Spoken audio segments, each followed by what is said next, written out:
Harry Potter and the Order of the Phoenix. Chapter 1. Dudley Demented. The hottest day of the summer so far was drawing to a close, and a drowsy silence lay over the large square houses of Privet Drive. Cars that were usually gleaming stood dusty in their drives, and lawns that were once emerald green lay parched and yellowing, for the use of hose pipes being banned due to drought. Deprived of their usual car washing and lawn mowing pursuits, the inhabitants of Privet Drive had retreated into the shade of their cool houses, windows thrown wide in the hope of tempting a non-existent breeze. The only person left outdoors was a teenage boy who was lying flat on his back in a flower bed outside number 4. He was a skinny, black-haired, bespectacled boy who had the pinched, slightly unhealthy look of someone who has grown a lot in a short space of time. His jeans were torn and dirty, his t-shirt baggy and faded, and the soles of his trainers were peeling away from the uppers. Harry Potter's appearance did not endear him to the neighbours, who were the sort of people who thought scruffiness ought to be punishable by law. But as he had hidden himself behind a large hydrangea bush this evening, he was quite invisible to passers-by. In fact, the only way he would be spotted was as if Uncle Vernon or Aunt Petunia stuck their heads out of the living room window and looked straight down into the flower bed below. On the whole, Harry thought he was to be congratulated on his idea of hiding here. He was not perhaps very comfortable lying on the hot, hard earth, but on the other hand, nobody was glaring at him, grinding their teeth so loudly that he could not hear the news, or shooting nasty questions at him, as had happened every time he had tried sitting down in the living room to watch television with his aunt and uncle. Almost as though this thought had fluttered through the open window, Vernon Dursley, Harry's uncle, suddenly spoke. "Glad to see the boys stopped trying to butt in. Where is he, anyway?" "I don't know," said Aunt Petunia, unconcerned. "Not in the house." Uncle Vernon grunted. "Watching the news," he said scathingly. "I'd like to know what he's really up to. As if a normal boy cares what's on the news. Dudley hasn't got a clue what's going on. Doubt he knows who the Prime Minister is anyway. It's not as if there'd be anything about his lot on our news." "Vernon, shush," said Aunt Petunia. "The window's open." "Oh, yes, sorry, dear." The Dursleys fell silent. Harry listened to a jingle about fruit and brown breakfast cereal while he watched Mrs. Figg, a batty cat-loving old lady from nearby Wisteria Walk, amble slowly past. She was frowning and muttering to herself. Harry was very pleased he was concealed behind the bush, as Mrs. Figg had recently taken to asking him around for tea whenever she met him in the street. She had rounded the corner and vanished from view before Uncle Vernon's voice floated out of the window again. "Dudda's out for tea?" "At the Polekiss's," said Aunt Petunia fondly. "He's got so many little friends. He's so popular." Harry suppressed a snort with difficulty. The Dursleys really were astonishingly stupid about their son Dudley. They had swallowed all his dim-witted lies about having tea with a different member of his gang every night of the summer holidays. Harry knew perfectly well that Dudley had not been to tea anywhere. He and his gang spent every evening vandalising the play park, smoking on street corners, and throwing stones at passing cars and children. Harry had seen them at it during his evening walks around Little Winging. He had spent most of the holidays wandering the streets, scavenging newspapers from bins along the way. The opening notes of the music that heralded the 7 o'clock news reached Harry's ears, and his stomach turned over. Perhaps tonight, after a month of waiting, would be the night. Record numbers of stranded holidaymakers fill airports as the Spanish baggage handler strike reaches its 2nd week. "Give 'em a lifelong siesta, I would," snarled Uncle Vernon over the end of the newsreader's sentence. But no matter. Outside in the flower bed, Harry's stomach seemed to unclench. If anything had happened, it would surely have been the first item on the news. Death and destruction were more important than stranded holidaymakers. He let out a long, slow breath and stared up at the brilliant blue sky. Every day this summer had been the same. The tension, the expectation, the temporary relief, and then mounting tension again, and always growing more insistent all the time, the question of why nothing had happened yet. He kept listening, just in case there was some small clue, not recognised for what it really was by the Muggles, an unexplained disappearance, perhaps, or some strange accident. But the baggage handler strike was followed by news about the drought in the southeast. "I hope he's listening next door," bellowed Uncle Vernon. "Him with his sprinklers on at 3 in the morning. Then a helicopter that had almost crashed in a field in Surrey. Then a famous actress's divorce from her famous husband. "As if we're interested in their sordid affairs," sniffed Aunt Petunia, who had followed the case obsessively in every magazine she could lay her bony hands on. Harry closed his eyes against the now blazing evening sky as the newsreader said, and finally, Bungy the Budgie has found a novel way of keeping cool this summer. Bungy, who lives at the Five Feathers in Barnsley, has learnt to water ski. Mary Dawkins went to find out more. Harry opened his eyes. If they had reached water-skiing budgerigars, there would be nothing else worth hearing. He rolled cautiously onto his front and raised himself onto his knees and elbows, preparing to crawl out from under the window. He had moved about 2 inches when several things happened in very quick succession. A loud, echoing crack broke the sleepy silence like a gunshot. A cat streaked out from under a parked car and flew out of sight. A shriek, a bellowed oath, and the sound of breaking china came from the Dursleys' living room, and as though this was the signal Harry had been waiting for, he jumped to his feet, at the same time pulling from the waistband of his jeans a thin wooden wand, as if he was unsheathing a sword. But before he could draw himself up to full height, the top of the head collided with the Dursleys' open window. The resultant crash made Aunt Petunia scream even louder. Harry felt as though he had been split in two. Eyes streaming, he swayed, trying to focus on the street to spot the source of the noise. But he barely staggered upright when 2 large purple hands reached through the open window and closed tightly around his throat. "Put it away!" Uncle Vernon snarled into Harry's ear. "Now, before anyone sees!" "Get off me!" Harry gasped. For a few seconds they struggled, Harry pulling at his uncle's sausage-like fingers with his left hand, his right maintaining a firm grip on his raised wand. Then, as the pain in the top of Harry's head gave a particularly nasty throb, Uncle Vernon yelped and released Harry as though he had received an electric shock. Some invisible force seemed to have surged through his nephew, making him impossible to hold. Panting, Harry fell forwards over the hydrangea bush, straightened up and stared around. There was no sign of what had caused the loud cracking noise, but there were several faces peering through various nearby windows. Harry stuffed his wand hastily back into his jeans and tried to look innocent. "Lovely evening," shouted Uncle Vernon, waving at Mrs. Number 7 opposite, who was glaring from behind her net curtains. "Did you hear that car backfire just now? It gave Petunia and me quite a turn." He continued to grin in a horrible, manic way until all the curious neighbours had disappeared from their various windows. Then the grin became a grimace of rage as he beckoned Harry back towards him. Harry moved a few steps closer, taking care to stop just short of the point at which Uncle Vernon's outstretched hands could resume their strangling. "What the devil do you mean by it, boy?" asked Uncle Vernon in a creaky voice that trembled with fury. "What do I mean by what?" said Harry coldly. He kept looking left and right up the street, still hoping to see the person who had made the cracking noise. "Making a racket like a starting pistol right outside our—" "I didn't make that noise," said Harry firmly. Aunt Petunia's thin, horsey face now appeared beside Uncle Vernon's wide purple one. She looked livid. "Why were you lurking under our window?" Yes, good point, Petunia. What were you doing under our window, boy?" "Listening to the news," said Harry in a resigned voice. His aunt and uncle exchanged looks of outrage. "Listening to the news again? Well, it changes every day, you see," said Harry. "Don't you be clever with me, boy. I want to know what you're really up to, and don't give me any more of this listening to the news tosh. You know perfectly well your lot—" "Careful, Vernon," breathed Aunt Petunia, and Uncle Vernon lowered his voice so that Harry could barely hear him. "That your lot don't get on our news." "That's all you know," said Harry.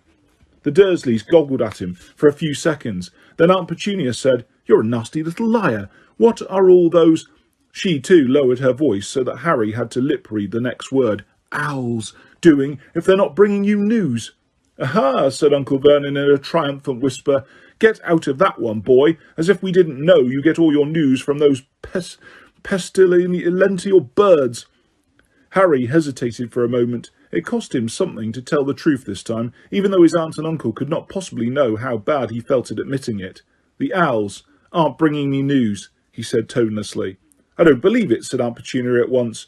"No more do I," said Uncle Vernon forcefully. "We know you're up to something funny," said Aunt Petunia. "We're not stupid, you know," said Uncle Vernon. "Well, that's news to me," said Harry, his temper rising, and before the Dursleys could call him back, he had wheeled about, crossed the front lawn, stepped over the low garden wall, and was striding off up the street. He was in trouble now, and he knew it.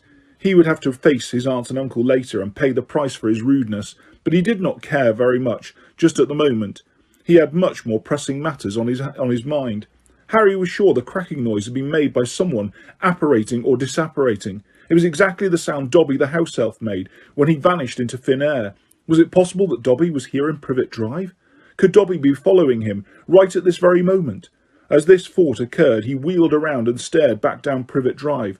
But it appeared to be completely deserted, and Harry was sure that Dobby did not know how to become invisible. He walked on, hardly aware of the route he was taking, for he had pounded these streets so often lately that his feet carried him to his favourite haunts automatically. Every few steps he glanced back over his shoulder. Someone magical had been near him as he lay among Aunt Petunia's dying begonias. He was sure of it. Why hadn't they spoken to him? Why hadn't they made contact? Why were they hiding now? And then, as his feeling of frustration peaked, his certainty leaked away. Perhaps it hadn't been a magical sound after all. Perhaps he was so desperate for the tiniest sign of contact from the world to which he belonged that he was simply overreacting to perfectly ordinary noises. Could he be sure it hadn't been the sound of something breaking inside a neighbour's house? Harry felt a dull, sinking sensation in his stomach. And before he knew it, the feeling of hopelessness that had plagued him all summer rolled over him once again. Tomorrow morning he would be woken by the alarm at 5 o'clock so he could pay the owl that delivered the Daily Prophet. But was there any point continuing to take it? Harry merely glanced at the front page before throwing it aside these days.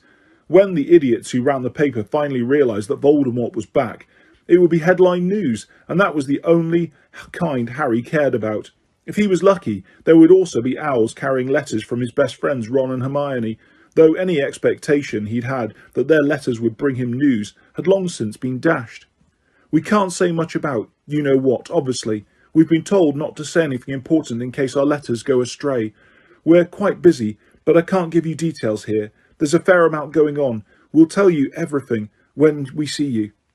But when were they going to see him? Nobody seemed too bothered with a precise date. Hermione had scribbled, "I expect we'll be seeing you quite soon," inside his birthday card. But how soon was soon? As far as Harry could tell from the vague hints in their letters, Hermione and Ron were in the same place, presumably at Ron's parents' house. He could hardly bear to think of the pair of them having fun at the Burrow when he was stuck in Privet Drive. In fact, he was so angry with them, he had thrown away unopened the 2 boxes of Honey Duke's chocolates they'd sent him for his birthday. He'd regretted it later, after the wilted salad Aunt Petunia provided for dinner that night. And what were Ron and Hermione busy with? Why wasn't he, Harry, busy? Hadn't he proved himself capable of handling much more than them? Had they all forgotten what he had done? Hadn't it been he who had entered that graveyard and watched Cedric being murdered and being tied to that tombstone and nearly killed? Don't think about that, Harry told himself sternly for the 100th time that summer. It was bad enough that he kept revisiting the graveyard in his nightmares, without dwelling on it in his waking moments too. He turned a corner into Magnolia Crescent. Halfway along he passed the narrow alleyway, down the side of a garage, where he had first clapped eyes on his godfather, Sirius. At least seemed to understand how Harry was feeling. Admittedly, his letters were just as empty of proper news as Ron and Hermione's, but at least they contained words of caution and consolation instead of tantalising hints. "I know this must be frustrating for you. Keep your nose clean, and everything will be okay. Be careful and don't do anything rash." Well, thought Harry, as he crossed Magnolia Crescent, turned into Magnolia Road and headed towards the darkening play park. He had, by and large, done as Sirius advised. He had at least resisted the temptation to tie his trunk to his broomstick and set off for the Burrow by himself. In fact, Harry thought his behaviour had been very good considering how frustrated and angry he felt at being stuck in Privet Drive so long, reduced to hiding in flower beds in the hope of hearing something that might point to what Lord Voldemort was doing. Nevertheless, it was quite galling to be told not to be rash by a man who had served 12 years in the wizard prison Azkaban, escaped, attempted to commit the murder he had been convicted for in the first place, and then gone on the run with a stolen hippogriff. Harry vaulted over the locked park gate and set off across the parched grass. The park was empty at the surrounding streets. When he reached the swings, he sank on the only one that Dudley and his friends had not yet managed to break, coiled one arm around the chain and stared moodily at the ground. He would not be able to hide in the Dursleys' flower bed again. Tomorrow he would have to think of some fresh way of listening to the news. In the meantime, he had nothing to look forward to but another restless, disturbed night. Because, even when he escaped the nightmares about Cedric, He had unsettling dreams about long dark corridors, all finishing in dead ends and locked doors, which he supposed had something to do with the trapped feeling he had when he was awake. Often the old scar on his forehead prickled uncomfortably, but he did not fool himself that Ron or Hermione or Sirius would find that very interesting anymore. In the past, his scar hurting had warned that Voldemort was getting stronger again, but now that Voldemort was back, they would probably remind him that that's a regular irritation, and it was only to be expected. Nothing to worry about, old news. The injustice of it all welled up inside him, so that he wanted to yell with fury. If it hadn't been for him, nobody would ever have known Voldemort was back. And his reward was to be stuck in Little Winging for 4 solid weeks, completely cut off from the magical world, reduced to squatting among dying begonias, so that he could hear about water skiing budgerigars. How could Dumbledore have forgotten him so easily? Why had Ron and Hermione got together without inviting him along too? How much longer was he supposed to endure Sirius telling him to sit tight and be a good boy, or resist the temptation to write to the stupid Daily Prophet and point out that Voldemort had returned? These furious thoughts whirled around in Harry's head, and his insides writhed with anger as a sultry, velvety night fell around him, the air full of the smell of warm, dry grass, and the only sound that of the low grumble of traffic on the road beyond the park railings. He did not know how long he had sat on the swing before the sound of voices interrupted his musings, and he looked up. The street lamps from the surrounding roads were casting a misty glow strong enough to silhouette a group of people making their way across the park. One of them was singing a loud, crude song. The others were laughing. A soft tickling noise came from several expensive racing bikes that they were wheeling along. Harry knew who these people were. The figure in front was unmistakably his cousin Dudley Dursley, wending his way home, accompanied by his faithful gang. Dudley was as vast as ever, but a year's hard dieting and the discovery of a new talent had wrought quite a change in his physique. As Uncle Vernon delightedly told anyone who would listen, Dudley had recently become the junior heavyweight inter-school boxing champion of the South East. The noble sport, as Uncle Vernon called it, had made Dudley even more formidable than he had seemed to Harry in their primary school days, when he had served as Dudley's first punchball. Harry was not remotely afraid of his cousin any more, but he still didn't think that Dudley learning to punch harder and more accurately was cause for celebration. Neighbourhood children all around were terrified of him, even more terrified than they were of that Potter boy who they had been warned was a hardened hooligan and attended St. Brutus's secure centre for incurably criminal boys. Harry watched the dark figures crossing the grass and wondered who they had been beating up tonight. Look round, Harry found himself thinking as he watched them. Come on, look round. I'm sitting here all alone. Come and have a go. If Dudley's friends saw him sitting there, they would be sure to make a beeline for him. And what would Dudley do then? He wouldn't want to lose face in front of the gang, but he'd be terrified of provoking Harry. It would be really fun to watch Dudley's dilemma, to taunt him, watch him, with him powerless to respond. And if any of the others tried hitting Harry, he was ready. He had his wand. Let them try. He'd love to vent some of his frustration on the boys who had once made his life hell. But they didn't turn around. They didn't see him. They were almost at the railings. Harry mastered the impulse to call after them. Seeking a fight was not a smart move. He must not use magic. He would be risking expulsion again. The voices of Dudley's gang died away. They were out of sight, heading along Magnolia Road. There you go, Sirius, Harry thought dully. Nothing rash. Kept my nose clean. Exactly the opposite of what you'd have done. He got to his feet and stretched. Aunt Petunia and Uncle Vernon seemed to feel that whenever Dudley turned up was the right time to be home, and any time after that was much too late. Uncle Vernon had threatened to lock Harry in the shed if he came home after Dudley ever again, so, stifling a yawn and still scowling, Harry set off towards the park gate. Magnolia Road, like Privet Drive, was full of large square houses with perfectly manicured lawns, all owned by large square owners who drove very clean cars similar to Uncle Vernon's.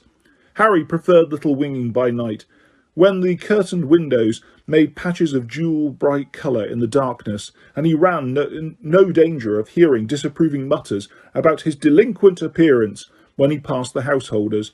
He walked quickly, so that halfway along Magnolia Road, Dudley's gang came into view again. They were saying their farewells at the entrance to Magnolia Crescent. Harry stepped into the shadow of a large lilac tree and waited. "Squealed like a pig, did he?" Malcolm was saying. to guffaws from the others. Nice right hook, Big D, said Piers. Same time tomorrow, said Dudley. Round at my place. My parents will be out, said Gordon. See you then, said Dudley. Bye, Dud. See you, Big D. Harry waited for the rest of the gang to move on before setting off again. When their voices had faded once more, he headed around the corner into Magnolia Crescent, and by walking very quickly he soon came within hailing distance of Dudley, who was strolling along at his ease, humming tunelessly. Hey, Big D! Dudley turned. Oh, he grunted. It's you. How long have you been... Big D, then, said Harry. Shut it, snarled Dudley, turning away. Cool name, said Harry, grinning and falling into step beside his cousin. But you'll always be Ickle Diddykins to me. I said shut it, said Dudley, whose ham-like hands had curled into fists. Don't the boys know that's what your mum calls you? Shut your face. You don't tell her to shut her face. What about Popkin and Dinky Diddydums? Can I use them? Dudley said nothing. The effort of keeping himself from hitting Harry seemed to demand all his self-control. So, who have you been beating up tonight? Harry asked, his grin fading. Another 10-year-old? I know you did Mark Evans 2 nights ago. He was asking for it, snarled Dudley. Oh, yeah? He cheeked me. Yeah? Did he say you look like a pig that's been taught to walk on its hind legs? Because that's not cheek. Dud, that's true. A muscle was twitching in Dudley's jaw. It gave Harry enormous satisfaction to know how furious he was making Dudley. He felt as though he was siphoning off his own frustration into his cousin, the only outlet he had. They turned right down the narrow alleyway where Harry had first seen Sirius, and which formed a shortcut between Magnolia Crescent and Wisteria Walk. It was empty and much darker than the streets, and it linked because there was no street lamps. Their footsteps were muffled between garage walls on one side and a high fence on the other. Think you're a big man carrying that thing, don't you? Dudley said after a few seconds. What thing? That thing you're hiding. Harry grinned again. Not as stupid as you look, are you, Dad? But I suppose if you were, you wouldn't be able to walk and talk at the same time. Harry pulled out his wand. He saw Dudley look sideways at it. You're not allowed, Dudley said at once. I know you're not.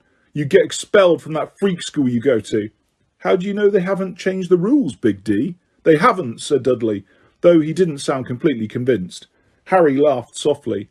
You haven't got the guts to take me on without that thing, have you? Dudley snarled. Whereas you just need 4 mates behind you before you can beat up a 10-year-old. You know that boxing title you keep banging on about? How old was your opponent? 7? 8? He was 16, for your information, snarled Dudley, and he was out cold for 20 minutes after I'd finished with him, and he was twice as heavy as you. You just wait till I tell Dad you had that thing out. Running to Daddy now, are you? Is his ickle boxing chump fighting, frightened of nasty Harry's wand? Not this brave at night, are you? Sneered Dudley. This is night, Diddykins. That's what we call it when it goes all dark like this. I mean, when you're in bed, Dudley snarled. He had stopped walking. Harry stopped too, staring at his cousin. From the little he could see of Dudley's large face, he was wearing a strangely triumphant look. What do you mean? I'm not brave when I'm in bed, said Harry, completely nonplussed. What am I supposed to be frightened of, pillows or something? I heard you last night, said Dudley breathlessly, talking in your sleep, moaning. What do you mean? Harry said again. But there was a cold, plunging sensation in his stomach. He had revisited the graveyard last night in his dreams. Dudley gave a harsh bark of laughter, then adopted a high-pitched, whimpering voice. Don't kill Cedric! Don't kill Cedric! Who's Cedric? Your boyfriend?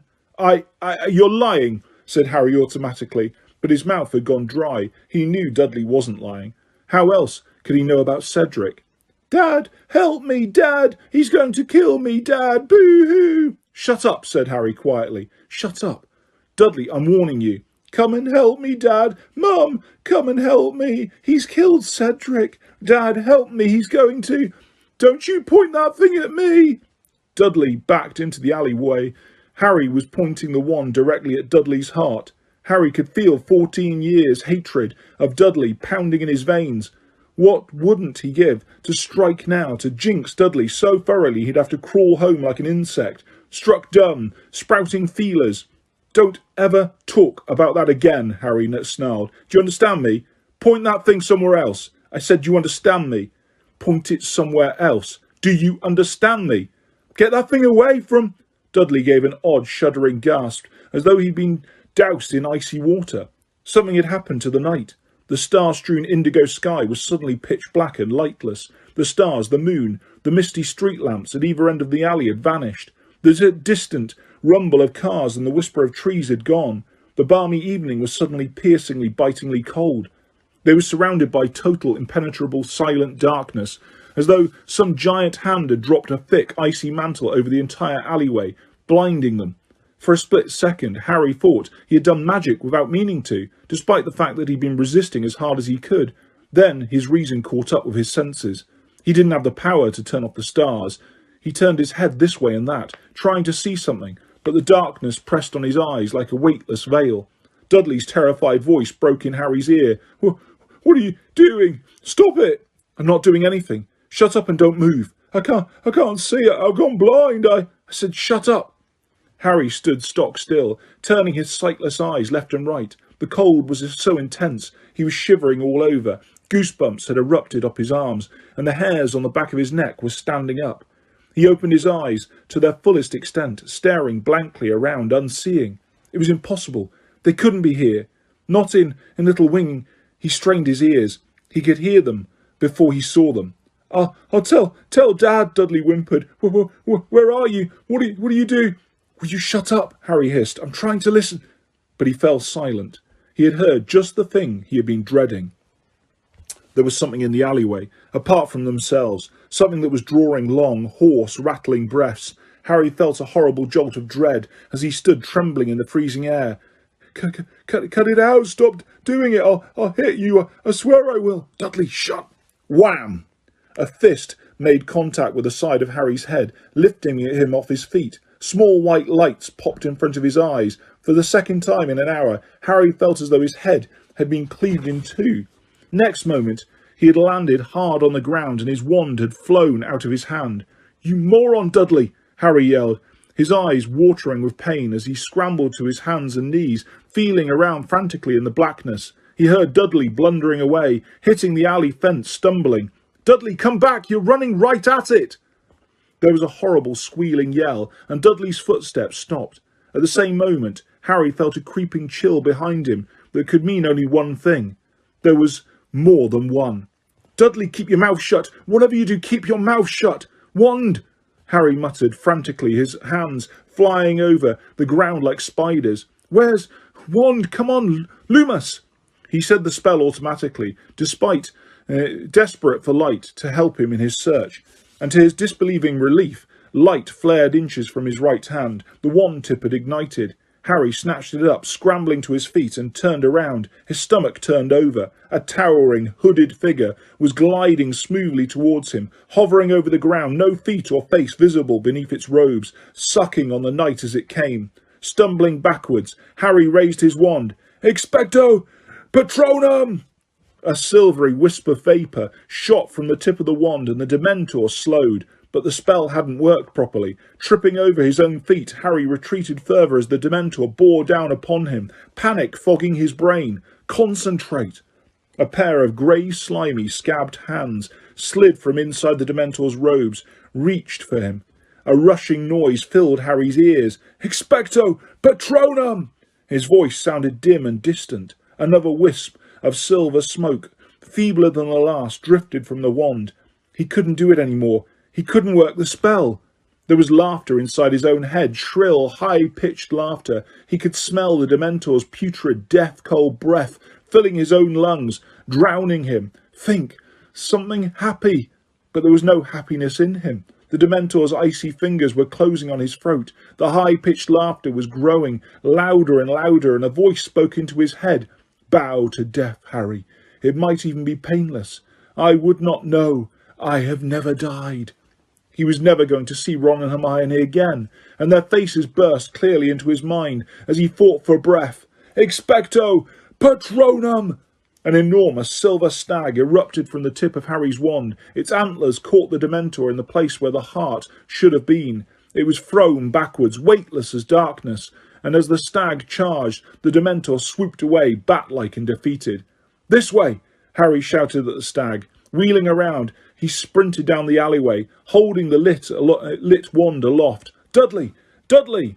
He had run barely a dozen steps when he reached them. Dudley was curled up on the ground, his arms clamped over his face. A second Dementor was crouching low over him, gripping his wrists in its slimy hands, prizing him slowly, almost lovingly apart, lowering its hooded head towards Dudley's face as though about to kiss him.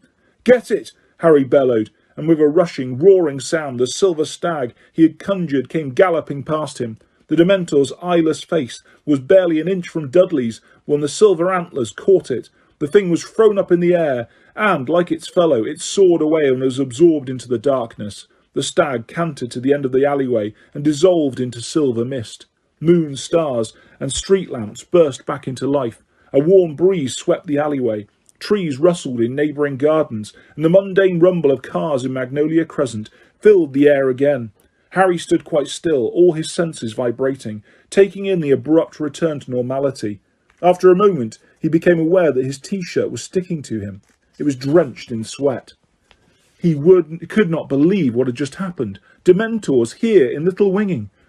Dudley lay curled up on the ground, whimpering and shaking. Harry bent down to see whether he was in a fit state to stand up, but then he heard loud, running footsteps behind him. Instinctively raising his wand again, he spun on his heel to face the newcomer. Mrs. Figg, their batty old neighbour, came panting into sight. Her grizzled grey hair was escaping from its hairnet. A clanking string shopping bag was swinging from her wrist, and her feet were halfway out of her tartan carpet slippers. Harry made to stow his wand hurriedly out of sight, but "Don't put it away, idiot boy," she shrieked. "What if there are more of them around? Oh, I'm going to kill Mundungus Fletcher."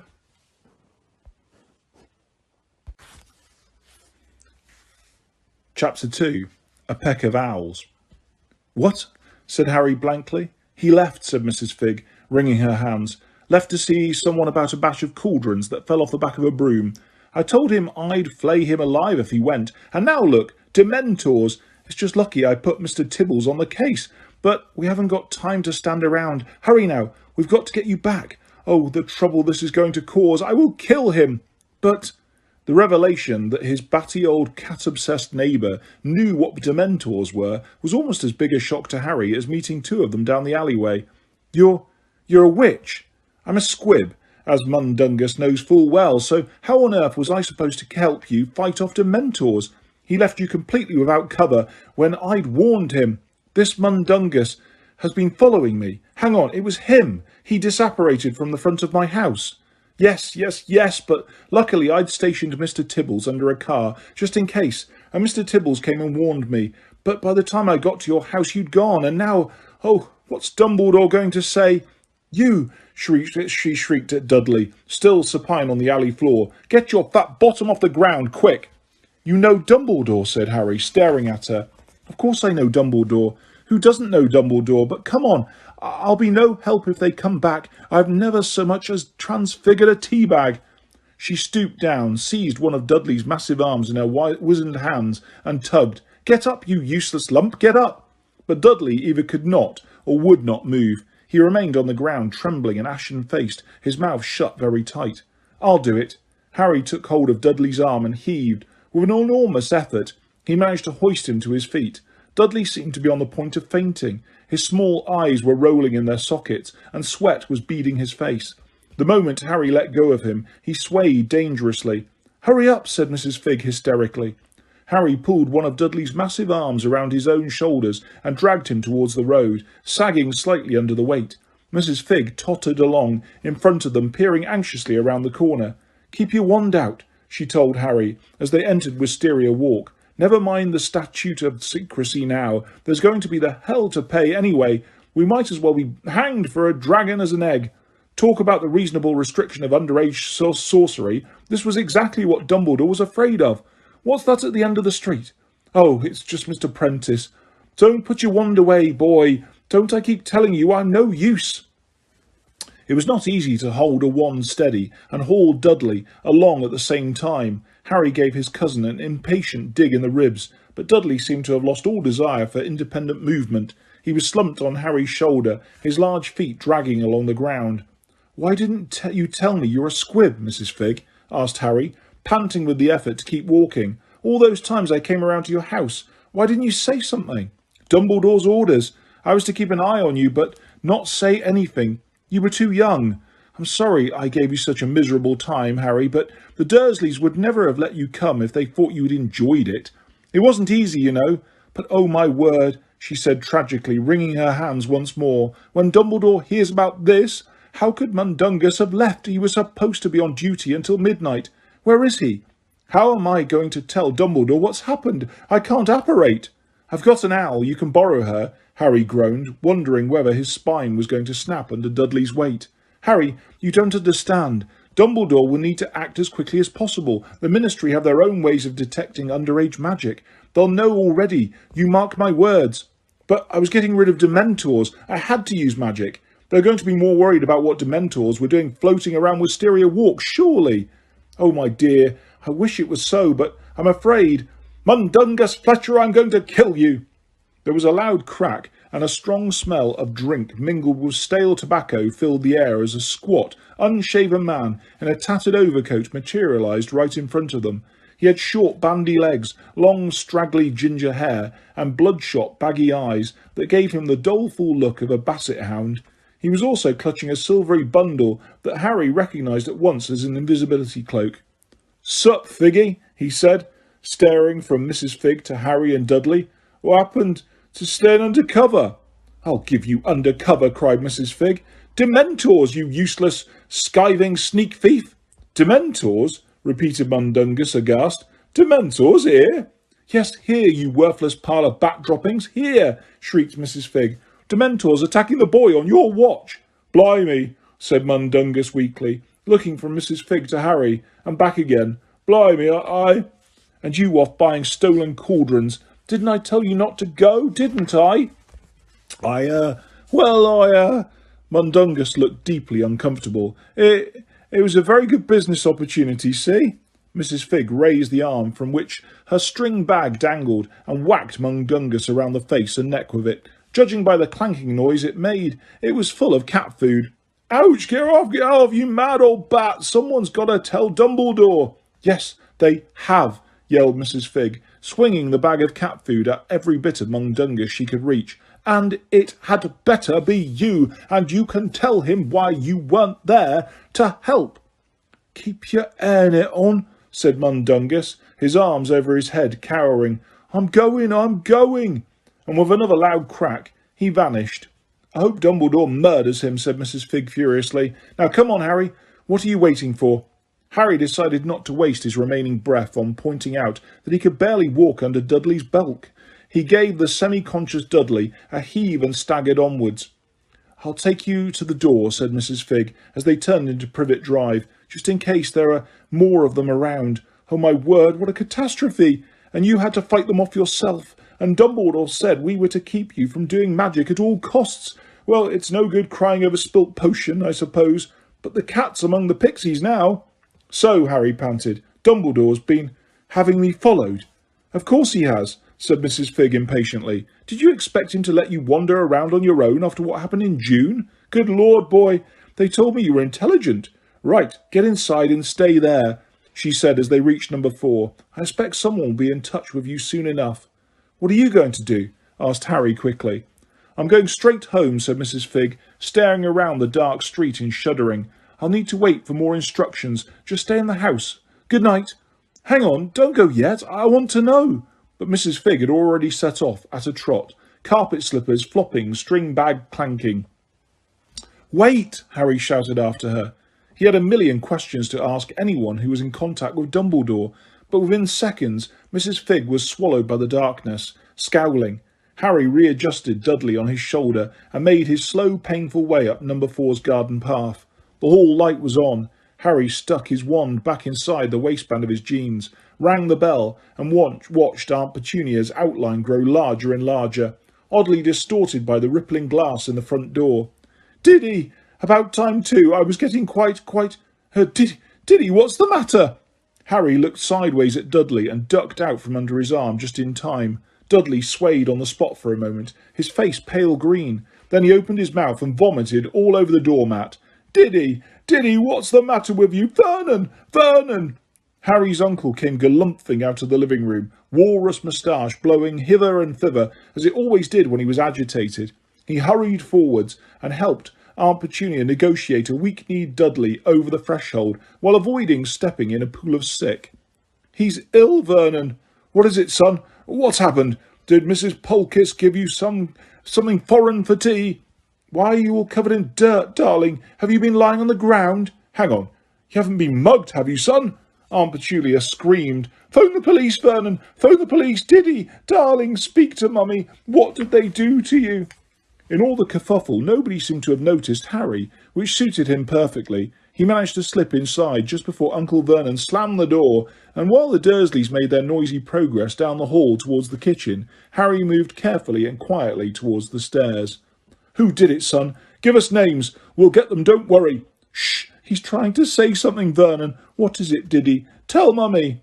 Harry's foot was on the bottommost stair when Dudley found his voice. "Him."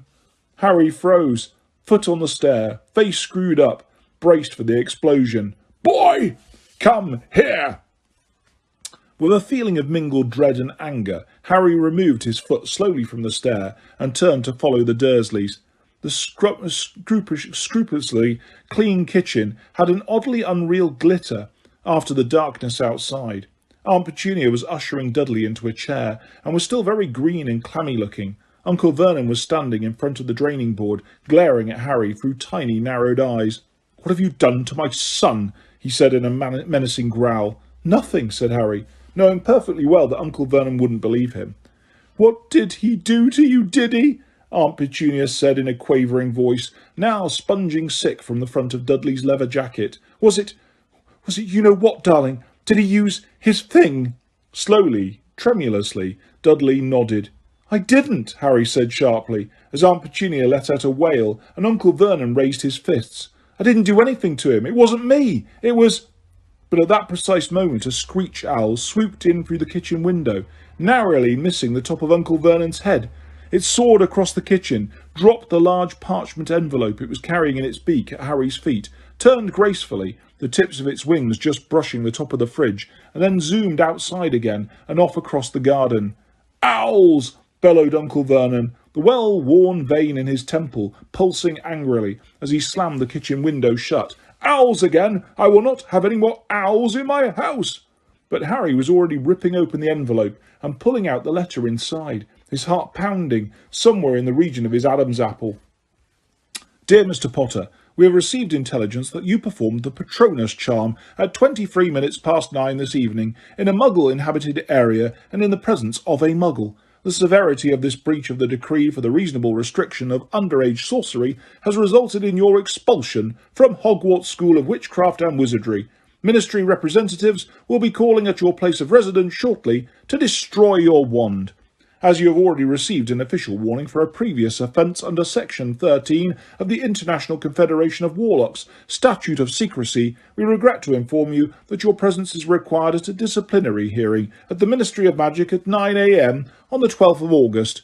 Hoping you are well, yours sincerely, Matilda Hopkirk. Improper use of magic office, Ministry of Magic. Harry read the letter through twice. He was only vaguely aware of Uncle Vernon and Aunt Petunia talking. Inside his head, all was icy and numb. One fact had penetrated his consciousness like a paralysing dart. He was expelled from Hogwarts. It was all over. He was never going back. He looked up at the Dursleys. Uncle Vernon was purple-faced, shouting, his fist still raised. Aunt Petunia had her arms around Dudley, who was retching again. Harry's temporarily stupefied brain seemed to reawaken. Ministry representatives will be calling at your place of residence shortly to destroy your wand. There was only one thing for it. He would have to run, now. Where he was going to go, Harry didn't know, but he was certain of one thing. At Hogwarts or outside it, he needed his wand. In an almost dreamlike state, he pulled his wand out and turned to leave the kitchen. "Where do you think you're going?" yelled Uncle Vernon. When Harry didn't reply, he pounded across the kitchen to block the doorway into the hall. "I haven't finished with you, boy!" "Get out of the way," said Harry quietly. "You're going to stay here and explain how my son—" "If you don't get out of the way, I'm going to jinx you," said Harry, raising the wand. "You can't pull that one on me," snarled Uncle Vernon. "I know you're not allowed to use it outside the madhouse you call a school." "The madhouse has chucked me out," said Harry. So I can do whatever I like. You've got 3 seconds. 1, 2. A resounding crack filled the kitchen. Aunt Petunia screamed. Uncle Vernon yelled and ducked. But for the 3rd time that night, Harry was searching for the source of a disturbance he had not made. He spotted it at once. A dazed and ruffled-looking barn owl was sitting outside on the kitchen sill, having just collided with the closed window. Ignoring Uncle Vernon's anguished yell of "Owls!" Harry crossed the room at a run and wrenched the window open. The owl stuck out its leg, to which a small roll of parchment was tied, shook its feathers, and took off the moment Harry had taken the letter. Hands shaking, Harry unfurled the second message, which was written very hastily and blotchily in black ink. "Harry, Dumbledore's just arrived at the ministry and he's trying to sort it all out.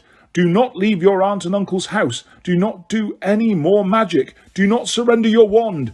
Arthur Weasley." Dumbledore was trying to sort it all out. But what did that mean? How much more power did Dumbledore have to override the Ministry of Magic? Was there a chance that he might be allowed back to Hogwarts then? A small shoot of hope burgeoned in Harry's chest, almost immediately strangled by panic.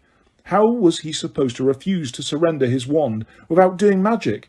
He'd have to duel with the Ministry representatives, and if he did that, he'd be lucky to escape Azkaban, let alone expulsion.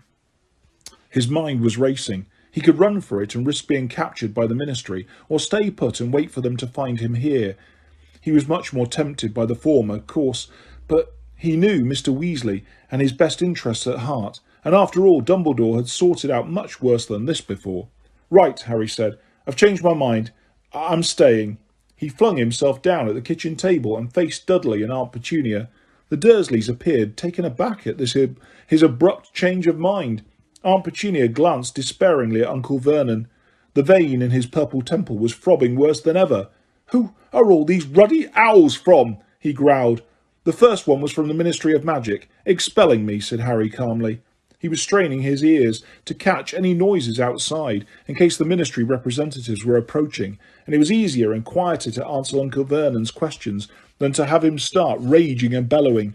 "The second one was from my friend Ron's dad, who works at the Ministry." "Ministry of Magic?" bellowed Uncle Vernon. "People like you in government? Oh, this explains everything. Everything. No wonder the country's going to the dogs." When Harry did not respond, Uncle Vernon glared at him and then spat out, "And why have you been expelled?" "Because I did magic." "Aha!" roared Uncle Vernon, slamming his fist down on top of the fridge, which sprang open. Several of Dudley's low-fat snacks toppled out and burst on the floor. "So you admit it? What did you do to Dudley?" "Nothing," said Harry, slightly less calmly. "That wasn't me."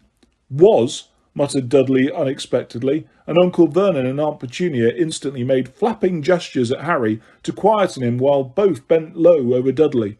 "Go on, son," said Uncle Vernon. "What did he do?" "Tell us, darling," whispered Aunt Petunia. "Pointed his wand at me," Dudley mumbled. "Yeah, I did, but I didn't use—" Harry began angrily. "But—" "Shut up," roared Uncle Vernon and Aunt Petunia in unison. "Go on, son," repeated Uncle Vernon, moustache blowing about furiously. "All went dark," Dudley said hoarsely, shuddering. "Everything dark. And then I heard things inside my head." Uncle Vernon and Aunt Petunia exchanged looks of utter horror. If their least favourite thing in the world was magic, closely followed by neighbours who cheated more than they did on the hosepipe ban, people who heard voices were definitely in the bottom 10. They obviously thought Dudley was losing his mind. "What sort of things did you hear, Popkin?" breathed Aunt Petunia, very white-faced and with tears in her eyes. But Dudley seemed incapable of saying. He shuddered again and shook his large blonde head, and despite the sense of dumb dread that had settled on Harry since the arrival of his first owl, he felt a certain curiosity. Dementors caused a person to relive the worst moments of their life. What would spoiled, pampered, bullying Dudley have been forced to hear? "How come you fell over, son?" said Uncle Vernon, in an unnaturally quiet voice, the kind of voice he might adopt at the bedside of a very ill person. "Tripped," said Dudley shakily, "and then—" He gestured at his massive chest. Harry understood. Dudley was remembering the clammy cold that filled his lungs as hope and happiness were sucked out of you. "Horrible," croaked Dudley. "Cold. Really cold." "OK," said Uncle Vernon, in a voice of forced calm, while Aunt Petunia laid an anxious hand on Dudley's forehead to feel his temperature. "What happened then, Dudders?" Felt as if you'd never be happy again," Harry supplied tonelessly. "Yes," Dudley whispered, still trembling. "So," said Uncle Vernon, voice restored to full and considerable volume as he straightened up, "you put some crackpot spell on my son so he'd hear voices and believe he was doomed to misery or something, did you?" "How many times do I have to tell you," said Harry, temper and voice both rising. "It wasn't me. It was a couple of Dementors." "A couple of... what's this codswallop?" "Dementors," said Harry slowly and clearly. "Two of them." "And what the ruddy hell are Dementors?" "They guard the wizard prison, Azkaban," said Aunt Petunia. 2 seconds of ringing silence followed these words, before Aunt Petunia clapped her hand over her mouth, as though she had let slip a disgusting swear word. Uncle Vernon was goggling at her. Harry's brain reeled. Mrs. Figg was one thing, but Aunt Petunia? "How do you know that?" He asked her, astonished. Aunt Petunia looked quite appalled with herself. She glanced at Uncle Vernon in fearful apology, then lowered her hand slightly to reveal her horsey teeth. "I heard that awful boy telling her about them years ago," she said jerkily. "If you mean my mum and dad, why don't you use their names?" said Harry loudly. But Aunt Petunia ignored him. She seemed horribly flustered. Harry was stunned. Except for one outburst years ago, in the course of which Aunt Petunia had screamed that Harry's mother had been a freak, he had never heard her mention her sister. He was astounded that she had remembered this scrap of information about the magical world for so long, when she usually put all her energies into pretending it didn't exist. Uncle Vernon opened his mouth, closed it again, opened it once more, shut it, and then, apparently struggling to remember how to talk, opened it for a third time and croaked, So they actually exist, do they?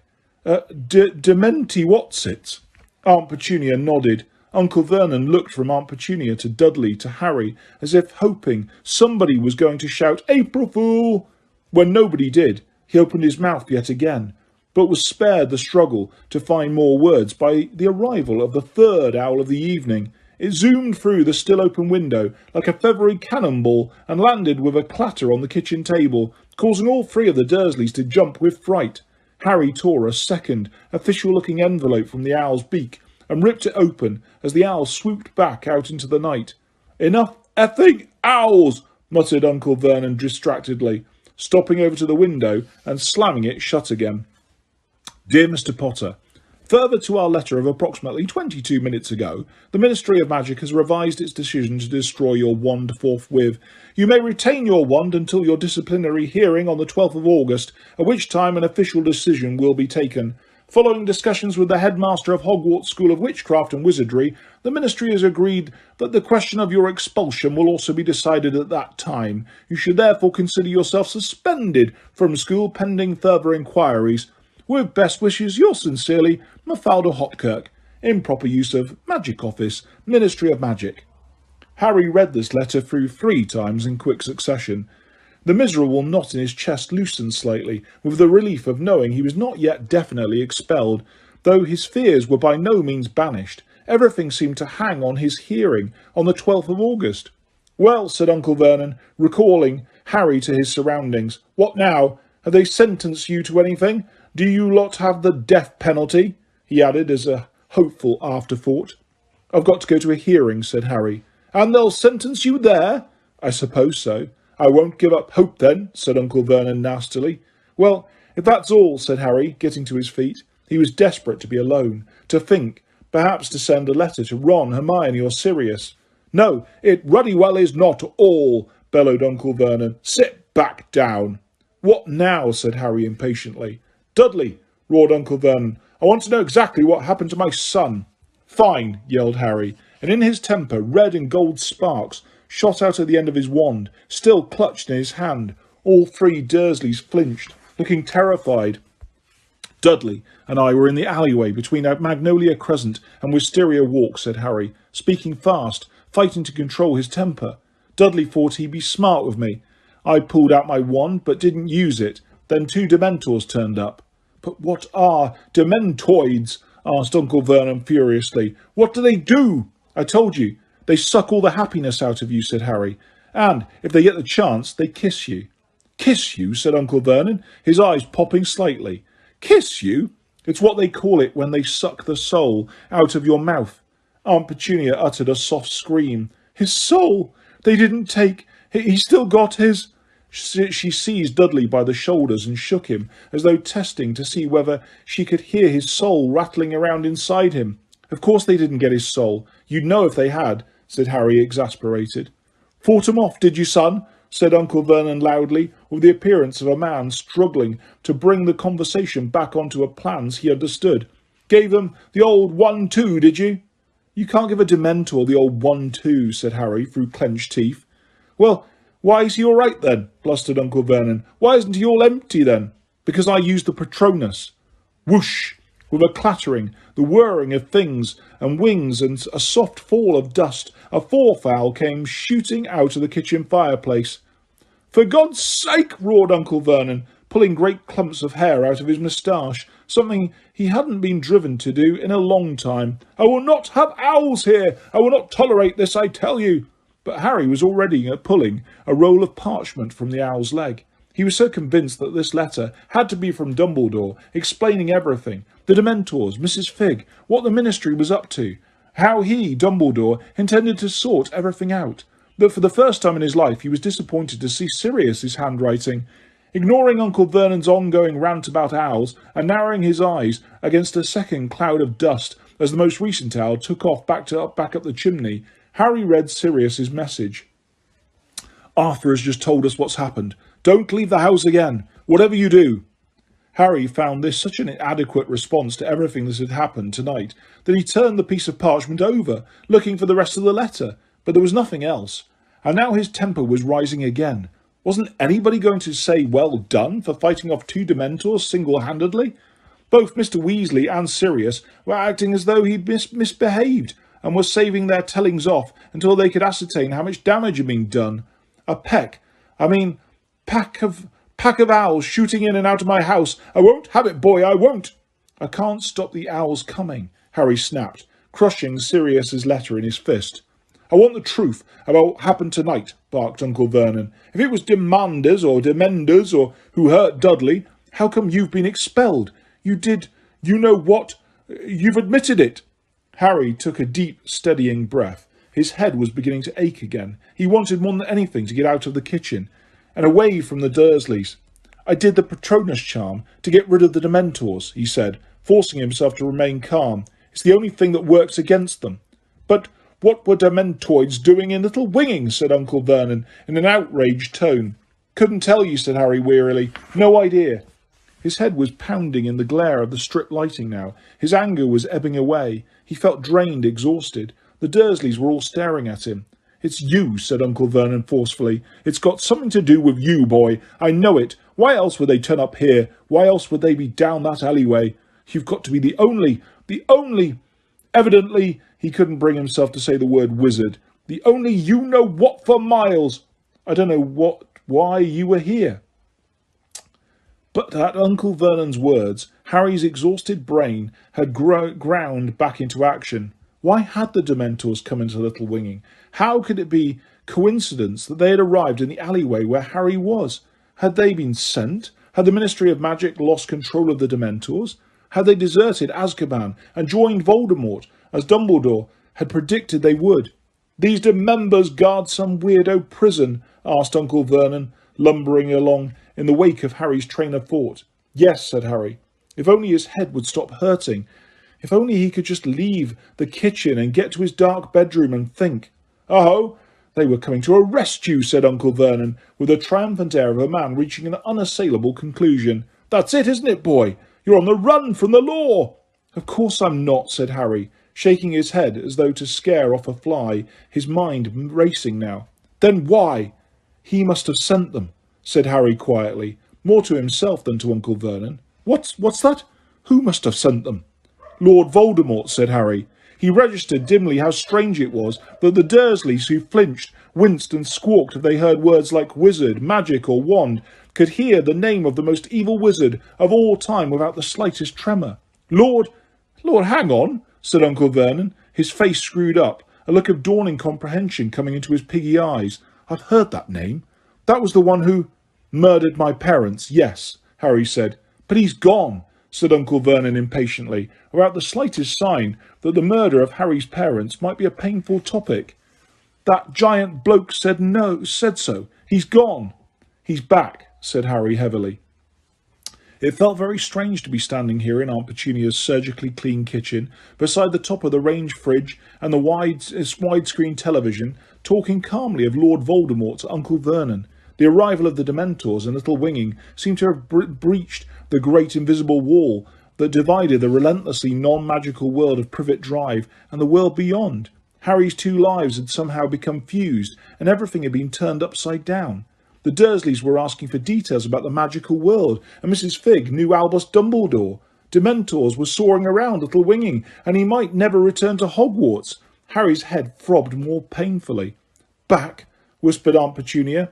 She was looking at Harry as she had never looked at him before, and all of a sudden, for the very first time in his life, Harry fully appreciated that Aunt Petunia was his mother's sister.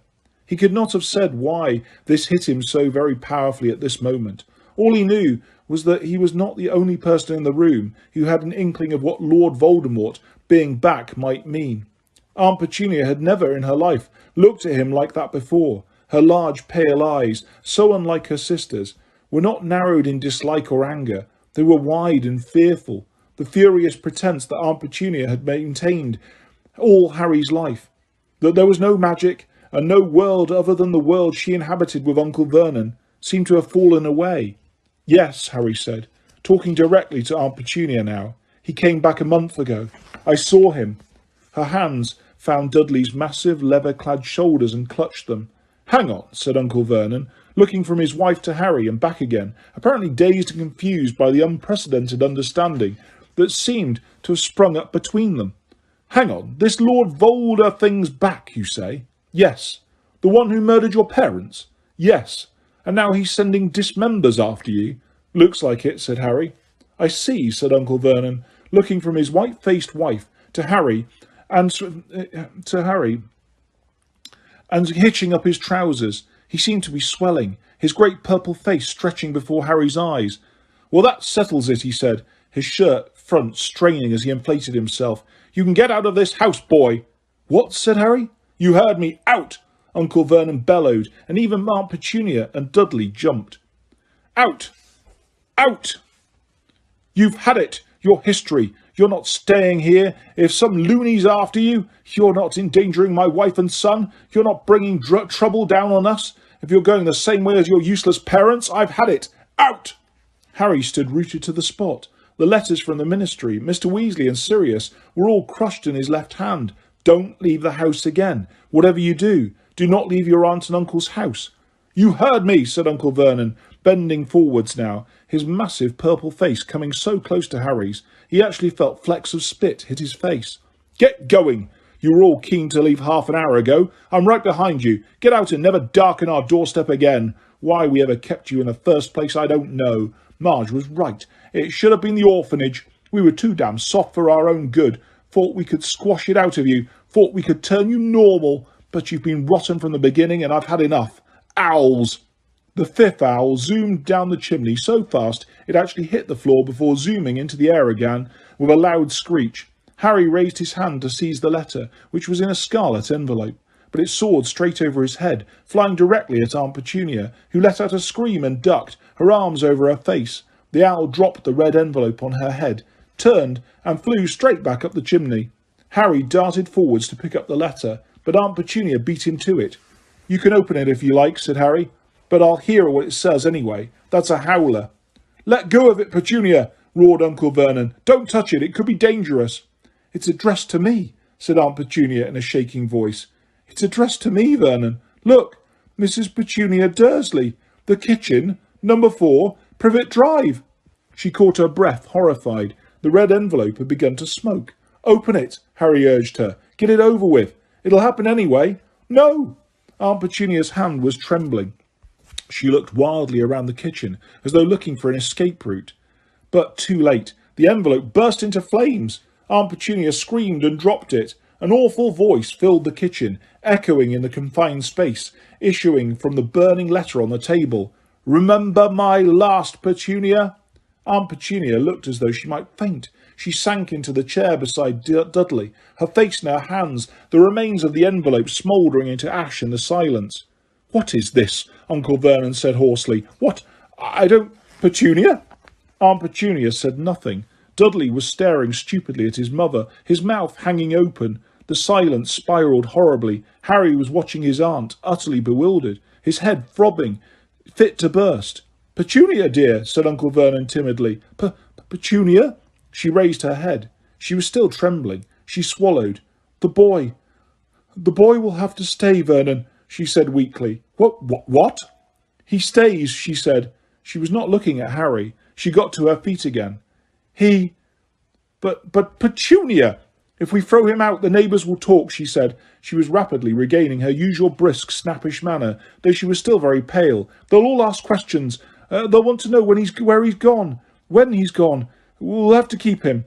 Uncle Vernon was deflating like an old tyre. "But Petunia, dear." Aunt Petunia ignored him. She turned to Harry. "You're to stay in your room," she said. "You're not to leave the house. Now go to bed." Harry didn't move. "Who was the howler from?" "Don't ask questions," Aunt Petunia snapped. "Are you in touch with wizards?" "I told you to get to bed." "What did it mean? Remember the last what?" "Go to bed." "How come?" "You heard your aunt. Now go up to bed." Chapter 3. The Advance Guard. "I've just been attacked by Dementors, and I might be expelled from Hogwarts. I want to know what's going on and when I'm going to get out of here." Harry copied these words onto 3/4 pieces of parchment the moment he reached the desk in his dark bedroom. He addressed the first to Sirius, the second to Ron, and the third to Hermione. His owl, Hedwig, was off hunting. Her cage stood empty on the desk. Harry paced the bedroom, waiting for her to come back, his head pounding, his brain too busy for sleep, even though his eyes stung and itched with tiredness.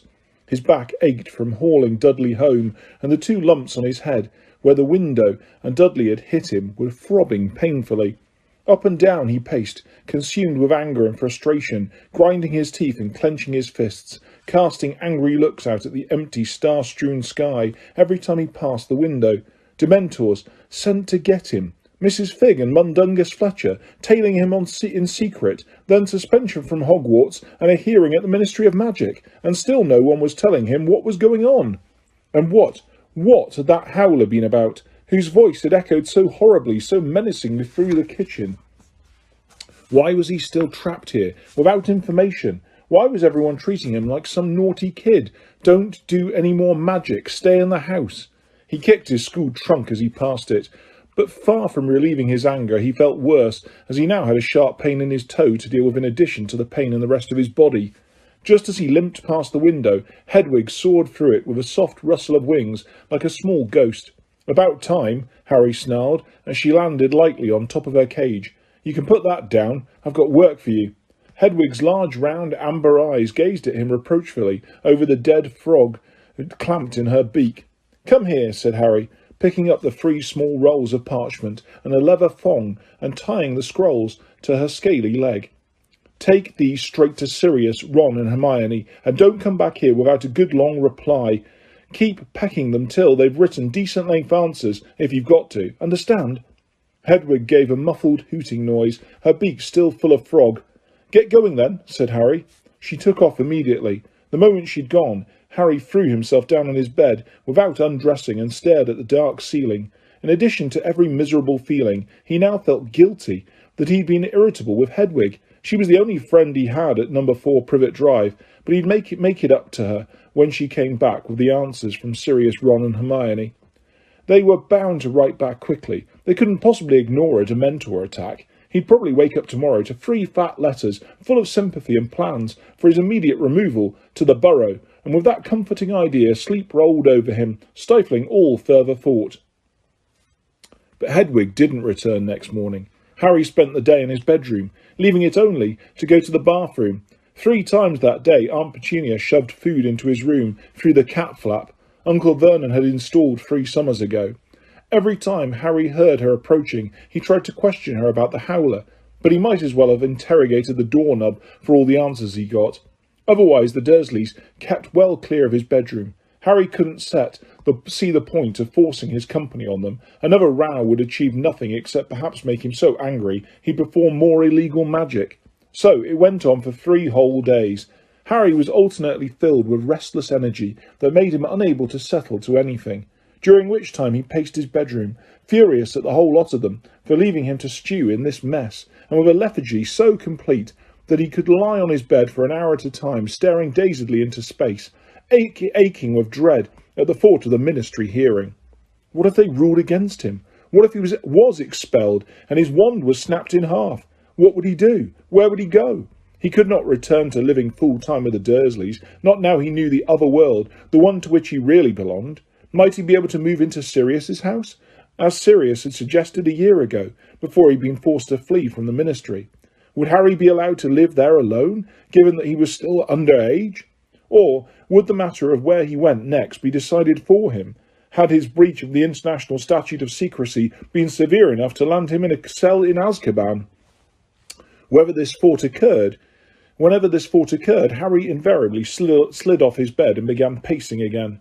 On the 4th night after Hedwig's departure, Harry was lying in one of his apathetic phases, staring at the ceiling, his exhausted mind quite blank, when his uncle entered his bedroom.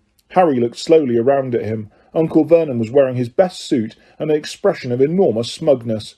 "We're going out," he said. "Sorry?" That is to say, your Aunt Dudley and I are going out." "Fine," said Harry dully, looking back at the ceiling. "You are not to leave your bedroom while we are away." "OK." "You are not to touch the television, the stereo, or any of our possessions." "Right." "You're not to steal food from the fridge." "OK." "I'm going to lock your door." "You do that." Uncle Vernon glared at Harry, clearly suspicious of his lack of argument, then stomped out of the room, closed the door behind him. Harry heard the key turn in the lock, and Uncle Vernon's footsteps walking heavily down the stairs. A few minutes later he heard the slamming of car doors, the rumble of an engine, and the unmistakable sound of the car sweeping out of the drive. Harry had no particular feeling about the Dursleys leaving. It made no difference to him whether they were in the house or not. He could not even summon the energy to get up and turn on his bedroom light.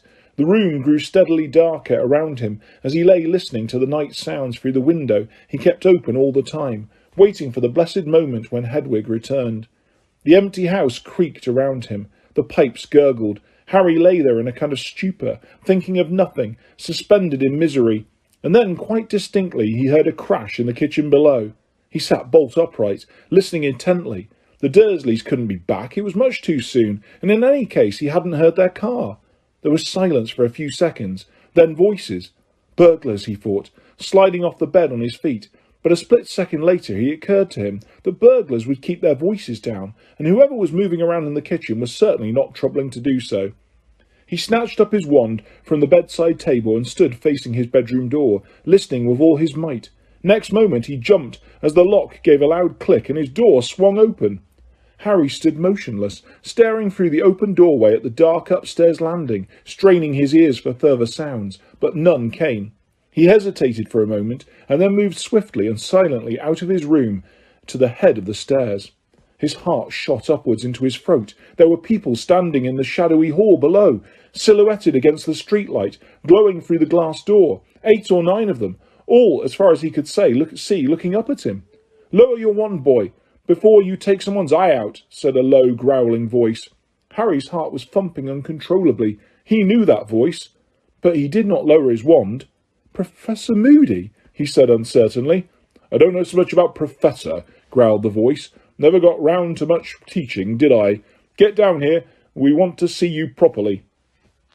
Harry lowered his wand slightly, but did not relax his grip on it, nor did he move.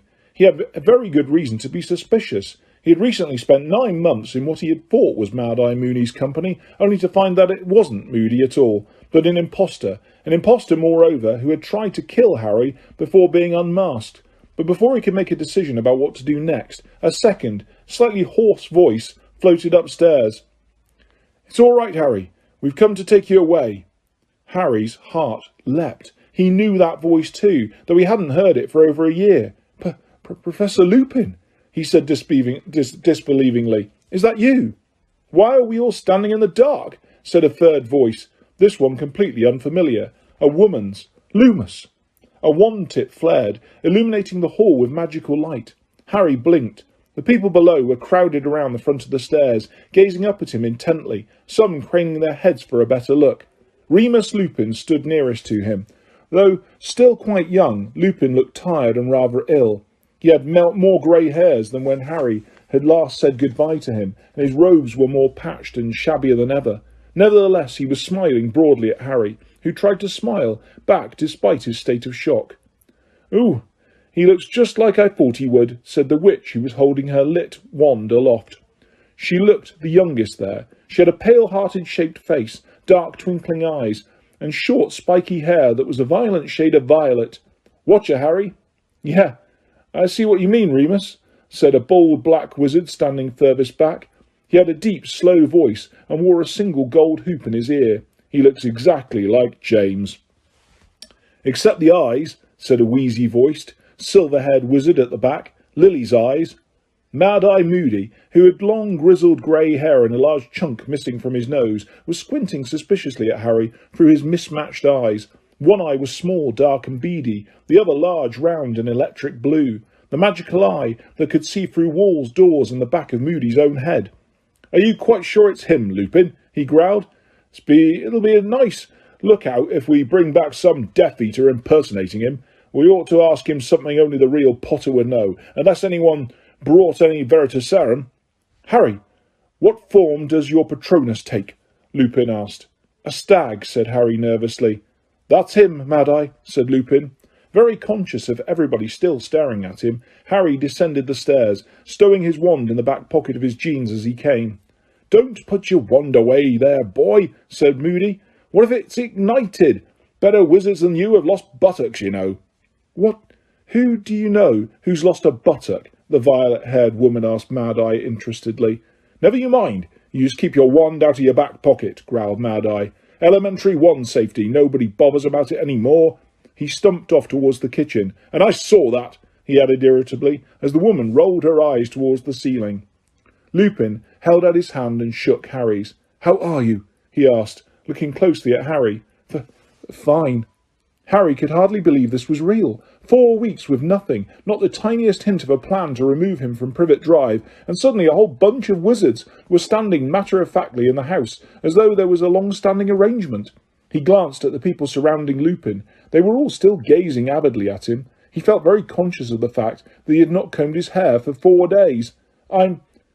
You're really lucky the Dursleys are out," he mumbled.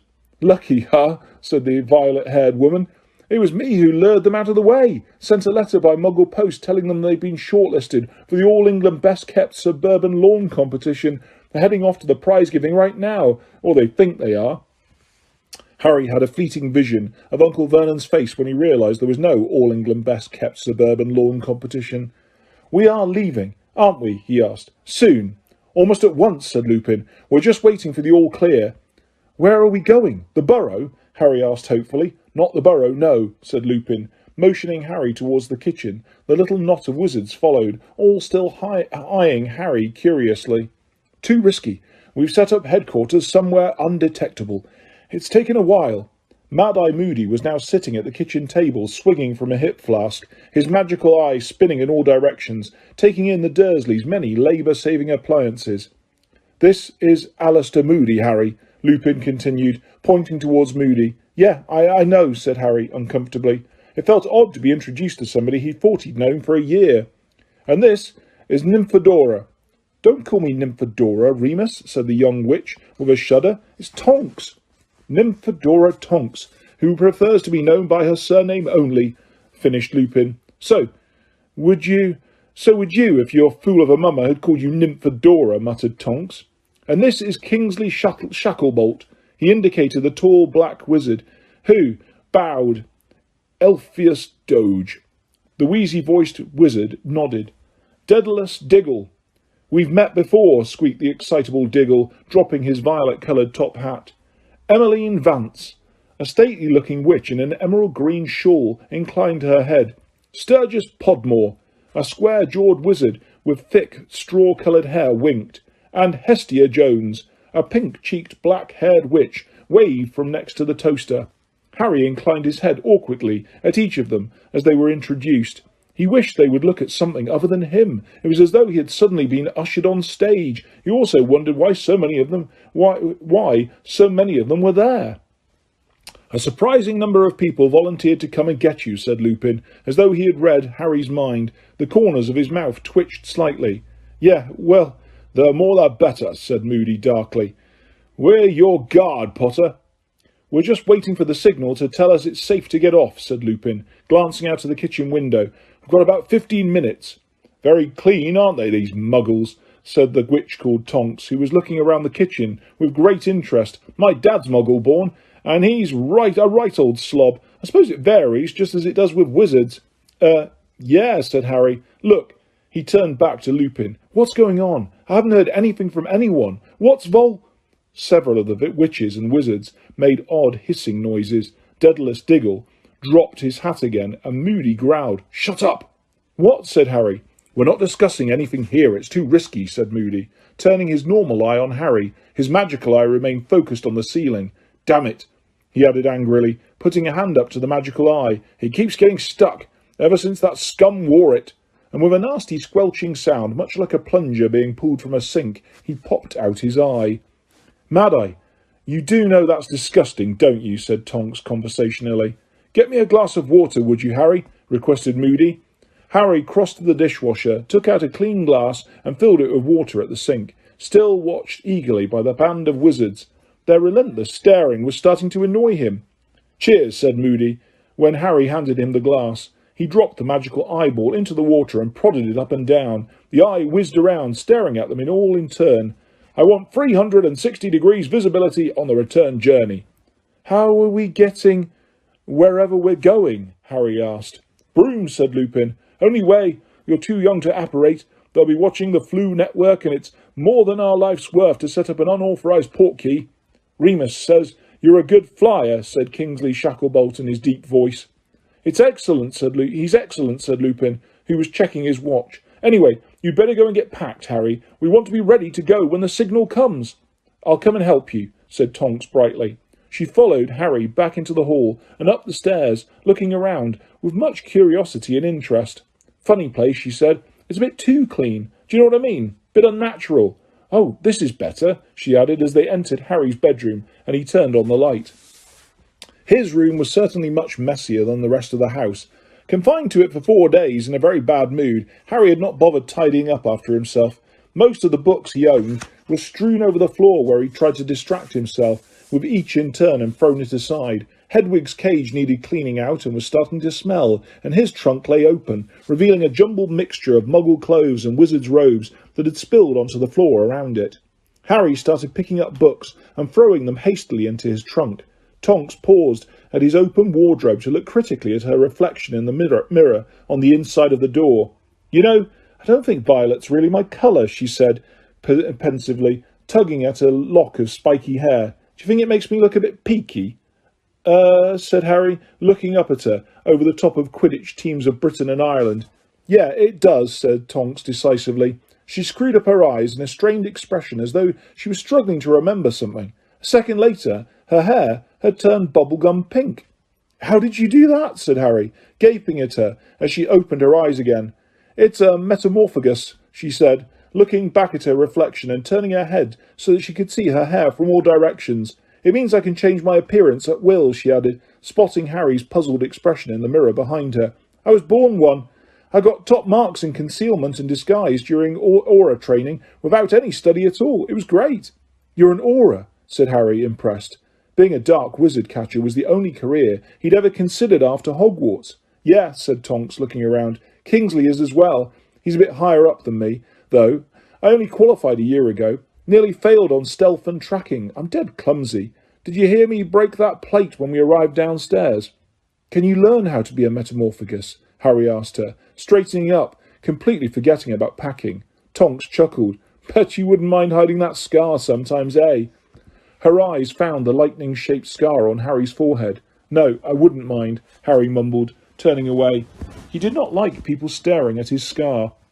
Well, you'll have to learn the hard way, I'm afraid, said Tonks. Metamorphagi are really rare. They're born, not made. Most wizards need to use a wand or potions to change their appearance. But we've got to get going, Harry. We're supposed to be packing, she added guiltily, looking around at the mess on the floor. Oh, yeah, said Harry, grabbing a few more books. Don't be stupid. It'll be much quicker if I pack, cried Tomkins, waving her wand in a long, sweeping movement over the floor. Books, clothes, telescope and scales all soared into the air and flew pell-mell into the trunk. It's not very neat, said Tonks, walking over to the trunk and looking down at the jumble inside. My mum's got this knack of getting stuff to fit itself in neatly. She even gets the socks to fold themselves, but I've never mastered how she does it. It's kind of a flick. She flicked her wand hopefully. One of Harry's socks gave a feeble sort of wiggle and flopped back on top of the mess in the trunk. Ah, well, said Tonks, slamming the trunk's lid shut. At least it's all in. That could do with a bit of cleaning too. She pointed her wand at Hedwig's cage. Scourgify! A few feathers and droppings vanished. Well, that's a bit better. I've never quite got the hang of those householdy sort of spells. Right, got everything. Cauldron, broom. Wow, a firebolt. Her eyes widened as they fell on the broomstick in Harry's right hand. It was his pride and joy, a gift from Sirius, an international standard broomstick. And I'm still riding a Comet 260, said Tonks enviously. Ah, well, one still in your jeans, both buttocks still on. OK, let's go. Locomotor trunk. Harry's trunk rose a few inches into the air. Holding her wand like a conductor's baton, Tonks made the trunk hover across the room and out of the door ahead of them. Hedwig's cage in her left hand, Harry followed her down the stairs carrying his broomstick. Back in the kitchen, Moody had replaced his eye, which was spinning so fast after its cleaning it made Harry feel sick to look at it. Kingsley, Shacklebolt and Sturgis Podmore were examining the microwave, and Hestia Jones was laughing at a potato peeler she had come across while rummaging in the drawers. Lupin was sealing a letter addressed to the Dursleys. Excellent, said Lupin, looking up as Tonks and Harry entered. We've got about a minute, I think. We should probably get out into the garden so we're ready, Harry. I've left a letter telling your aunt and uncle not to worry. They won't, said Harry. That you're safe. That'll just depress them. And you'll see them next summer. Do I have to? Lupin smiled but made no answer. Come here, boy, said Moody gruffly, beckoning Harry towards him with his wand. I need to disillusion you. You need to what? Said Harry nervously. Disillusionment charm, said Moody, raising his wand. Lupin says you've got an invisibility cloak, but it won't stay on while we're flying. This'll disguise you better. Here you go. He rapped them hard on the top of the head, and Harry felt a curious sensation as though Moody had just smashed an egg there. Cold trickles seemed to be running down his body from the point the wand had struck. Nice one, Mad-Eye, said Tonks appreciatively, staring at Harry's midriff.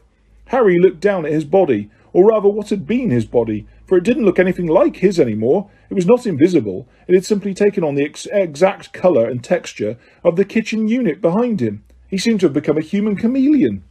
Come on, said Moody, unlocking the back door to it with his wand. They all stepped outside onto Uncle Vernon's beautifully kept lawn. Clear night, grunted Moody, his magical eyes scanning the heavens. Could have done with a bit more cloud cover. Right, you. He barked at Harry. We're going to be flying in close formation. Tonks will be right in front of you. Keep close on her tail. Lupin will be covering you from below. I'm going to be behind you. The rest will be circling us. We don't break ranks for anything. Got me? If one of us is killed... Is that likely? Harry asked apprehensively, but Moody ignored him. The others keep flying. Don't stop. Don't break ranks. If they take all of us and you survive, Harry, the rear guard are standing by to take over. Keep flying east and they'll join you. Stop being so cheerful, Mad-Eye. He'll think we're not taking him this seriously, said Tonks, as she strapped Harry's trunk and Hedwig's cage into a harness hanging from her broom. I'm just telling the boy the plan, growled Moody. Our job's to deliver him safely to headquarters, and if we die in the attempt... No one's going to die, said Kingsley Shacklebolt in his deep, calming voice. Mount your brooms. That's the first signal, said Lupin sharply, pointing into the sky. Far, far above them a shower of bright red sparks had flared among the stars. Harry recognised them at once as wand sparks. He swung his right leg over his firebolt, gripped its handle tightly, and felt it vibrating very slightly, as though it was as keen as he was to be up in the air once more. Second signal, let's go, said Lupin loudly, as more sparks, green this time, exploded high above them. Harry kicked off hard from the ground. The cool night air rushed through his hair as the neat square gardens of Privet Drive fell away, shrinking rapidly into a patchwork of dark greens and blacks, and every thought of the ministry hearing was swept from his mind, as though he had a rush of air had blown it out of his head. He felt as though his heart was going to explode with pleasure. He was flying again, flying away from Privet Drive, as he'd been fantasizing about all summer. He was going home. For a few glorious moments all his problems seemed to recede to nothing, insignificant in the vast starry sky. Hard left! Hard left! There's a muggle looking up! Shouted Moody from behind him. Tonks swerved and Harry followed her, watching his trunk swinging wildly beneath her broom. We need more height! Give it another quarter of a mile! Harry's eyes watered in the chill as they soared upwards. He could see nothing below them now, but tiny pinpricks of light that were car headlights and street lamps. 2 of those tiny lights might belong to Uncle Vernon's car. The Dursleys would be heading back to their empty house right now, full of rage about the non-existent lawn competition, and Harry laughed aloud at the thought, though his voice was drowned by the flapping robes of the others, the creaking of the harness holding his trunk in the cage, and the whoosh of the wind in their ears as they sped through the air. He had not felt this alive in a month, or this happy. Bearing south, shouted Mad-Eye. Town ahead! They soared right to avoid passing directly over the glittering spider's web of lights below. Bear southeast and keep climbing. There's some low cloud ahead. We can lose ourselves in, called Moody. We're not going through clouds, shouted Tonks angrily. We'll get soaked, Mad-Eye. Harry was relieved to hear her say this. His hands were growing numb on the firebolt's handle. He wished he had thought to put on a coat. He was starting to shiver. They altered their course every now and then, according to Mad-Eye's instructions. Harry's eyes were screwed up against the rush of icy wind that was starting to make his ears ache.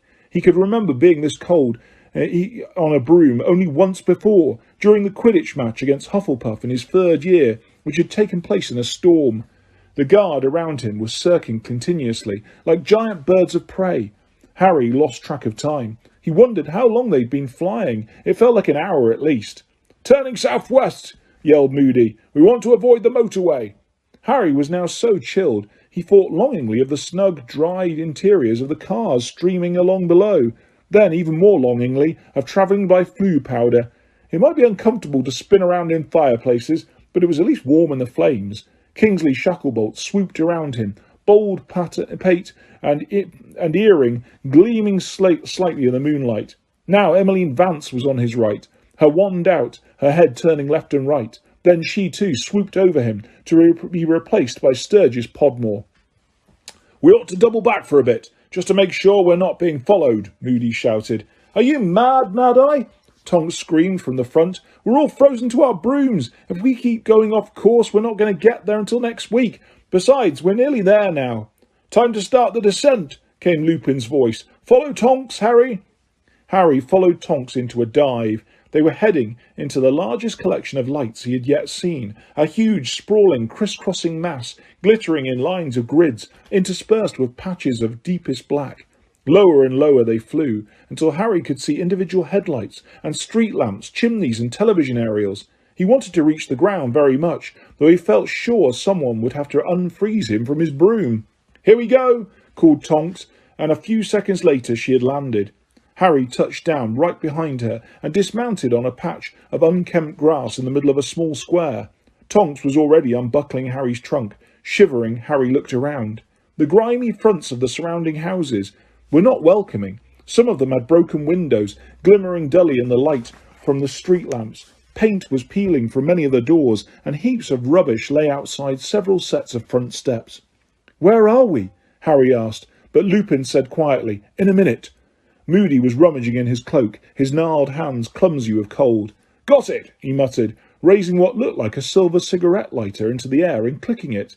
The nearest street light went out with a pop. He clicked the unlighter again. The next lamp went out. He kept clicking until every lamp in the square was extinguished and the only remaining light came from curtained windows and the sickle moon overhead.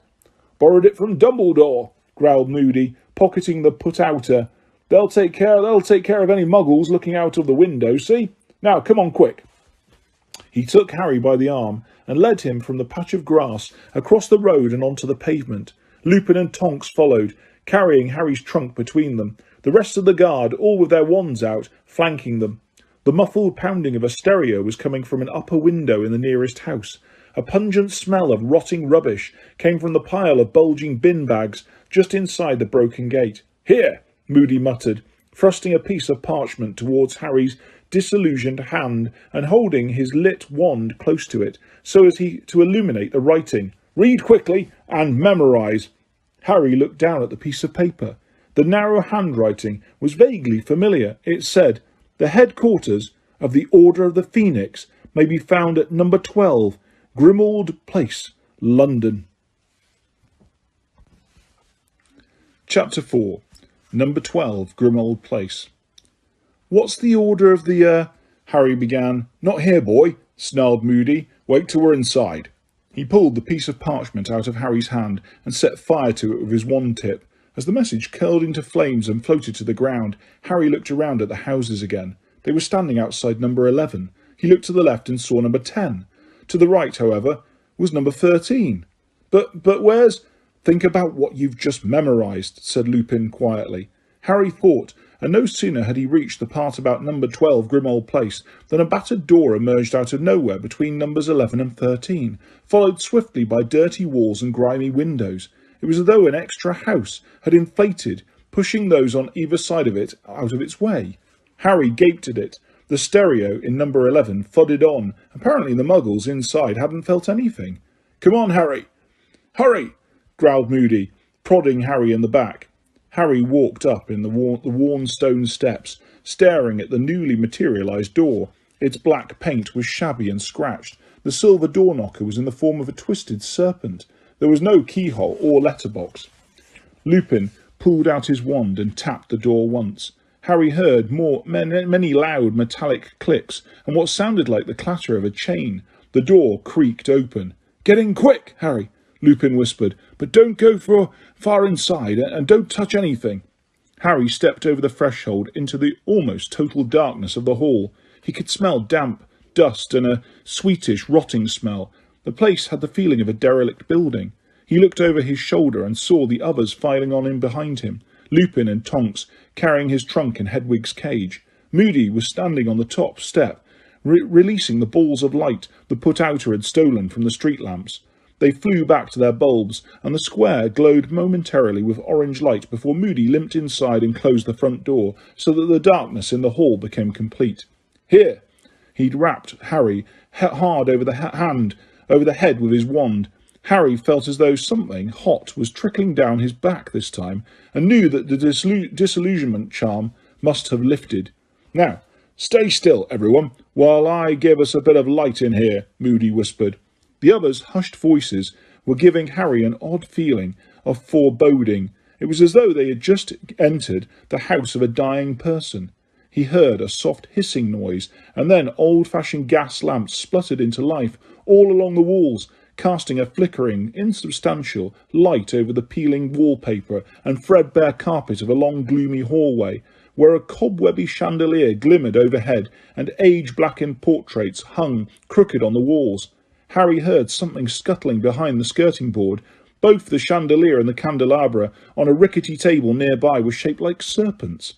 There were hurried footsteps, and Ron's mother, Mrs. Weasley, emerged from a door at the far end of the hall. She was beaming in welcome as she hurried towards them, though Harry noticed that she was rather thinner and paler than she had been the last time he had seen her. "Oh, Harry, it's lovely to see you," she whispered, pulling him into a rib-cracking hug before holding him at arm's length and examining him critically. "You're looking peaky. You need feeding up, but you'll have to wait a bit for dinner, I'm afraid." She turned to the gang of wizards behind him and whispered urgently, "He's just arrived. The meeting started." The wizards behind Harry all made noises of interest and excitement and began filing past him towards the door through which Mrs. Weasley had just come. Harry made to follow Lupin, but Mrs. Weasley held him back. "No, Harry, the meeting's only for members of the Order. Ron and Hermione are upstairs. You can wait with them until the meeting's over, then we'll have dinner, and keep your voice down in the hall," she added in an urgent whisper. "Why? I don't want anything to wake up." "What do you—" "I'll explain later. I've got to hurry. I'm supposed to be at the meeting. I'll just show you where you're sleeping."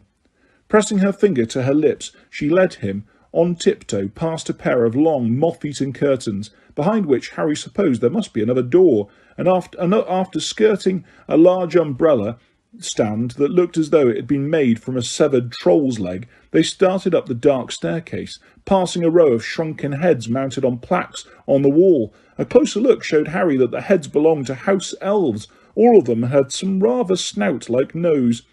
Harry's bewilderment deepened with every step he took. What on earth were they doing in a house that looked as though it belonged to the darkest of wizards? Mrs. Weasley, why? Ron and Hermione will explain everything, dear. I've really got to dash. Mrs. Weasley whispered distractedly. There. They had reached the second landing. You're the door on the right. I'll call you when it's over. And she hurried off downstairs again. Harry crossed the dingy landing, turned the bedroom doorknob, which was shaped like a serpent's head, and opened the door. He caught a brief glimpse of a gloomy, high-ceilinged, twin-bedded room where there was a loud twittering noise, followed by an even louder shriek, and his vision was completely obscured by a large quantity of very bushy hair. Hermione had thrown herself onto him in a hug that nearly knocked him flat, while Ron's tiny owl, Pigwidgeon, zoomed excitedly round and around their heads. "Harry! Ron! He's here! Harry's here!" We didn't hear you arrive. Oh, how are you? Are you all right? Have you been furious with us? I bet you have. I know our letters were useless, but we couldn't tell you anything. Dumbledore made us swear we wouldn't. Oh, we've got so much to tell you, and you've got things to tell us. The Dementors. When we heard, and that ministry hearing, it's just outrageous. I've looked it all up. They can't expel you. They just can't. There's provision in the decree for the reasonable restriction of underage sorcery for the use of magic in life-threatening situations. Let him breathe, Hermione, said Ron, grinning as he closed the door behind Harry. He seemed to have grown several more inches during their month apart, making him taller and more gangly-looking than ever, though the long nose, bright red hair and freckles were the same. Still beaming, Hermione let go of Harry, but before she could say another word, there was a soft whooshing sound, and something white soared from the top of the dark wardrobe and landed gently on Harry's shoulder. Hedwig! The snowy owl clicked her beak and nibbled his ear affectionately as Harry stroked her feathers. She's been in a right state, said Ron. Pecked us half to death when she brought your last letters. Look at this. He showed Harry the index finger of his right hand, which sported a half-healed but clearly deep cut. Oh, yeah, Harry said. Sorry about that, but I wanted answers, you know. We wanted to give them to you, mate, said Ron. Hermione was going spare. She kept saying you'd do something stupid if you were stuck all on your own without news, but Dumbledore made us.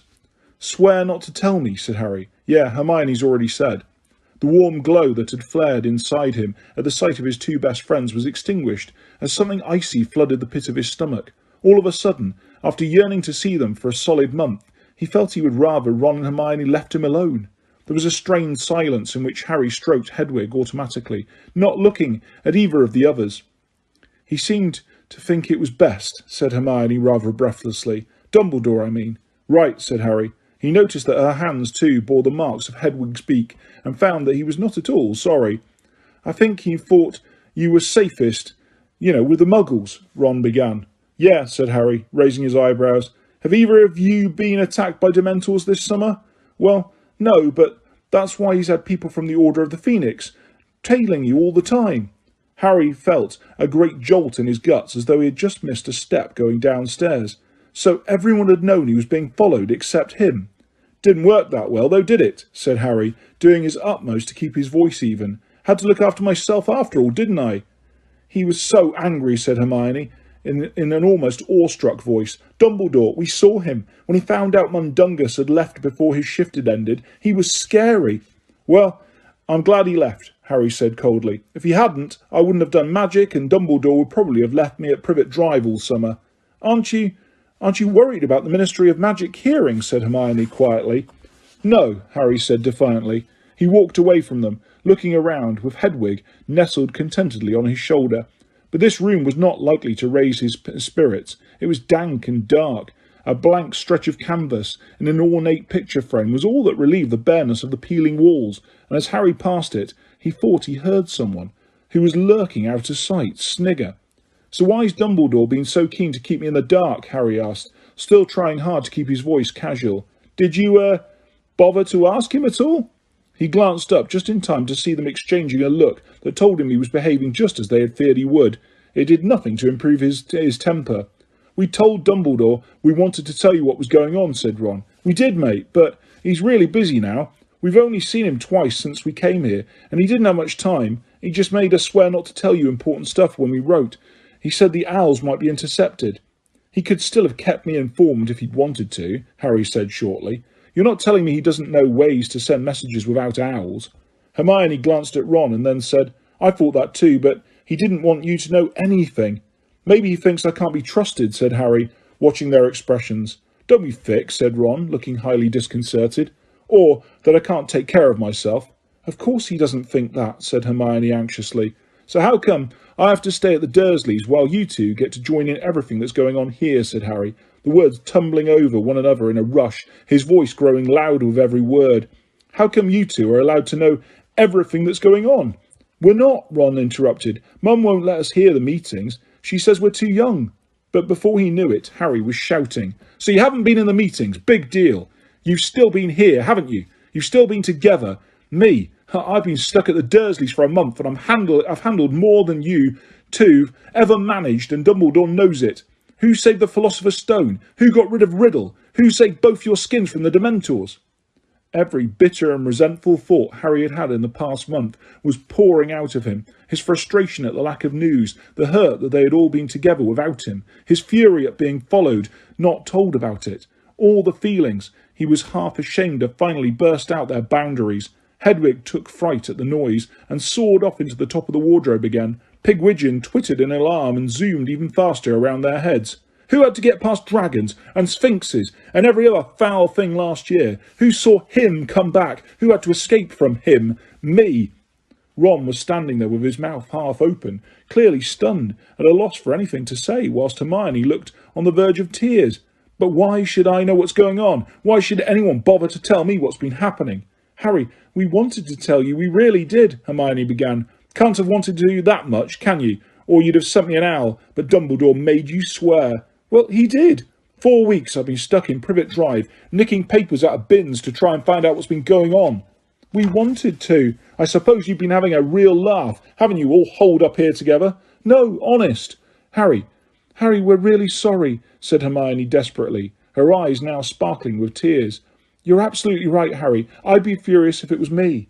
Harry glared at her, still breathing deeply, then turned away from them again, pacing up and down. Hedwig hooted glumly from the top of the wardrobe. There was a long pause, broken only by the mournful creak of the floorboards below Harry's feet.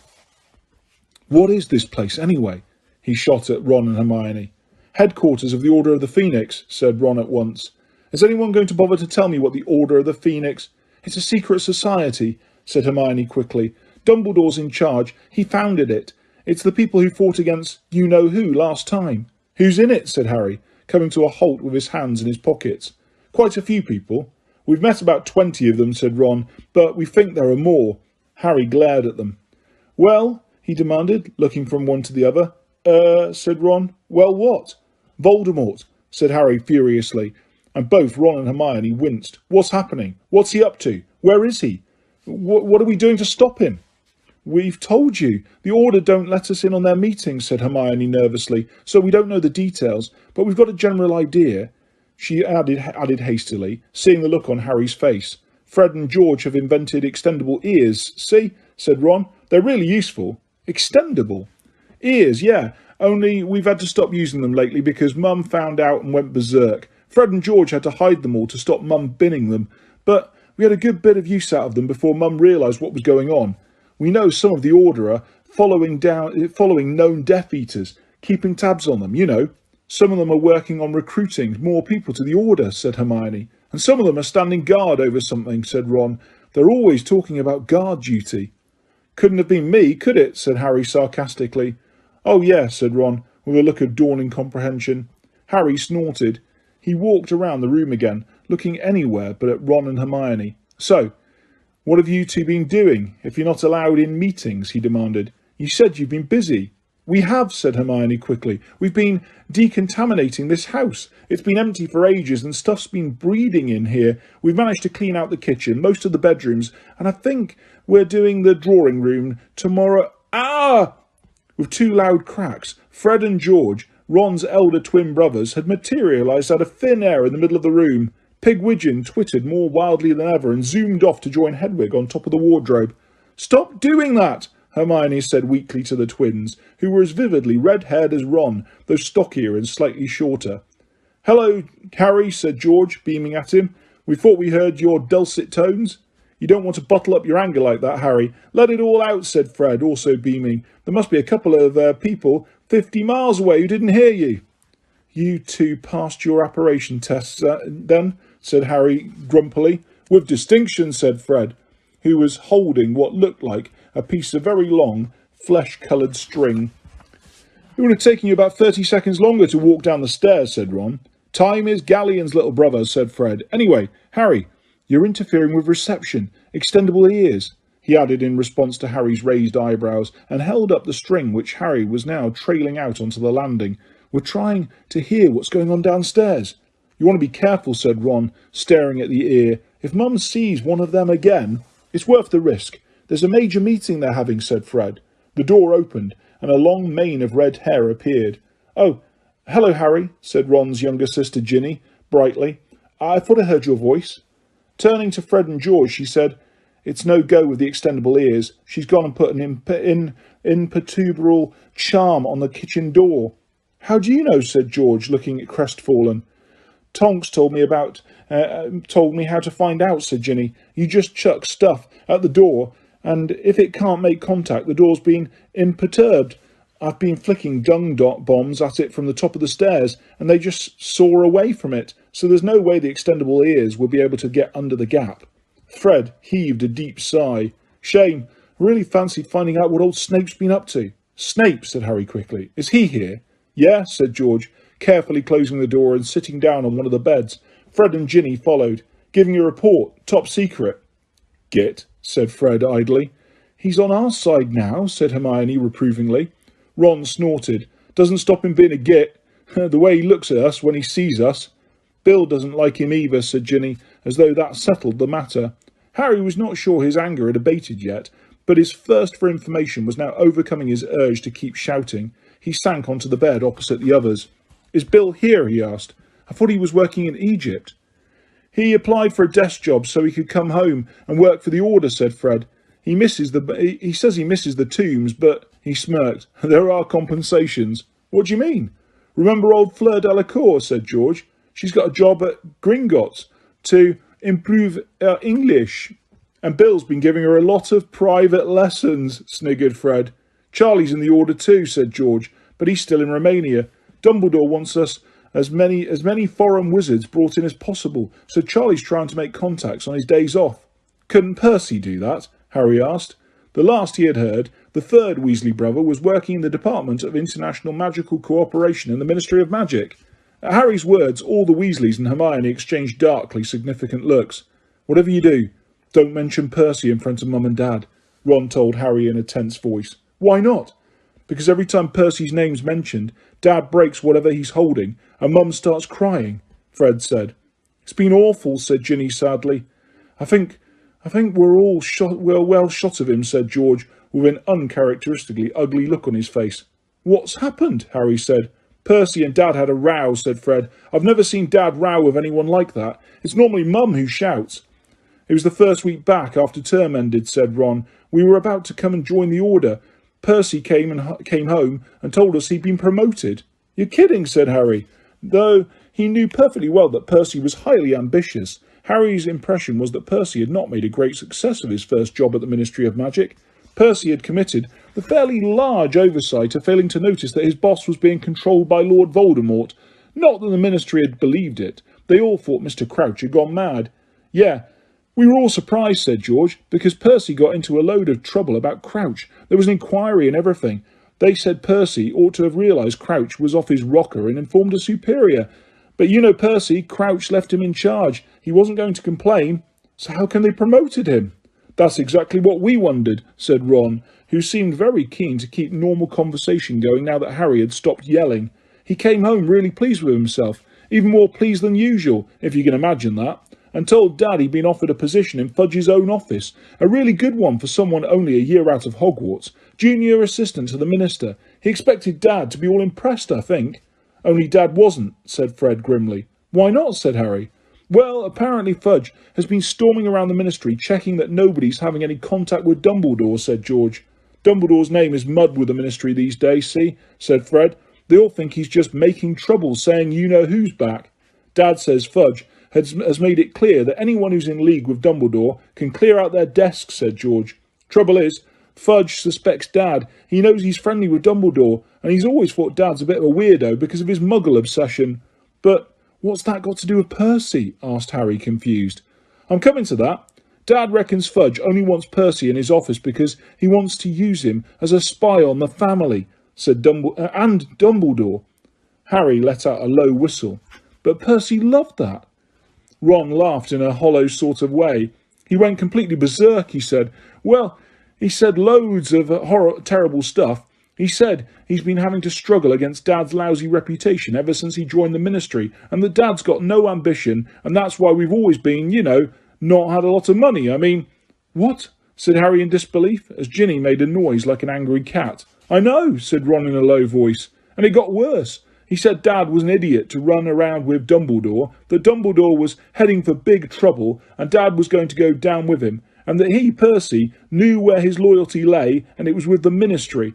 And if Mum and Dad were going to become traitors to the Ministry, he was going to make sure everyone knew he didn't belong to our family anymore. And he packed his bags the same night and left. He's living here in London now.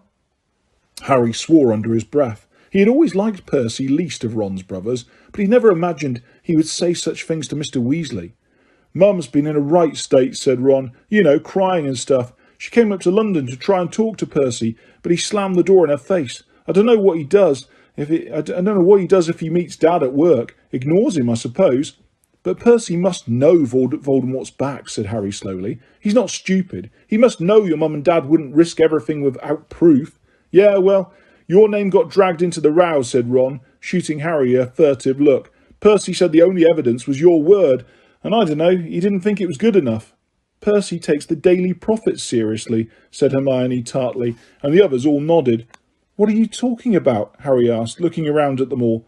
They were all regarding him wearily. Haven't you been getting the Daily Prophet? Hermione asked nervously. Yeah, I have, said Harry. Have you, been reading it thoroughly? Hermione asked, still more anxiously.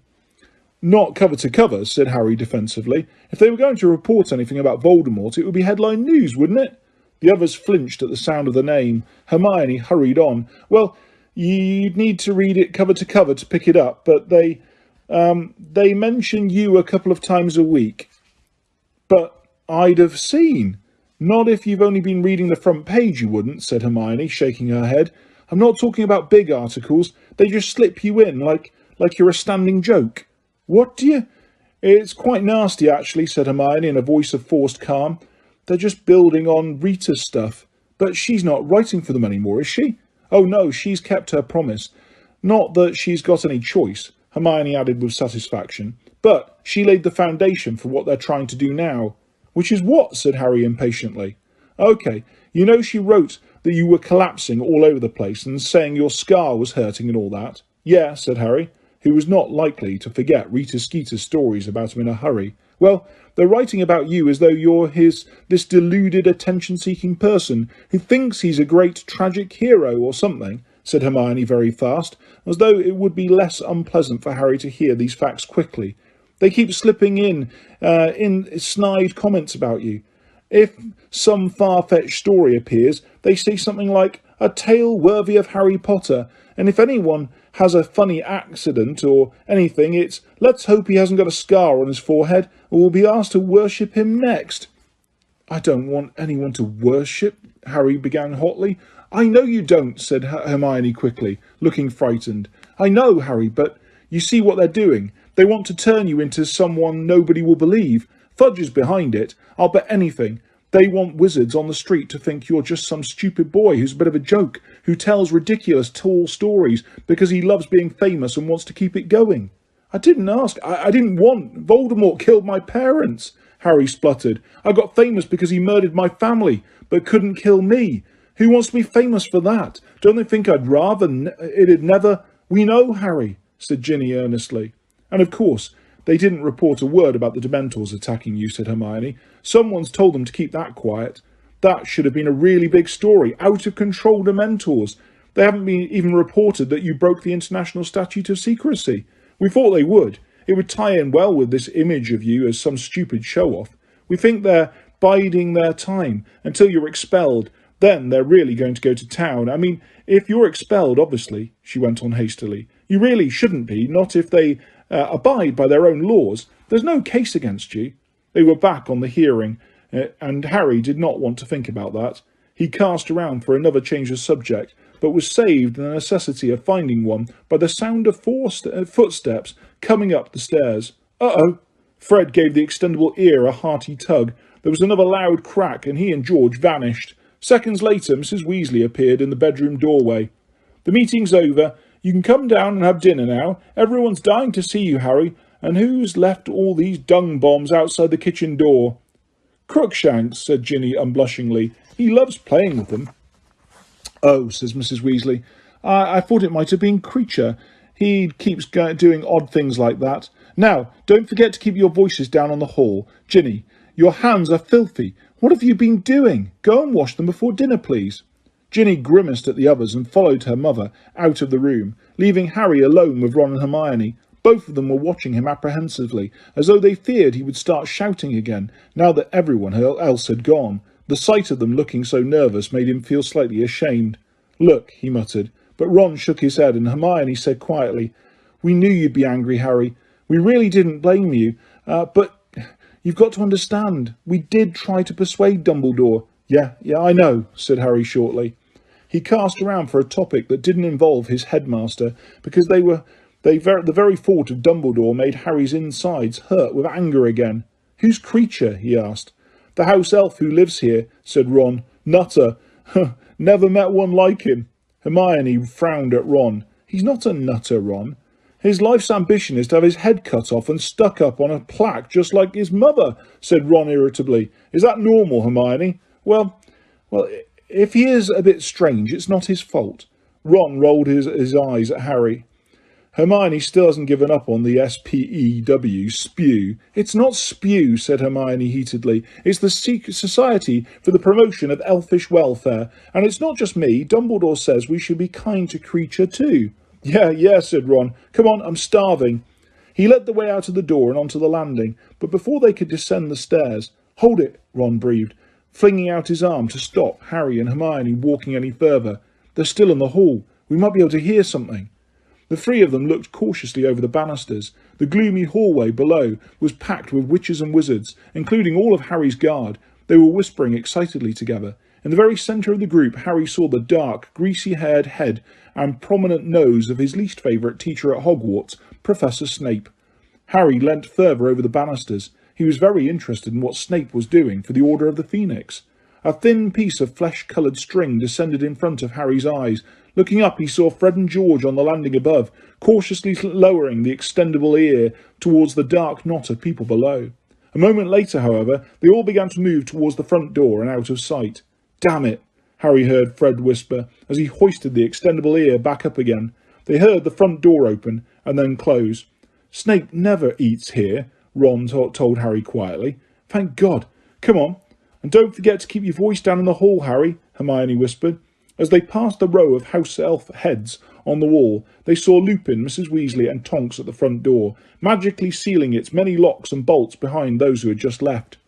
Reaching down in the kitchen, Mrs. Weasley whispered, meeting them at the bottom of the stairs. Harry, dear, if you'll just tiptoe across the hall, it's through this door here. Crash! Tonks! Cried Mrs. Weasley in exasperation, turning to look behind her. I'm sorry, wailed Tonks, who was lying flat on the floor. It's that stupid umbrella stand. That's the second time I've tripped over. But the rest of her words were drowned by a horrible, ear-splitting, blood-curdling screech. The moth-eaten velvet curtains Harry had passed earlier had flown apart, but there was no door behind them. For a split second, Harry thought he was looking through a window behind which an old woman in a black cap was screaming and screaming, as though she were being tortured. Then he realised it was simply a life-size portrait, but the most realistic and the most unpleasant he had ever seen in his life. The old woman was drooling, her eyes were rolling, the yellowing skin of her face stretched taut as she screamed, and all along the hall behind them the other portraits awoke and began to yell too, so that Harry actually screwed up his eyes at the noise and clapped his hands over his ears. Lupin and Mrs. Weasley darted forward and tried to tug the curtains shut over the old woman, but they would not close, and she screeched louder than ever, brandishing clawed hands as though trying to tear at their faces. Filth, scum, byproducts of dirt and vileness, half-breeds, mutants, freaks, be gone from this place. How dare you befoul the house of my fathers? Tonks apologised over and over again, dragging the huge, heavy troll's leg back off the floor. Mrs. Weasley abandoned the attempt to close the curtains and hurried up and down the hall, stunning all the other portraits with her wand, and a man with long black hair came charging out of a door facing Harry. "Shut up, you horrible old hag! Shut up!" he roared, seizing the curtain Mrs. Weasley had abandoned. The old woman's face blanched. "You!" she scowled and howled, her eyes popping at the sight of the man. "Blood traitor! Abomination! Shame of my flesh!" "I said, shut up!" roared the man, and with a stupendous effort he and Lupin managed to force the curtains closed again. The old woman's screeches died, and an echoing silence fell. Panting slightly and sweeping his long dark hair out of his eyes, Harry's godfather Sirius turned to face him. "Hello, Harry," he said grimly. "I see you've met my mother." Chapter 5. The Order of the Phoenix. "You're my dear old mum, yeah," said Sirius. "We've been trying to get her down for a month, but we think she put a permanent sticking charm on the back of the canvas. Let's get downstairs quick, before they all wake up again." "But what's a portrait of your mother doing here?" Harry asked, bewildered, as they went through the door from the hall and led the way down a flight of narrow stone steps, the others just behind them. "Hasn't anyone told you? This was my parents' house," said Sirius. "But I'm the last black left, so it's mine now. I offered it to Dumbledore for headquarters, about the only useful thing I've been able to do." Harry, who had expected a better welcome, noted how hard and bitter Sirius's voice sounded. He followed his godfather to the bottom of the steps and through a door leading into the basement kitchen. It was scarcely less gloomy than the hall above, a cavernous room with rough stone walls. Most of the light was coming from the large fire at the end of the far room. A haze of pipe smoke hung in the air like battle fumes, through which loomed the menacing shapes of heavy iron pots and pans hanging from the dark ceiling. Many chairs had been crammed into the room for the meeting, and a long wooden table stood in the middle of them, littered with rolls of parchment, goblets, empty wine bottles, and a heap of what appeared to be rags. Mr. Weasley and his eldest son Bill were talking quietly with their heads together at the end of the table. Mrs. Weasley cleared her throat. Her husband, a thin, balding, red-haired man who wore horn-rimmed glasses, looked around and jumped to his feet. "Harry!" Mr. Weasley said, hurrying forward to greet him and shaking his hand vigorously. "Good to see you." Over his shoulder, Harry saw Bill, who still wore his long hair in a ponytail, hastily rolling up the lengths of parchment left on the table. "Journey all right, Harry?" Bill called, trying to gather up 12 scrolls at once. "Mad I didn't make you come via Greenland, then." "He tried," said Tonks, striding over to help Bill and immediately toppling a candle onto the last piece of parchment. "Oh no, sorry." "Here, dear," said Mrs. Weasley, sounding exasperated, and she repaired the parchment with a wave of her wand. In the flash of light caused by Mrs. Weasley's charm, Harry caught a glimpse of what looked like the plan of a building. Mrs. Weasley had seen him looking. She snatched the plan off the table and stuffed it into Bill's already overladen arms. "This sort of thing ought to be cleared away promptly at the end of the meetings," she snapped, before sweeping off towards an ancient dresser from which she started unloading dinner plates. Bill took out his wand, muttered, "Evanesco," and the scrolls vanished. "Sit down, Harry," said Sirius. "You've met Mundungus, haven't you?" The thing Harry had taken to be a pile of rags gave a prolonged, grunting snore and then jerked awake. "Someone say my name?" Mundungus mumbled sleepily. "I agree with Sirius." He raised a very grubby hand in the air, as though voting, his droopy, bloodshot eyes unfocused. Ginny giggled.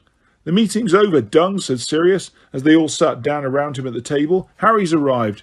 "Eh?" said Mundungus, peering balefully at Harry through his matted ginger hair. "Blimey, so he has. Yeah, you all right, Harry?" "Yeah," said Harry, Mundungus fumbled nervously in his pockets, still staring at Harry, and pulling out a grimy black pipe. He stuck it in his mouth, ignited the end of it with his wand, and took a deep pull on it. Great billowing clouds of greenish smoke obscured him within seconds. "Oh, you apology," grunted a voice from the middle of the smelly cloud. "For the last time, Mundungus," called Mrs. Weasley, "will you please not smoke that thing in the kitchen, especially not when we're about to eat?" "Ah," said Mundungus. "Right. Sorry, Molly." The cloud of smoke vanished as Mundungus stowed his pipe back in his pocket, but an acid smell of burning socks lingered. "And if you want dinner before midnight, I'll need a hand," Mrs. Weasley said to the room at large. "No, you can stay where you are, Harry dear. You've had a long journey." "What can I do, Molly?" said Tonks enthusiastically, bounding forwards. Mrs. Weasley hesitated, looking apprehensive. No, it's all right, Tonks. You have a rest too. You've done enough today." No, I want to help," said Tonks brightly, knocking over a chair as she hurried towards the dresser from which Ginny was collecting cutlery. Soon a series of heavy knives were chopping meat and vegetables of their own accord, supervised by Mr. Weasley, while Mrs. Weasley stirred a cauldron dangling over the fire, and the others took out plates, more goblets, and food from the pantry. Harry was left at the table with Sirius and Mundungus, who was still blinking at him mournfully. "Seen old Figgy since?" he asked. "No," said Harry. "Haven't seen anyone." "See, I wouldn't have left," said Mundungus, leaning forward, a pleading note in his voice, "but I had a business opportunity." Harry felt something brush against his knees and started, but it was only Crookshanks, Hermione's bandy-legged ginger cat, who wound himself around Harry's legs, purring, and then jumped onto Sirius's lap and curled up. Sirius scratched him absent-mindedly behind the ears as he turned, still grim-faced, to Harry. "Had a good summer so far?" "No, it's been lousy," said Harry. For the first time, something like a grin flitted across Sirius's face. "Don't know what you're complaining about, myself." "What?" said Harry incredulously.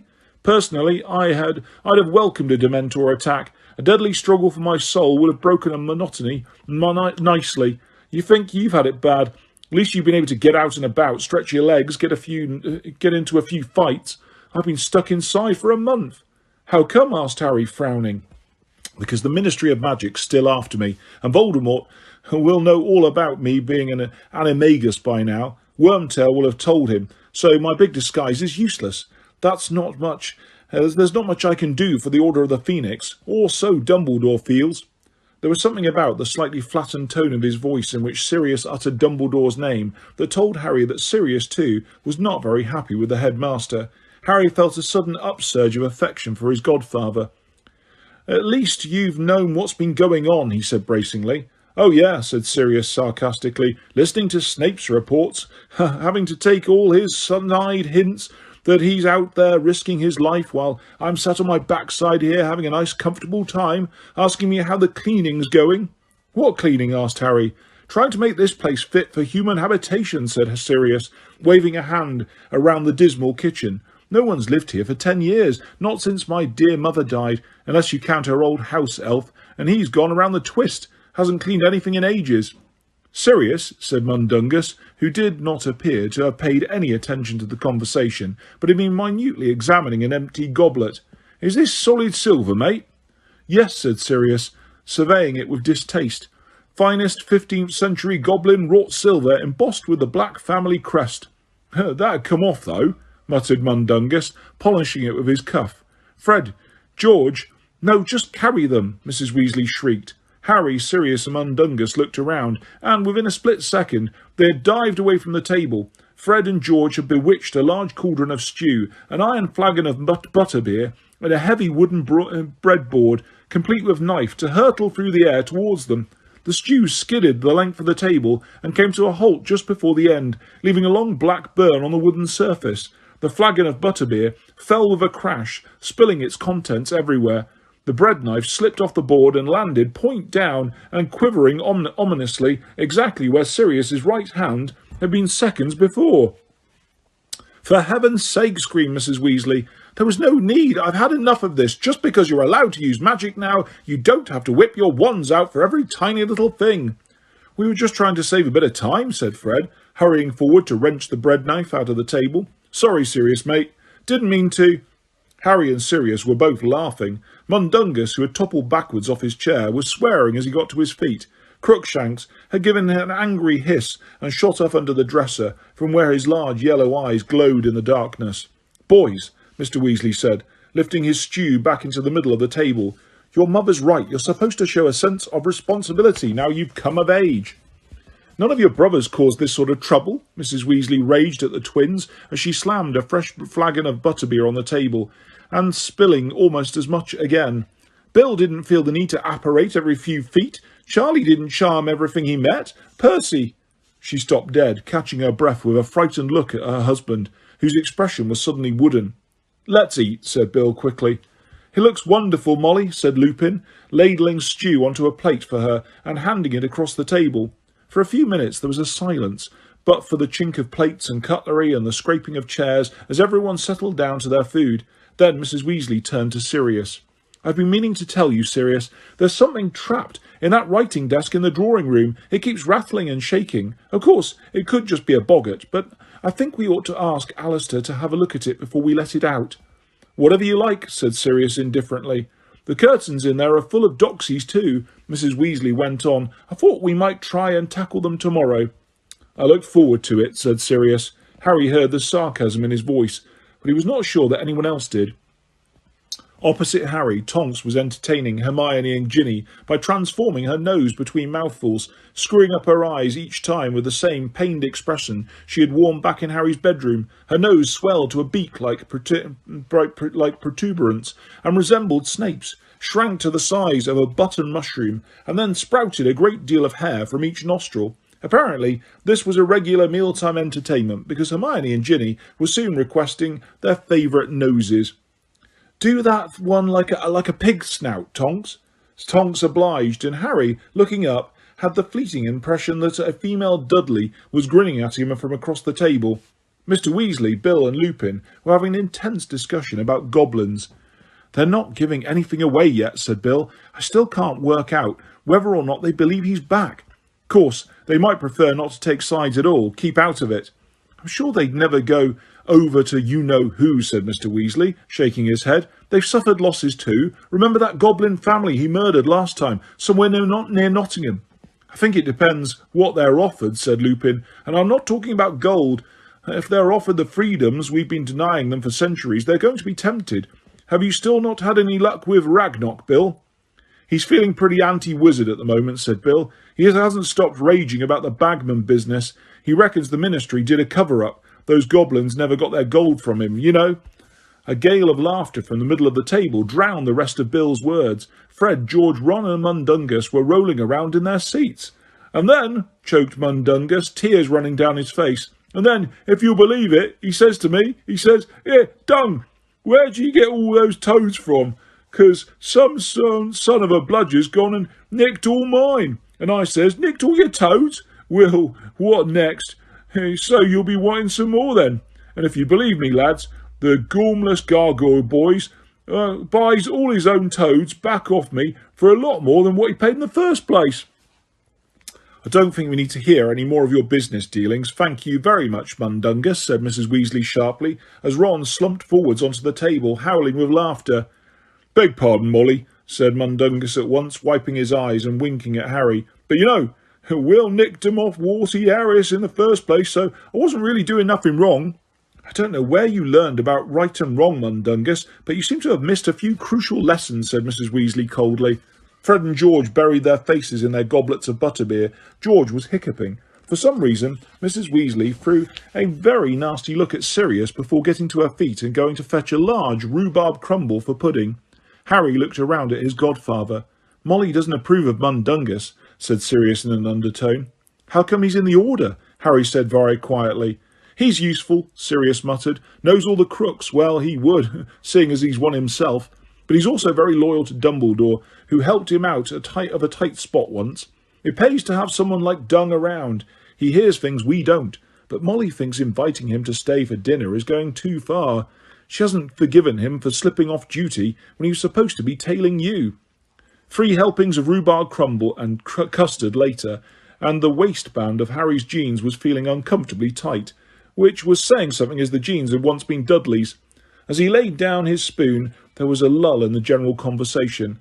Mr. Weasley was leaning back in his chair, looking repeat and relaxed. Tonks was yawning wildly, her nose now back to normal, and Ginny, who had lured Crookshanks out from under the dresser, was sitting cross-legged on the floor, rolling butterbeer corks for him to chase. "Nearly time for bed, I think," said Mrs. Weasley with a yawn. "Not just yet, Molly," said Sirius, pushing away his empty plate and turning to look at Harry. "You know, I'm surprised at you. Thought the first thing you'd do when you got here would be to start asking questions about Voldemort." The atmosphere in the room changed with the rapidity Harry's associated with the arrival of Dementors. Where seconds before it had been sleepily relaxed, it was now alert, ever tense. A frisson had gone around the table at the mention of Voldemort's name. Lupin, who had been about to take a sip of wine, lowered his goblet slowly, looking wary. "I did," said Harry indignantly. "I asked Ron and Hermione, but they said we're not allowed in the Order, so—" "And they're quite right," said Mrs. Weasley. "You're too young." She was sitting bolt upright in her chair, her fist clenched on its arms, every trace of drowsiness gone. "Since when did someone have to be in the Order of the Phoenix to ask questions?" asked Sirius. "Harry's been trapped in that Muggle house for a month. He's got the right to know what's been happened—" "Hang on," interrupted George loudly. "How come Harry gets his questions answered?" said Fred angrily. "We've been trying to get stuff out of you for a month, and you haven't told us a single stinking thing," said George. "You're too young. You're not in the Order," said Fred, in a high-pitched voice that sounded uncannily like his mother's. "Harry's not even of age." "It's not my fault you haven't been told what the Order's doing," said Sirius calmly. "That's your parents' decision. Harry, on the other hand—" "It's not down to you to decide what's good for Harry," said Mrs. Weasley sharply. The expression on her normally kind face looked dangerous. "You haven't forgotten what Dumbledore said, I suppose?" "Which bit?" Sirius asked politely, but with the air of a man readying himself for a fight. "The bit about not telling Harry more than he needs to know," said Mrs. Weasley, placing a heavy emphasis on the last three words. Ron, Hermione, Fred and George's heads swivelled from Sirius to Mrs. Weasley as though they were following a tennis rally. Ginny was kneeling amid a pile of abandoned butterbeer corks, watching the conversation with her mouth slightly open. Lupin's eyes were fixed on Sirius. "I don't intend to tell him more than he needs to know, Molly," said Sirius. "But as he was the one who saw Voldemort come back," again there was a collective shudder around the table at the name, "he has more right than most to—" "He's not a member of the Order of the Phoenix," said Mrs. Weasley. "He's only 15 and he's dealt with as much as most in the Order," said Sirius, "and more than some." "No one's denying what he's done," said Mrs. Weasley, her voice rising, her fist trembling at the arms of her chair. "But he's not a child," said Sirius impatiently. "He's not an adult either," said Mrs. Weasley, the colour rising in her cheeks. "He's not James, Sirius." "I'm perfectly clear who he is, thanks, Molly," said Sirius coldly. "I'm not sure you are," said Mrs. Weasley. "Sometimes the way you talk about him is as though you think you've got your best friend back." "What's wrong with that?" said Harry. "What's wrong, Harry, is that you are not your father, however much you look like him," said Mrs. Weasley, her eyes still boring into Sirius. "You are still in school, and adults responsible for you should not forget it." "Meaning I'm an irresponsible godfather?" demanded Sirius, his voice rising. "Meaning you have been known to act rashly, Sirius, which is why Dumbledore keeps reminding you to stay at home and—" "We'll leave my instructions from Dumbledore out of this, if you please," said Sirius loudly. "Arthur," said Mrs. Weasley, rounding on her husband. "Arthur, back me up." Mr. Weasley did not speak at once. He took off his glasses and cleaned them slowly on his robes, not looking at his wife. Only when he had replaced them carefully on his nose did he reply. "Dumbledore knows the position has changed, Molly. He accepts that Harry will have to be filled in, to a certain extent, now that he is staying at headquarters." "Yes, but there's a difference between that and inviting him to ask whatever he likes." "Personally," said Lupin quietly, looking away from Sirius at last, as Mrs. Weasley turned quickly to him, hopeful that finally she was about to get an ally, "I think it might be better that Harry gets the facts. Not all the facts, Molly, but the general picture from us, rather than a garbled version from others." His expression was mild, but Harry felt sure Lupin, at least, knew that some extendable ears had survived Mrs. Weasley's purge. "Well," said Mrs. Weasley, breathing deeply and looking around the table for support that did not come. "Well, I can see I'm going to be overruled. I'll just say this. Dumbledore must have had his reasons for not wanting Harry to know too much. And speaking as someone who has Harry's best interests at heart, he's not your son, said Sirius quietly. He's as good as, said Mrs. Weasley fiercely. Who else has he got? He's got me. Yes, said Mrs. Weasley, her lip curling. The thing is, it's been rather difficult for you to look after him while you've been locked up in Azkaban, hasn't it? Sirius started to rise from his chair. Molly, you're not the only person at this table who cares about Harry, said Lupin sharply. Sirius, sit down. Mrs. Weasley's lower lip was trembling. Sirius sank slowly back into his chair, his face white. I think Harry ought to be allowed a say in this, Lupin continued. He's old enough to decide for himself. I want to know what's been going on, Harry said at once. He did not look at Mrs. Weasley. He had been touched by what she had said about his being as good as a son, but he was also impatient with her mollycoddling. Sirius was right. He was not a child. Very well, said Mrs. Weasley, her voice cracking. Ginny, Ron, Hermione, Fred, George, I want you out of this kitchen now. There was an instant uproar. We're of age, Fred and George bellowed together. If Harry's allowed, why can't I? Shouted Ron. Mum, I want to hear, wailed Ginny. No, shouted Mrs. Weasley, standing up, her eyes over bright. I absolutely forbid. Molly, you can't stop Fred and George, said Mr. Weasley wearily. They are of age. They're still at school. But they're legally adults now, said Mr. Weasley, in the same tired voice. Mrs. Weasley was now scarlet in the face. All right then, Fred and George can stay, but Ron... Harry'll tell me and Hermione everything you say anyway, said Ron hotly. Won't you? He added uncertainly, meeting Harry's eyes. For a split second, Harry considered telling Ron that he wouldn't tell him a single word, that he would try a taste of being kept in the dark and see how he liked it, but the nasty impulse vanished as they looked at each other. Course I will, Harry said. Ron and Hermione beamed. Fine, shouted Mrs. Weasley. Fine. Ginny, bed. Ginny did not go quietly. They could hear her raging and storming at her mother all the way up the stairs, and when she reached the hall, Mrs. Black's ear-splitting shrieks were added to the din. Lupin hurried off to the portrait to restore calm. It was only after he had returned, closing the kitchen door behind him and taking his seat at the table again, that Sirius spoke. OK, Harry, what do you want to know? Harry took a deep breath and asked the question that had obsessed him for the last month.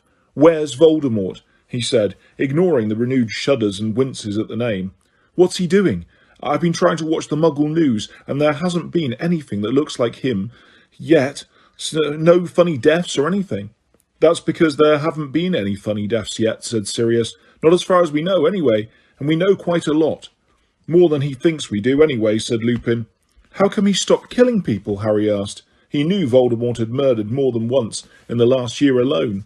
Because he doesn't want to draw attention to himself, said Sirius. It would be dangerous for him. His comeback didn't come off quite the way he wanted it to, you see. He messed it up. Or rather, you messed it up for him, said Lupin with a satisfied smile. How? Harry asked, perplexed. You weren't supposed to survive, said Sirius. Nobody apart from his Death Eaters was supposed to know he'd come back, but you survived to bear witness. And the very last person he wanted alerted to his return the moment he got back was Dumbledore, said Lupin, and you made sure Dumbledore knew at once. How has that helped? Harry asked. Are you kidding? Said Bill incredulously. Dumbledore was the only one you-know-who was ever scared of. Thanks to you, Dumbledore was able to recall the Order of the Phoenix about an hour after Voldemort returned, said Sirius. So, what's the Order been doing? Said Harry, looking around at them all. Working as hard as we can to make sure Voldemort can't carry out his plans, said Sirius. How do you know what his plans are? Harry asked quickly. Dumbledore's got a shrewd idea, said Lupin, and Dumbledore's shrewd ideas normally turn out to be accurate. So what does Dumbledore reckon he's planning? Well, firstly, he wants to build up his army again, said Sirius. In the old days he had a huge number at his command, witches and wizards. He bullied or bewitched into following him. His faithful Death Eaters, a great variety of dark creatures. You heard him planning to recruit the Giants. Well, they'll be just one of the groups he's after. He's certainly not going to try and take the Ministry of Magic with only a dozen Death Eaters. So you're trying to stop him getting more followers? We're doing our best, said Lupin. How? Well, the main thing is to try and convince as many people as possible that you-know-who really has returned, to put them on their guard, said Bill. It's proving tricky, though. Why? Because of the Ministry's attitude, said Tonks. You saw Cornelius Fudge after you-know-who came back, Harry. Well, he hasn't shifted his position at all. He's absolutely refusing to believe it's happened. But why? Said Harry desperately. Why is he being so stupid? If Dumbledore... Ah, well, you put your finger on the problem, said Mr. Weasley with a wry smile. Dumbledore. Fudge is frightened of him, you see, said Tonks sadly.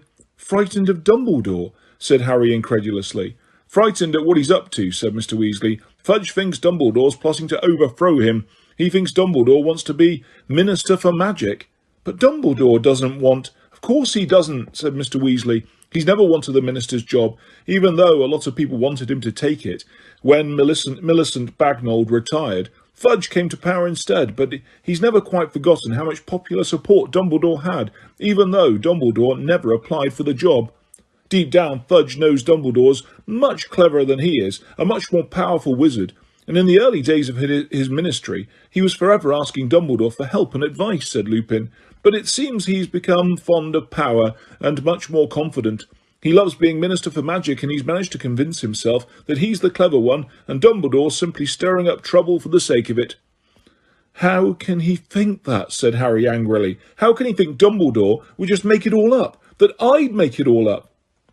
Because accepting that Voldemort's back would mean trouble like the Ministry hasn't had to cope with for nearly 14 years, said Sirius bitterly. Fudge just can't bring himself to face it. It's so much more comfortable to convince himself Dumbledore's lying to destabilise him.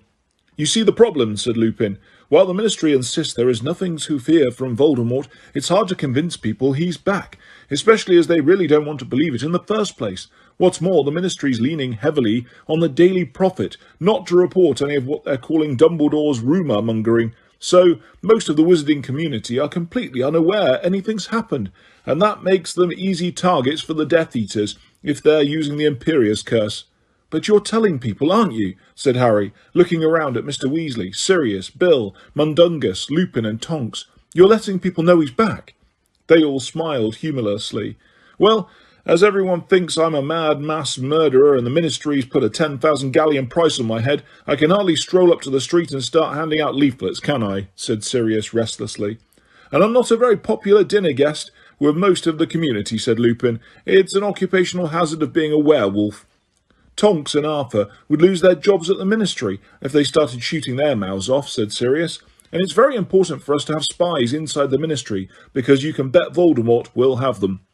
We've managed to convince a couple of people, though, said Mr. Weasley. Tonks here for one. She's too young to have been in the Order of the Phoenix last time, and having auras on our side is a huge advantage. Kingsley Shacklebolt's been a real asset too. He's in charge of the hunt for Sirius, so he's been feeding the Ministry information that Sirius is in Tibet. But if none of you are putting the news out that Voldemort's back, Harry began. Who said none of us is putting the news out, said Sirius. Why do you think Dumbledore's in such trouble? What do you mean, Harry asked. They're trying to discredit him, said Lupin. Didn't you see the Daily Prophet last week? They reported that he'd been voted out of the chairmanship of the International Confederation of Wizards because he's getting old and losing his grip. But it's not true. He was voted out by the Ministry Wizards after he made a speech announcing Voldemort's return. They've demoted him from Chief Warlock on the Wizengamot, that's the Wizards' High Court, and they're talking about taking away his Order of Merlin, first class too. But Dumbledore says he doesn't care what they do, as long as they don't take him off the chocolate frog card, said Bill, grinning. It's no laughing matter, said Mr. Weasley sharply. If he carries on defying the Ministry like this, he could end up in Azkaban, and the last thing we want is to have Dumbledore locked up. While you-know-who knows Dumbledore's out there and wise to what he's up to, he's going to go cautiously. If Dumbledore's out of the way, well, you-know-who will have a clear field. But if Voldemort's trying to recruit more Death Eaters, it's bound to get out that he's come back, isn't it? Asked Harry desperately. Voldemort doesn't march up to people's houses and bang on their front doors, Harry, said Sirius. He tricks, jinxes and blackmails them. He's well practised at operating in secret. In any case, gathering followers is only one thing he's interested in. He's got other plans too, plans he can put into operation very quietly indeed, and he's concentrating on those for the moment. What's he after, apart from followers? Harry asked swiftly. He thought he saw Sirius and Lupin exchange the most fleeting of looks before Sirius answered. Stuff he can only get by stealth. When Harry continued to look puzzled, Sirius said, like a weapon, something he didn't have last time. When he was powerful before?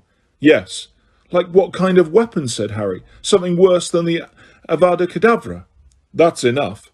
Mrs. Weasley spoke from the shadows beside the door. Harry hadn't noticed her return from taking Ginny upstairs. Her arms were crossed and she looked furious. I want you in bed now, all of you, she added, looking around at Fred, George, Ron and Hermione. You can't boss us, Fred began. Watch me, snarled Mrs. Weasley. She was trembling slightly as she looked at Sirius. You've given Harry plenty of information. Any more, and you might just as well induct him into the Order straight away. Why not, said Harry quickly. I'll join. I want to join. I want to fight. No. It was not Mrs. Weasley who spoke this time, but Lupin. The Order is comprised only of overage wizards, he said. Wizards who have left school, he added as Fred and George opened their mouths. There are dangers involved, of which you can have no idea. Any of you. I think Molly's right, Sirius. We've said enough. Sirius half shrugged, but did not argue. Mrs. Weasley beckoned imperiously to her sons and Hermione. One by one they stood up, and Harry, recognising defeat, followed suit. Chapter 6. The Noble and Most Ancient House of Black. Mrs. Weasley followed them upstairs, looking grim. I want you all to go straight to bed. No talking, she said as they reached the first landing. We've got a busy day tomorrow. I expect Ginny's asleep, she added to Hermione, so try not to wake her up. Asleep? Yeah, right, said Fred in an undertone, after Hermione bade them good night and they were climbing to the next floor. If Ginny's not lying awake waiting for Hermione to tell her everything they said downstairs, then I'm a flobberworm. All right, Ron, Harry, said Mrs. Weasley on the second landing, pointing them into their bedroom. Off to bed with you. Night, Harry and Ron said to the twins. Sleep tight, said Fred, winking. Mrs. Weasley closed the door behind Harry with a sharp snap. The bedroom looked, if anything, even danker and gloomier than it had on first sight. The blank picture on the wall was now breathing very heavily and deeply, as though its invisible occupant was asleep. Harry put on his pyjamas, took off his glasses and climbed into his chilly bed, while Ron threw owl treats up on top of the wardrobe to pacify Hedwig and Pigwidgeon, who were clattering around and rustling their wings restlessly. We can't let them go out and hunt every night, Ron explained as he pulled on his maroon pyjamas. Dumbledore doesn't want too many owls sweeping around the square, thinks it looks suspicious. Oh yeah, I forgot. He crossed to the door and bolted it. What have you done that for?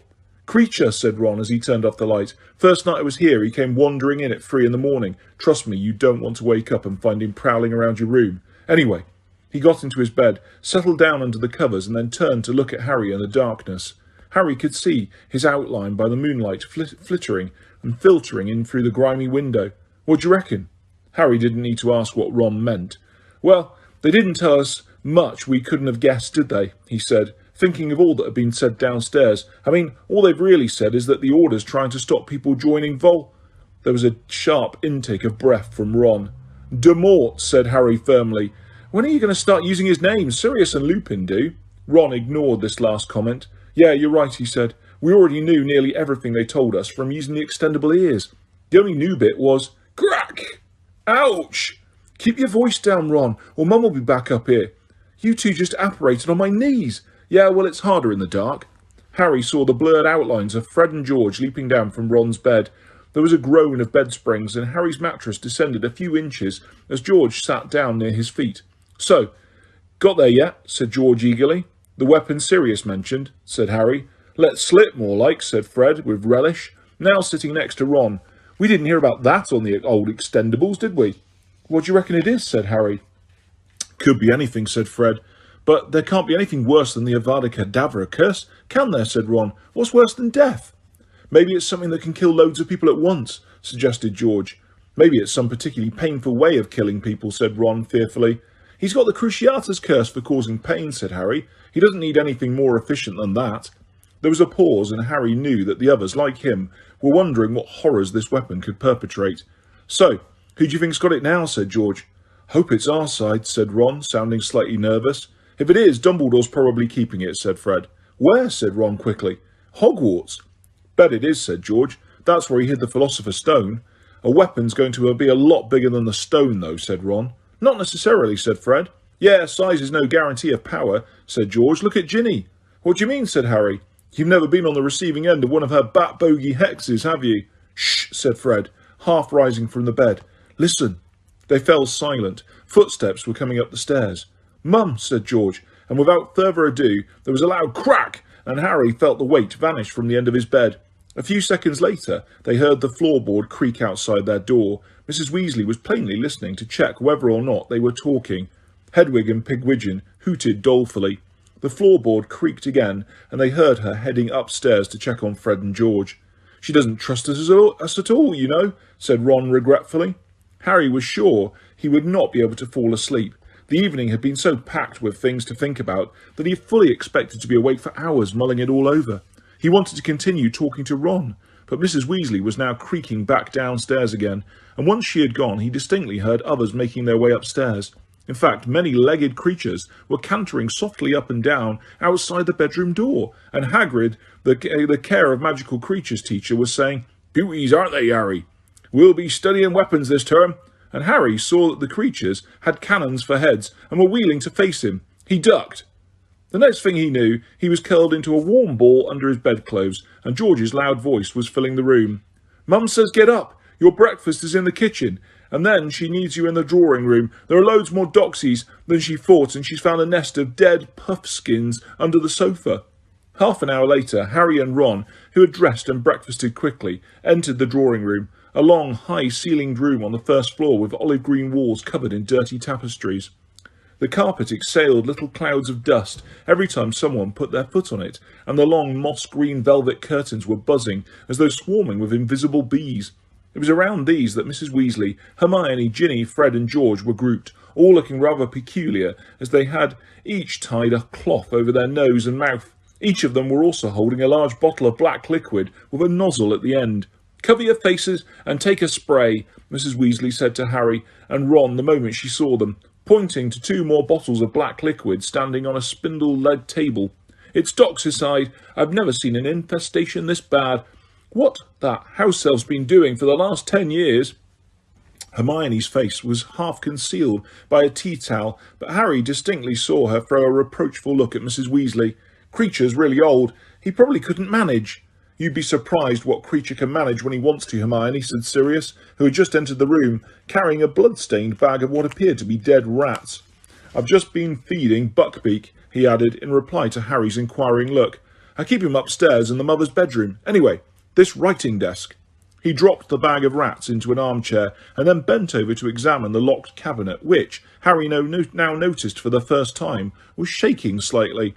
"Well, Molly, I'm pretty sure this is a boggart," said Sirius, peering through the keyhole, "but perhaps we ought to let Mad Eye have a shifty at it before we let it out.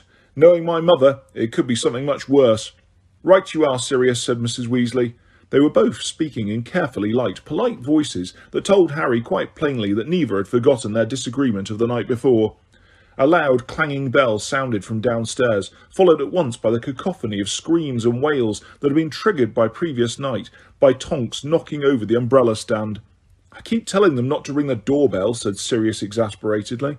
Hurrying out of the room, they heard him thundering down the stairs as Mrs. Black's screeches echoed up through the house once more. "Stains of dishonour! Filthy half-breeds! Blood traitors! Children of filth!" "Close the door, please, Harry," said Mrs. Weasley. Harry took as much time as he dared to close the drawing-room door. He wanted to listen to what was going on downstairs. Sirius had obviously managed to shut the curtains over his mother's portrait because she had stopped screaming. He heard Sirius walking down the hall, then the clattering of the chain on the front door, and then a deep voice he recognised as Kingsley Shacklebolt saying, "Hesty has just relieved me. She's got Moody's cloak now. Thought I'd leave a report for Dumbledore." Feeling Mrs. Weasley's eyes on the back of his head, Harry regretfully closed the drawing-room door and rejoined the Doxy party. Mrs. Weasley was bending over to check the page on Doxies in Gilderoy Lockhart's Guide to Household Pests, which was lying open on the sofa. "Right, you lot. You need to be careful, because Doxies bite and their teeth are poisonous. I've got a bottle of antidote here, but I'd rather nobody needed it." She straightened up, positioned herself squarely in front of the curtains, and beckoned them all forward. "When I say the word, start spraying immediately," she said. "They'll come flying out at us, I expect, but it says on the sprays 1 good squirt will paralyse them. When they're immobilised, just throw them in this bucket." She stepped carefully out of the line of fire and raised her own spray. "All right? Squirt!" Harry had been spraying only a few seconds when a fully grown Doxy came soaring out of a fold in the material, shiny beetle-like wings, whirring, tiny needle-sharp teeth bared, its fairy-like body covered with thick black hair and its 4 tiny fists clenched with fury. Harry caught it full in the face with a blast of Doxycide. It froze in mid-air and fell, with a surprisingly loud thunk, onto the worn carpet below. Harry picked it up and threw it into the bucket. "Fred, what are you doing?" said Mrs. Weasley sharply. "Spray that at once and throw it away." Harry looked around. Fred was holding a struggling Doxy between his forefinger and thumb. "Righto," Fred said brightly, spraying the Doxy quickly in the face so that it fainted, but the moment Mrs. Weasley's back was turned, he pocketed it with a wink. "We want to experiment with Doxy venom for our skiving snack boxes," George told Harry under his breath. Deftly spraying 2 Doxies at once, they soared straight for his nose. Harry moved closer to George and muttered out of the corner of his mouth, "What are skiving snack boxes?" "Range of sweets to make you ill," George whispered, keeping a wary eye on Mrs. Weasley's back. "Not seriously ill, mind, just ill enough to get you out of class when you feel like it. Fred and I have been developing them this summer. They're double-ended, colour-coded chews. If you eat the orange half of the puking pastils, you throw up. Moment you've rushed out of the lesson for the hospital wing, you swallow the purple half, which restores you to full fitness, enabling you to pursue the leisure activity of your own choice during an hour that would otherwise have been devoted to unprofitable boredom." "That's what we're putting on the adverts anyway," whispered Fred, who had edged over out of Mrs. Weasley's line of vision and was now sweeping a few stray Doxies from the floor and adding them to his pocket. "But they still need a bit of work. At the moment, our testers are having a bit of trouble stopping themselves puking long enough to swallow the purple end." "Testers?" "Us," said Fred. "We take it in turns." George did the fainting fancies. "We both tried the nosebleed nugget." "Mum's thought we'd be duelling," said George. "Choke shop still on then," Harry muttered, pretending to be adjusting the nozzle on his spray.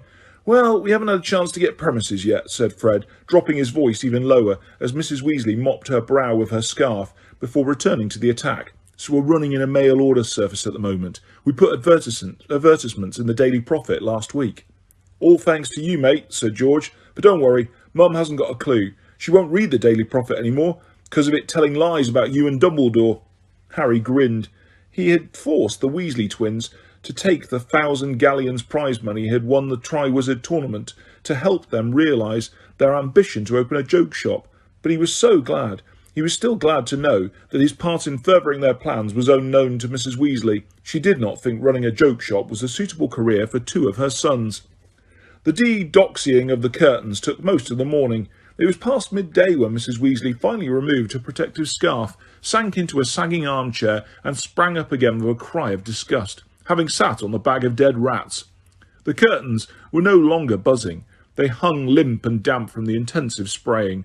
At the foot of them, unconscious Doxies lay crammed in a bucket beside a bowl of their black eggs, at which Crookshanks was now sniffing, and Fred and George were shooting covetous looks.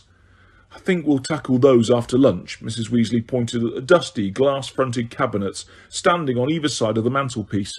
They were crammed with an odd assortment of objects, a selection of rusty daggers, claws, a coiled snakeskin, a number of tarnished silver boxes inscribed with languages Harry could not understand, and least pleasant of all, an ornate crystal bottle with a large opal set into the stopper, full of what Harry was quite sure was blood. The clanging doorbell rang again. Everyone looked at Mrs. Weasley. "Stay here," she said firmly, snatching up the bag of rats as Mrs. Black's screeches started up again from down below. "I'll bring up some sandwiches." She left the room, closing the door carefully behind her.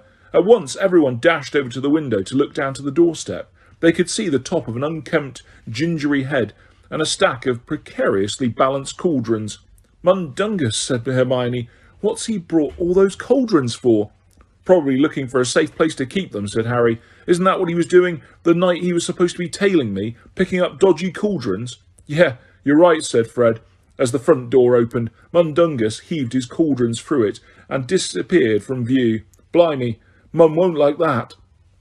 He and George crossed to the door and stood beside it, listening intently. Mrs. Black's screaming had stopped. "Mundungus is talking to Sirius and Kingsley," Fred muttered, frowning with concentration. "Can't hear properly. Do you reckon we can risk the extendable ears?" "Might be worth it," said George. "I could sneak upstairs and get a pair." But at that precise moment there was an explosion of sound from downstairs that rendered extendable ears quite unnecessary. All of them could hear exactly what Mrs. Weasley was shouting at the top of her voice. "We are not running a hideout for stolen goods!" I love hearing Mum shouting at someone else, said Fred, with a satisfied smile on his face, as he opened the door an inch or so to allow Mrs. Weasley's voice to permeate the room better. It makes such a nice change. Completely irresponsible, as if we haven't got enough to worry about without you dragging stolen cauldrons into the house. The idiots are letting her get into her stride, said George, shaking his head. You've got to head her off early, otherwise she builds up a head of steam and goes on for hours. And she's been dying to have a go at Mundungus ever since he sneaked off when he was supposed to be following you, Harry. And there goes Sirius's mum again. Mrs. Weasley's voice was lost amid fresh shrieks and screams from the portraits in the hall.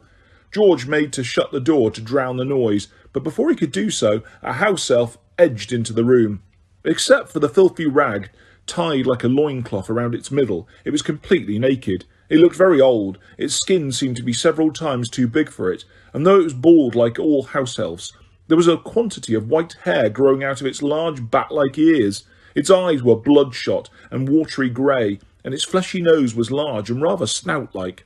The elf took absolutely no notice of Harry and the rest, acting as though it could not see them. It shuffled hunchbacked, slowly and doggedly towards the far end of the room, all the while muttering under its breath in a hoarse, deep voice like a bullfrog's.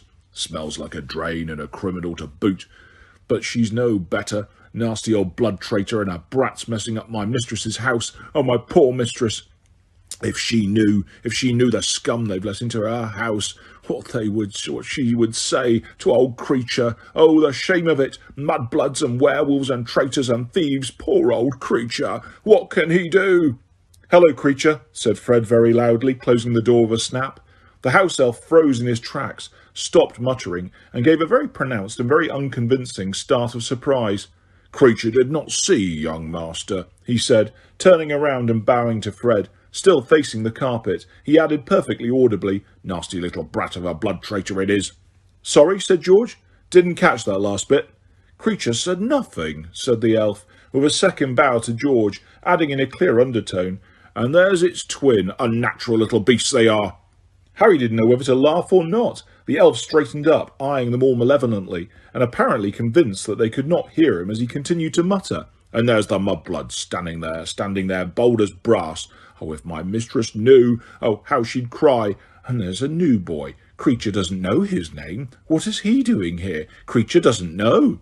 This is Harry, Creature, said Hermione tentatively. Harry Potter.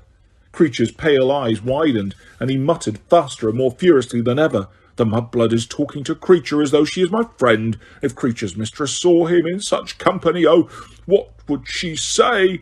Don't call her a mudblood, said Ron and Ginny together very angrily. It doesn't matter, Hermione whispered. He's not in his right mind. He doesn't know what he's... Don't kid yourself, Hermione. He knows exactly what he's saying, said Fred, eyeing Creature with great dislike. Creature was still muttering, his eyes on Harry. Is it true? Is it Harry Potter? Creature can see the scar. It must be true. That's the boy who stopped the Dark Lord. Creature wonders how he did it. Don't we all, Creature, said Fred. What do you want anyway? George asked. Creature's huge eyes darted towards George. Creature is cleaning, he said evasively. A likely story, said a voice behind Harry. Sirius had come back. He was glowering at the elf from the doorway. The noise in the hall had abated. Perhaps Mrs. Weasley and Mundungus had moved their argument down into the kitchen. At the sight of Sirius, Creature flung himself into a ridiculously low bow that flattened his snout-like nose on the floor. Stand up straight, said Sirius impatiently. Now, what are you up to? Creature is cleaning, the elf repeated. Creature lives to serve the noble house of Black. And it's getting blacker every day. It's filthy, said Sirius. Master always liked his little joke, said Creature, bowing again and continuing in an undertone. Master was a nasty, ungrateful swine who broke his mother's heart. My mother didn't have a heart, Creature, snapped Sirius. She kept herself alive out of pure spite. Creature bowed again as he spoke. Whatever Master says, he muttered furiously. Master is not fit to wipe slime from his mother's boots. Oh, my poor mistress! What would she say if she saw Creature serving him? How she hated him! What a disappointment he was! I asked you what you were up to, said Sirius coldly. Every time you show up pretending to be cleaning, you sneak something off to your room so we can't throw it out. Creature would never move anything from its proper place in Master's house, said the elf. then muttered very fast, "Mistred would never forgive Creature if the tapestry was thrown out. 7 centuries it's been in our family. Creature must save it. Creature will not let Master in the blood traitors and the brats destroy it." "I thought it might be that," said Sirius, casting a disdainful look at the opposite wall. "She'll have put another permanent sticking charm on the back of it, I don't doubt, but if I can get rid of it, I certainly will. Now go away, Creature." It seemed that Creature did not dare disobey a direct order. Nevertheless, the look he gave Sirius as he shuffled out past him was full of deepest loathing, and he muttered all the way out of the room. "Comes back from Azkaban ordering Creature around? Oh, my poor mistress! What would she say if she saw the house now? Scum living in her, her treasures thrown out. She swore he was no son of hers, and he's back. They say he's a murderer too." "Keep muttering, and I will be a murderer," said Sirius irritably as he slammed the door shut on the elf. "Sirius, he's not right in the head," Hermione pleaded. "I don't think he realises we can hear him." "He's been alone too long," said Sirius, "taking mad orders from my mother's portrait and talking to himself. But he was always a foul little—" "If you could just set him free," said Hermione hopefully. "Maybe." "We can't set him free. He knows too much about the Order," said Sirius curtly. "And anyway, the shock would kill him. You suggest to him that he leaves this house. See how he takes it." Sirius walked across the room to where the tapestry Creature had been trying to protect hung the length of the wall. Harry and the others followed. The tapestry looked immensely old. It was faded and looked as though doxies had gnawed it in places. Nevertheless, the golden thread with which it was embroidered still glinted brightly enough to show them a sprawling family tree, dating back, as far as Harry could tell, to the Middle Ages. Large words at the very top of the tapestry read, "The noble and most ancient house of Black. Toujours peur." "You're not on here," said Harry, after scanning the bottom of the tree. "I used to be there," said Sirius, pointing at a small, round, charred hole in the tapestry, rather like a cigarette burn. "My sweet old mother blasted me off after I ran away from home. Creature's quite fond of muttering the story under his breath." "You ran away from home?" "When I was about 16, said Sirius. "I'd had enough." "Where did you go?" asked Harry, staring at him. "Your dad's place," said Sirius. "Your grandparents were really good about it. They sort of adopted me as a second son. Yeah, I camped out at your dad's in the school holidays. And when I was 17, I got a place of my own. My uncle, Alphard, had left me a decent bit of gold. He's been wiped off here too, that's probably why. Anyway, after that, I looked after myself. I was always welcome at Mr. and Mrs. Potter's for Sunday lunch, though." "But why did you leave?" Sirius smiled bitterly and ran his fingers through his long, unkempt hair. "Because I hated the whole lot of them. My parents, with their pure blood mania, convinced that to be black made you practically royal. My idiot brother, soft enough to believe them, that's him." Sirius jabbed a finger at the very bottom of the tree, at the name Regulus Black. A date of birth, some 15 years previously, followed the date of birth. "He was younger than me," said Sirius, "and a much better son, as I was constantly reminded." "But he died," said Harry. "Yeah," said Sirius. "Stupid idiot. He joined the Death Eaters." "You're kidding." "Come on, Harry. Haven't you seen enough of this house to tell what kind of wizards my family were?" said Sirius testily. Were your parents Death Eaters as well?" No, but believe me, they thought Voldemort had the right idea. They were all for the purification of the wizarding race, getting rid of muggle-borns and having purebloods in charge. They weren't alone either.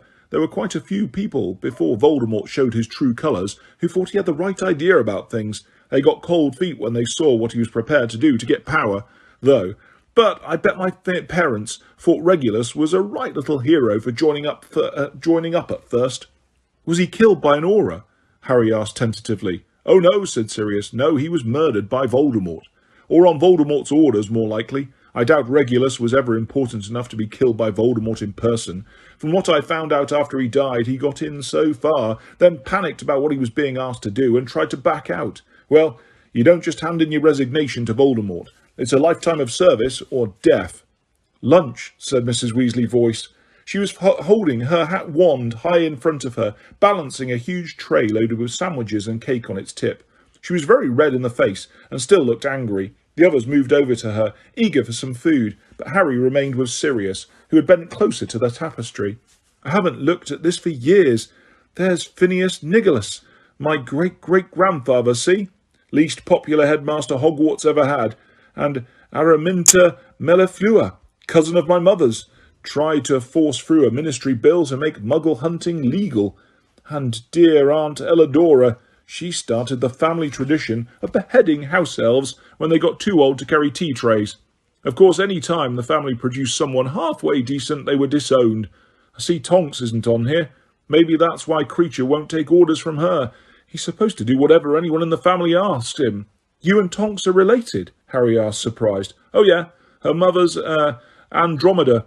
She was my favourite cousin, said Sirius, examining the tapestry carefully. No, Andromeda's not on here either. Look.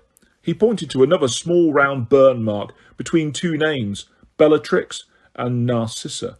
Andromeda's sisters are still here because they made lovely, respectable, pure-blood marriages, but Andromeda married a muggle-born, Ted Tonks, so... Sirius mimed blasting the tapestry with a wand and laughed sourly. Harry, however, did not laugh. He was too busy staring at the names to the right of Andromeda's burn mark. A double line of gold embroidery linked Narcissa Black with Lucius Malfoy, and a single vertical gold line from their names led to the name Draco.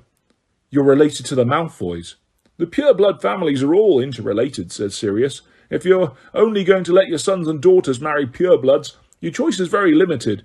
There are hardly any of us left. Molly and I are cousins by marriage, and Arthur's something like my second cousin once removed, but there's no point looking for them on here. If ever a family was a bunch of blood traitors, it's the Weasleys.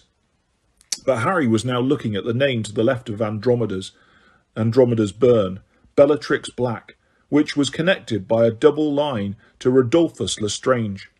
Lestrange, Harry said aloud. The name had stirred something in his memory. He knew it from somewhere, but for a moment he couldn't think where, though it gave him an odd, creeping sensation in the pit of his stomach. They're in Azkaban, said Sirius shortly. Harry looked at him curiously.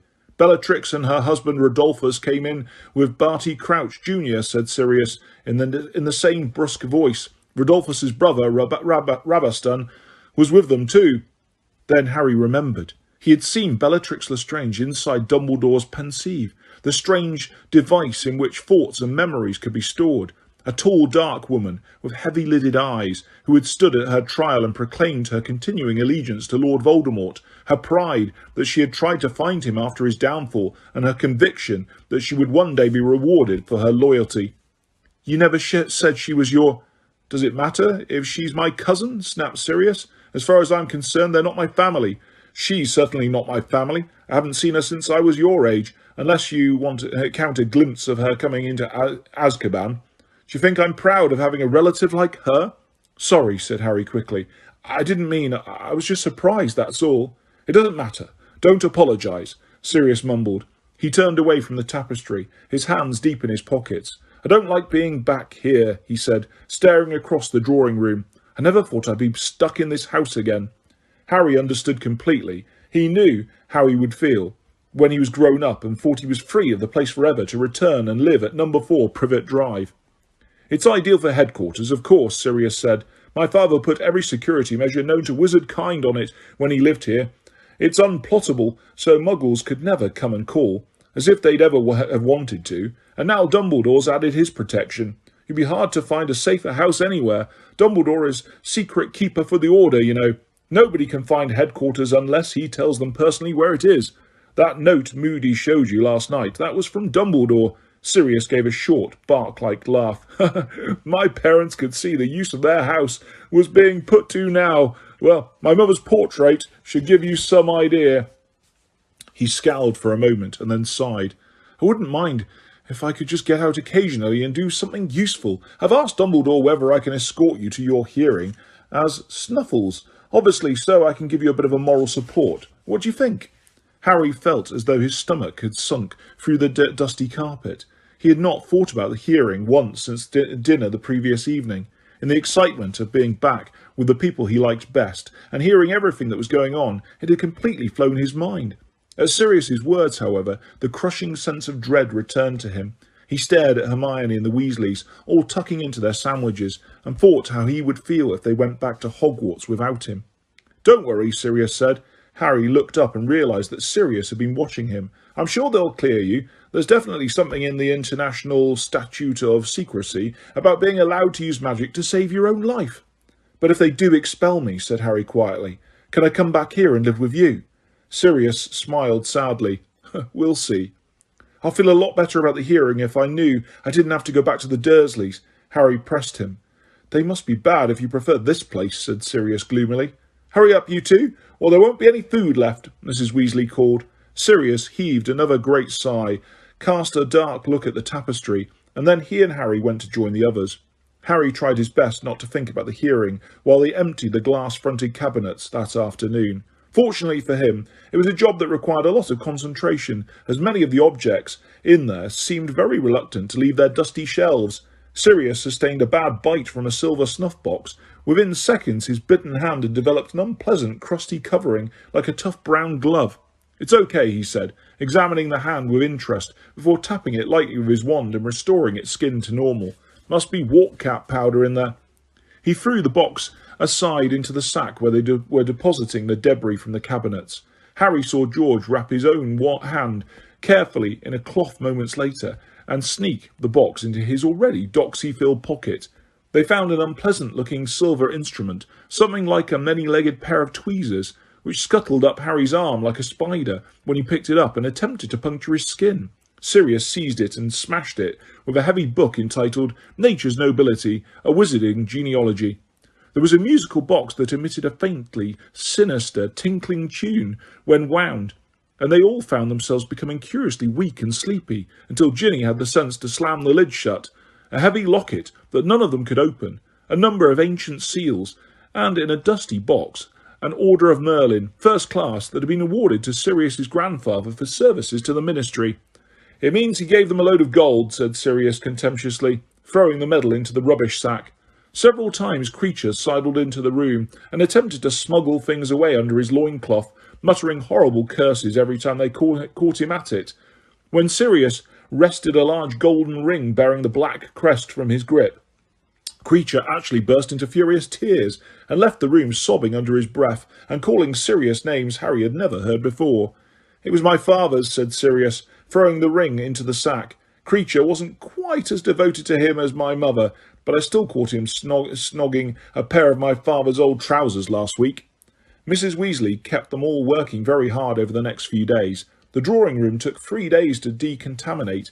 Finally, the only desirable things left in it were the tapestry of the Black family tree, which resisted all their attempts to remove it from the wall, and the rattling writing desk. Moody had not dropped by headquarters yet, so they could not be sure what was inside it. They moved from the drawing room to a dining room on the ground floor where they found spiders as large as saucers lurking in the dresser. Ron left the room hurriedly to make a cup of tea and did not return for an hour and a half. The china, which bore the black crest and motto, was all thrown unceremoniously into a sack by Sirius, and the same fate met a set of old photographs in tarnished silver frames, all of whose occupants squealed shrilly as the glass covered them smashed. Snape might refer to their work as cleaning, but in Harry's opinion they were really waging war on the house, which was putting up a very good fight, aided and abetted by Kreacher. The house elf kept appearing whenever they were congregated. His muttering became more and more offensive as he attempted to remove anything he could from the rubbish sacks. Sirius went as far as to threaten him with cloves, but Kreacher fixed him with a watery stare and said, "Master must do as master wishes," before turning away and muttering very loudly, "But master will not turn Kreacher away. No, because Kreacher knows what they are up to. Oh, yes, he is plotting against the Dark Lord, yes, with these mudbloods and traitors and scum." At which Sirius, ignoring Hermione's protests, seized Kreacher by the back of his loincloth and threw him bodily from the room. The doorbell rang several times a day, which was the cue for Sirius's mother to start shrieking again, and for Harry and the others to attempt to eavesdrop on the visitor. Though they gleaned very little from the brief glimpses and snatches of conversation they were able to sneak before Mrs. Weasley recalled them to their tasks. Snape flitted in and out of the house several more times, though to Harry's relief they never came face to face. Harry also caught sight of his Transfiguration teacher, Professor McGonagall, looking very odd in a muggle dress and coat, and she also seemed to be too busy to linger. Sometimes, however, the visitors stayed to help. Tonks joined them for a memorable afternoon in which they found a murderous old ghoul lurking in an upstairs toilet, and Lupin, who was staying in the house with Sirius but who left it for long periods to do mysterious work for the Order, helped them repair a grandfather clock that had developed the unpleasant habit of shooting heavy bolts at passers-by. Mundungus redeemed himself slightly in Mrs. Weasley's eyes by rescuing Ron from an ancient set of purple robes that had tried to strangle him when he removed them from their wardrobe. Despite the fact that he was still sleeping badly, still having dreams about corridors and locked doors that made his scar prickle, Harry was managing to have fun for the first time all summer. As long as he was busy, he was happy. When the action abated, however, whenever he dropped his guard or lay exhausted in bed, watching blurred shadows move across the ceiling, the thought of the looming ministry hearing returned to him. Fear jabbed at his insides like needles as he wondered what was going to happen to him if he was expelled. The idea was so terrible that he did not dare voice it aloud, not even to Ron and Hermione, who, though he often saw them whispering together and casting anxious looks in his direction, followed his lead in not mentioning it.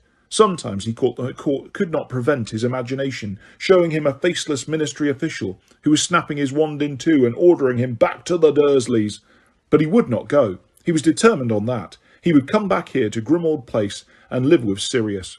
He felt as though a brick had dropped into his stomach when Mrs. Weasley turned to him during dinner on Wednesday evening and said quietly, "I've ironed your best clothes for tomorrow morning, Harry, and I want you to wash your hair tonight too. A good first impression can work wonders." Ron, Hermione, Fred, George and Ginny all stopped talking and looked over at him. Harry nodded and tried to keep eating his chop, but his mouth had become so dry he could not chew. "How am I getting there?" he asked Mrs. Weasley, trying to sound unconcerned. "Arthur's taking you to work with him," said Mrs. Weasley gently. Mr. Weasley smiled encouragingly at Harry across the table. "You can wait in my office until it's time for the hearing," he said. Harry looked over at Sirius, but before he could ask the question, Mrs. Weasley had answered it. "Professor Dumbledore doesn't think it's a good idea for Sirius to go with you, and I must say I think he's quite right," said Sirius through clenched teeth. Mrs. Weasley pursed her lips. "When did Dumbledore tell you that?" Harry said, staring at Sirius. "He came last night." "When you were in bed," said Mr. Weasley. Sirius stabbed moodily at a potato with his fork. Harry lowered his own eyes to his plate. The thought that Dumbledore had been in a house on the eve of his hearing and not asked to see him made him feel, if it were more possible, even worse. Chapter 7. The Ministry of Magic. Harry awoke at 5:30 the next morning as abruptly and completely as if somebody had yelled in his ear. For a few moments he lay immobile as the prospect of the disciplinary hearing filled every tiny particle of his brain. Then, unable to bear it, he leapt out of bed and put on his glasses. Mrs. Weasley had laid out his freshly laundered jeans and T-shirt on the foot of his bed. Harry scrambled into them. The blank picture on the wall sniggered. Ron was lying sprawled on his back, with his mouth wide open, fast asleep. He did not stir as Harry crossed the room, stepped out onto the landing and closed the door softly behind him. Trying not to think of the next time he would see Ron, when they might no longer be fellow students at Hogwarts, Harry walked quietly down the stairs, past the heads of Creature's ancestors, and down into the kitchen. He had expected it to be empty, but when he reached the door, he heard the soft rumble of voices on the other side. He pushed it open and saw Mr. and Mrs. Weasley, Sirius, Lupin and Tonks sitting there, almost as though they were waiting for him. All were fully dressed except Mrs. Weasley, who was wearing a quilted purple dressing gown. She leapt to her feet the moment Harry entered. "Breakfast," she said as she pulled out her wand and hurried over to the fire. Morning, Harry," yawned Tonks. Her hair was blonde and curly this morning. "Sleep all right?" "Yeah," said Harry. I've been up all night," she said with another shuddering yawn. "Come and sit down." She drew out a chair, knocking over the one beside it in the process. "What do you want, Harry?" Mrs. Weasley called. "Porridge? Muffins? Kippers? Bacon and eggs? Toast?" Just toast, thanks," said Harry. Lupin glanced at Harry, then said to Tonks, "What were you saying about Scrimgeour?" "Oh, yeah, well, we need to be a bit more careful. He's been asking Kingsley and me funny questions." Harry felt vaguely grateful that he was not required to join in the conversation. His insides were squirming. Mrs. Weasley placed a couple of pieces of toast and marmalade in front of him. He tried to eat, but it was like chewing carpet. Mrs. Weasley sat down on his other side and started fussing with his T-shirt, tucking in the label and smoothing out the creases across his shoulders. He wished she wouldn't. "And I'll have to tell Dumbledore I can't do night duty tomorrow. I'm just too tired," Tonks finished, yawning hugely again. "I'll cover for you," said Mr. Weasley. "I'm okay. I've got to report to finish anyway." Mr. Weasley was not wearing wizard's robes, but a pair of pinstriped trousers and an old bomber jacket. He turned from Tonks to Harry. "How are you feeling?" Harry shrugged. "It'll be over soon," Mr. Weasley said bracingly. "In a few hours' time you'll be cleared." Harry said nothing. "The hearing's on my floor, in Amelia Bones' office. She's head of the development of magical law enforcement, and the one who'll be questioning you." "Amelia Bones is okay, Harry," said Tonks earnestly. "She's fair. She'll hear you out." Harry nodded, still unable to think of anything to say. "Don't lose your temper," said Sirius abruptly. "Be polite and stick to the facts." Harry nodded again. "The law's on your side," said Lupin quietly. "Even underage wizards are allowed to use magic in life-threatening situations." Something very cold trickled down the back of Harry's neck. For a moment, he thought someone was putting a disillusionment charm on him. Then he realised that Mrs. Weasley was attacking his hair with a wet comb. She pressed hard on the top of his head. "Doesn't it ever lie flat?" she said desperately. Harry shook his head. Mr. Weasley checked his watch and looked up at Harry. "I think we'll go now," he said. "We're a bit early, but I think you'll be better off at the Ministry than hanging around here." "OK," said Harry automatically, dropping his toast and getting to his feet. "You'll be all right, Harry," said Tonks, patting him on the arm. "Good luck," said Lupin. "I'm sure it'll be fine." "And if it's not," said Sirius grimly, "I'll see to Amelia Bones for you." Harry smiled weakly. Mrs. Weasley hugged him. "We've all got our fingers crossed," she said. "Right," said Harry. "Well, see you later then." He followed Mr. Weasley upstairs and along the hall. He could hear Sirius's mother grunting in her sleep behind her curtains. Mr. Weasley unbolted the door, and they stepped out into the cold grey dawn. "You don't normally walk to work, do you?" Harry asked him, as they set off briskly around the square. "No, I usually apparate," said Mr. Weasley, "but obviously you can't. I think it's best we arrive in a thoroughly non-magical fashion. Makes a better impression, given what we're being disciplined for." Mr. Weasley kept his hand inside his jacket as they walked. Harry knew it was clenched around the wand. The run-down streets were almost deserted, but when they arrived in the miserable little underground station, they found it already full of early morning commuters. As ever, when he found himself in close proximity to Muggles going about their daily business, Mr. Weasley was hard put to contain his enthusiasm. "Simply fabulous," he whispered, indicating the automatic ticket machines. "Wonderfully ingenious."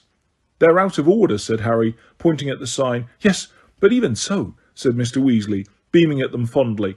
They bought their tickets, and instead from a sleepy-looking guard, Harry handled the transaction, as Mr. Weasley was not very good with Muggle money, and 5 minutes later they were boarding an underground train that rattled them off towards the centre of London. Mr. Weasley kept anxiously checking and rechecking the underground map above the windows. "4 more stops, Harry. 3 stops left now. 2 stops to go, Harry." They got off at a station in the very heart of London and were swept from the train in a tide of besuited men and women carrying briefcases. Up the escalator they went, through the ticket barrier, Mr. Weasley delighted with the way the stile swallowed his ticket, and emerged onto a broad street lined with imposing-looking buildings and already full of traffic. "Where are we?" said Mr. Weasley blankly, and for one heart-stopping moment Harry thought they'd got off at the wrong station, despite Mr. Weasley's continual references to the map. But a second later he said, "Ah yes, this way, Harry," and led him down a side road. "Sorry," he said, "but I never come by train, and it all looks rather different from a Muggle perspective. As a matter of fact, I've never even used the visitor's entrance before." The further they walked, the smaller and less imposing the buildings became, until finally they reached a street that contained several rather shabby-looking offices, a pub and an overflowing skip. Harry had expected a rather more impressive location for the Ministry of Magic. "Here we are," said Mr. Weasley brightly, pointing at an old red telephone box which was missing several panes of glass and stood before a heavily gratified wall. "After you, Harry." He opened the telephone box door. Harry stepped inside, wondering what on earth this was about. Mr. Weasley folded himself in beside Harry and closed the door. It was a tight fit. Harry was jammed against the telephone apparatus, which was hanging crookedly from the wall, as though a vandal had tried to rip it off. Mr. Weasley reached past Harry for the receiver. "Mr. Weasley, I think this might be out of order too," Harry said. No, I'm sure it's fine," said Mr. Weasley, holding the receiver above his head and peering at the dial. "Let's see, 6. He dialed the number. 2, 4, and another 4, and another 2. As the dial swerved smoothly back into place, a cool female voice sounded inside the telephone box, not from the receiver of Mr. Weasley's hand, but as loudly and plainly as though an invisible woman was standing right beside them. "Welcome to the Ministry of Magic. Please state your name and business." Said Mr. Weasley, clearly uncertain whether or not he should talk into the receiver. He compromised by holding the mouthpiece to his ear. "Arthur Weasley, Misuse of Muggle Artifacts Office, here to escort Harry Potter, who has been asked to attend a disciplinary hearing." "Thank you," said the cool female voice. "Visitor, please take the badge and attach it to the front of your robes." There was a click and a rattle, and Harry saw something slide out of the metal chute, where returned coins usually appeared. He picked it up. It was a square silver badge, with Harry Potter Disciplinary Hearing on it. He pinned it to the front of his T-shirt, and the female voice spoke again. "Visitor to the Ministry, you are required to submit to a search and present your wand for registration at the security desk, which is located at the far end of the atrium." The floor of the telephone box shuddered. They were sinking slowly into the ground. Harry watched apprehensively as the pavement seemed to rise up past the glass windows of the telephone box until darkness closed over their heads. Then he could see nothing at all. He could hear only a dull grinding noise as the telephone box made its way down through the earth. After about a minute, though, it felt much longer to Harry. A chink of golden light illuminated his feet, and widening rose up his body until it hit him in the face, and he had to blink to stop his eyes watering. "The Ministry of Magic wishes you a pleasant day," said the woman's voice. The door of the telephone box sprang open, and Mr. Weasley stepped out of it, followed by Harry, whose mouth had fallen open. They were standing at one end of a very long and splendid hall, with a highly polished dark wood floor. The peacock blue ceiling was laid with gleaming golden symbols that kept moving and changing like some enormous heavenly notice board. The walls on each side were panelled in shiny dark wood, and had many gilded fireplaces set into them. Every few seconds a witch or wizard would emerge from one of the left-hand fireplaces with a soft whoosh. On the right-hand side, short queues were forming before each fireplace, waiting to depart. Halfway down the hall was a fountain. A group of golden statues, larger than life-size, stood in the middle of a circular pool. Tallest of them all was a noble-looking wizard with his wand pointing straight up in the air. Grouped around him were a beautiful witch, a centaur, a goblin, and a house elf. The last three were all looking adoringly up at the witch and wizard. Glittering jets of water were flying from the ends of their wands, the point of the centaur's arrow, the tip of the goblin's hat, and each of the house elves' ears, so that the tinkling hiss of falling water was added to the pops and the cracks of the apparatus, and the clatter of footsteps, as hundreds of witches and wizards, most of whom were wearing glum, early morning looks, strode towards a set of golden gates at the far end of the hall. "This way," said Mr. Weasley. They joined the throng, wending their way between the ministry workers, some of whom were carrying tottering piles of parchment, others battering briefcases, still others were reading the Daily Prophet while they walked. As they passed the fountain, Harry saw silver sickles and bronze nuts glinting up at him from the bottom of the pool. A small smudged sign beside it read, "All proceeds from the Fountain of Magical Brethren will be given to St. Mungo's Hospital for Magical Maladies and Injuries." "If I'm not expelled from Hogwarts, I'll put in 10 galleons," Harry found himself thinking desperately. "Over here, Harry," said Mr. Weasley, and they stepped out of the stream of ministry employees heading for the Golden Gates. Seated at a desk to the left, beneath a sign saying "Security," a badly shaven wizard in peacock blue robes looked up as they approached and put down his Daily Prophet. "I'm escorting a visitor," said Mr. Weasley, gesturing towards Harry. "Step over here," said the wizard in a bored voice. Harry walked closer to him, and the wizard held up a long golden rod, thin and flexible as a car aerial, and passed it up and down Harry's front and back. "Wand," grunted the security wizard at Harry, putting down the golden instrument and holding out his hand. Harry produced his wand. The wizard dropped it onto a strange brass instrument, which looked something like a set of scales, with only one dish. It began to vibrate. A narrow strip of parchment came speeding out of a slit in the base. The wizard tore this off and read the writing on it. 11 inches, Phoenix Feather Core, been in use 4 years. That correct?" Yes," said Harry nervously. "I keep this," said the wizard, impaling the slip of parchment on a small brass spike. "You get this back." he added, thrusting the wand at Harry. "Thank you." "Hang on," said the wizard slowly. His eyes had darted from the silver visitor's badge on Harry's chest to his forehead. "Thank you, Eric," said Mr. Weasley firmly, and grasping Harry by the shoulder, he steered him away from the desk and back into the stream of wizards and witches walking through the golden gates. Jostled slightly by the crowd, Harry followed Mr. Weasley through the gates into the smaller hall beyond, where at least 20 lifts stood behind wrought golden grilles. Harry and Mr. Weasley joined the crowd around one of them. Nearby stood a big bearded wizard holding a large cardboard box which was emitting rasping noises. "All right, Arthur," said the wizard, nodding at Mr. Weasley. "What have you got there, Bob?" asked Mr. Weasley, looking at the box. "We're not sure," said the wizard seriously. "We thought it was a bog standard chicken until it started breathing fire. Looks like a serious breach of the ban on experimental breeding to me." With a great jangling and clattering, a lift descended in front of them. The golden grill slid back, and Harry and Mr. Weasley stepped into the lift with the rest of the crowd, and Harry found himself jammed against the back wall. Several witches and wizards were looking at him curiously. He stared at his feet to avoid catching anyone's eye, flattening his fringe as he did so. The grills slid shut with a crash, and the lift descended slowly. Chains rattled, while the same cool female voice Harry had heard in the telephone box rang out again.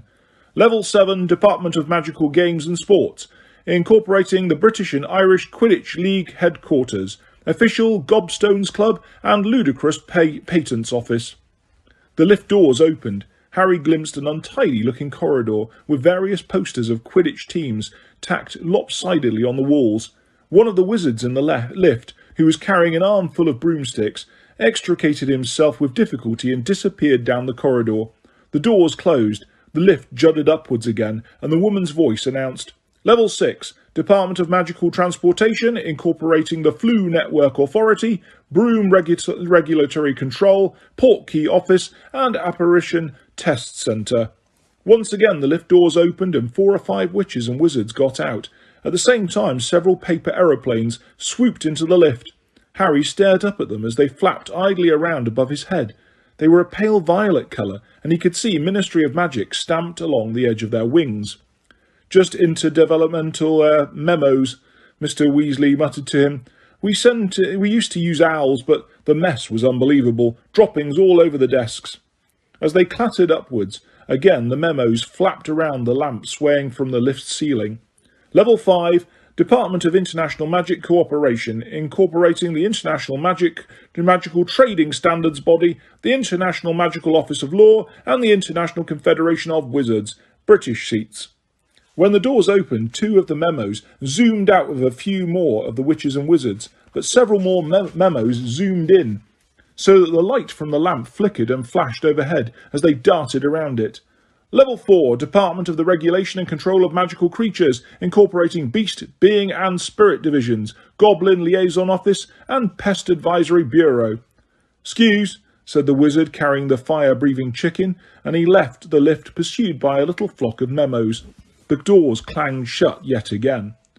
Level 3, Department of Magical Accidents and Catastrophes, including the Accidental Magic Reversal Squad, Obliviator Headquarters, and Muggle-Worthy Excuse Committee. Everybody left the lift on this floor except Mr. Weasley, Harry, and a witch, who was reading an extremely long piece of parchment that was trailing onto the floor. The remaining memos continued to soar around the lamp as the lift juddered upwards again. Then the doors opened and the voice made its announcement. Level 2, Department of Magical Law Enforcement, including the Improper Use of Magic Office, Aura Headquarters, and Wizengamot Administration Services. "This is us, Harry," said Mr. Weasley, and they followed the witch out of the lift into a corridor lined with doors. "My office is on the other side of the door, on the other side of the floor." "Mr. Weasley," said Harry, as they passed a window through which sunlight was streaming, "aren't we still underground?" "Yes, we are," said Mr. Weasley. "Those are our enchanted windows. Magical maintenance decide what weather we'll get every day. We had 2 months of hurricanes last time. They were angling for a pay rise. Just round here, Harry." They turned a corner, walked through a pair of heavy oak doors, and emerged in a cluttered open area divided into cubicles, which was buzzing with talk and laughter. Memos were zooming in and out of cubicles like miniature rockets. A lopsided sign on the nearest cubicle read, Aura Headquarters. Harry looked surreptitiously through the doorways as they passed. The auras had covered their cubicle walls with everything from pictures of wanted wizards and photographs of their families to posters of their favourite Quidditch teams and articles from the Daily Prophet. A scarlet-robed man with a ponytail longer than Bill's was sitting with his boots up on the desk, dictating a report to his quill. A little further along, a witch with a patch over one eye was talking over the top of her cubicle wall to Kingsley Shacklebolt. "Morning, Weasley," said Kingsley carelessly as they drew nearer. "I've been wanting a word with you. You have you got a second?" "Yes, if it really is a second," said Mr. Weasley. "I'm in rather a hurry." They were talking as though they hardly knew each other, and when Harry opened his mouth to say hello to Kingsley, Mr. Weasley stood on his foot. They followed Kingsley along the row and into the very last cubicle. Harry received a slight shock. Blinking down at him from every direction was Sirius's face. Newspaper cuttings and old photographs, even the one of Sirius being best man at the Potter's wedding, papered the walls. The only Sirius-free space was a map in the world in which little red pins were glowing like jewels. "Here," said Kingsley brusquely to Mr. Weasley, shoving a sheaf of parchment into his hand. "I need as much information as possible on flying Muggle vehicles sighted in the last 12 months. We've received information that Black might still be using his old motorcycle." Kingsley tipped Harry an enormous wink and added, in a whisper, "Give him the magazine. He might find it interesting." Then he said in normal tones, "And don't take too long, Weasley. The delay on that Firelegs report held our investigation up for a month." "If you had read my report, you would know that the term is firearms," said Mr. Weasley coolly, "and I'm afraid you'll have to wait for information on motorcycles. We're extremely busy at the moment." He dropped his voice and said, "If you can get away before 7, Molly's making meatballs." He beckoned to Harry and led him out of Kingsley's cubicle, through a second set of oak doors, into another passage. Turned left, marched along another corridor, turned right into a dimly lit and distinctly shabby corridor, and finally reached a dead end where a door on the lift stood ajar, revealing a broom cupboard, and a door on the right bore a tarnished brass plaque reading, "Misuse of Muggle artefacts." Mr. Weasley's dingy office seemed to be slightly smaller than the broom cupboard. 2 desks had been crammed inside it, and there was barely space to move around them because of all the overflowing filing cabinets lining the walls, on top of which were tottering piles of files. The little wall space available bore witness to Mr. Weasley's obsessions. Several posters of cars, including one of a dismantled engine, 2 illustrations of postboxes he seemed to have cut out of Muggle children's books, and a diagram showing how to wire a plug. Sitting on top of Mr. Weasley's overflowing in-tray was an old toaster that was hiccuping in a disconsolate way, and a pair of empty leather gloves that were twiddling their thumbs. A photograph of the Weasley family stood beside the in-tray. Harry noticed that Percy appeared to have walked out of it. "We haven't got a window," said Mr. Weasley apologetically, taking off his bomber jacket and placing it on back of the chair. "We've asked, but they don't seem to think we need one. Have a seat, Harry. Doesn't look as if Perkins is in yet." Harry squeezed himself into the chair behind Perkins' desk, while Mr. Weasley rifled through the sheaf of parchment Kingsley Shacklebolt had given him. "Ah," he said, grinning, as he extracted a copy of a magazine entitled The Quibbler from its midst. "Yes." He flicked through it. "Yes, he's right. I'm sure Sirius will find that very amusing. Oh dear. Well, what's this now?" A memo had just zoomed in through the open door and fluttered to the rest on top of the hiccuping toaster. Mr. Weasley unfolded it and read it aloud. "Third regurgitating public toilet reported in Bethnal Green. Kindly investigate immediately." This is getting ridiculous. A regurgitating toilet? "Anti-Muggle pranksters," said Mr. Weasley, frowning. "We had 2 last week. One in Wimbledon, one in Elephant and Castle. Muggles are pulling the flush, and instead of everything disappearing, well, you can imagine. The poor things keep calling in those pumbles, I think they're called, you know, the ones who mend pipes and things." "Plumbers?" "Exactly, yes. But of course, they're flummoxed. I only hope we can catch whoever's doing it." "Will it be Aurors who catch them?" "Oh no, this is too trivial for Aurors. It'll be the ordinary magical law enforcement patrol. Ah, Harry, this is Perkins." A stooped, timid-looking old wizard with fluffy white hair had just entered the room, panting. "Oh, Arthur," he said desperately, without looking at Harry. "Thank goodness. I didn't know what to do for the best, whether to wait here for you or not. I've just sent an owl to your home, but you've obviously missed it. An urgent message came 10 minutes ago."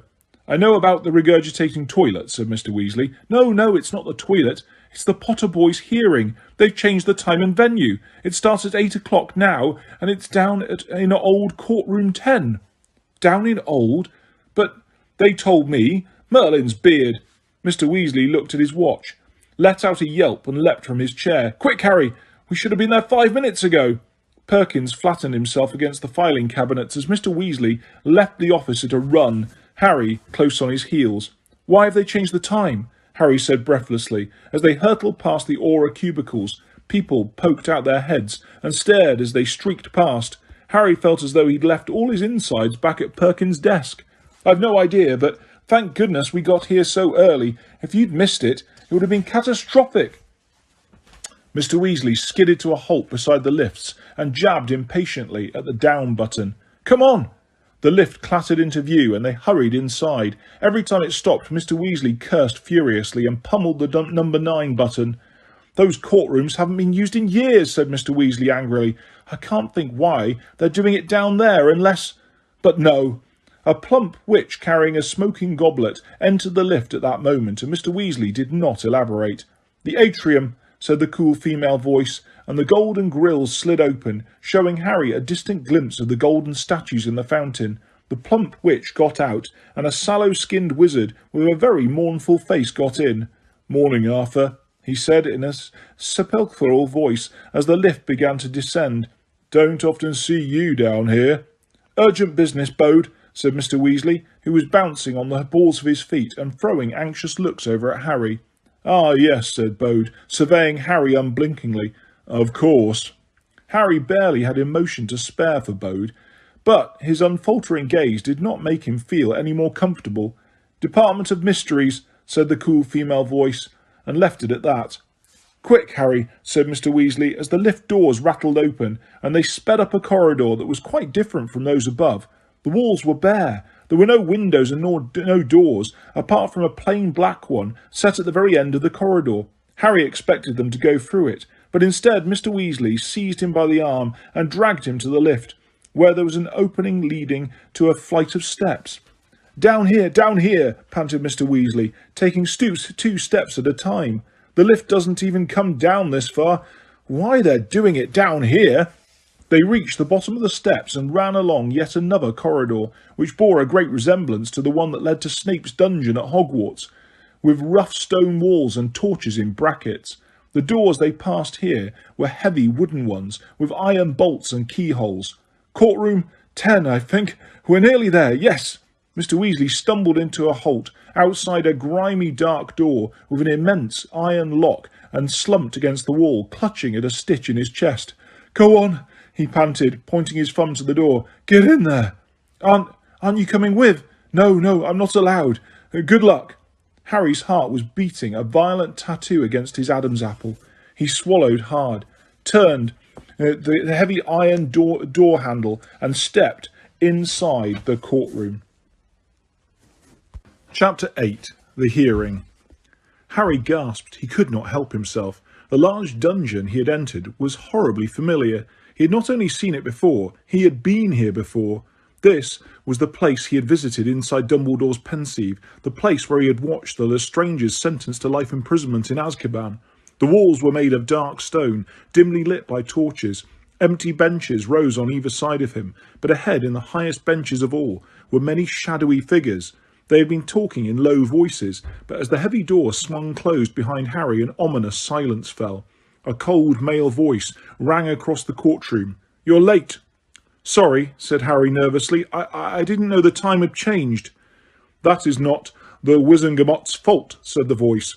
"An owl was sent to you this morning. Take your seat." Harry dropped his gaze to the chair in the centre of the room, the arms of which were covered in chains. He had seen those chains spring to life and bind whoever sat between them. His footsteps echoed loudly as he walked across the stone floor. When he sat gingerly on the edge of the chair, the chains clinked threateningly, but did not bind him. Feeling rather sick, he looked up at the people seated at the bench above. There were about 50 of them, all, as far as he could see, wearing plum-coloured robes with an elaborately worked silver W on the left-hand side of the chest, and all staring down their noses at him, some with an austere impression, others looks of frank curiosity. In the very middle of the front row sat Cornelius Fudge, the Minister for Magic. Fudge was a portly man who often sported a lime green bowler hat, though today he had dispensed with it. He had dispensed, too, with the indulgent smile he had once worn when he spoke to Harry. A broad, square-jawed witch, with very short grey hair, sat on Fudge's left. She wore a monocle and looked forbidding. On Fudge's right was another witch, but she was sitting so far back on the bench that her face was in shadow. "Very well," said Fudge. "The accused being present, finally, let us begin. Are you ready?" He called down the row. "Yes, sir," said an eager voice Harry knew. Ron's brother Percy was sitting at the very end of the front bench. Harry looked at Percy, expecting some sign of recognition from him, but none came. Percy's eyes, behind his horn-rimmed glasses, were fixed on his parchment, a quill poised in his hand. "Disciplinary hearing of the 12th of August, said Fudge in a ringing voice, and Percy began taking notes at once. "Into offences committed under the decree for the reasonable restriction of underage sorcery and the International Statute of Secrecy by Harry James Potter, resident at No. 4 Privet Drive, Little Winging, Surrey. Interrogators, Cornelius Oswald Fudge, Minister for Magic, Amelia Susan Bones, Head of the Department of Magical Law Enforcement, Dolores Jane Umbridge, Senior Under Secretary to the Minister, Court Scribe Percy Ignatius Weasley. Witness for the defence, Albus Percival Wulfric Brian Dumbledore, said a quiet voice from behind Harry, who turned his head so fast he cricked his neck. Dumbledore was striding serenely across the room, wearing long midnight blue robes and a perfectly calm expression. His long silver beard and hair gleamed in the torchlight as he drew level with Harry and looked up at Fudge through the half-moon spectacles that rested halfway down his very crooked nose. The members of the Wizengamot were muttering. All eyes were now on Dumbledore. Some looked annoyed, others slightly frightened. Two elderly witches in the back row, however, raised their hands and waved in welcome. A powerful emotion had risen in Harry's chest at the sight of Dumbledore, a fortified, hopeful feeling, rather like that which the Phoenix song gave him. He wanted to catch Dumbledore's eye, but Dumbledore was not looking his way. He was continuing to look up at the obviously flustered Fudge. "Ah," said Fudge, who looked thoroughly disconcerted. "Dumbledore, yes, you, got our, message that the time and, place of the hearing had been changed then."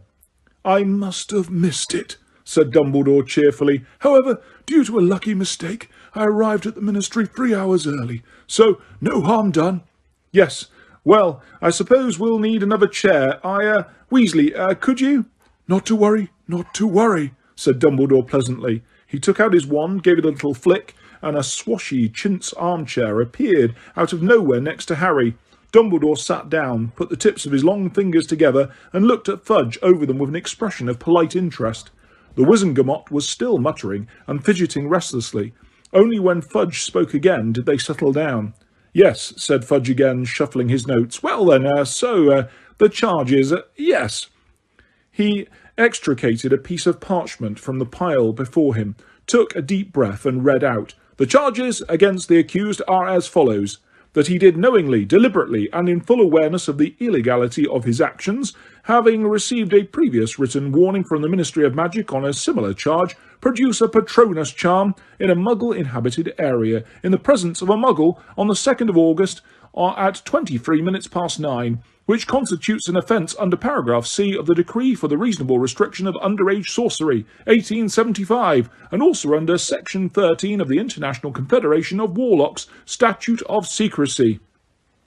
You are Harry James Potter of No. 4 Privet Drive, Little Winging, Surrey?" Fudge said, glaring at Harry over the top of his parchment. "Yes," Harry said. "You received an official warning from the Ministry for using illegal magic 3 years ago, did you not?" "Yes, but—" "And yet you conjured a Patronus on the night of the 2nd of August, said Fudge. "Yes," said Harry, "but knowing that you are not permitted to use magic outside school while you are under the age of 17. "Yes, but knowing that you were in an area full of Muggles." "Yes, but fully aware that you were in close proximity to a Muggle at the time." Yes, said Harry angrily, but I only used it because we were... The witch with the monocle cut across him in a booming voice. You produced a fully fledged Patronus? Yes, said Harry, because... A corporeal Patronus? A what? Said Harry. Your Patronus had a clearly defined form. I mean to say, it was more than vapour or smoke. Yes, said Harry, feeling both impatient and slightly desperate. It's a stag. It's always a stag. Always? Boomed Madame Bones. You have produced a Patronus before now? Yes, said Harry. I've been doing it for over a year. And you are 15 years old? Yes, and you learned this at school? Yes, Professor Lupin taught me in my 3rd year because of the... Impressive, said Madame Bones, staring down at him. A true Patronus at his age. Very impressive indeed. Some of the wizards and witches around her were muttering again. A few nodded, but others were frowning and shaking their heads. It's not a question of how impressive the magic was, said Fudge in a testy voice. In fact, the more impressive, the worse it is. I would have thought, given that the boy did it in a plain view of a muggle. Those who had been frowning now murmured in agreement, but it was the sight of Percy's sanctimonious little nod that goaded Harry into speech. I did it because of the Dementors, he said loudly, before anyone could interrupt him again. He had expected more muttering, but the silence that fell seemed to be somehow denser than before. Dementors? Said Madame Bones after a moment, her thick eyebrows rising until her monocle looked in danger of falling out. What do you mean, boy? I mean there were 2 Dementors down that alleyway, and they went for me and my cousin. Ah, said Fudge again, smirking unpleasantly as he looked around at the Wizengamot, as though inviting them to share the joke. Yes, I thought we'd be hearing something like this. Dementors? In Little Winging? Madame Bones said, in a tone of great surprise. I don't understand. Don't you, Amelia? Said Fudge, still smirking. Let me explain. He's been thinking it through and decided Dementors would make a very nice little cover story. Very nice indeed. Muggles can't see Dementors, can they, boy? Highly convenient. Highly convenient. So, it's just your word and no witnesses. I'm not lying, said Harry loudly, over another outbreak of muttering from the court. There were 2 of them, coming from opposite ends of the alley. Everything went dark and cold, and my cousin felt them and ran for it. Enough, said Fudge, with a very supercilious look on his face. I'm sorry to interrupt what I'm sure would have been a very well-rehearsed story. Dumbledore cleared his throat. The Wizengamot fell silent again. We do, in fact, have a witness to the presence of Dementors in that alleyway, he said. Other than Dudley Dursley, I mean. Fudge's plump face seemed to slacken, as though somebody had let air out of it. He stared down at Dumbledore for a moment or two, then, with the appearance of a man pulling himself back together, said, We haven't got time to listen to more taradiddles. I'm afraid, Dumbledore, I want this dealt with quickly. I may be wrong, said Dumbledore pleasantly, but I am sure that under the Wizengamot Charter of Rights, the accused has the right to present witnesses for his or her case. Isn't that the policy of the Department of Magical Law Enforcement, Madame Bones? He continued, addressing the witch in the monocle. True, said Madame Bones. Perfectly true. Oh, very well, snapped Fudge. Where is this person? I brought her with me, said Dumbledore. She's just outside the door. Should I? No, Weasley, you go. Fudge barked at Percy, who got up at once, ran down the stone steps from the judge's balcony, and hurried past Dumbledore and Harry without glancing at them. A moment later, Percy returned, followed by Mrs. Figg. She looked scared and more batty than ever. Harry wished she had thought to change out of her carpet slippers. Dumbledore stood up and gave Mrs. Figg his chair, conjuring a second one for himself. Full name, said Fudge loudly, when Mrs. Figg had perched herself nervously on the very edge of her seat. Arabella Doreen Figg, said Mrs. Figg in her quavery voice. And who exactly are you? Said Fudge, in a bored and lofty voice. I'm a resident of Little Winging, close to where Harry Potter lives, said Mrs. Figg. We have no record of any witch or wizard living in Little Winging, other than Harry Potter, said Madame Bones at once. That situation has always been closely monitored, given past events. I'm a squib, said Mrs. Figg, so you wouldn't have me registered, would you? A squib, eh? Said Fudge, eyeing her suspiciously. We'll be checking that. You'll leave details of your parentage with my assistant Weasley. Incidentally, can squibs see Dementors? He added, looking left and right along the bench. Yes, we can, said Mrs. Figg indignantly. Fudge looked back down at her, his eyebrows raised. Very well, he said aloofly. What is your story? I had gone out to buy cat food from the corner shop at the end of Wisteria Walk, around about 9 o'clock, on the evening of the 2nd of August, gabbled Mrs. Figg at once, as though she had learned what she was saying by heart, when I heard a disturbance down the alleyway between Magnolia Crescent and Wisteria Walk. On approaching the mouth of the alleyway, I saw Dementors running. Running? Said Madame Bones sharply. Dementors don't run, they glide. That's what I meant to say, said Mrs. Figg quickly, patches of pink appearing in her withered cheeks, gliding along the alley towards what looked like 2 boys. What did they look like? Said Madame Bones, narrowing her eyes so that the edge of the monocle disappeared into her flesh. Well, one was very large, and the other one rather skinny. No, no, said Madame Bones impatiently. The Dementors. Describe them. Oh, said Mrs. Figg, the pink flush creeping up her neck now. They were big and wearing cloaks. Harry felt a horrible sinking in the pit of his stomach. Whatever Mrs. Figg might say, it sounded to him as though the most she had ever seen was a picture of a Dementor, and a picture could never convey the truth of what these things were like, the eerie way they moved, hovering inches over the ground, or the rotting smell of them, or that terrible rattling noise they made as they sucked on the surrounding air. In the second row, a dumpy wizard with a large black moustache leaned close to whisper in the ear of his neighbour, a frizzy-haired witch. She smirked and nodded. Big and wearing cloaks, repeated Madame Bones coolly, while Fudge snorted derisively. I see. Anything else? Yes, said Mrs. Figg. I felt them. Everything went cold. And this was a very warm summer's night, mark you, and I felt as though all happiness had gone from the world, and I remembered dreadful things. Her voice shook and died. Madame Bones' eyes widened slightly. Harry could see red marks under her eyebrow where the monocle had dug into it. What did the Dementors do? She asked, and Harry felt a rush of hope.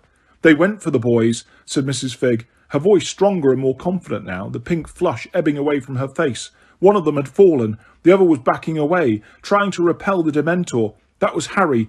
He tried twice and produced only silver vapour. On the third attempt, he produced a Patronus, which charged down the first Dementor and then, with his encouragement, chased the second one away from his cousin.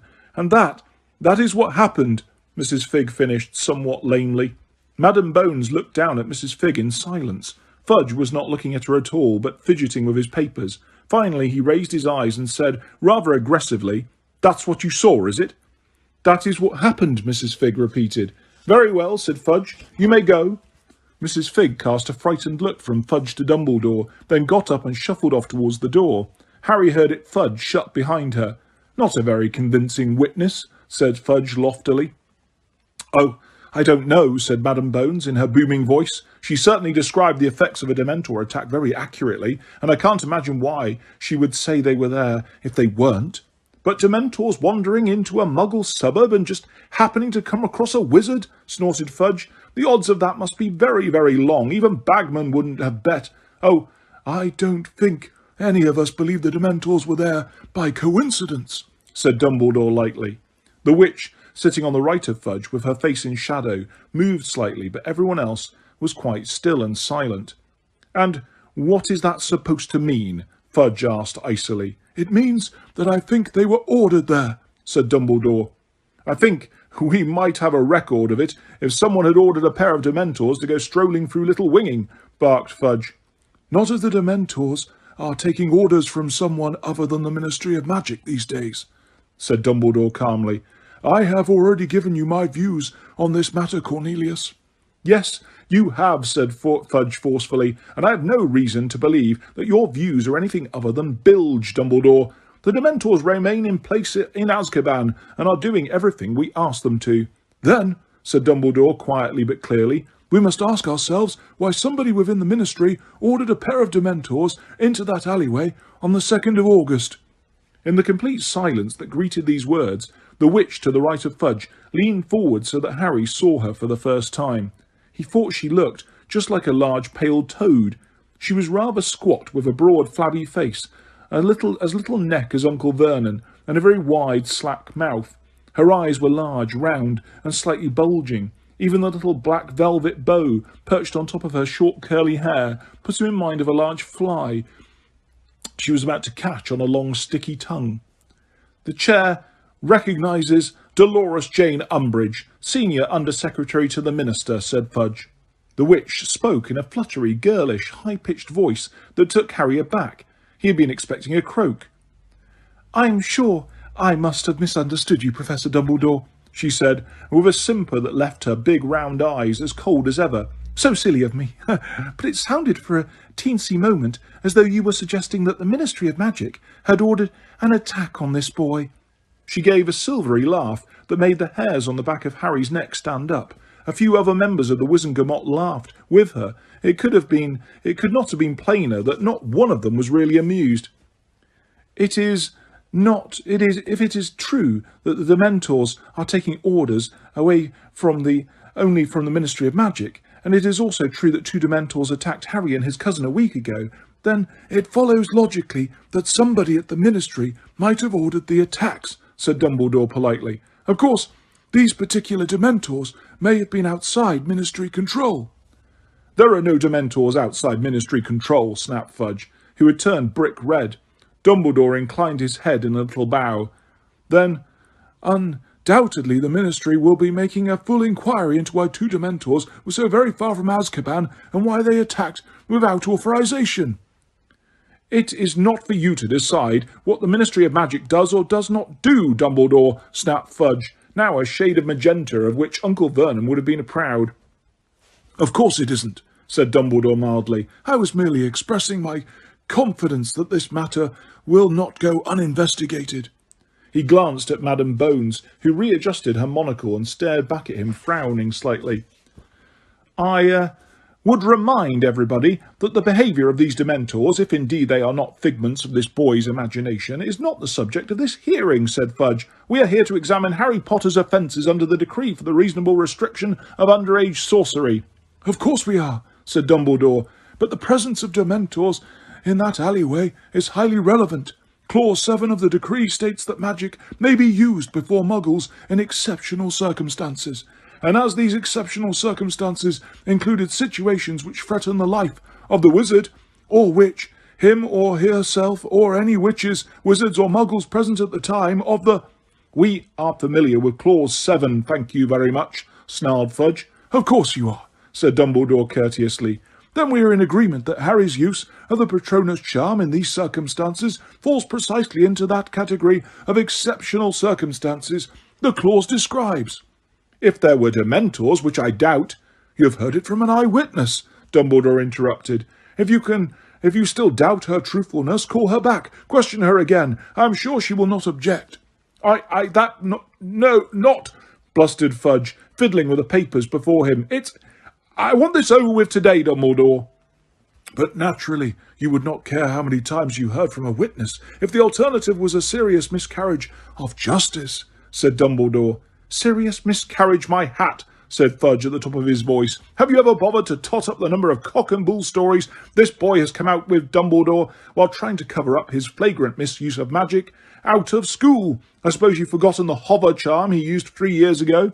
That wasn't me. It was a house elf, said Harry. You see? Roared Fudge, gesturing flamboyantly in Harry's direction. A house elf in a Muggle house, I ask you. The house elf in question is currently in the employ of Hogwarts School, said Dumbledore. I can summon him here in an instant to give evidence if you wish. I haven't got time to listen to house elves.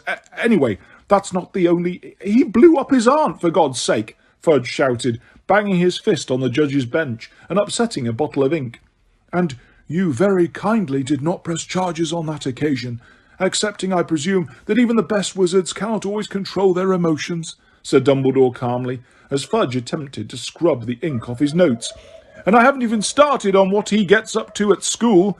But as the Ministry has no authority to punish Hogwarts students for misdemeanours at school, Harry's behaviour there is not relevant to this hearing, said Dumbledore, as politely as ever, but now with a suggestion of coolness behind his words. Oh, said Fudge, not our business what he does at school, eh? You think so? The Ministry does not have the power to expel Hogwarts students, Cornelius, as I reminded you on the night of the 2nd of August, said Dumbledore, nor does it have the right to confiscate wands until charges have been successfully proven, again, as I reminded you on the night of the 2nd of August.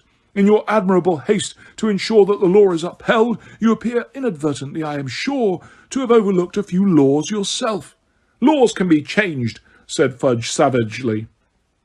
"Of course they can," said Dumbledore, inclining his head, "and you certainly seem to be making many changes, Cornelius. Why, in the few short weeks since I was asked to leave the Wizengamot, it has already become the practice to hold a full criminal trial to deal with a simple matter of underage magic."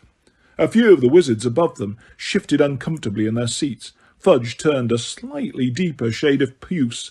The toad-like witch on his right, however, merely gazed at Dumbledore, her face quite expressionless. "As far as I am aware," Dumbledore continued, "there is no law yet in place that says this court's job is to punish Harry for every bit of magic he has ever performed. He has been charged with a specific offence, and he has presented his defence. All he and I can do now is to await your verdict." Dumbledore put his fingertips together again and said no more. Fudge glared at him, evidently incensed. Harry glanced sideways at Dumbledore, seeking reassurance. He was not at all sure that Dumbledore was right in telling the Wizengamot, in effect, that it was about time they made a decision. Again, however, Dumbledore seemed oblivious to Harry's attempt to catch his eye. He continued to look up at the benches where the entire Wizengamot had fallen into urgent, whispered conversations. Harry looked at his feet. His heart, which seemed to have swollen to an unnatural size, was thumping loudly under his ribs. He had expected the hearing to last longer than this. He was not at all sure that he had made a good impression. He had not really said very much. He ought to have explained more fully about the Dementors, about how he had fallen over, about how both he and Dudley had nearly been kissed. Twice he looked up at Fudge and opened his mouth to speak, but his swollen heart was now constricting his air passages, and both times he merely took a deep breath and looked back down at his shoes. Then the whispering stopped. Harry wanted to look up at the judges, but found that it was really much easier to keep examining his laces. "Those in favour of clearing the accused of all charges," said Madame Bones' booming voice. Harry's head jerked upwards. There were hands in the air, many of them, more than half.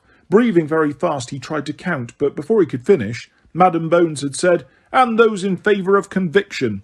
Fudge raised his hand. So did half a dozen others, including the witch on his right, and the heavily moustached wizard, and the frizzy-haired witch in the second row. Fudge glanced around at them all, looking as though there was something large stuck in his throat, then lowered his own hand. He took 2 deep breaths and said, in a voice distorted by suppressed rage, "Very well, very well. Cleared of all charges." "Excellent," said Dumbledore briskly, springing to his feet, pulling out his wand and causing the 2 chintz armchairs to vanish. "Well, I must be getting along. Good day to you all." And without looking once at Harry, he swept from the dungeon. Chapter 9. The Woes of Mrs. Weasley. Dumbledore's abrupt departure took Harry completely by surprise. He remained sitting where he was in the chained chair, struggling with his feelings of shock and relief. The Wizengamot were all getting to their feet, talking, gathering up their papers and packing them away. Harry stood up. Nobody seemed to be paying him the slightest bit of attention, except the toad-like witch on Fudge's right, who was now gazing down at him instead of at Dumbledore.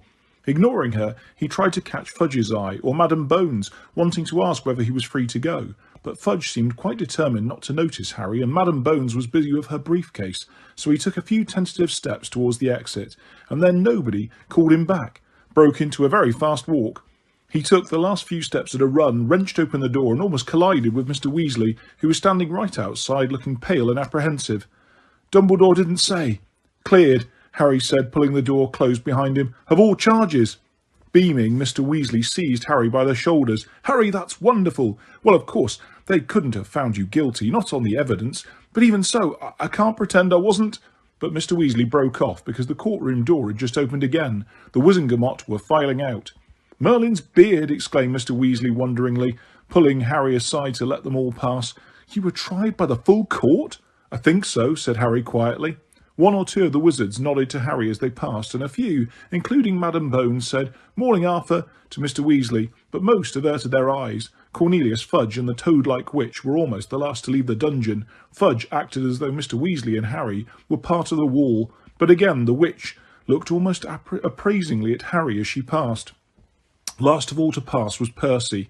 Like Fudge, he completely ignored his father and Harry. He marched past, clutching a large roll of parchment and a handful of spare quills, his back rigid and his nose in the air. The lines around Mr. Weasley's mouth tightened slightly, but other than this, he gave no sign that he had seen his third son.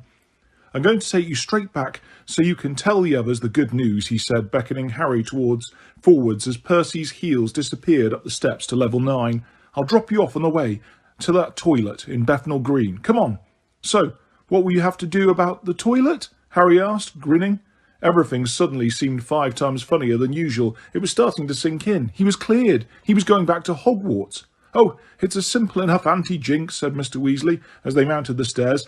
"But it's not so much having to repair the damage, it's more the attitude behind the vandalism. Harry, muggle baiting might strike some wizards as funny, but it's an expression of something much deeper and nastier, and I, for one..." Mr. Weasley broke off in mid-sentence. They had just reached the 9th level corridor, and Cornelius Fudge was standing a few feet away from them, talking quietly to a tall man with sleek blonde hair and a pointed, pale face. The second man turned at the sound of their footsteps. He too broke off in mid-conversation, his cold grey eyes narrowed and fixed upon Harry's face. "Well, well, well. Patronus Potter," said Lucius Malfoy coolly. Harry felt winded, as though he had just walked into something solid. He had last seen those cold grey eyes through slits in a Death Eater's hood, and last heard that man's voice jeering in a dark graveyard while Lord Voldemort tortured him. Harry could not believe that Lucius Malfoy dared look him in the face. He could not believe that he was here, in the Ministry of Magic, or that Cornelius Fudge was talking to him, when Harry had told Fudge mere weeks ago that Malfoy was a Death Eater.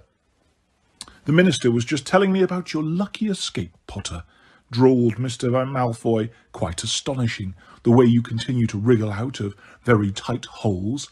Snake-like, in fact." Mr. Weasley gripped Harry's shoulder in warning. "Yeah," said Harry. "Yeah, I'm good at escaping." Lucius Malfoy raised his eyes to Mr. Weasley's face. "And Arthur Weasley, too. What are you doing here, Arthur?" "I work here," said Mr. Weasley curtly. "Not here, surely," said Mr. Malfoy, raising his eyebrows and glancing towards the door over Mr. Weasley's shoulder. "I thought you were up on the 2nd floor. Don't you do something that involves sneaking muggle artefacts home and bewitching them?" "No," Mr. Weasley snapped, his fingers now biting into Harry's shoulder. "What are you doing here, anyway?" Harry asked. "Lucius Malfoy, I don't think private matters between myself and the Minister are any concern of yours, Potter," said Malfoy, smoothing the front of his robes. Harry distinctly heard the gentle clinking of what sounded like a full packet of gold. "Really, just because you are Dumbledore's favourite boy, you must not expect the same indulgence from the rest of us. Shall we go up to your office, then, Minister?" "Certainly," said Fudge, turning his back on Harry and Mr. Weasley. "This way, Lucius." They strode off together, talking in low voices. Mr. Weasley did not let go of Harry's shoulder until they disappeared into the lift. "Why wasn't he waiting outside Fudge's office, if they've got business to do together?" Harry burst out furiously. What was he doing down here?" "Trying to sneak down to the courtroom, if you ask me," said Mr. Weasley, looking extremely agitated and glancing over his shoulder as though making sure they could not be overheard. "Trying to find out whether you'd been expelled or not. I'll leave a note for Dumbledore when I drop you off. He ought to know Malfoy's been talking to Fudge again." "What private business have they got together, anyway?" "Gold, I expect," said Mr. Weasley angrily. "Malfoy's been giving generously to all sorts of things for years. Gets him in with the right people. And then he can ask favours, delay laws he doesn't want passed. Oh, he's very well connected, Lucius Malfoy." The lift arrived. It was empty except for a flock of memos that flapped around Mr. Weasley's head as he pressed the button for the atrium, and the doors clanged shut. He waved them away irritably. "Mr. Weasley," said Harry slowly, "if Fudge is meeting Death Eaters like Malfoy, if he's seeing them alone, how do we know they haven't put the Imperious Curse on him?" "Don't think it hasn't occurred to us, Harry," said Mr. Weasley quietly, "but Dumbledore thinks Fudge is acting of his own accord at the moment, which, as Dumbledore says, is not a lot of comfort. Best not talk about it any more, though, just now, Harry." The doors slid open, and they stepped out into the now almost deserted atrium. Eric, the watch wizard, was hidden behind his daily prophet again. They had walked straight past the golden fountain before Harry remembered. "Wait," he told Mr. Weasley, and pulling his money bag from his pocket, he turned back to the fountain. He looked up at the handsome wizard's face, but close to, Harry thought he looked rather weak and foolish. The witch was wearing a vapoured smile like a beauty contestant, and from what Harry knew of goblins and centaurs, they were most unlikely to be caught staring so soppily at humans of any description. Only the house elf's attitude of creeping, servilely looking convincing. With a grin at the thought of what Hermione would say if she could see the statue of the elf, Harry turned his money bag upside down and emptied not just 10 galleons, but the whole contents into the pool. "I knew it," yelled Ron, punching the air. "You always get away with stuff." "They were bound to clear you," said Hermione, who had looked positively faint with anxiety when Harry had entered the kitchen, and was now holding a shaking hand over her eyes. "There was no case against you, none at all." "Everyone seems quite relieved, though considering you all knew I'd get off," said Harry, smiling. Mrs. Weasley was wiping her face on her apron, and Fred, George and Ginny were doing a kind of war dance to a chant that went, "He got off! He got off! He got off!" "That's enough, settle down," shouted Mr. Weasley, though he too was smiling. "Listen, Sirius, Lucius Malfoy was at the Ministry." "What?" said Sirius sharply. "He got off, he got off, he got off. Be quiet, you three. Yes, we saw him talking to Fudge on level 9. Then they went up to Fudge's office together. Dumbledore ought to know." "Absolutely," said Sirius. "We'll tell him, don't worry." "Well, I better get going. There's a vomiting toilet waiting for me in Bethnal Green, Molly. I'll be late. I'm covering for Tonks, but Kingsley might be dropping in for dinner." "He got off, he got off, he got off. That's enough, Fred, George, Ginny," said Mrs. Weasley, as Mr. Weasley left the kitchen. "Harry, dear, come and sit down. Have some lunch. You hardly ate breakfast." Ron and Hermione sat themselves down opposite him, looking happier than they had done since he had first arrived at Grimmauld Place, and Harry's feeling of giddy relief, which had been somewhat dented by his encounter with Lucius Malfoy, swelled again. The gloomy house seemed warmer and more welcoming all of a sudden. Even Creature looked less ugly as he poked his snout-like nose into the kitchen to investigate the source of all the noise. "Course, once Dumbledore turned up on your side, there was no way they were going to convict you," said Ron happily, now dishing great mounds of mashed potato onto everyone's plates. "Yeah, he swung it for me," said Harry. He felt it would sound highly ungrateful, not to mention childish, to say, "I wish he'd talked to me, though, or even looked at me." And as he thought this, the scar on his forehead burned so badly that he clapped his hand to it. "What's up?" said Hermione, looking alarmed. "Scar," Harry mumbled, "but it's nothing. It happens all the time now." None of the others had noticed a thing. All of them were now helping themselves to food while gloating over Harry's narrow escape. Fred, George and Ginny were all still singing. Hermione looked rather anxious. But before she could say anything, Ron had said happily, "I bet Dumbledore turns up this evening to celebrate with us, you know." "I don't think he'll be able to, Ron," said Mrs. Weasley, setting a huge plate of roast chicken down in front of Harry. "He's really very busy at the moment." "He got off, he got off, he got off." "Shut up," roared Mrs. Weasley. Over the next few days, Harry could not help noticing that there was one person within number 12 Grimmauld Place who did not seem wholly overjoyed that he would be returning to Hogwarts. Sirius had put up a very good show of happiness on first hearing the news, wringing Harry's hand and beaming just like the rest of them. Soon, however, he was moodier and surlier than before, talking less to everybody, even Harry, and spending increasing amounts of time shut up in his mother's room with Buckbeak. "Don't you go feeling guilty," said Hermione sternly, after Harry had confided some of his feelings to her and Ron while they scrubbed out a mouldy cupboard on the 3rd floor a few days later. "You belong at Hogwarts, and Sirius knows it. Personally, I think he's being selfish." "That's a bit harsh, Hermione," said Ron, frowning as he attempted to prise off a bit of mould that had attached itself firmly to his finger. "You wouldn't want to be stuck inside this house without any company." "He'll have company," said Hermione. "It's headquarters to the Order of the Phoenix, isn't it? He just got his hopes up that Harry would be coming to live here with him." "I don't think that's true," said Harry, wringing out his cloth. "He wouldn't have given me a straight answer when I asked him if I could." "He just didn't want to get his own hopes up even more," said Hermione wisely, "and he probably felt a bit guilty himself because I think a part of him was really hoping you'd be expelled. Then you'd both be outcast together." "Come off it," said Harry and Ron together, but Hermione merely shrugged. "Suit yourselves, but I sometimes think Ron's mum right and Sirius gets confused about whether you or your father, Harry." "So, you think he's touched in the head?" said Harry heatedly. "No, I just think he's been very lonely for a long time," said Hermione simply. At this point, Mrs. Weasley entered the bedroom behind them. "Still not finished," she said, poking her head into the cupboard. "I thought you might be here to tell us to have a break," said Ron bitterly. "Do you know how much mould we've got rid of since we arrived here?" "You were so keen to help the Order," said Mrs. Weasley. "You can do your bit by making headquarters fit to live in." "I feel like a house elf," grumbled Ron. "Well, now you understand what dreadful lives they lead, perhaps you'd be a bit more active in SPEW, said Hermione hopefully, as Mrs. Weasley left them to it. "You know, maybe it wouldn't be a bad idea to show people exactly how horrible it is to clean all the time. We could do a sponsored scrub of Gryffindor Common Room, all proceeds to SPEW. It would raise awareness as well as funds." "I'll sponsor you to shut up about spew," Ron muttered irritably, but only so Harry could hear him. Harry found himself daydreaming about Hogwarts more and more as the end of the holidays approached. He could not wait to see Hagrid again, to play Quidditch, even to stroll across the vegetable patches to the herbology greenhouses. It would be a great treat just to leave this dusty, musty house, where half of the cupboards were still bolted shut, and Creature wheezed insults out of the shadows as you passed, though Harry was careful not to say any of this within earshot of Sirius. The fact was that living at the headquarters of the anti-Voldemort movement was not nearly as interesting or exciting as Harry would have expected before he'd experienced it.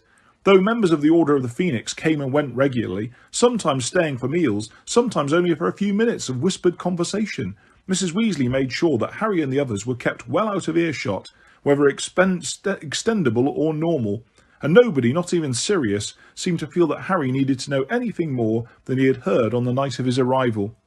On the very last day of the holidays, Harry was sweeping up Hedwig's owl droppings from the top of the wardrobe when Ron entered their bedroom carrying a couple of envelopes. "Book lists have arrived," he said, throwing one of the envelopes up to Harry, who was standing on a chair. "About time. Thought they'd forgotten. They usually come much earlier than this." Harry swept the last of the droppings into a rubbish bag and threw the bag over Ron's head into the waste paper basket in the corner, which swallowed it and belched loudly. He then opened his letter. It contained 2 pieces of parchment, one of the usual reminder that term started on the 1st of September, the other telling him which books he would need for the coming year. "Only 2 new ones," he said, reading the list. "The Standard Book of Spells, Grade 5, by Miranda Gushawk, and Defensive Magical Theory by Wilbert Slinkhard." Crack! Fred and George apparated right beside Harry. He was so used to them doing this by now that he didn't even fall off his chair. "We were just wondering who set the Slinkhard book," said Fred conversationally. "Because it means Dumbledore's found a new defence against the dark arts, teacher," said George. "And about time too," said Fred. "What do you mean?" Harry asked, jumping down beside them. "Well, we overheard Mum and Dad talking on the extendable ears a few weeks back," Fred told Harry, "and from what they were saying, Dumbledore was having real trouble finding anyone to do the job this year." "Not surprising, is it, when you look at what's happened to the last 4, said George. "One sacked, one dead, one's memory removed, and one locked in a trunk for 9 months, said Harry, counting them off on his fingers. "Yeah, I see what you mean." "What's up with you, Ron?" asked Fred. Ron did not answer. Harry looked around. Ron was standing very still with his mouth slightly open, gaping at his letter from Hogwarts. "What's the matter?" said Fred impatiently, moving around Ron to look over his shoulder at the parchment. Fred's mouth fell open too. "Prefect," he said, staring incredulously at the letter. "Prefect?" George leapt forwards, seized the envelope in Ron's other hand and turned it upside down. Harry saw something scarlet and gold fall into George's palm. "No way," said George in a hushed voice. "There's been a mistake," said Fred, snatching the letter out of Ron's grasp and holding it up to the light as though checking for a watermark. "No one in their right mind would make Ron a prefect." The twins' heads turned in unison, and both of them stared at Harry. "We thought you were a cert," said Fred, in a tone that suggested Harry had tricked them in some way. "We thought Dumbledore was bound to pick you," said George indignantly. "Winning the Tri-Wizard and everything," said Fred. "I suppose all the mad stuff must have counted against him," said George to Fred. "Yeah," said Fred slowly. "Yeah, you've caused too much trouble, mate. Well, at least one of you gets their priorities right." He strode over to Harry and clapped him on the back while giving Ron a scathing look. "Prefect? Ickle Ronnie the prefect?" "Oh, Mum's going to be revolting," groaned George, thrusting the prefect badge back at Ron as though it might contaminate him. Ron, who still had not said a word, took the badge, stared at it for a moment, and then held it out to Harry as though asking mutely for confirmation that it was genuine. Harry took it. A large P was superimposed on the Gryffindor lion. He had seen a badge just like this on Percy's chest on his very first day at Hogwarts. The door banged open. Hermione came tearing into the room, her cheeks flushed and her hair flying. There was an envelope in her hand. Did you get? She spotted the badge in Harry's hand and let out a shriek. I knew it, she said excitedly, brandishing her letter. Me too, Harry, me too.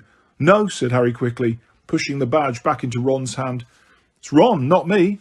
It what? Ron's prefect, not me, Harry said.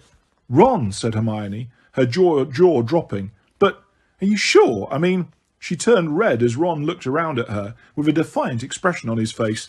It's my name on the letter, he said. I said Hermione, looking thoroughly bewildered. Well, wow, well done, Ron. That's really unexpected, said George, nodding. No, said Hermione, blushing harder than ever. No, it's not. Ron's done loads of... He's really, The door behind her opened a little wider, and Mrs. Weasley backed into the room carrying a pile of freshly laundered robes. Ginny said the book lists had come at last, she said, glancing around at all the envelopes as she made her way over to the bed and started sorting the robes into 2 piles. If you give them to me, I'll take them over to Diagon Alley this afternoon and get you books while you're packing. Ron, I'll have to get you some more pyjamas. These are at least 6 inches too short. I can't believe how fast you're growing. What colour would you like? Get him red and gold to match his badge, said George, smirking. Match his what? Said Mrs. Weasley absently, rolling up a pair of maroon socks and placing them on Ron's pile. His badge, said Fred, with the air of getting the worst over quickly. His lovely shiny new prefect's badge. Fred's words took a moment to penetrate Mrs. Weasley's preoccupation with pyjamas. But, Ron, you're not. Ron held up his badge. Mrs. Weasley let out a shriek just like Hermione's. I don't believe it. I don't believe it. Oh, Ron, how wonderful. A prefect. That's everyone in the family. What of Fred and I, next-door neighbours, said George indignantly, as his mother pushed him aside and flung her arms around her youngest son.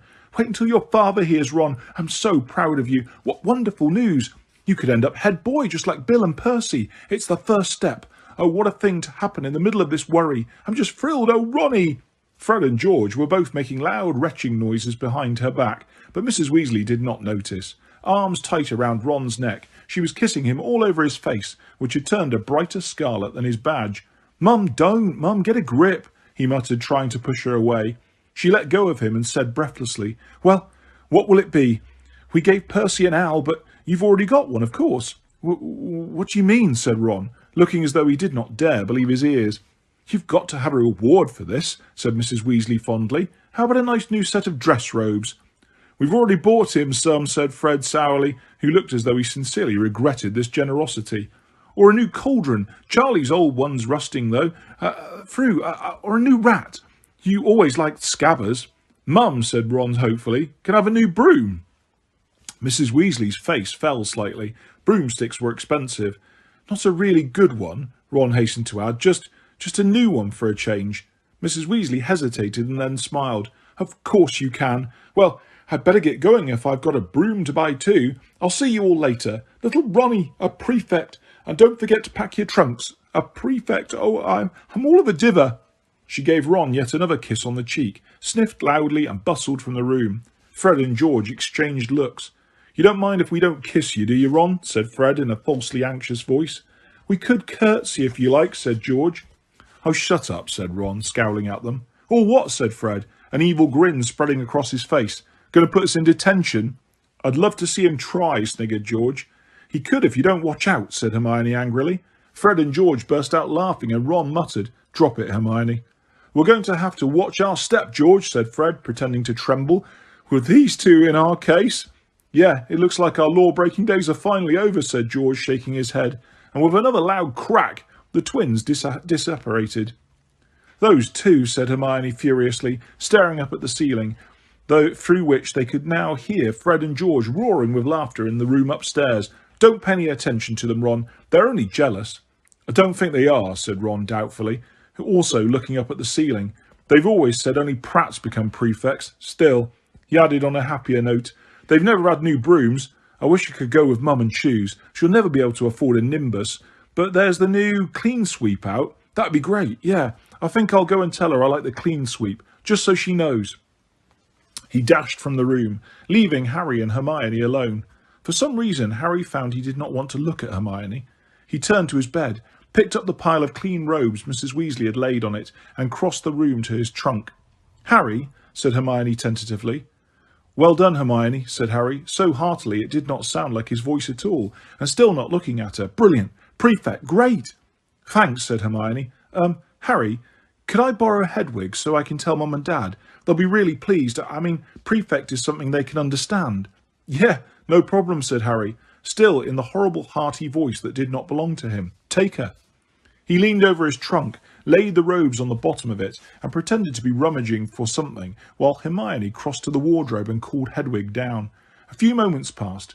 Harry heard the door close, but remained bent double, listening. The only sounds he could hear were the blank picture on the wall sniggering again, and the waste paper basket in the corner coughing up the owl droppings.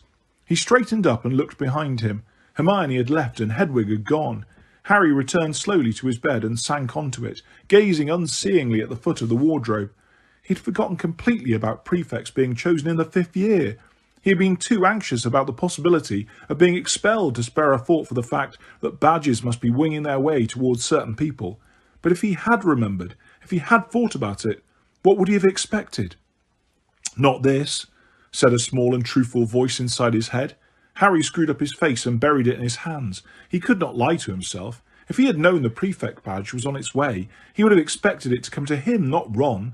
Did this make him as arrogant as Draco Malfoy? Did he think himself superior to everyone else? Did he really believe he was better than Ron? "No," said the small voice defiantly. Was that true?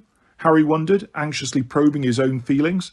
"I'm better at Quidditch," said the voice, "but I'm not better at anything else." That was definitely true, Harry thought. He was no better than Ron in lessons. But what about outside lessons? What about those adventures he, Ron and Hermione had had together since starting at Hogwarts, often risking much worse than expulsion? "Well, Ron and Hermione were with me most of the time," said the voice in Harry's head. "Not all the time, though," Harry argued with himself. "They didn't fight Quirrell with me. They didn't take on Riddle and the Basilisk. They didn't get rid of all those Dementors the night Sirius escaped. They weren't in the graveyard with me the night Voldemort returned." And the same feeling of ill usage that had overwhelmed him on the night he had arrived rose again. "I've definitely done more," Harry thought indignantly. "I've done more than either of them."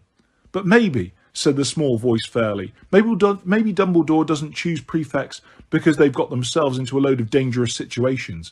Maybe he chooses them for other reasons. Ron must have something you don't." Harry opened his eyes and stared through his fingers at the wardrobe's clawed feet, remembering what Fred had said. No one in their right mind would make Ron a prefect. Harry gave a small snort of laughter. A second later, he felt sickened with himself. Ron had not asked Dumbledore to give him the prefect badge. This was not Ron's fault.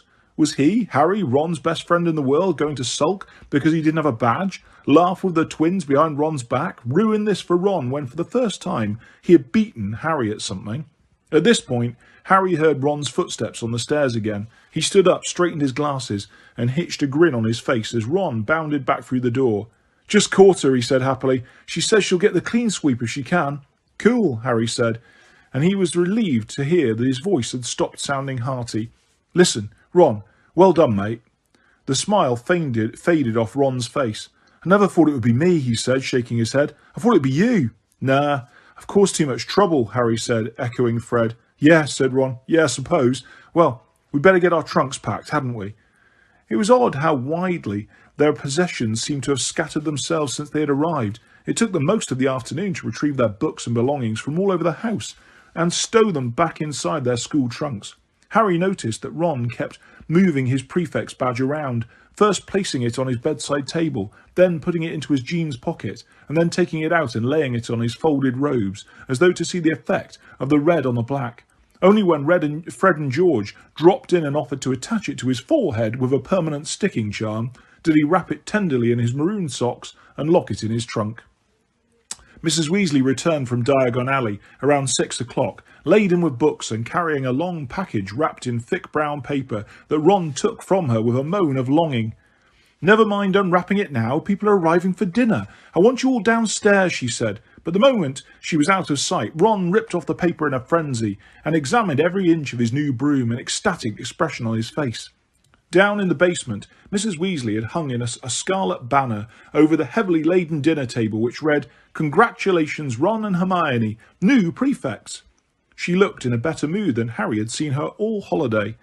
"I thought we'd have a little party, not a sit-down dinner," she told Harry, Ron, Hermione, Fred, George and Ginny as they entered the room. "Your father and Bill are on their way. Ron, I've sent them both owls and they're thrilled," she added, beaming. Fred rolled his eyes.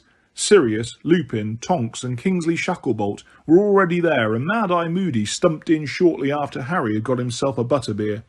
"Oh, Alistair, I'm glad you're here," said Mrs. Weasley brightly, as Mad-Eye shrugged off his travelling cloak. "We've been wanting to ask you for ages. Could you have a look in the writing desk, in the drawing room, and tell us what's inside it? We haven't wanted to open it, just in case it's something really nasty." "No problem, Molly."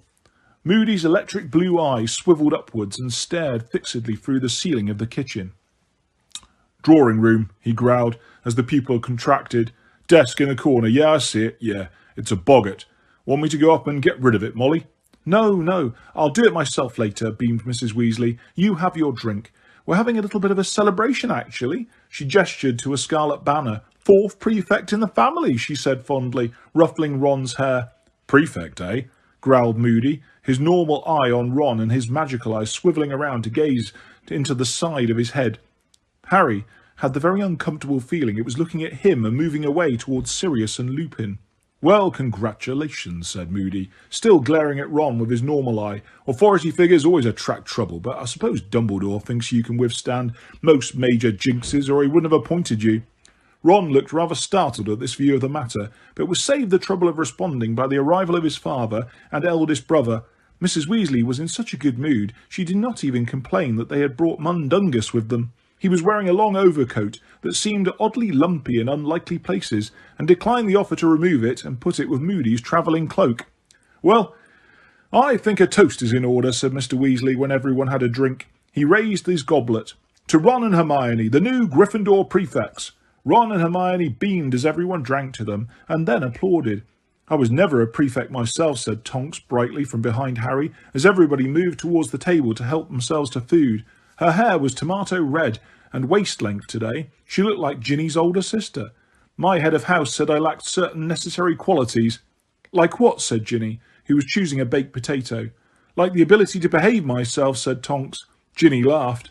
Hermione looked as though she did not know whether to smile or not, and compromised by taking an extra-large gulp of butterbeer and choking on it. "What about you, Sirius?" Ginny asked, thumping Hermione on the back.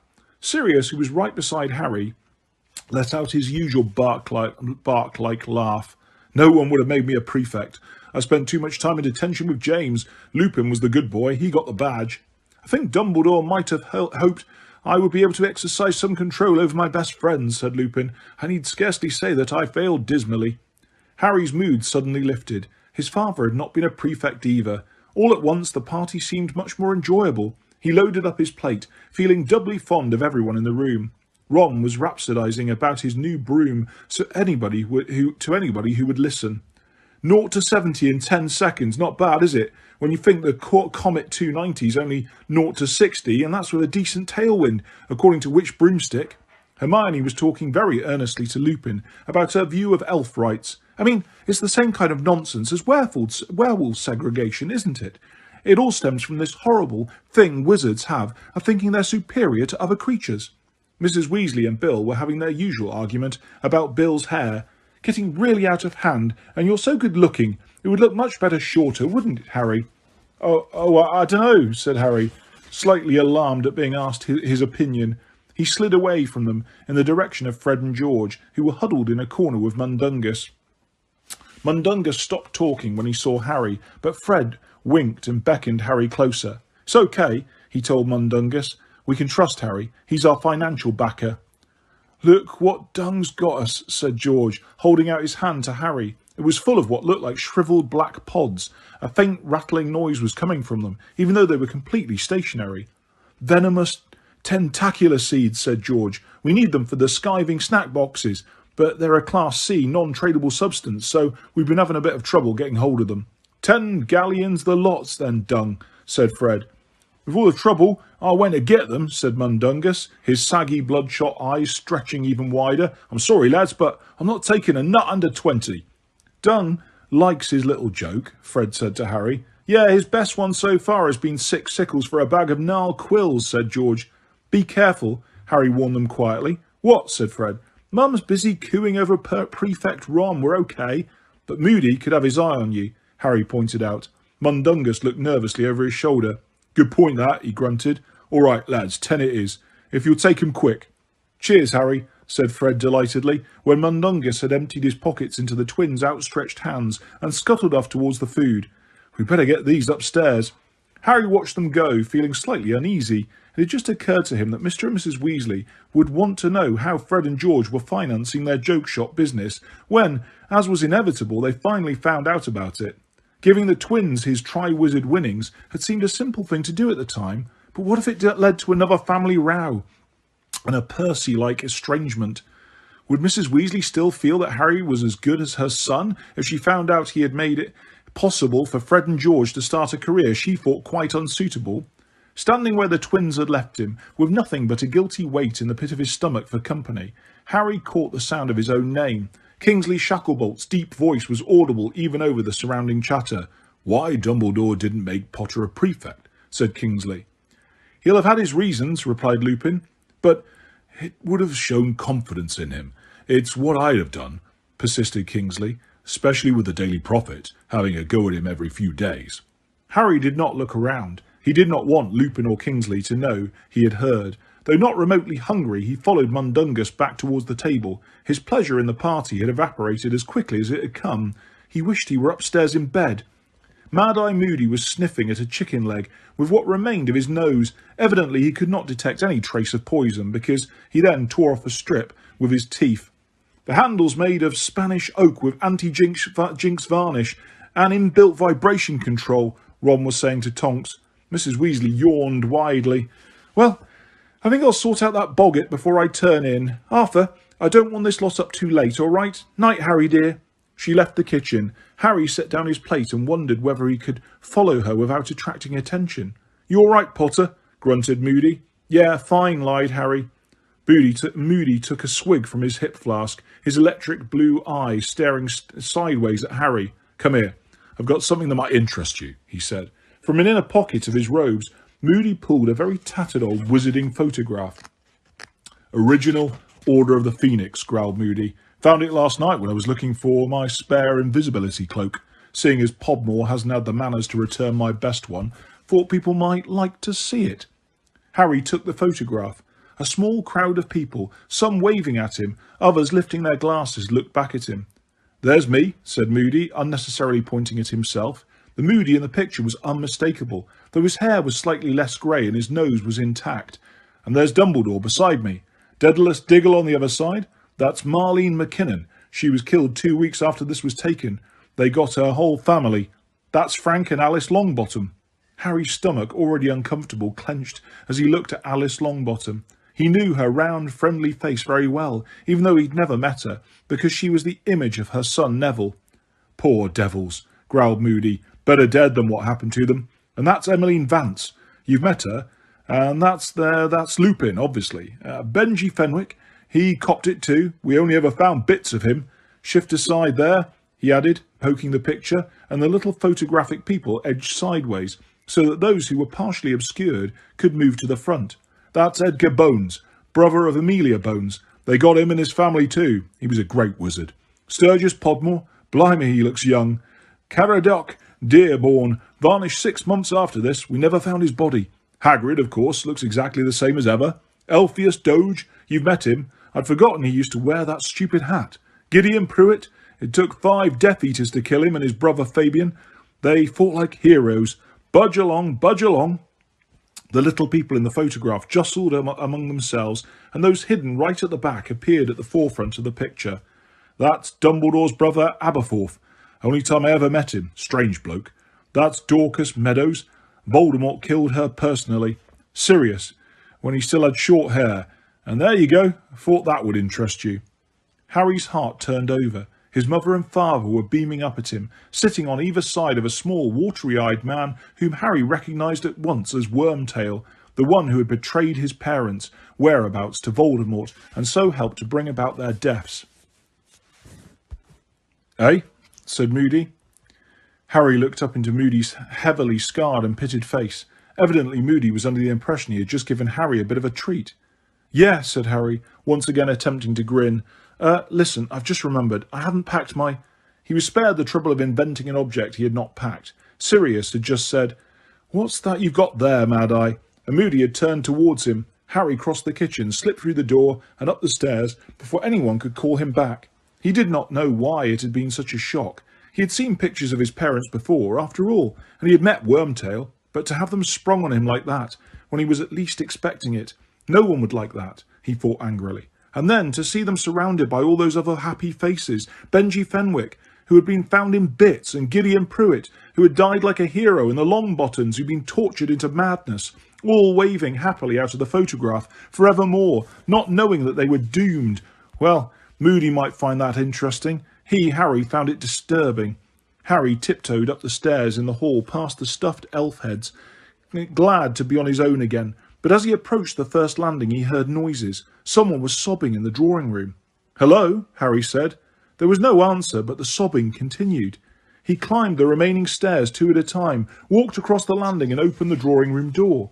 Someone was cowering against the dark wall, her wand in her hand, her whole body shaking with sobs, sprawled on the dusty old carpet in a patch of moonlight, clearly dead, was Ron. All the air seemed to vanish from Harry's lungs. He felt as though he was falling through the floor. His brain turned icy cold. Ron dead. No, it couldn't be. But wait a moment. It couldn't be. Ron was downstairs. Mrs. Weasley, Harry croaked. Ridiculous, Mrs. Weasley sobbed, pointing her shaking wand at Ron's body. Crack! Ron's body turned into bills, spread-eagled on his back, his eyes wide open and empty. Mrs. Weasley sobbed harder than ever. Ridiculous, she sobbed again. Crack! Mr. Weasley's body replaced Bill's, his glasses askew, a trickle of blood running down his face. No, Mrs. Weasley moaned. No, ridiculous, ridiculous, ridiculous! Crack, dead twins. Crack, dead Percy. Crack, dead Harry. Mrs. Weasley, just get out of here, shouted Harry, staring down at his own dead body on the floor. Let someone else. What's going on? Lupin had come running into the room, closely followed by Sirius, with Moody stumping along behind them. Lupin looked from Mrs. Weasley to the dead Harry on the floor and seemed to understand in an instant. Pulling out his own wand, he said very firmly and clearly, Ridiculous! Harry's body vanished. A silvery orb hung in the air over the spot where it had lain. Lupin waved his wand once more and the orb vanished in a puff of smoke. Oh, gulped Mrs. Weasley, and she broke into a storm of crying, her face in her hands. Molly, said Lupin bleakly, walking over to her. Molly, don't! Next second she was sobbing her heart out on Lupin's shoulder. Molly, it was just a boggart, he said soothingly, patting her on the head. Just a stupid boggart. I see them dead all the time, Mrs. Weasley moaned into his shoulder. All the time. I dream about it. Sirius was staring at the patch of carpet where the boggart, pretending to be Harry's body, had lain. Moody was looking at Harry, who avoided his gaze. He had a funny feeling Moody's magical eye had followed him all the way out of the kitchen.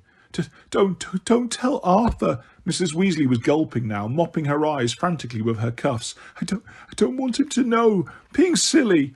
Lupin handed her a handkerchief and she blew her nose. Harry, I'm so sorry. What must you think of me? She said shakily. Not even able to get rid of a boggart. Don't be stupid, said Harry, trying to smile. I'm just so worried, she said, tears spilling out of her eyes again. Half the family's in the order. It'd be a miracle if we all come through this and Percy's not talking to us. What if something dreadful happens and we've never made it up with him? And what's going to happen if Arthur and I get killed? Who's going to look after Ron and Ginny? Molly, that's enough, said Lupin firmly. This isn't like last time. The Order is better prepared. We've got a head start. We know what Voldemort's up to. Mrs. Weasley gave a little squeak of fright at the sound of the name. Oh, Molly, come on. It's about time you got used to hearing his name. Look, I can't promise no one's going to get hurt. Nobody can promise that. But we're much better off than we were last time. You weren't in the Order then. You don't understand. Last time we were outnumbered 20-1 by the Death Eaters, and they were picking us off one by one. Harry thought of the photograph again, of his parents' beaming faces. He knew Moody was still watching him. Don't worry about Percy, said Sirius abruptly. He'll come around. It's only a matter of time before Voldemort moves into the open. Once he does, the whole ministry is going to be begging us to forgive them. And I'm not sure I'll be accepting their apology," he added bitterly. "And as for who's going to look after Ron and Ginny if you and Arthur died," said Lupin, smiling slightly, "what do you think we'd do? Let them starve?" Mrs. Weasley smiled tremulously. "Being silly," she muttered again, mopping her eyes. But Harry, closing his bedroom door behind him about some 10 minutes later, could not think Mrs. Weasley silly. He could still see his parents beaming up at him from the tattered old photograph, unaware that their lives, like so many of those around them, were drawing to a close. The image of the boggart, posing as the corpse of each member of Mrs. Weasley's family in turn, kept flashing before his eyes. Without warning, the scar on his forehead seared with pain again, and his stomach churned horribly. "Cut it out," he said firmly, rubbing the scar as the pain receded. "First sign of madness talking to your own head," said a sly voice from the empty picture on the wall. Harry ignored it. He felt older than he had ever felt in his life, and it seemed extraordinary to him that barely an hour ago he'd been worried about a joke shop, and who had got a prefect's badge. Chapter 10. Luna Lovegood. Harry had a troubled night's sleep. His parents wove in and out of his dreams, never speaking. Mrs. Weasley sobbed over Creature's dead body, watched by Ron and Hermione, who were wearing crowns, and yet again Harry found himself walking down a corridor ending in a locked door. He awoke abruptly with his scar prickling to find Ron already dressed and talking to him. "Better hurry up. Mum's going ballistic. She says we're going to miss the train." There was a lot of commotion in the house. From what he heard as he dressed at top speed, Harry gathered that Fred and George had bewitched their trunks to fly downstairs to save the bother of carrying them, with the result that they had hurtled straight into Ginny and knocked her down 2 flights of stairs into the hall. Mrs. Black and Mrs. Weasley were both screaming at the top of their voices. "Could have done her a serious injury, you idiots! Filthy half-breeds, besmirching the house of my fathers!" Hermione came hurrying into the room, looking flustered, just as Harry was putting on his trainers. Hedwig was swaying on her shoulder, and she was carrying a squirming Crookshanks in her arms. Mum and Dad just sent Hedwig back. The owl fluttered obligingly over and perched on the top of her cage. "Are you ready yet?" "Nearly. Is Ginny all right?" Harry asked, shoving on his glasses. "Mrs. Weasley's patched her up," said Hermione, "but now Mad Eye's complaining that we can't leave unless Sturgis Podmore's here. Otherwise the guard will be one short." "Guard?" said Harry. "We have to go to King's Cross with a guard?" "You have to go to King's Cross with a guard," Hermione corrected him. "Why?" said Harry irritably. "I thought Voldemort was supposed to be lying low. Or are you telling me he's going to jump out from behind a dustbin to try and do me in?" "I don't know. It's just what Mad Eye says," said Hermione distractedly, looking at her watch. "But if we don't leave soon, we're definitely going to miss the train." "Will you lot get down here now, please?" Mrs. Weasley bellowed, and Hermione jumped as though scalded and hurried out of the room. Harry seized Hedwig, stuffed her unceremoniously into her cage, and set off downstairs after Hermione, dragging his trunk. Mrs. Black's portrait was howling with rage, but nobody was bothering to close the curtains over her. All the noise in the hall was bound to rouse her again anyway. "Harry, you're to come with me and Tonks," shouted Mrs. Weasley, over the repeated speeches of mudbloods, scum, creatures of dirt. "Leave your trunk and your owl. Alistair's going to deal with the luggage." "Oh, for heaven's sake, Sirius! Dumbledore said no!" A bear-like black dog had appeared at Harry's side as he was clambering over the various trunks, cluttering the hall to get to Mrs. Weasley. "Oh, honestly," said Mrs. Weasley despairingly. "Well, on your own head be it." She wrenched open the front door and stepped out into the weak September sunlight. Harry and the dog followed her. The door slammed behind them, and Mrs. Black's screeches were cut off instantly. "Where's Tonks?" Harry said, looking around as they went down the stone steps of number 12, which vanished the moment they reached the pavement. "She's waiting for us just up here," said Mrs. Weasley stiffly, averting her eyes from the lolloping black dog beside Harry. An old woman greeted them on the corner. She had tightly curled grey hair and wore a purple hat shaped like a pork pie. "Watcha, Harry," she said, winking. "Better hurry up. Hadn't we, Molly?" she added, checking her watch. I know, moaned Mrs. Weasley, lengthening her stride. "But Mad Eye wanted to wait for Sturgis. If only Arthur could have got us cars from the ministry again, but Fudge won't let him borrow so much as an empty ink bottle these days. How Muggles can stand travelling without magic." But the great black dog gave a joyful bark and gambolled around them, snapping at pigeons and chasing its own tail. Harry couldn't help laughing. Sirius had been trapped inside for a very long time. Mrs. Weasley pursed her lips in an almost Aunt Petunia-ish way. It took them 20 minutes to reach King's Cross on foot, and nothing more eventful happened during that time than Sirius scaring a couple of cats from Harry's entertainment. Once inside the station, they lingered casually beside the barrier between platforms 9 and 10 until the coast was clear. Then each of them leaned against it in turn and fell easily through onto platform 9 3/4, where the Hogwarts Express stood belching sooty steam over a platform packed with departing students and their families. Harry inhaled the familiar smell and felt his spirits soar. He was really going back. "I hope the others make it in time," said Mrs. Weasley anxiously, staring behind her at the wrought-iron arch spanning the platform, through which new arrivals would come. "Nice dog, Harry," called a tall boy with dreadlocks. "Thanks, Lee," said Harry, grinning as Sirius wagged his tail frantically. "Oh, good," said Mrs. Weasley, sounding relieved. "Here's Alistair with the luggage. Look." A porter's cap pulled low over his mismatched eyes. Moody came limping through the archway, pushing a trolley loaded with their trunks. "All okay?" he muttered to Mrs. Weasley and Tonks. "Don't think we were followed." Seconds later, Mr. Weasley emerged onto the platform with Ron and Hermione. They had almost unloaded Moody's luggage trolley when Fred, George and Ginny turned up with Lupin. "No trouble," growled Moody. "Nothing," said Lupin. "I'll still be reporting Sturgis to Dumbledore," said Moody. "That's the second time he's not turned up in a week, getting us unreliable as Mundungus." "Well, look after yourselves," said Lupin, shaking hands all around. He reached Harry last and gave him a clap on the shoulder. "You too, Harry. Be careful." "Yeah, keep your head down and your eyes peeled," said Moody, shaking Harry's hand too. "And don't forget, all of you, careful what you put in writing. If in doubt, don't put it in a letter at all." "It's been great meeting all of you," said Tonks, hugging Hermione and Ginny. "We'll see you soon, I expect." A warning whistle sounded. The students still on the platform started hurrying to the train. "Quick, quick," said Mrs. Weasley distractedly, hugging them at random and catching Harry twice. "Right. Be good. If you've forgotten anything, we'll send it on. On to the train now. Hurry."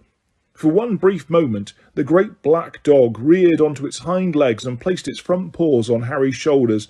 But Mrs. Weasley shoved Harry away towards the train door, hissing, "For heaven's sake, act more like a dog, Sirius." "See ye," Harry called out of the open window as the train began to move, while Ron, Hermione and Ginny waved beside him.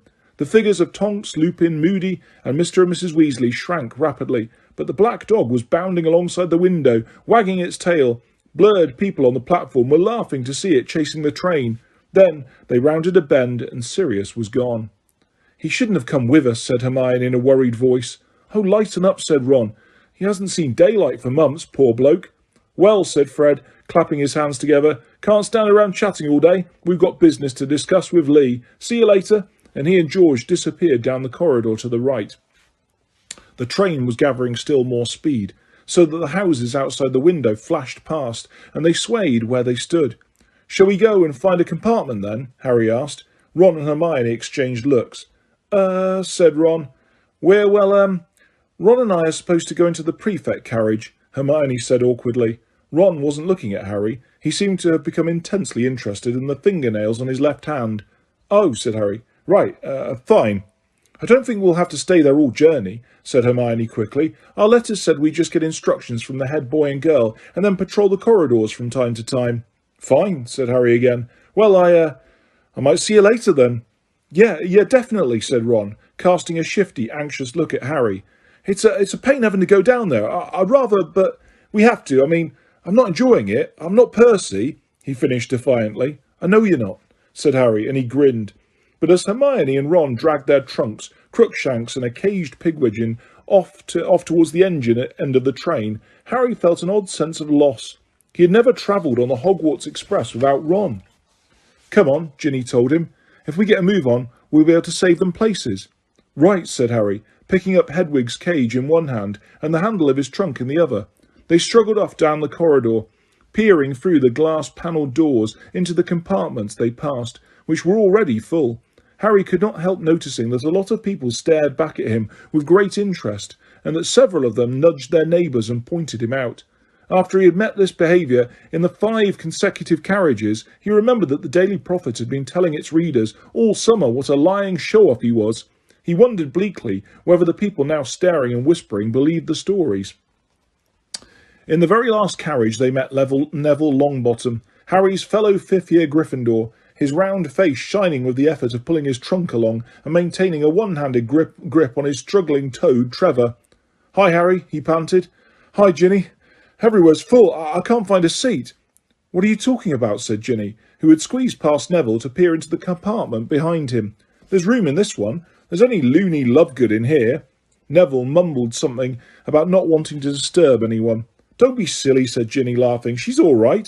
She slid the door open and pulled her trunk inside. Harry and Neville followed. "Hi, Luna," said Ginny. "Is it okay if we take these seats?" The girl beside the window looked up. She had straggly, waist-length, dirty blonde hair, very pale eyebrows, and perturbant eyes that gave her a permanently surprised look. Harry knew at once why Neville had chosen to pass this compartment by. The girl gave off an aura of distinct dottiness.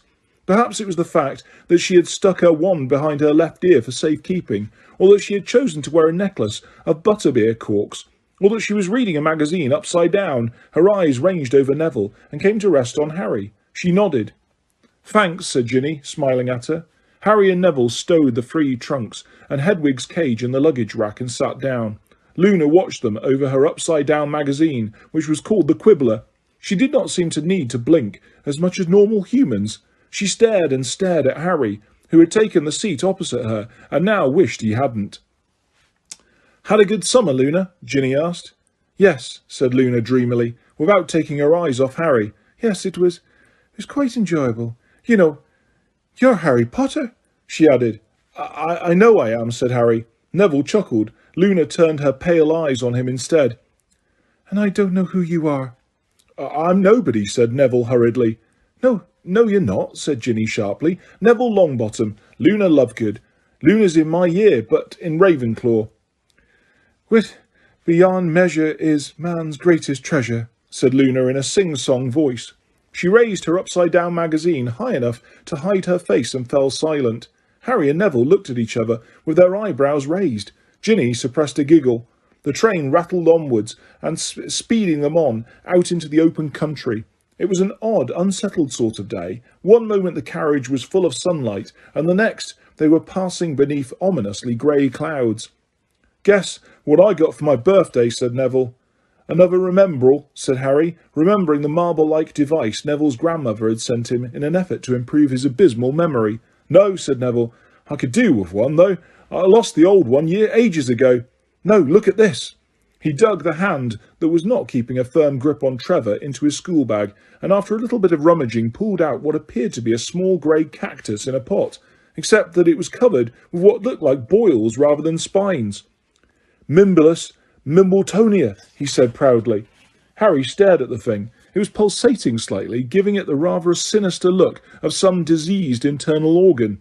"It's really, really rare," said Neville, beaming. "I don't know if there's one in the greenhouse at Hogwarts even. I can't wait to show it to Professor Sprout. My great-uncle Algy got it for me in Assyria. I'm going to see if I can breed from it." Harry knew that Neville's favourite subject was herbology, but for the life of him he could not see what he would want with this stunted little plant. "Does it, do anything?" he asked. "Loads of stuff," said Neville proudly. "It's got an amazing defensive mechanism. Here, hold Trevor for me." He dumped the toad into Harry's lap and took a quill from his school bag. Luna Lovegood's popping eyes appeared over the top of her upside-down magazine again to watch what Neville was doing. Neville held the Mimbulus Mimbletonia up to his eyes, his tongue between his teeth, chose his spot and gave the plant a sharp prod with the tip of his quill. Liquid squirted from every boil in the plant, thick, stinking dark green jets of it. They hit the ceiling, the windows, and spattered Luna Lovegood's magazine. Ginny, who had flung her arms up in front of her face just in time, merely looked as though she was wearing a slimy green hat. But Harry, whose hands had been busy preventing Trevor's escape, received a faceful. It smelled like rancid manure. Neville, whose face and torso were also drenched, shook his head to get the worst out of his eyes. "Sorry," he gasped. "Haven't tried that before. Didn't realise it would be quite so, Don't worry, though, stink sap's not poisonous, he added nervously, as Harry spat a mouthful out onto the floor. At that precise moment, the door of the compartment slid open. Oh, hello, Harry, said a nervous voice. Bad time? Harry wiped the lenses of his glasses with his Trevor-free hand. A very pretty girl with long, shiny black hair was standing in the doorway smiling at him. Cho Chang, the seeker on the Ravenclaw Quidditch team. Oh, hi, said Harry blankly. Said Cho. Well, just thought I'd say hello. Bye then. Rather pink in the face, she closed the door and departed. Harry slumped back in his seat and groaned. He would have liked Cho to discover him sitting with a group of very cool people, laughing their heads off at a joke he had just told. He would not have chosen to be sitting with Neville and loony Lovegood, clutching a toad and dripping in stink sap. Never mind, said Ginny bracingly. Look, we can easily get rid of all this. She pulled out her wand. Scourgify. The stink sap vanished. Sorry, said Neville again, in a small voice. Ron and Hermione did not turn up for nearly an hour, by which time the food trolley had already gone by. Harry, Ginny and Neville had finished their pumpkin pasties and were busy swapping chocolate frog cards when the compartment door slid open and they walked in, accompanied by Crookshanks and a shrilly hooting Pigwidgeon in his cage. I'm starving, said Ron, stowing Pigwidgeon next to Hedwig, grabbing a chocolate frog from Harry and throwing himself into the seat next to him. He ripped open the wrapper, bit off the frog's head, and leaned back with his eyes closed, as though he had a very exhausted morning. Well, there are 2 fifth-year prefects from each house, said Hermione, looking thoroughly disgruntled as she took her seat. Boy and girl from each. And guess who's a Slytherin prefect, said Ron, still with his eyes closed. Malfoy, replied Harry at once, certain his worst fear would be confirmed. Course, said Ron bitterly, stuffing the rest of the frog into his mouth and taking another. And that complete cow, Pansy Parkinson, said Hermione viciously. How's she got to be prefect when she's thicker than a concussed troll? Who are Hufflepuffs? Harry asked. Ernie Macmillan and Hannah Abbott, said Ron thickly. And Anthony Goldstein and Padma Patil for Ravenclaw, said Hermione. You went to the Yule Ball with Padma Patil, said a vague voice. Everyone turned to look at Luna Lovegood, who was gazing unblinkingly at Ron over the top of the quibbler. He swallowed his mouthful of frog. Yeah, I know I did, he said, looking mildly surprised. She didn't enjoy it very much, Luna informed him. She doesn't think you treated her very well. Because you wouldn't dance with her. I don't think I'd have minded, she added thoughtfully. I don't like dancing very much. She retreated behind the quibbler again. Ron stared at the cover with his mouth hanging open for a few seconds, then looked around at Ginny for some kind of explanation. But Ginny had stuffed her knuckles in her mouth to stop herself giggling. Ron shook his head bemused and then checked his watch. We're supposed to patrol the corridors every so often, he told Harry and Neville, and we can give out punishments if people are misbehaving. I can't wait to get Crabbe and Goyle for something. You're not supposed to abuse your position, Ron, said Hermione sharply. Yeah, right, because Malfoy won't abuse it at all, said Ron sarcastically. So, you're going to descend to his level? No, I'm just going to make sure I get his mates before he gets mine. For heaven's sake, Ron. I'll make Goyle do lines. It'll kill him. He hates writing, said Ron happily. He lowered his voice to Goyle's low grunt and screwed up his face in a look of pained concentration, mimed writing in mid-air. I must not look like a baboon's backside. Everyone laughed, but nobody laughed harder than Luna Lovegood.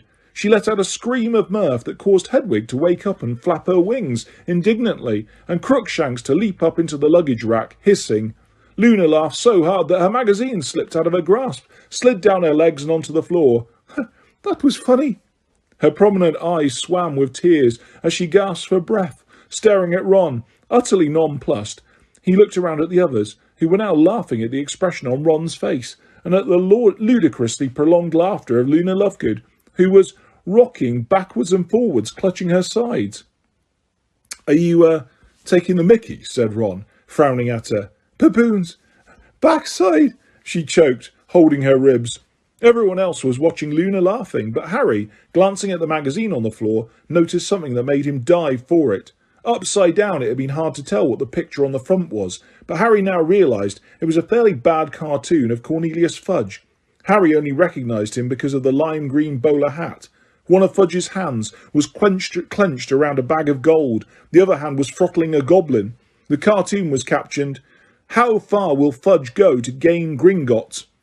Beneath this were listed the titles of other articles inside the magazine. Corruption in the Quidditch League, How the Tornadoes are taking control, Secrets of the Ancient Runes Revealed, Sirius Black, Villain or Victim. "Can I have a look at this?" Harry asked Luna eagerly. She nodded, still gazing at Ron, breathless with laughter. Harry opened the magazine and scanned the index. Until this moment he had completely forgotten the magazine Kingsley had handed Mr. Weasley to give to Sirius. But it must have been this edition of the Quibbler.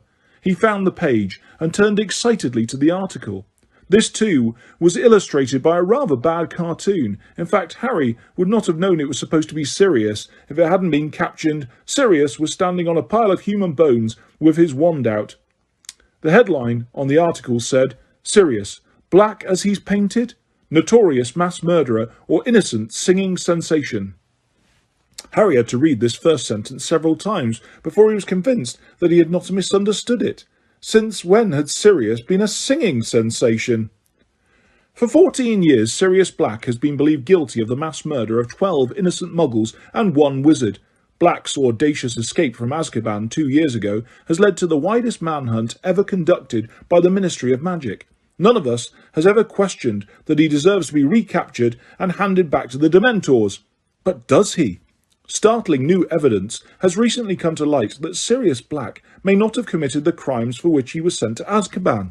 In fact, says Doris Perkis of 18 Acanthia Way, Little Norton, Black may not even have been present at the killings.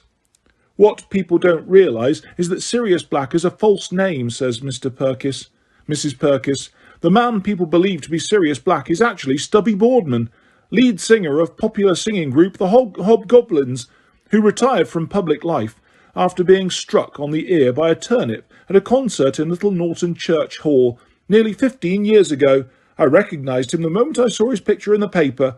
Now, Stubby couldn't possibly have committed those crimes because on the day in question he happened to be enjoying a romantic candlelit dinner with me. I have written to the Minister of Magic, and I'm expecting him to give Stubby, alias Sirius, a full pardon any day now. Harry finished reading and stared at the page in disbelief. Perhaps it was a joke. He thought perhaps the magazine often printed spoof items. He flicked back a few pages and found the piece on Fudge. Cornelius Fudge, the Minister for Magic, denied that he had any plans to take over the running of the Wizarding Bank Gringotts when he was elected Minister for Magic 5 years ago. Fudge has always insisted that he wants nothing more than to cooperate peacefully with the guardians of our gold. But does he? Sources close to the minister have recently disclosed that Fudge's dearest ambition is to seize control of the goblin gold supplies, and that he will not hesitate to use force if need be. It wouldn't be the first time either, said a ministry insider. Cornelius Goblin Crusher Fudge, that's what his friends call him. If you could hear him when he thinks no one's listening. Oh, he's always talking about the goblins he's had done in. He's had them drowned, had them dropped off buildings, he's had them poisoned, he's had them cooked in pies. Harry did not read any further. Fudge might have many faults, but Harry found it extremely hard to imagine him ordering goblins to be cooked in pies. He flicked through the rest of the magazine, pausing every few pages. He read an accusation that the Tutshill Tornadoes were winning the Quidditch League by a combination of blackmail, illegal broom tampering and torture. An interview with a wizard who claimed to have flown to the moon on a clean sweep 6 and brought back a bag of moon frogs to prove it. And an article on ancient runes which at least explained why Luna had been reading the Quibbler upside down. According to the magazine, if you turned the runes on their heads, they revealed a spell to make your enemy's ears turn into kumquats. In fact, compared to the rest of the articles in the Quibbler, the suggestion that Sirius might really be the lead singer of the Hobgoblins was quite sensible. Anything good in there? Asked Ron as Harry closed the magazine. Of course not, said Hermione scathingly, before Harry could answer. The Quibbler's rubbish. Everyone knows that. Excuse me, said Luna. Her voice had suddenly lost its dreamy quality. My father's the editor. Oh, said Hermione, looking embarrassed. Well, it's got some interesting... it's quite... I'll have it back, thank you, said Luna coldly, and leaning forward she snatched it out of Harry's hands. rifling through it to page 57. She turned it resolutely upside down again and disappeared behind it, just as the compartment door opened for the third time. Harry looked around. He'd expected this, but that did not make the sight of Draco Malfoy smirking at him from between his cronies Crabbe and Goyle any more enjoyable. "What?" he said aggressively, before Malfoy could open his mouth. "Manners, Potter, or I'll have to give you a detention," drawled Malfoy, whose sleek blonde hair and pointed chin were just like his father's. "You see, I, unlike you, have been made a prefect, which means that I, unlike you, have the power to hand out punishments." "Yeah," said Harry, "but you, unlike me, are a git, so get out and leave us alone." Ron, Hermione, Ginny and Neville laughed. Malfoy's lip curled. "Tell me, how does it feel, being second best to Weasley, Potter?" he asked. "Shut up, Malfoy," said Hermione sharply. "I seem to have touched a nerve," said Malfoy, smirking. "Well, just you watch yourself, Potter, because I'll be dogging your footsteps in case you step out of line." "Get out," said Hermione, standing up. Sniggering, Malfoy gave Harry a last malicious look and departed, with Crabbe and Goyle lumbering along in his wake. Hermione slammed the compartment door behind them and turned to look at Harry, who knew at once that she, like him, had registered what Malfoy had said and been just as unnerved by it. "Chuck us another frog," said Ron, who had clearly noticed nothing. Harry could not talk freely in front of Neville and Luna. He exchanged another nervous look with Hermione, then stared out of the window. He had thought Sirius coming with him to the station was a bit of a laugh, but suddenly it seemed reckless, if not downright dangerous. Hermione had been right. Sirius should not have come. What if Mr. Malfoy had noticed the black dog and told Draco? What if he had deduced that the Weasleys, Lupin, Tonks and Moody knew where Sirius was hiding? Or had Malfoy's use of the word dogging been a coincidence? The weather remained undecided as they travelled further and further north. Rain spattered the windows in a half-hearted way. Then the sun put in a feeble appearance before clouds drifted over it once more. When darkness fell and lamps came on inside the carriages, Luna rolled up the Quibbler, put it carefully away in her bag, and took to staring at everyone in the compartment instead. Harry was sitting with his forehead pressed against the train window, trying to get a first distant glimpse of Hogwarts. But it was a moonless night, and the rain-streaked window was grimy. "We'd better change," said Hermione at last. She and Ron pinned their prefect badges carefully to their chests. Harry saw Ron checking his reflection in the black window. At last the train began to slow down, and they heard the usual racket up and down as everybody scrabbled to get their luggage and pets assembled, ready to get off. As Ron and Hermione were supposed to supervise all this, they disappeared from the carriage again, leaving Harry and the others to look after Crookshanks and Pigwidgeon. "I'll carry that owl if you like," said Luna to Harry, reaching out for Pigwidgeon, as Neville stowed Trevor carefully in an inside pocket. "Oh, thanks," said Harry, handing her the cage and hoisting Hedwig's more securely into his arms. They shuffled out of the compartment, feeling the first sting of the night air on their faces as they joined the crowd in the corridor. Slowly they moved towards the doors. Harry could smell the pine trees that lined the path down to the lake. He stepped down onto the platform and looked around, listening for the familiar call of "First years! Over here, first years!" But it did not come. Instead, a quiet, quite different voice, a brisk female one, was calling out, "First years, line up over here, please. All first years to me." A lantern came swinging towards Harry, and by its light he saw the prominent chin and severe haircut of Professor Grubbly Plank, the witch who had taken over Hagrid's care of magical creatures lessons for a while the previous year. "Where's Hagrid?" he said out loud. "I don't know," said Ginny, "but we'd better get out of the way. We're blocking the door." "Oh, yeah." Harry and Ginny became separated as they moved off along the platform and out through the station. Jostled by the crowd, Harry squinted through the darkness for a glimpse of Hagrid. He had to be here. Harry had been relying on it. Seeing Hagrid again was one of the things he'd been looking forward to most, but there was no sign of him. He can't have left, Harry told himself as he shuffled slowly through a narrow doorway onto the road outside with the rest of the crowd. He's just got a cold or something. He looked around for Ron and Hermione, wanting to know what they thought about the reappearance of Professor Grubbly Plank, but neither of them was anywhere near him, so he allowed himself to be shunted forwards onto the dark, rain-washed road outside Hogsmeade Station. Here stood the 100 or so horseless stagecoaches that always took the students above first year up to the castle. Harry glanced quickly at them, turned away to keep a lookout for Ron and Hermione, and then did a double take. The coaches were no longer horseless. There were creatures standing between the carriage shafts. If he had to give them a name, he supposed he would have called them horses, though there was something reptilian about them too. They were completely fleshless, their black coats clinging to their skeletons, of which every bone was visible. Their heads were dragonish, and their pupilless eyes white and staring wings. Wings sprouted from each wither, vast black leathery wings that looked as though they ought to belong to giant bats. Standing still and quiet in the gloom, the creatures looked eerie and sinister. Harry could not understand why the coaches were being pulled by these horrible horses when they were quite capable of moving along by themselves. "Where's Pig?" said Ron's voice, right behind Harry. "That Luna girl was carrying him," said Harry, turning quickly, eager to consult Ron about Hagrid. "Where do you reckon Hagrid is?" "I dunno," said Ron, sounding worried. "He'd better be okay." A short distance away, Draco Malfoy, followed by a small gang of cronies including Crabbe Goyle and Pansy Parkinson, was pushing some timid-looking second years out of the way so that he and his friends could get to a coach to themselves. Seconds later, Hermione emerged, panting from the crowd. "Malfoy was being absolutely foul to a first year back there. I swear I'm going to report him. He's only had his badge 3 minutes, and he's using it to bully people worse than ever. Where's Crookshanks?" "Ginny's got him," said Harry. "There she is." Ginny had just emerged from the crowd, clutching a squirming Crookshanks.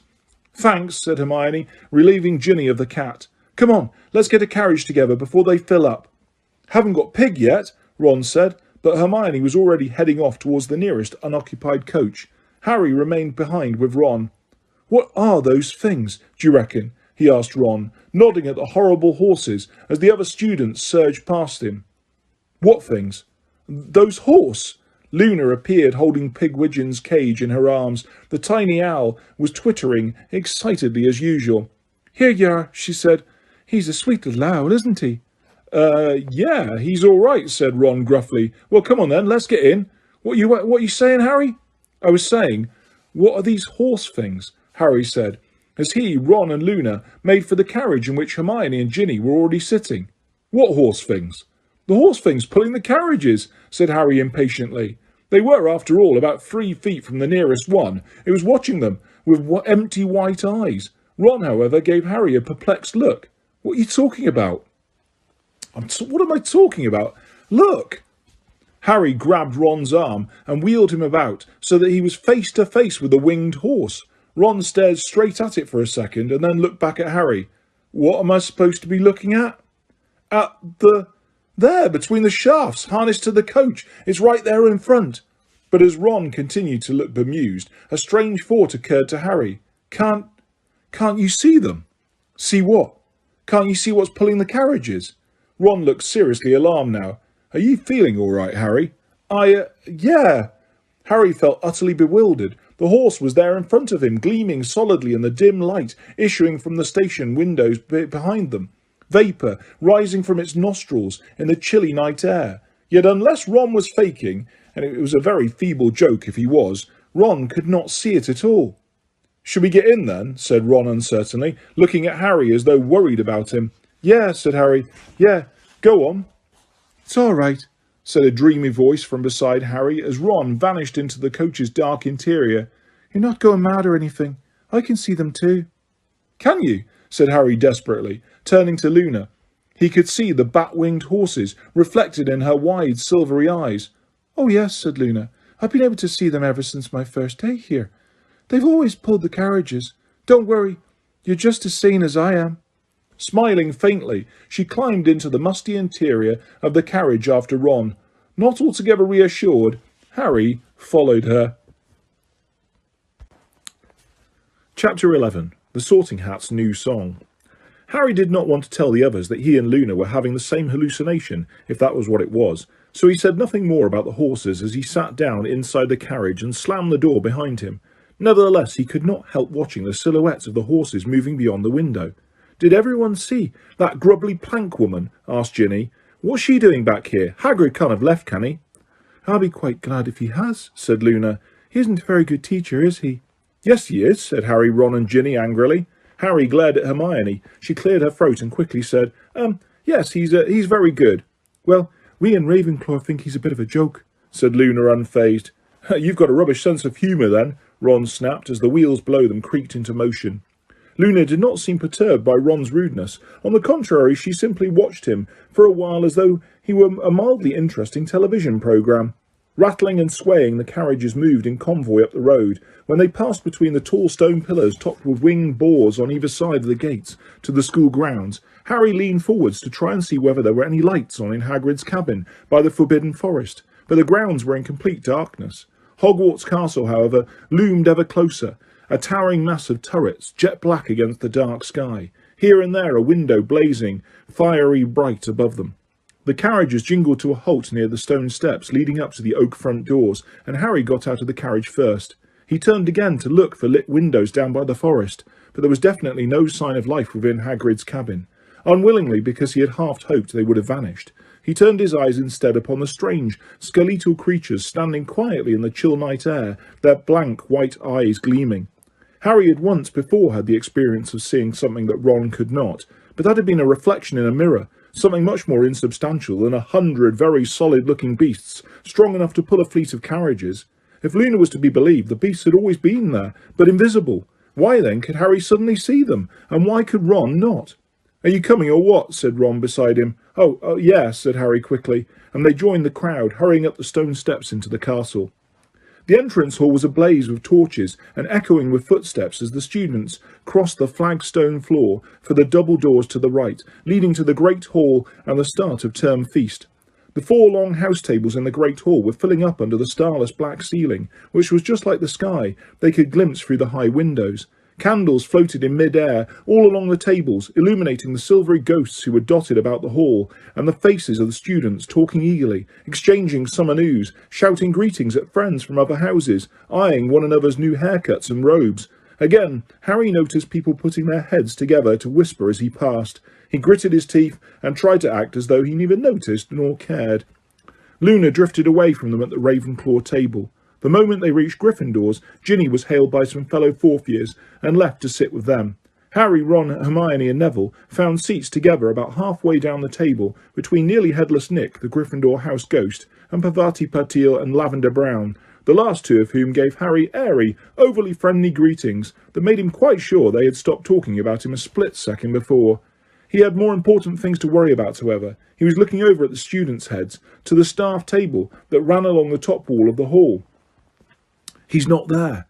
Ron and Hermione scanned the staff table too. Though there was no real need, Hagrid's size made him instantly obvious in any lineup. He can't have left, said Ron, sounding slightly anxious. Of course he hasn't, said Harry firmly. You don't think he's, hurt or something, do you? Said Hermione uneasily. No, said Harry at once. But where is he then? There was a pause. Then Harry said very quietly, so that Neville, Parvati and Lavender could not hear. Maybe he's not back yet. You know, from his mission, the thing he was doing over the summer for Dumbledore. Yeah, that'll be it, said Ron, sounding reassured, but Hermione bit her lip, looking up and down the staff table as though hoping for some conclusive explanation of Hagrid's absence. Who's that? She said sharply, pointing towards the middle of the staff table. Harry's eyes followed hers. They lit first upon Professor Dumbledore, sitting in his high-backed golden chair at the centre of the long staff table, wearing deep purple robes scattered with silvery stars and a matching hat. Dumbledore's head was inclined towards the woman sitting next to him, who was talking into his ear. She looked, Harry thought, like somebody's maiden aunt, squat with short, curly mouse-brown hair, in which she had placed a horrible pink Alice band that matched the fluffy pink cardigan she wore over her robes. Then she turned her face slightly to take a sip from her goblet, and he saw, with a shock of recognition, a pallid, toad-like face and a pair of prominent, pouchy eyes. It's that Umbridge woman. Who? Said Hermione. She was at my hearing. She works for Fudge. Nice cardigan, said Ron, smirking. She works for Fudge, Hermione repeated, frowning. What on earth's she doing here, then? Dunno. Hermione scanned the staff table. Her eyes narrowed. No, she muttered. No, surely not. Harry did not understand what she was talking about, but did not ask. His attention had been caught by Professor Grubbly Plank, who had just appeared behind the staff table. She worked her way along to the very end and took the seat that ought to have been Hagrid's. That meant the first years must have crossed the lake and reached the castle, and sure enough, a few seconds later, the doors from the entrance hall opened. A long line of scared-looking first years entered, led by Professor McGonagall, who was carrying a stool on which sat an ancient wizard's hat, heavily patched and darned with a wide rip near the frayed brim. The buzz of talk in the great hall faded away. The first years lined up in front of the staff table facing the rest of the students, and Professor McGonagall placed the stool carefully in front of them, and then stood back. The first years' faces glowed palely in the candlelight. A small boy right in the middle of the row looked as though he was trembling. Harry recalled fleetingly how terrified he had felt when he had stood there waiting for the unknown test that would determine to which house he belonged. The whole school waited and with bated breath. Then the rip near the hat's brim opened wide like a mouth, and the sorting hat burst into song. In times of old, when I was new and Hogwarts barely started, the founders of our noble school fought never to be parted. United by a common goal, they had the selfsome yearning to make the world's best magic school and pass along their learning. Together we will build and teach, the four good friends decided, and never did they dream that they might some day be divided. For were there such friends anywhere as Slytherin and Gryffindor, unless it was the second pair of Hufflepuff and Ravenclaw? So how could it have gone so wrong? How could such friendships fail? Why, I was there and so can tell the whole sad sorry tale. Said Slytherin, we'll teach just these whose ancestry is purest. Said Ravenclaw, we'll teach those whose intelligence is surest. Said Gryffindor, we'll teach all those with brave deeds to their name. Said Hufflepuff, I'll teach the lot and treat them just the same. These differences caused little strife when first they came to light, for each of the four founders had a house in which they might take only those they wanted. So for instance Slytherin took only pure-blood wizards of great cunning just like him, and only those of sharpest mind were taught by Ravenclaw, while the bravest and the boldest went to daring Gryffindor. Good Hufflepuff, she took the rest, and taught them all she knew. Thus the houses and the founders retained friendships firm and true.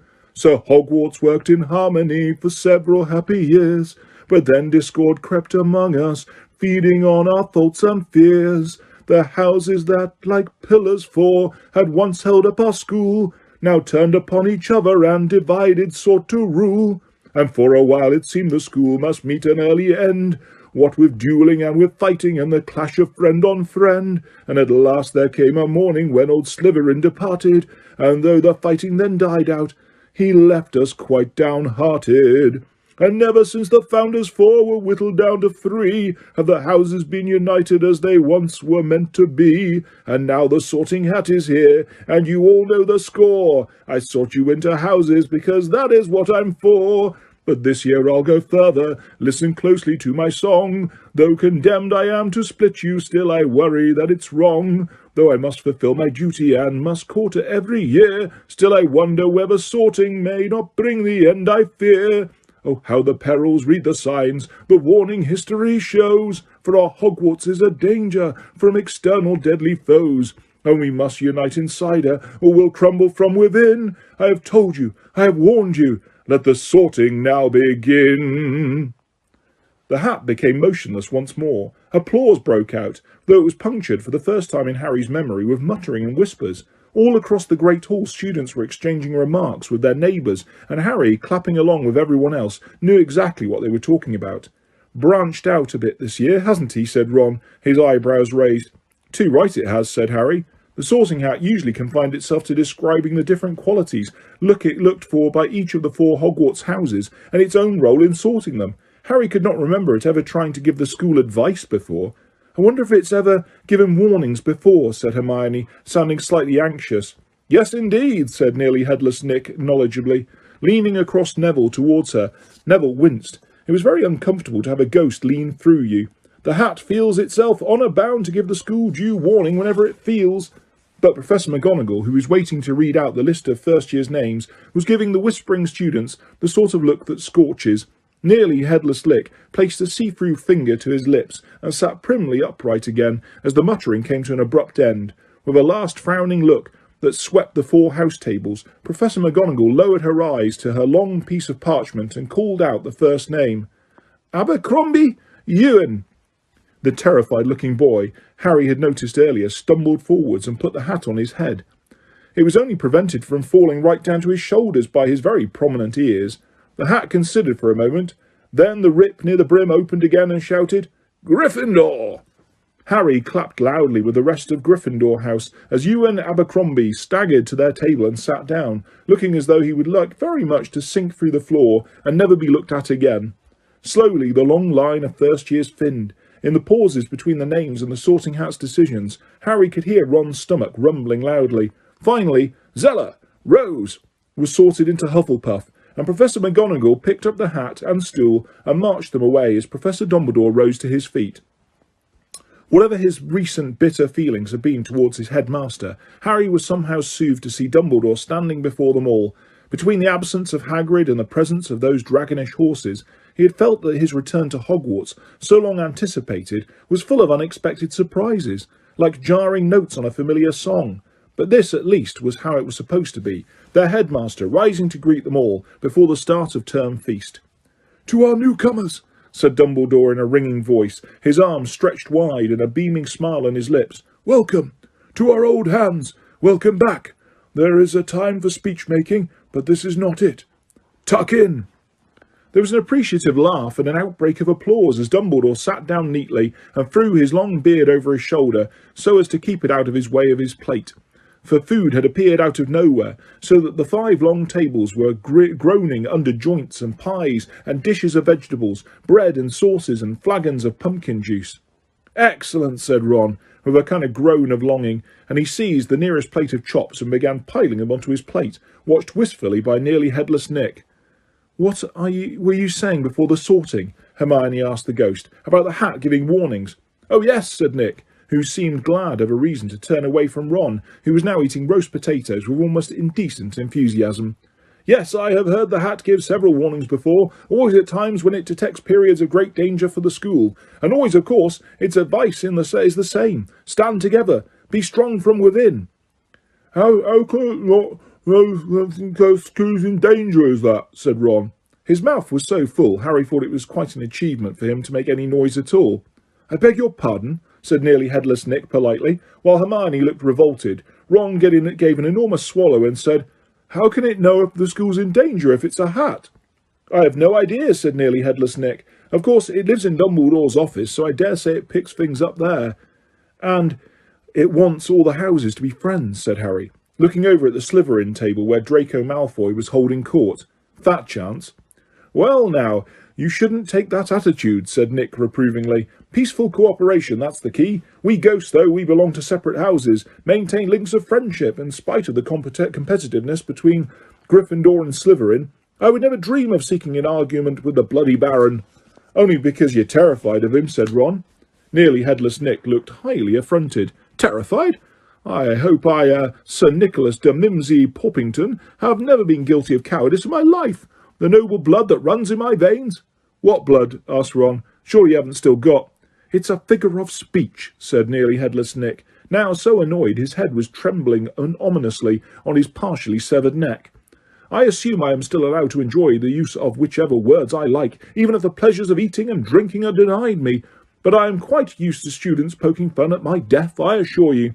"Nick, he wasn't really laughing at you," said Hermione, throwing a furious look at Ron. Unfortunately, Ron's mouth was packed to exploding point again, and all he could manage was, which Nick did not seem to think constituted an adequate apology.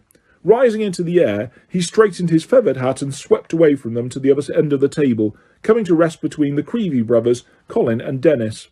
"Well done, Ron," snapped Hermione. "What?" said Ron indignantly, having managed finally to swallow his food. "Not allowed to ask a simple question?" "Oh, forget it," said Hermione irritably, and the pair of them spent the rest of the meal in huffy silence.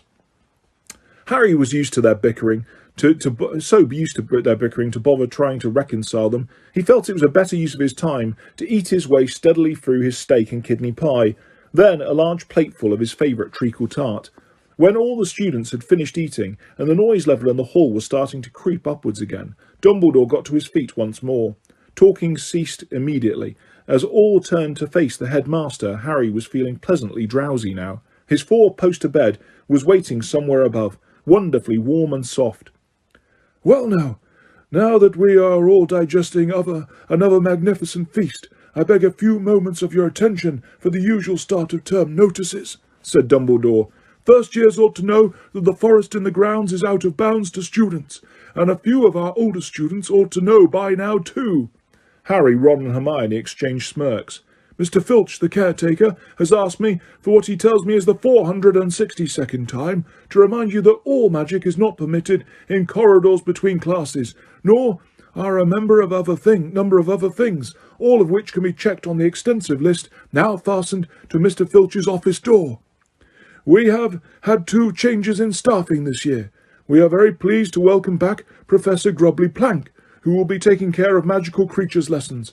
We are also delighted to introduce Professor Umbridge, our new defence against the dark arts teacher." There was a round of polite but fairly unenthusiastic applause, during which Harry, Ron and Hermione exchanged slightly panicked looks. Dumbledore had not said for how long Grubbly Plank would be teaching.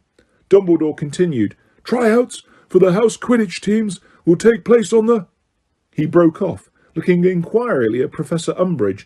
As she was not much taller standing than sitting, there was a moment when nobody understood why Dumbledore had stopped talking, but then Professor Umbridge cleared her throat, "Ahem," and it became clear that she had got to her feet and was intending to make a speech.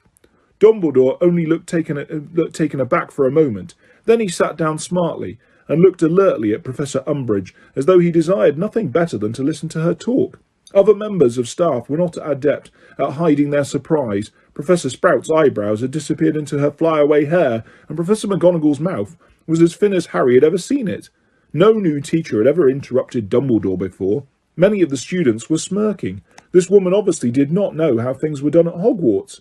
"Thank you, Headmaster," Professor Umbridge simpered, "for those kind words of welcome." Her voice was high-pitched, breathy, and a little girlish, and again Harry felt a powerful rush of dislike that he could not explain to himself. All he knew was that he loathed everything about her, from her stupid voice to her fluffy pink cardigan. She gave another little throat-clearing cough, "Ahem," and continued, "Well, it is lovely to be back at Hogwarts, I must say," she smiled, revealing very pointed teeth, "and to see such happy little faces looking up at me." Harry glanced around. None of the faces he could see looked happy. On the contrary, they all looked rather taken aback at being addressed as though they were 5-year-olds. "I am very much looking forward to getting to know you all, and I'm sure we'll be very good friends." Students exchanged looks at this. Some of them were barely concealing grins. "I'll be her friend, as long as I don't have to borrow that cardigan," Parvati whispered to Lavender, and both of them lapsed into silent giggles. Professor Umbridge cleared her throat again, "Ahem," but when she continued, some of the breathiness had vanished from her voice. She sounded much more businesslike, and now her words had a dull, learned-by-heart sound to them. "The Ministry of Magic has always considered the education of young witches and wizards to be of vital importance. The rare gifts with which you were born may come to nothing if not nurtured and honed by careful instruction. The ancient skills unique to the wizarding community must be passed down the generations, lest we lose them forever. The treasure trove of magical knowledge amassed by our ancestors must be guarded, replenished, and polished by those who have been called to the noble profession of teaching." Professor Umbridge paused here and made a little bow to her fellow staff members, none of whom bowed back to her. Professor McGonagall's dark eyebrows had contracted so that she looked positively hawk-like, and Harry distinctly saw her exchange a significant glance with Professor Sprout, as Umbridge gave another little ahem and went on with her speech. "Every headmaster and headmistress of Hogwarts has brought something new to the weighty task of governing this historic school, and that is as it should be. For without progress there will be stagnation and decay. There again, progress for progress's sake must be discouraged, for our tried and tested traditions often require no tinkering. A balance, then, between old and new, between permanence and change, between tradition and innovation." Harry found this attentiveness ebbing, as though his brain was slipping in and out of tune. The quiet that always filled the hall when Dumbledore was speaking was breaking up as students put their heads together, whispering and giggling. Over on the Ravenclaw table, Cho Chang was chatting animatedly with her friends. A few seats along from Cho, Luna Lovegood had got out the quibbler again. Meanwhile, at the Hufflepuff table, Ernie Macmillan was one of the few still staring at Professor Umbridge, but he was glassy-eyed, and Harry was sure he was only pretending to listen in an attempt to live up to the new prefect's badge gleaming on his chest. Professor Umbridge did not seem to notice the restlessness of her audience. Harry had the impression that a full-scale riot could have broken out under her nose, and she would have ploughed on with her speech. The teachers, however, were still listening very attentively, and Hermione seemed to be drinking in every word Umbridge spoke, though, judging by her expression, they were not at all to her taste.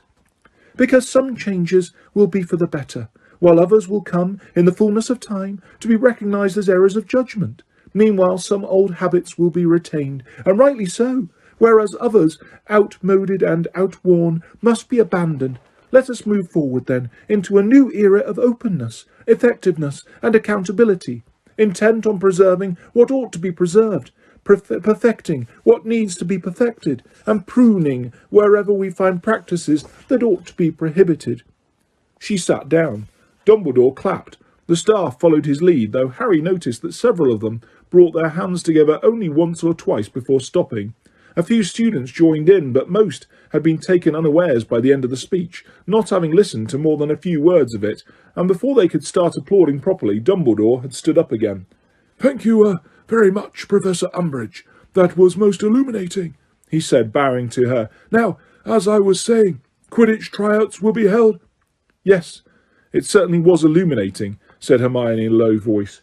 "You're not telling me you enjoyed it?" Ron said quietly, turning a glazed face towards Hermione. "That was about the dullest speech I've ever heard, and I grew up with Percy." "I said illuminating, not enjoyable," said Hermione. "It explained a lot." "Did it?" said Harry in surprise. "Sounded like a load of waffle to me." "There was some important stuff hidden in the waffle," said Hermione grimly. "Was there?" said Ron blankly. "How about progress for progress' sake must be discouraged? How about pruning wherever we find practices that ought to be prohibited?" "Well, what does that mean?" said Ron impatiently. "I'll tell you what it means," said Hermione ominously. "It means the Ministries interfering at Hogwarts." There was a great clattering and banging all around them. Dumbledore had obviously just dismissed the school because everyone was standing up ready to leave the hall. Hermione jumped up, looking flustered. "Ron, we're supposed to show the first years where to go." "Oh, yeah," said Ron, who had obviously forgotten. Hey, you lot, midgets!" "Ron? Well, they're titchy." "I know, but you can't call them midgets. First years," Hermione called commandingly along the table. "This way, please." A group of new students walked shyly up the gap between the Gryffindor and Hufflepuff tables, all of them trying hard not to lead the group. They did indeed seem very small. Harry was sure he had not appeared that young when he had arrived here. He grinned at them. A blonde boy next to Ewan Abercrombie looked petrified. He nudged Ewan and whispered something in his ear. Ewan Abercrombie looked equally frightened and stole a horrified look at Harry, who felt the grin slide off his face like stink sap. "See you later," he said to Ron and Hermione, and he made his way out of the Great Hall alone, doing everything he could to ignore more whispering, staring and pointing as he passed. He kept his eyes fixed again, ahead, as he wove his way through the crowd in the entrance hall. Then he hurried up the marble staircase to a couple of concealed shortcuts, and had soon left much of the crowds behind. He had been stupid not to expect this. He thought angrily as he walked through the much emptier upstairs corridors. Of course everyone was staring at him. He had emerged from the Triwizard Maze 2 months previously, clutching the dead body of a fellow student and claiming to have seen Lord Voldemort return to power. There had not been a time last term to explain himself before they'd all had to go home, even if he had felt up to giving the whole school a detailed account of the terrible events at the graveyard. Harry had reached the end of the corridor to the Gryffindor common room and came to a halt in front of the portrait of the fat lady before he realised that he did not know the new password. He said glumly, staring up at the fat lady who smoothed the folds of her pink satin dress and looked sternly back at him. "No password, no entrance," she said loftily. "Harry, I know it." Someone panted up behind him, and he turned to see Neville jogging towards him. "Guess what it is? I'm actually going to be able to remember it for once." He waved the stunted little cactus he had shown them on the train. "Mimbulus Mimbletonia." Correct, said the fat lady, and her portrait swung open towards them like a door, revealing a circular hole in the wall behind, through which Harry and Neville now climbed. The Gryffindor common room looked as welcoming as ever, a cosy circular tower room full of dilapidated squashy armchairs and rickety old tables. A fire was crackling merrily in the grate, and a few people were warming their hands by it before going up to their dormitories. On the other side of the room, Fred and George Weasley were pinning something up on the notice board. Harry waved good-night to them and headed straight to the door to the boys' dormitories. He was not in much of a mood for talking at the moment. Neville followed him. Dean Thomas and Seamus Finnegan had reached the dormitory first and were in the process of covering the walls beside their beds with posters and photographs. They had been talking as Harry pushed open the door, but stopped abruptly the moment they saw him. Harry wondered whether they had been talking about him, then whether he was being paranoid. "Hi," he said, moving across to his own trunk and opening it. "Hey, Harry," said Dean, who was putting on a pair of pyjamas in the West Ham colours. "Good holiday?" "Not bad," muttered Harry, as a true account of his holiday would have taken most of the night to relate, and he could not face it. "You?" "Yeah, it was okay," chuckled Dean. "Better than Seamus's, anyway. He was just telling me." "Why, what happened, Seamus?" Neville asked, as he placed his Mimbulus Mimbletonia tenderly on his bedside cabinet. Seamus did not answer immediately. He was making rather a meal of ensuring that his poster of the Kenmare Kestrel's Quidditch team was quite straight. Then he said, with his back still turned to Harry, "My mum didn't want me to come back." "What?" said Harry, pausing in the act of pulling off his robes. "She didn't want me to come back to Hogwarts." Seamus turned away from the poster and pulled his own pyjamas out of his trunk, still not looking at Harry. But why?" said Harry, astonished. He knew that Seamus's mother was a witch, and could not understand, therefore, why she should have come over so dirlyish. Seamus did not answer until he had finished buttoning his pyjamas. "Well," he said in a measured voice, "I suppose because of you." "What do you mean?" said Harry quickly. His heart was beating rather fast. He felt vaguely as though something was closing in on him. "Well," said Seamus again, still avoiding Harry's eye, well, it's not just you, it's Dumbledore too." "She believes the Daily Prophet," said Harry. "She thinks I'm a liar and Dumbledore's an old fool." Seamus looked up at him. "Yeah, something like that." Harry said nothing. He threw his wand down onto the bedside table, pulled off his robes, stuffed them angrily into his trunk and pulled out his pyjamas. He was sick of it, sick of being the person who is stared at and talked about all the time.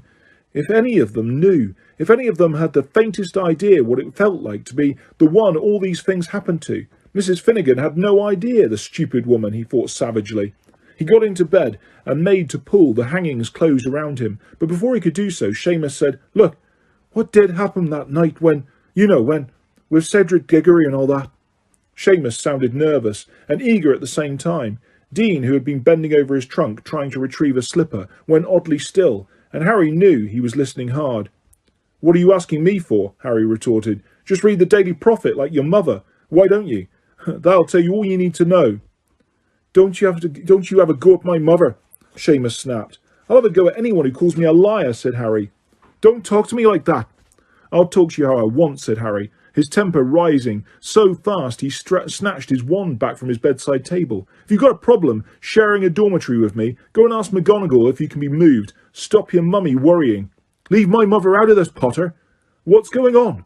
Ron had appeared in the doorway. His wide eyes travelled from Harry, who was kneeling on his bed and his wand pointing at Seamus, to Seamus, who was standing there with his fists raised. "He's having a go at my mother," Seamus yelled. "What?" said Ron. "Harry wouldn't do that. We met your mother. We liked her." "That's before she started believing every word the stinking Daily Prophet writes about me," said Harry at the top of his voice. "Oh," said Ron, comprehension dawning across his freckled face. Oh, right." "You know what?" said Seamus heatedly, casting Harry a venomous look. "He's right. I don't want to share a dormitory with him any more. He's mad." "That's out of order, Seamus," said Ron, whose ears were starting to glow red. Always a danger sign. "Out of order, am I?" shouted Seamus, who, in contrast with Ron, was going pale. "You believe all the rubbish he's coming out with? You know who, do you? You reckon he's telling the truth?" "Yeah, I do," said Ron angrily. "Then you're mad too," said Seamus in disgust. "Yeah, well, unfortunately for you, pal, I'm also a prefect," said Ron, jabbing himself in the chest with a finger. "So unless you want detention, watch your mouth." Seamus looked for a few seconds as though detention would be a reasonable price to pay to say what was going through his mind, but with a noise of contempt he turned on his heel, vaulted into bed and pulled the hangings shut with such violence that they were ripped from the bed and fell in a dusty pile on the floor. Ron glared at Seamus and then looked at Dean and Neville. "Anyone else's parents got a problem with Harry?" he said aggressively. "My parents are muggles, mate," said Dean, shrugging. "They don't know nothing about no deaths at Hogwarts because I'm not stupid enough to tell them." "You don't know my mother. She'd weasel anything out of anyone," Seamus snapped at him. "Anyway, your parents don't get the Daily Prophet. They don't know our headmaster's been sacked from the Wizengamot and the International Confederation of Wizards because he's looting his marbles." "My gran says that's rubbish," piped up Neville. "She says it's the Daily Prophet that's going downhill, not Dumbledore. She's cancelled our subscription. We believe Harry," said Neville simply. He climbed into bed and pulled the covers up to his chin, looking owlishly over them at Seamus. "My gran's always said you-know-who would come back one day. She says if Dumbledore says he's back, he's back." Harry felt a rush of gratitude towards Neville. Nobody else said anything. Seamus got out his wand, repaired the bed hangings, and vanished behind them. Dean got into bed, rolled over and fell silent. Neville, who appeared to have nothing more to say either, was gazing fondly at his moonlit cactus. Harry lay back on his pillows while Ron bustled around the next bed, putting his things away. He felt shaken by the argument with Seamus, whom he had always liked very much. How many more people were going to suggest that he was lying or unhinged? Had Dumbledore suffered like this all summer?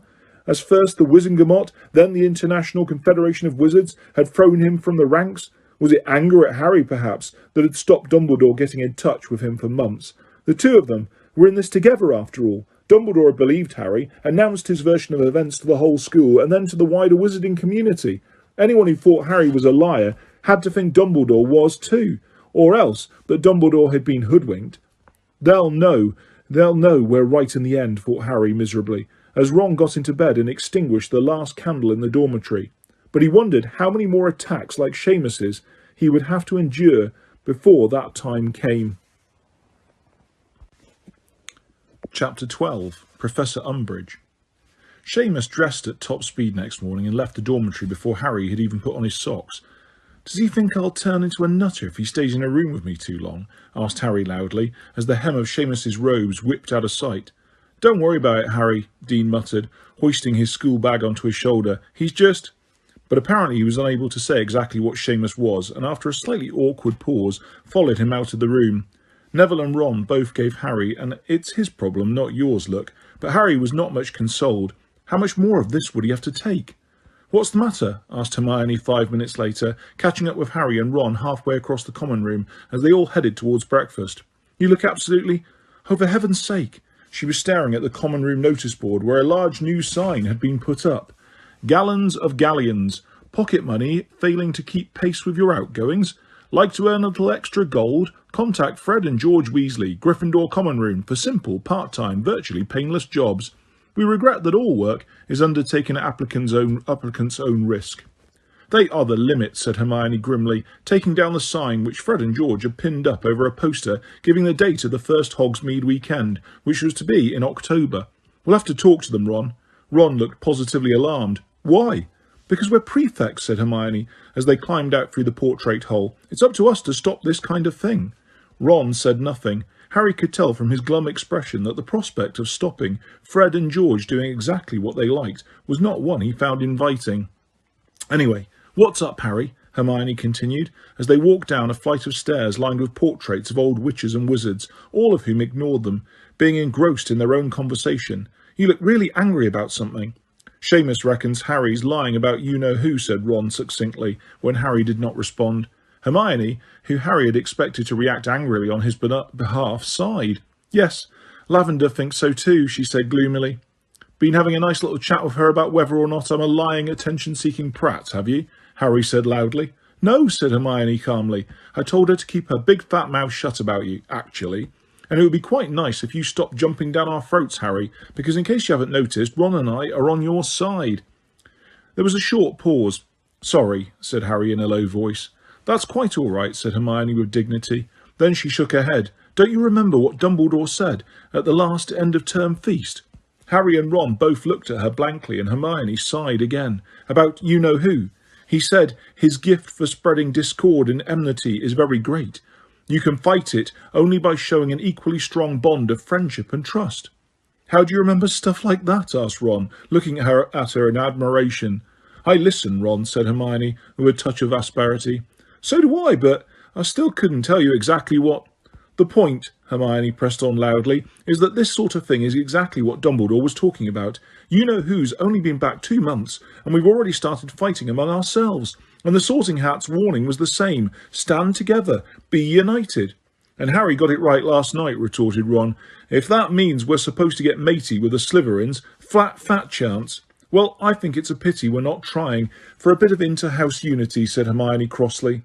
They had reached the foot of the marble staircase. A line of fourth-year Ravenclaws was crossing the entrance hall. They caught sight of Harry and hurried to form a tighter group, as though frightened he might attack stragglers.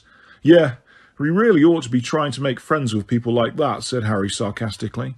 They followed the Ravenclaws into the great hall, all looking instinctively at the staff table as they entered. Professor Grubbly Plank was chatting to Professor Sinistra, the astronomy teacher, and Hagrid was once again conspicuous only by his absence. The enchanted ceiling above them echoed Harry's mood. It was a miserable rain-cloud grey. "Dumbledore didn't even mention how long that Grubbly Plank woman's staying," he said, as they made their way across to Gryffindor table. "Maybe," said Hermione thoughtfully. "What?" said both Harry and Ron together. "Well, maybe he didn't want to draw attention to Hagrid not being there." "What do you mean, draw attention to?" said Ron, half laughing. "How could we not notice?" Before Hermione could answer, a tall black girl with long braided hair had marched up to Harry. "Hi, Angelina." "Hi," she said briskly. "Good summer?" And without waiting for an answer, "Listen, I've made Gryffindor Quidditch captain." "Nice one," said Harry, grinning at her. He suspected Angelina's pep talks might not be as long-winded as Oliver Wood's had been, which could only be an improvement. "Yeah, well, we need a new keeper, now Oliver's left. Tryouts are on Friday at 5 o'clock. I want the whole team there, all right? Then we can see how the new person will fit in." "OK," said Harry. Angelina smiled at him and departed. "I'd forgotten Wood had left," said Hermione vaguely, as she sat down beside Ron and pulled a plate of toast towards her. "I suppose that will make quite a difference to the team." "I suppose," said Harry, taking the bench opposite.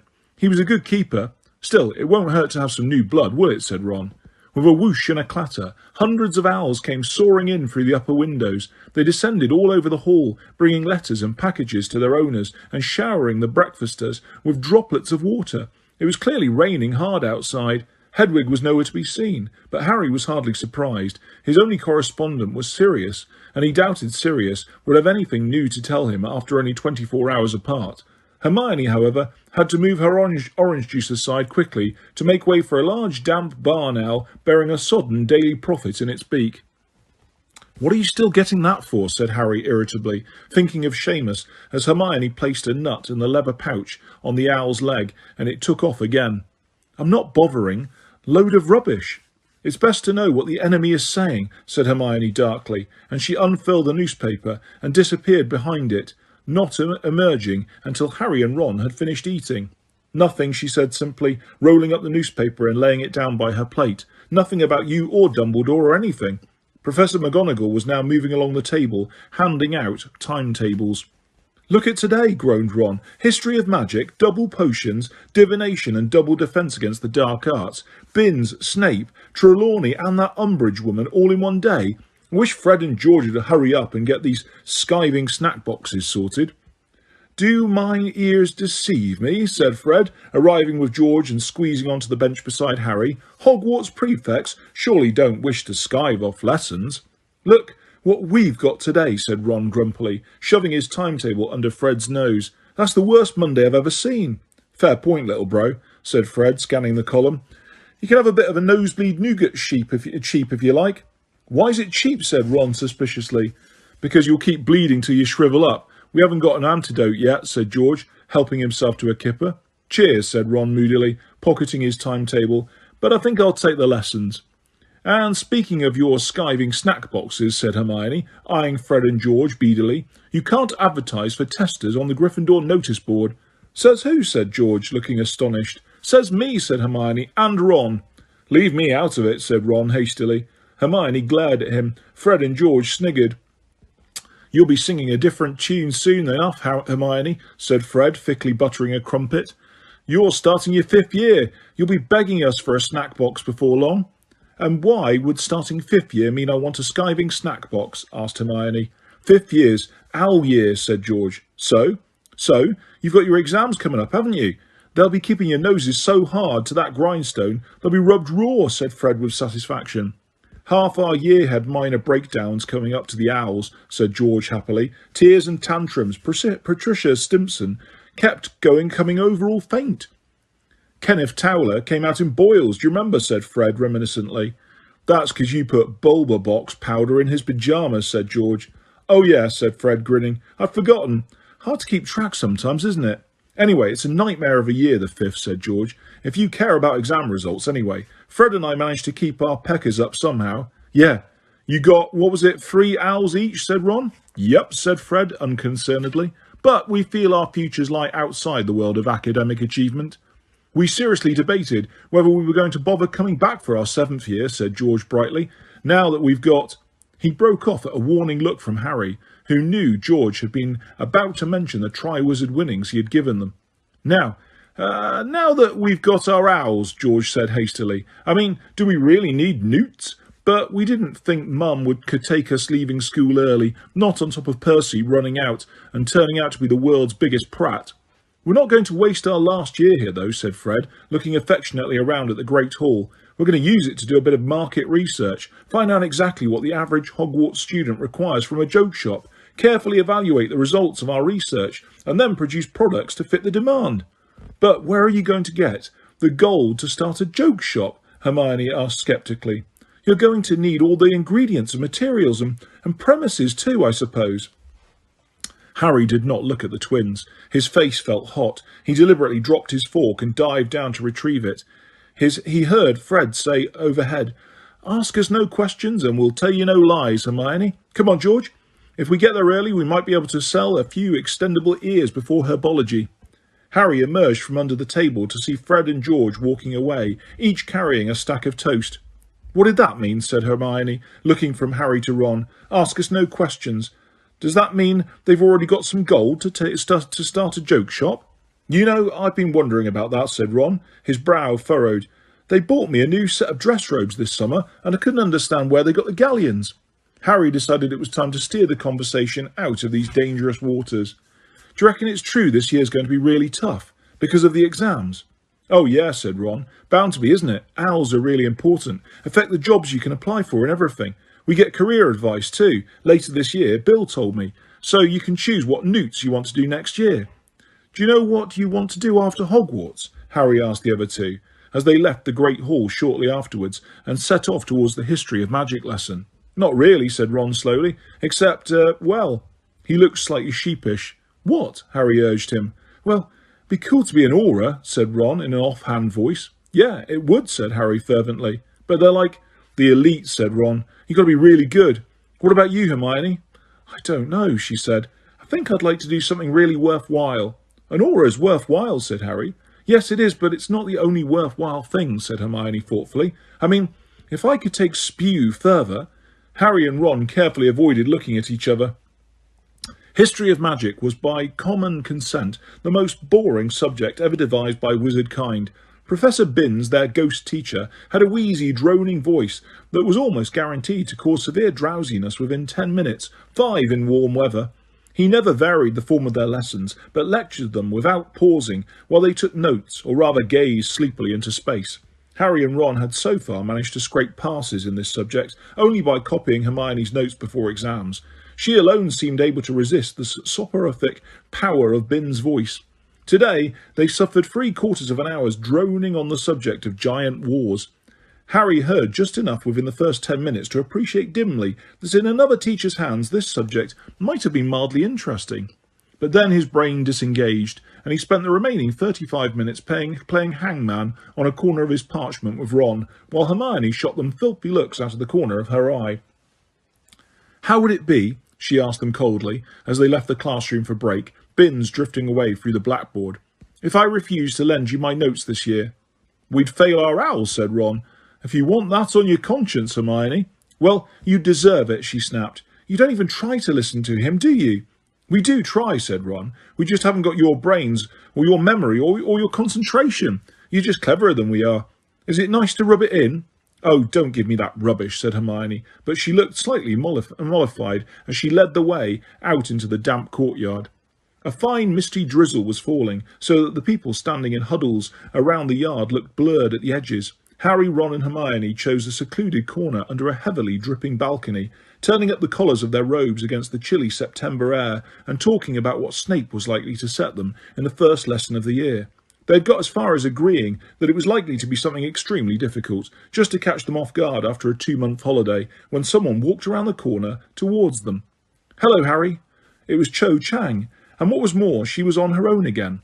This was most unusual. Cho was almost always surrounded by a gang of giggling girls. Harry remembered the agony of trying to get her by herself to ask her to the Yule Ball. "Hi," said Harry, feeling his face grow hot. "At least you're not covered in stink sap this time," he told himself. Cho seemed to be thinking along the same lines. "You got that stuff off then?" "Yeah," said Harry, trying to grin as though the memory of their last meeting was funny as opposed to mortifying. "So did you have a good summer?" The moment he had said this, he wished he hadn't. Cedric had been Cho's boyfriend, and the memory of his death must have affected her holiday almost as badly as it had affected Harry's. Something seemed to tauten in her face, but she said, "Oh, it was all right, you know." "Is that a Tornadoes badge?" Ron demanded suddenly, pointing to the front of Cho's robes, where a sky blue badge emblazoned with a double gold T was pinned. "You don't support them, do you?" "Yeah, I do," said Cho. "Have you always supported them, or just since they started winning the league?" said Ron, in what Harry considered an unnecessarily accusatory tone of voice. "I've supported them since I was 6, said Cho coolly. "Anyway, see you, Harry." She walked away. Hermione waited until Cho was halfway across the courtyard before rounding on Ron. "You're so tactless." "What? Only asked her if—" "Couldn't you tell she wanted to talk to Harry on her own?" "So? She could have done. I wasn't stopping. Why on earth were you attacking her about her Quidditch team?" "Attacking? I wasn't attacking her. I was only, Who cares if she supports the Tornadoes? Oh, come on. Half the people you see wearing those badges only bought them last season." "But what does it matter? It means they're not real fans. They're just jumping on the bandwagon." "That's the bell," said Harry listlessly, because Ron and Hermione were bickering too loudly to hear it.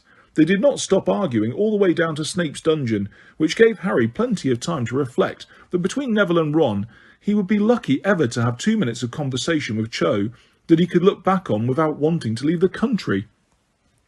And yet, he thought, as they joined the queue lining up outside Snape's classroom door, she had chosen to come and talk to him, hadn't she? She had been Cedric's girlfriend. She could easily have hated Harry for coming out of the Triwizard Maze alive when Cedric had died, yet she was talking to him in a perfectly friendly way. Not as though she thought him mad or a liar or in some horrible way responsible for Cedric's death. Yes, she had definitely chosen to come and talk to him, and that made the second time in 2 days. And at this thought, Harry's spirits rose. Even the ominous sound of Snape's dungeon door creaking open did not puncture the small, hopeful bubble that seemed to have swelled in his chest. He filed into the classroom behind Ron and Hermione and followed them to their usual table at the back, ignoring the huffy, irritable noises now issuing from both of them.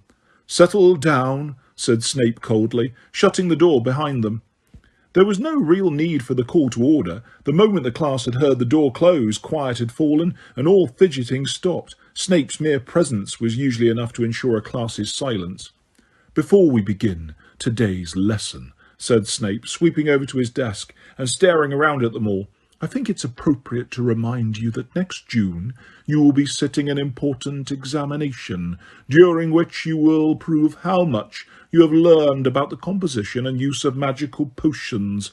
Moronic though some of this class undoubtedly are, I expect you to scrape an acceptable in your owl, or suffer my displeasure." His gaze lingered this time on Neville, who gulped. "After this year, of course, many of you will cease studying with me," Snape went on. "I take only the very best into my Newt Potions class, which means that some of us will certainly be saying goodbye." His eyes rested on Harry, and his lip curled. Harry glared back, feeling a grim pleasure at the idea that he would be able to give up potions after 5th year. "But we have another year to go before that happy moment of farewell," said Snape softly. "So, whether or not you are intending to attempt Newt, I advise all of you to concentrate your efforts upon maintaining the high pass level I have come to expect from my owl students. Today we will be mixing a potion that often comes up at ordinary wizarding level, the Draught of Peace. A potion to calm anxiety and soothe agitation. Be warned, if you are too heavy-minded or heavy-handed with the ingredients, you will put the drinker into a heavy and sometimes irreversible sleep. So you will need to pay close attention to what you are doing." On Harry's left, Hermione sat up a little straighter, her expression one of utmost attention. "The ingredients and method," Snape flicked his wand, "are on the blackboard." They appeared there. "You will find everything you need," he flicked his wand again, "in the store cupboard." The door of the said cupboard sprang open. "You have an hour and a half. Start." Just as Harry, Ron and Hermione had predicted, Snape could hardly have set them a more difficult fiddly potion. The ingredients had to be added to the cauldron in precisely the right order and quantities. The mixture had to be stirred exactly the right number of times, firstly in clockwise and then anti-clockwise directions. The heat of the flames on which it was simmering had to be lowered to exactly the right level for a specific number of minutes before the final ingredient was added. "A light silver vapour should now be rising from your potion," called Snape, with 10 minutes left to go. Harry, who was sweating profusely, looked desperately around the dungeon. His own cauldron was issuing copious amounts of dark grey steam. Ron's was spitting green sparks. Seamus was feverishly prodding the flames at the base of his cauldron with the tip of his wand, as they seemed to be going out. The surface of Hermione's potion, however, was a shimmering mist of silver vapour, and as Snape swept by, he looked down his hooked nose at it without comment, which meant he could find nothing to criticise. At Harry's cauldron, however, Snape stopped and looked down at it with a horrible smirk on his face. "Potter, what is this supposed to be?" The Slytherins at the front of the class all looked up eagerly. They loved hearing Snape taunt Harry. "The Draught of Peace?" said Harry intensely. "Tell me, Potter," said Snape softly. "Can you read?" Draco Malfoy laughed. "Yes, I can," said Harry, his fingers clenched tightly around his wand. "Read the third line of the instructions for me, Potter." Harry squinted at the blackboard. It was not easy to make out the instructions through the haze of multicoloured steam now filling the dungeon. Add powdered moonstone. Stir 3 times counterclockwise. Allow to simmer for 7 minutes. Then add 2 drops of syrup of hellebore. His heart sank. He had not added syrup of hellebore, but had proceeded straight to the 4th line of the instructions after allowing his potion to simmer for 7 minutes. "Did you do everything on the 3rd line, Potter?" "No," said Harry very quietly. "I beg your pardon." "No," said Harry more loudly. "I forgot the hellebore." "I know you did, Potter, which means that this mess is utterly worthless. Evanesco." The contents of Harry's potion vanished. He was left standing foolishly beside an empty cauldron. "Those of you who have managed to read the instructions, fill 1 flagon with a sample of your potion. Label it clearly with your name and bring it to my desk for testing," said Snape. "Homework. 12 inches of parchment on the properties of moonstone and its uses in potion making, to be handed in on Thursday." While everyone around him filled their flagons, Harry cleared away his things seething. His potion had been no worse than Ron's, which was now giving off a foul odour of bad eggs, or Neville's, which had achieved the consistency of just mixed cement, and with which Neville was now having to gouge out of his cauldron. Yet it was he, Harry, who would be receiving 0 marks for the day's work. He stuffed his wand back into his bag and slumped down onto his seat, watching everyone else march up to Snape's desk with filled and corked flagons. When at long last the bell rang, Harry was first out of the dungeon and had already started his lunch by the time Ron and Hermione joined him in the great hall. The ceiling had turned an even murkier grey during the morning. Rain was lashing the high windows. "That was really unfair," said Hermione consolingly, sitting down next to Harry and helping herself to shepherd's pie. "Your potion wasn't nearly as bad as Goyle's. When he put it in his flagon, the whole thing shattered and set his robes on fire." "Yeah, well," said Harry, glowering at his plate. "Since when has Snape ever been fair to me?" Neither of the others answered. All 3 of them knew that Snape and Harry's mutual enmity had been absolute from the moment Harry had set foot in Hogwarts. I did think he might be a bit better this year, said Hermione in a disappointed voice. I mean, you know. She looked around carefully. There were half a dozen empty seats on either side of them, and nobody was passing the table. Now he's in the order and everything. Poisonous toadstools don't change their spots, said Ron sagely. Anyway, I've always thought Dumbledore was cracked to trust Snape. Where's the evidence he ever really stopped working for you-know-who? I think Dumbledore's probably got plenty of evidence, even if he doesn't share it with you, Ron, snapped Hermione. Oh, shut up the pair of you, said Harry heavily, as Ron opened his mouth to argue back. Hermione and Ron both froze, looking angry and offended. Can't you give it a rest, said Harry. You're always having a go at each other. It's driving me mad. And abandoning his shepherd's pie, he swung his schoolbag back over his shoulder and left them sitting there. He walked up the marble staircase 2 steps at a time, past the many students hurrying towards lunch. The anger that had just flared so unexpectedly still blazed inside him, and the vision of Ron and Hermione's shocked faces afforded him a sense of deep satisfaction. Serve them right, he thought. Why can't they give it a rest, bickering all the time? It's enough to drive anyone up the wall. He passed the large picture of Sir Cadogan, the knight on a landing. Sir Cadogan drew his sword and brandished it fiercely at Harry, who ignored him. Come back, you scurvy dog! Stand fast and fight! Yelled Sir Cadogan in a muffled voice from behind his visor. But Harry merely walked on, and when Sir Cadogan attempted to follow him by running into a neighbouring picture, he was rebuffed by its inhabitant, a large and angry-looking wolfhound. Harry spent the rest of the lunch hour sitting alone underneath the trapdoor at the top of the North Tower. Consequently, he was the first to ascend the silver ladder that led to Sybil Trelawney's classroom when the bell rang. After potions, divination was Harry's least favourite class, which was due mainly to Professor Trelawney's habit of predicting his premature death every few lessons. A thin woman, heavily draped in shawls and glittering with strings of beads, she always reminded Harry of some kind of insect, with her glasses hugely magnifying her eyes. She was busy putting copies of battered leather-bound books on each of the spindly little tables with which her room was littered when Harry entered the room. But the light cast by the lamps covered by scarves and the low burning, sickly scented fire was so dim she appeared not to notice him as he took a seat in the shadows. The rest of the class arrived over the next 5 minutes. Ron emerged from the trapdoor, looking around carefully, spotted Harry and made directly for him, or as directly as he could, while having to wend his way between tables, chairs and overstuffed poufs.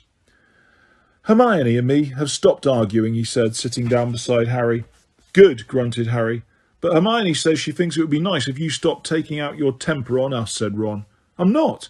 I'm just passing on the message, said Ron, talking over him. But I reckon she's right. It's not our fault how Seamus and Snape treat you. I never said it. Good day, said Professor Trelawney in her usual misty, dreamy voice, and Harry broke off, again feeling both annoyed and slightly ashamed of himself. And welcome back to divination. I have, of course, been following your fortunes most carefully over the holidays, and I'm delighted to see that you have all returned to Hogwarts safely, as of course I knew you would. You will find on the tables before you copies of the Dream Oracle by Inigo Imago. Dream interpretation is a most important means of divining the future, and one that may be very probably be tested in your owl. Not, of course, that I believe examination passes or failures are of the remotest importance when it comes to the sacred art of divination. If you have the seeing eye, certificates and grades matter very little. However, the headmaster likes you to sit the examination, so... Her voice trailed away delicately, leaving them all in no doubt that Professor Trelawney considered her subject above such sordid matters of examinations. Turn, please, to the introduction and read what Imago has to say on the matter of dream interpretation. Then divide into pairs. Use the Dream Oracle to interpret each other's most recent dreams. Carry on. The one good thing to be said for this lesson was that it was not a double period. By the time they'd finished reading the introduction of the book, they had barely 10 minutes left for dream interpretation. At the table next to Harry and Ron, Dean had paired up with Neville, who immediately embarked on a long-winded explanation of a nightmare involving a pair of giant scissors wearing his grandmother's best hat. Harry and Ron merely looked at each other glumly. I never remember my dreams, said Ron. You say one. You must remember one of them, said Harry impatiently. He was not going to share his dreams with anyone. He knew perfectly well what his regular nightmare about a graveyard meant. He did not need Ron or Professor Trelawney or the stupid Dream Oracle to tell him. Well, I dreamed I was playing Quidditch the other night, said Ron, screwing up his face in an effort to remember. What do you reckon that means? Probably that you're going to be eaten by a giant marshmallow or something, said Harry, turning the pages of the Dream Oracle without interest. It was very dull work looking up bits of dreams in the Oracle, and Harry was not cheered up when Professor Trelawney set them the task of keeping a dream diary for a month as homework. When the bell went, he and Ron led the way back down the ladder, Ron grumbling loudly. Do you realise how much homework we've got already? Binns set us a 1.5 foot long essay on giant wars, Snape wants a foot on the use of moonstones, and now we've got a month's dream diary from Trelawney. Fred and George weren't wrong about Owl Year, were they? That Umbridge woman had better not give us any. When they entered the Defence Against the Dark Arts classroom, they found Professor Umbridge already seated at the teacher's desk, wearing the fluffy pink cardigan of the night before and the black velvet bow on top of her head. Harry was again reminded forcibly of a large fly perched unwisely on top of an even larger toad. The class was quiet as it entered the room. Professor Umbridge was, as yet, an unknown quantity, and nobody knew how strict a disciplinarian she was likely to be. Well, good afternoon, she said, when finally the whole class had sat down. A few people mumbled good afternoon in reply. Tut, tut, said Professor Umbridge. That won't do now, will it? I should like you, please, to reply good afternoon, Professor Umbridge. One more time, please.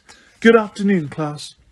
Good afternoon, Professor Umbridge, they chanted back at her. There now, said Professor Umbridge sweetly. That wasn't too difficult, was it? Wands away and quills out, please.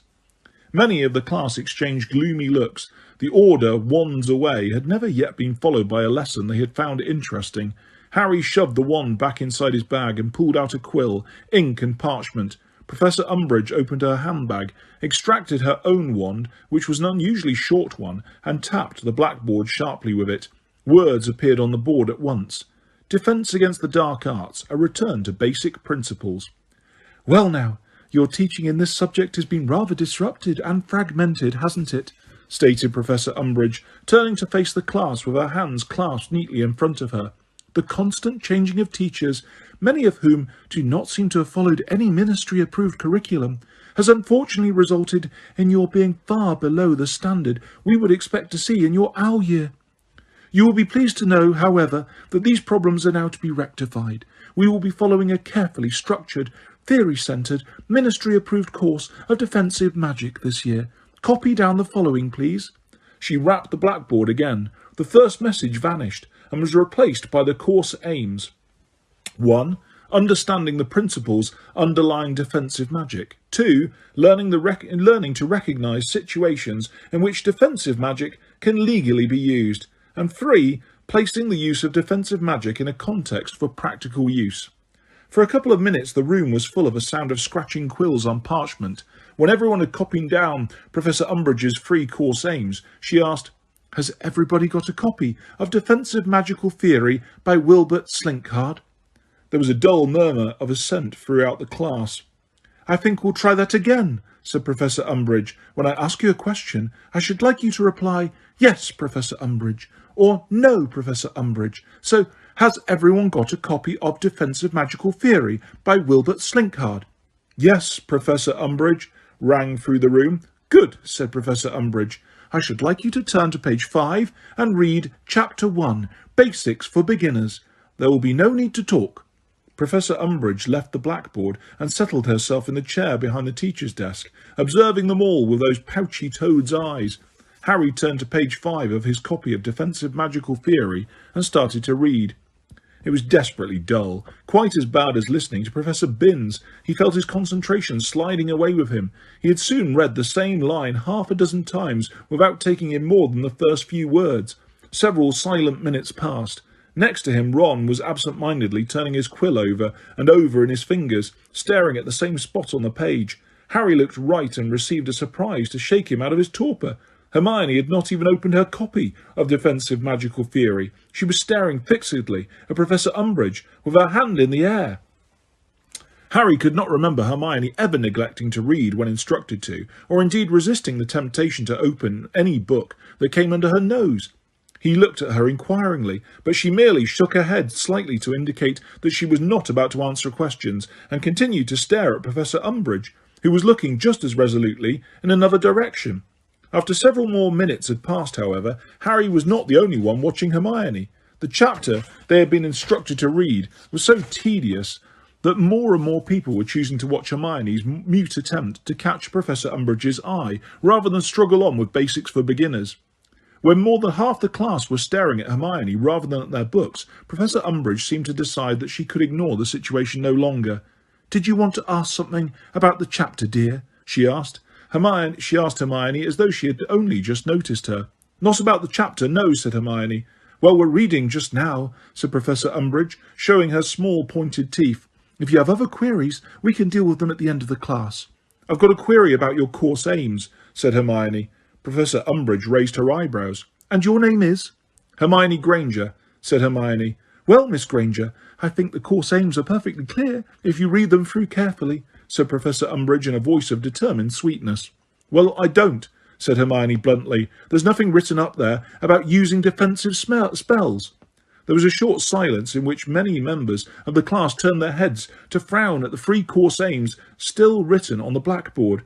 "Using defensive spells?" Professor Umbridge repeated with a little laugh. "Why, I can't imagine any situation arising in my classroom that will require you to use a defensive spell, Miss Granger.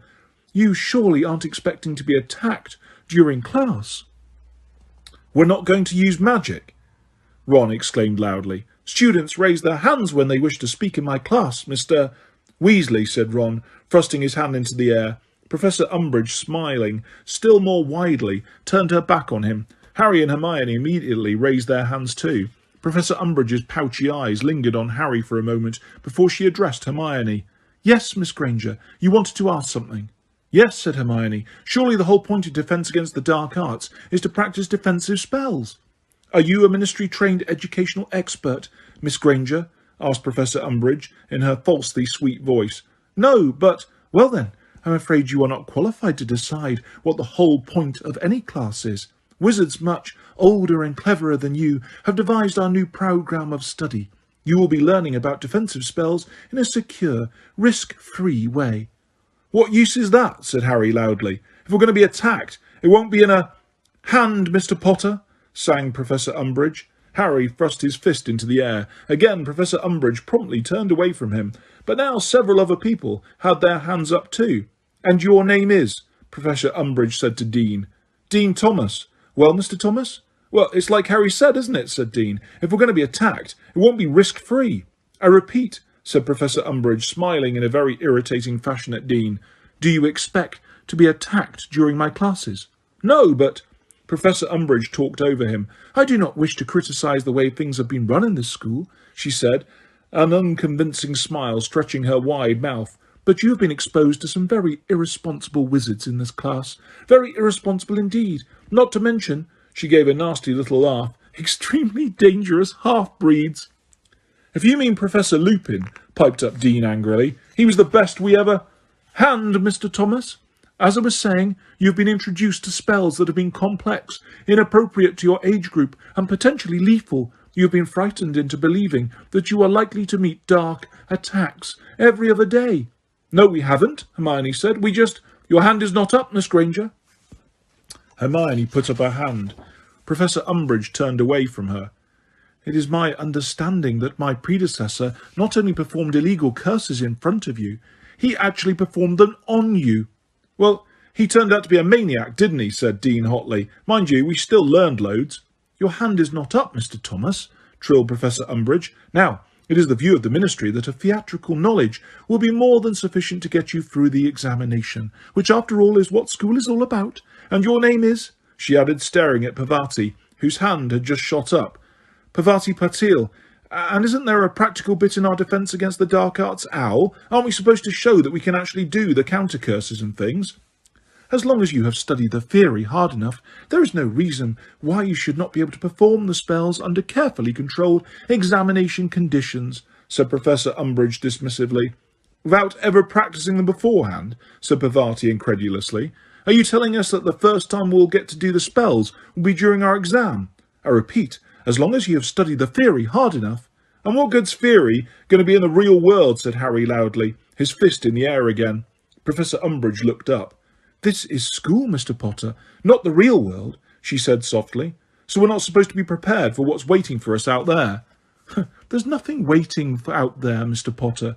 "Oh, yeah," said Harry. His temper, which seemed to have been bubbling just beneath the surface all day, was reaching boiling point. "Who do you imagine wants to attack children like yourselves?" inquired Professor Umbridge in a horribly honeyed voice. Let's think," said Harry in a mock thoughtful voice. "Maybe, Lord Voldemort?" Ron gasped. Lavender Brown uttered a little scream. Neville slipped sideways off his stool. Professor Umbridge, however, did not flinch. She was staring at Harry with a grimly satisfied expression on her face. 10 points from Gryffindor, Mr. Potter." The classroom was silent and still. Everyone was staring at each other, Umbridge or Harry. "Now, let us make a few things quite plain." Professor Umbridge stood up and leaned towards them. Her stubbly fingers, her fingered hands splayed onto her desk. "You have been told that a certain dark wizard has returned from the dead." "He wasn't dead," said Harry angrily. "But yeah, he's returned. Mr. Potter, you have already lost your house 10 points. Do not make matters worse for yourself," said Professor Umbridge in one breath without looking at him. "As I was saying, you have been informed that a certain dark wizard is at large once again. This is a lie." "It's not a lie," said Harry. "I saw him. I fought him." "Detention, Mr. Potter," said Professor Umbridge triumphantly. "Tomorrow evening, 5 o'clock, my office. I repeat, this is a lie. The Ministry of Magic guarantees that you are not in danger from any dark wizard. If you are still worried, by all means come and see me outside class hours. If someone is alarming you with fibs about reborn dark wizards, I would like to hear about it. I am here to help. I am your friend. And now you will kindly continue your reading. Page 5. Basic for Beginners." Professor Umbridge sat down behind her desk. Harry, however, stood up. Everyone was staring at him. Seamus looked half scared, half fascinated. "Harry, no!" Hermione whispered in a warning voice, tugging at his sleeve, but Harry jerked his arm out of her reach. "So according to you, Cedric Diggory dropped dead of his own accord, did he?" Harry asked, his voice shaking. There was a collective intake of breath from the class, for none of them, apart from Ron and Hermione, had ever heard Harry talk about what had happened on the night Cedric had died. They stared avidly from Harry to Professor Umbridge, who had raised her eyes and was staring at him without a trace of fake smile on her face. Cedric Diggory's death in their hands by accident," she said coldly. "It was murder," said Harry. He could feel himself shaking. He had hardly spoken to anyone about this, least of all 30 eagerly listening classmates. "Voldemort killed him, and you know it." Professor Umbridge's face was quite blank. For a moment, Harry thought she was going to scream at him. Then she said in her softest, most sweetest girlish voice, "Come here, Mr. Potter, dear." He kicked his chair aside, strode around Ron and Hermione and up to the teacher's desk. He could feel the rest of the class holding its breath. He felt so angry, he did not care what happened next. Professor Umbridge pulled a small roll of pink parchment out of her handbag, stretched it out on the desk, dipped her quill into a bottle of ink, and started scribbling, hunched over so that Harry could not see what she was writing. Nobody spoke. After a minute or so, she rolled up the parchment and tapped it with her wand. It sealed itself seamlessly so that he could not open it. "Take this to Professor McGonagall, dear," said Professor Umbridge, holding out the note to him. He took it from her without saying a word and left the room, not even looking back at Ron and Hermione, slamming the classroom door shut behind him. He walked very fast along the corridor, the note to McGonagall clutched tight in his hand, and turning a corner walked slap into Peeves the poltergeist, a wide-mouthed little man floating on his back in mid-air, juggling several inkwells. "Why, it's Potty wee Potter!" cackled Peeves, allowing 2 of the inkwells to fall to the ground where they smashed and splattered the walls with ink. Harry jumped backwards out of the way with a snarl. "Get out of it, Peeves."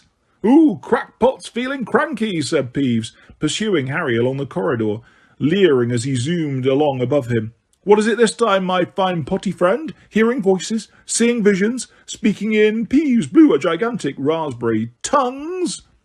"I said, leave me alone," Harry shouted, running down the nearest flight of stairs, but Peeves merely slid down the banister on his back beside him. "Oh, most think he's barking, the potty wee lad, but some are more kindly and think he's just sad. But Peeves he knows better and says that he's mad." "Shut up!"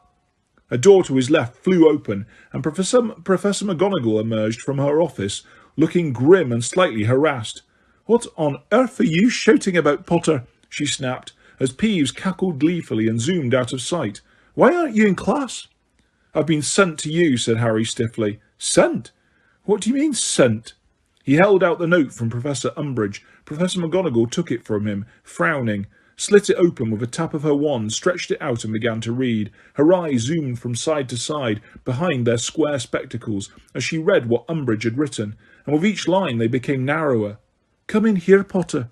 He followed her inside her study. The door closed automatically behind him. "Well," said Professor McGonagall, rounding on him, "is this true?" "Is what true?" Harry asked, rather more aggressively than he intended. "Professor," he added in an attempt to sound more polite, "is it true that you shouted at Professor Umbridge?" "Yes," said Harry. "You called her a liar?" "Yes." "You told her he who must not be named is back?" "Yes." Professor McGonagall sat down behind her desk, frowning at Harry. Then she said, "Have a biscuit, Potter." Have what?" "Have a biscuit," she repeated impatiently, indicating a tartan tin lying on top of one of the piles of papers on her desk. "And sit down." There had been a previous occasion when Harry, expecting to be caned by Professor McGonagall, had instead been appointed by her to the Gryffindor Quidditch team. He sank into a chair opposite her and helped himself to a ginger newt, feeling just as confused and wrong-footed as he had done on that occasion. Professor McGonagall set down Professor Umbridge's note and looked very seriously at Harry. "Potter, you need to be careful." Harry swallowed, his mouth full of ginger newt, and stared at her. Her tone of voice was not at all what he was used to. It was not brisk, crisp and stern. It was low and anxious and somehow much more human than usual. "Misbehaviour in Dolores Umbridge's class could cost you much more than house points and the detention." What do you... "Potter, use your common sense," snapped Professor McGonagall, with an abrupt return to her usual manner. "You know where she comes from. You must know to whom she's reporting." The bell rang for the end of the lesson. Overhead and all around came the elephantine sounds of hundreds of students on the move. "It says here she's given you detention every evening this week, starting tomorrow," Professor McGonagall said, looking down at Umbridge's note again. "Every evening this week," Harry repeated, horrified. "But, Professor, couldn't you—" "No, I couldn't," said Professor McGonagall flatly. "But she's your teacher and has every right to give you detention. You will go to her room at 5 o'clock tomorrow for the first one. Just remember, tread carefully about Dolores Umbridge." "But I was telling the truth," said Harry, outraged. "Voldemort is back. You know he is. Professor Dumbledore knows he is." "For heaven's sake, Potter," said Professor McGonagall, straightening her glasses angrily. She had winced horribly when he had used Voldemort's name. "Do you really think this is about truth or lies? It's about keeping your head down and your temper under control." She stood up, nostrils wide and mouth very thin, and Harry stood up too. "Have another biscuit," she said irritably, thrusting the tin at him. "No thanks," said Harry coldly. "Don't be ridiculous," she snapped. He took one. "Thanks," he said grudgingly. "Don't you listen to Dolores Umbridge's speech? Didn't you? At the start of term feast, Potter?" "Yes," said Harry. "Yes, she said progress will be prohibited. Or, well, it meant that the Ministry of Magic is trying to interfere at Hogwarts." Professor McGonagall eyed him for a moment, then sniffed, walked around her desk and held open the door for him. "Well, I'm glad you listened to Hermione Granger at any rate," she said, pointing him out of the office. Chapter 13. Detention with Dolores. Dinner in the Great Hall that night was not a pleasant experience for Harry. The news about his shouting match with Umbridge had travelled exceptionally fast, even by Hogwarts standards. He heard whispers all around him as he sat eating between Ron and Hermione. The funny thing was that none of the whisperers seemed to mind him overhearing what they were saying about him. On the contrary, it was as though they were hoping he would get angry and start shouting again so that they could hear his story firsthand. He says he saw Cedric Diggory murdered. He reckons he duelled with you-know-who. Come off it. Who does he think he's kidding? Please. "What I don't get," said Harry in a shaking voice, laying down his knife and fork, his hands were trembling too much to hold them steady, "is why they all believed the story 2 months ago when Dumbledore told them. The thing is, Harry, I'm not sure they did," said Hermione grimly. "Oh, let's get out of here." She slammed down her own knife and fork, and Ron looked longingly at his half-finished apple pie, but followed suit. People stared at them all the way out of the hall. "What do you mean?" "You're not sure they believed Dumbledore?" Harry asked Hermione when they reached the first-floor landing. "Look, You don't understand what it was like after it happened, said Hermione quietly. You arrived back in the middle of the lawn, clutching Cedric's dead body. None of us saw what happened in the maze. We just had Dumbledore's word for it that you-know-who had come back and killed Cedric and fought you. Which is the truth, said Harry loudly. I know it is, Harry, so will you please stop biting my head off, said Hermione wearily. It's just that before the truth could sink in, everyone went home for the summer, where they spent 2 months reading about how you're a nutcase and Dumbledore's going senile.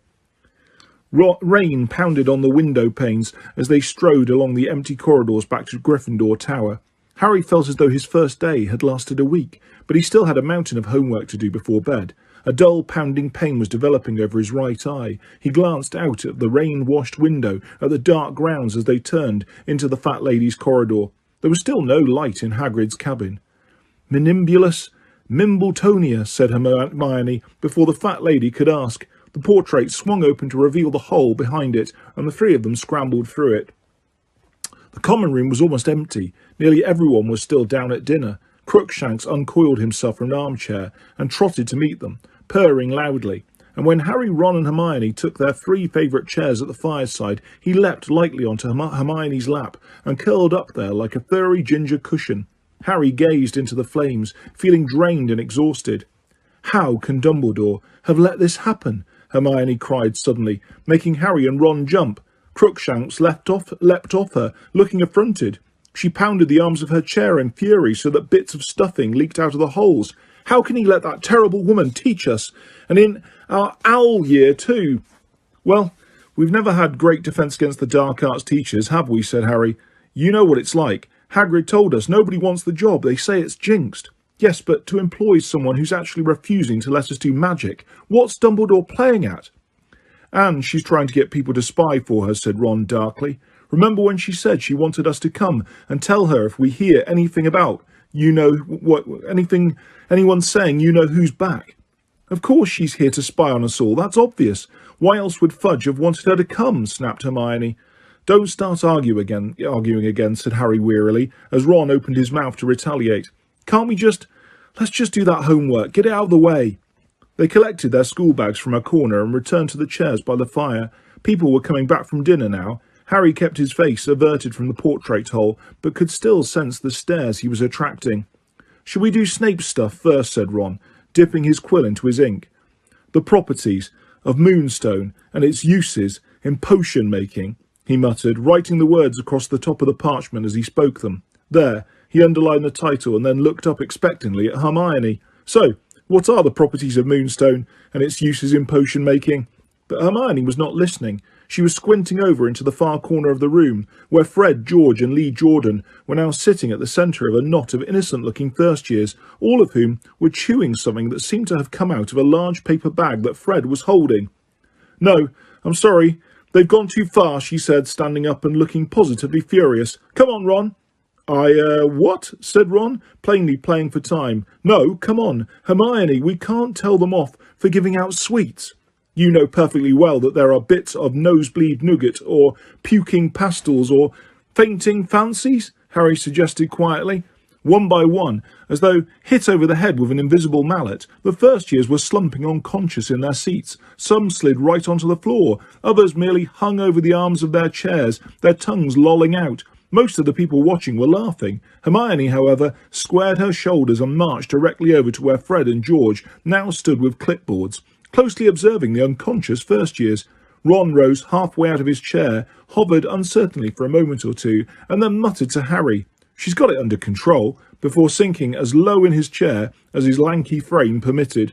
"That's enough," Hermione said forcefully to Fred and George, both of whom looked up in mild surprise. "Yeah, you're right," said George, nodding. "This dosage looks strong enough, doesn't it? I told you this morning you can't test your rubbish on students." "We're paying them," said Fred indignantly. "I don't care. It could be dangerous." "Rubbish," said Fred. "Calm down, Hermione. They're fine," said Lee, reassuringly, as he walked from first year to first year, inserting purple sweets into their open mouths. "Yeah, look, they're coming round now," said George. A few of the first-years were indeed stirring. Several looked so shocked to find themselves lying on the floor or dangling off their chairs that Harry was sure Fred and George had not warned them what the sweets were going to do. Feel all right? Said George kindly to a small, dark-haired girl lying at his feet. I think so, she said shakily. Excellent, said Fred happily. But the next second, Hermione had snatched both his clipboard and the paper bag of fainting fancies from his hands. It is not excellent. Of course it is. They're alive, aren't they? Said Fred angrily. You can't do this. What if you made one of them really ill? We're not going to make them ill. We've already tested them all on ourselves. This is just to see if everyone reacts the same. If you don't stop doing it, I'm going to put us in detention, said Fred, in an I'd like to see you try it voice.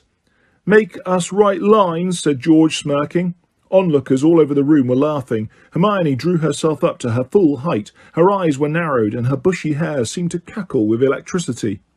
No, she said, her voice quivering with anger, but I will write to your mother. You wouldn't, said George, horrified, taking a step back from her. Oh, yes, I would, said Hermione grimly. I can't stop you eating the stupid things yourselves, but you're not to give them to the first years. Fred and George looked thunderstruck. It was clear that as far as they were concerned, Hermione's threat was way below the belt. With a last threatening look at them, she thrust Fred's clipboard and the bag of fancies back into his arms and stalked back to her chair by the fire. Ron was now so low in his seat that his nose was roughly level with his knees. Thank you for your support, Ron, Hermione said acidly. You handled it fine by yourself, Ron mumbled. Hermione stared down at her blank piece of parchment for a few seconds, and then said edgily, Oh, it's no good. I can't concentrate now. I'm going to bed. She wrenched her bag open. Harry thought she was about to put her books away, but instead she pulled out two misshapen woolly objects, placed them carefully on the table by the fireplace, covered them with few screwed-up bits of parchment and a broken quill, and stood back to admire the effect. What in the name of Merlin are you doing? Said Ron, watching her as though fearful for her sanity. They're hats for house elves, she said briskly, now stuffing her books back into her bag. I did them over the summer. I'm a really slow knitter without magic, but now I'm back at school, I should be able to make lots more.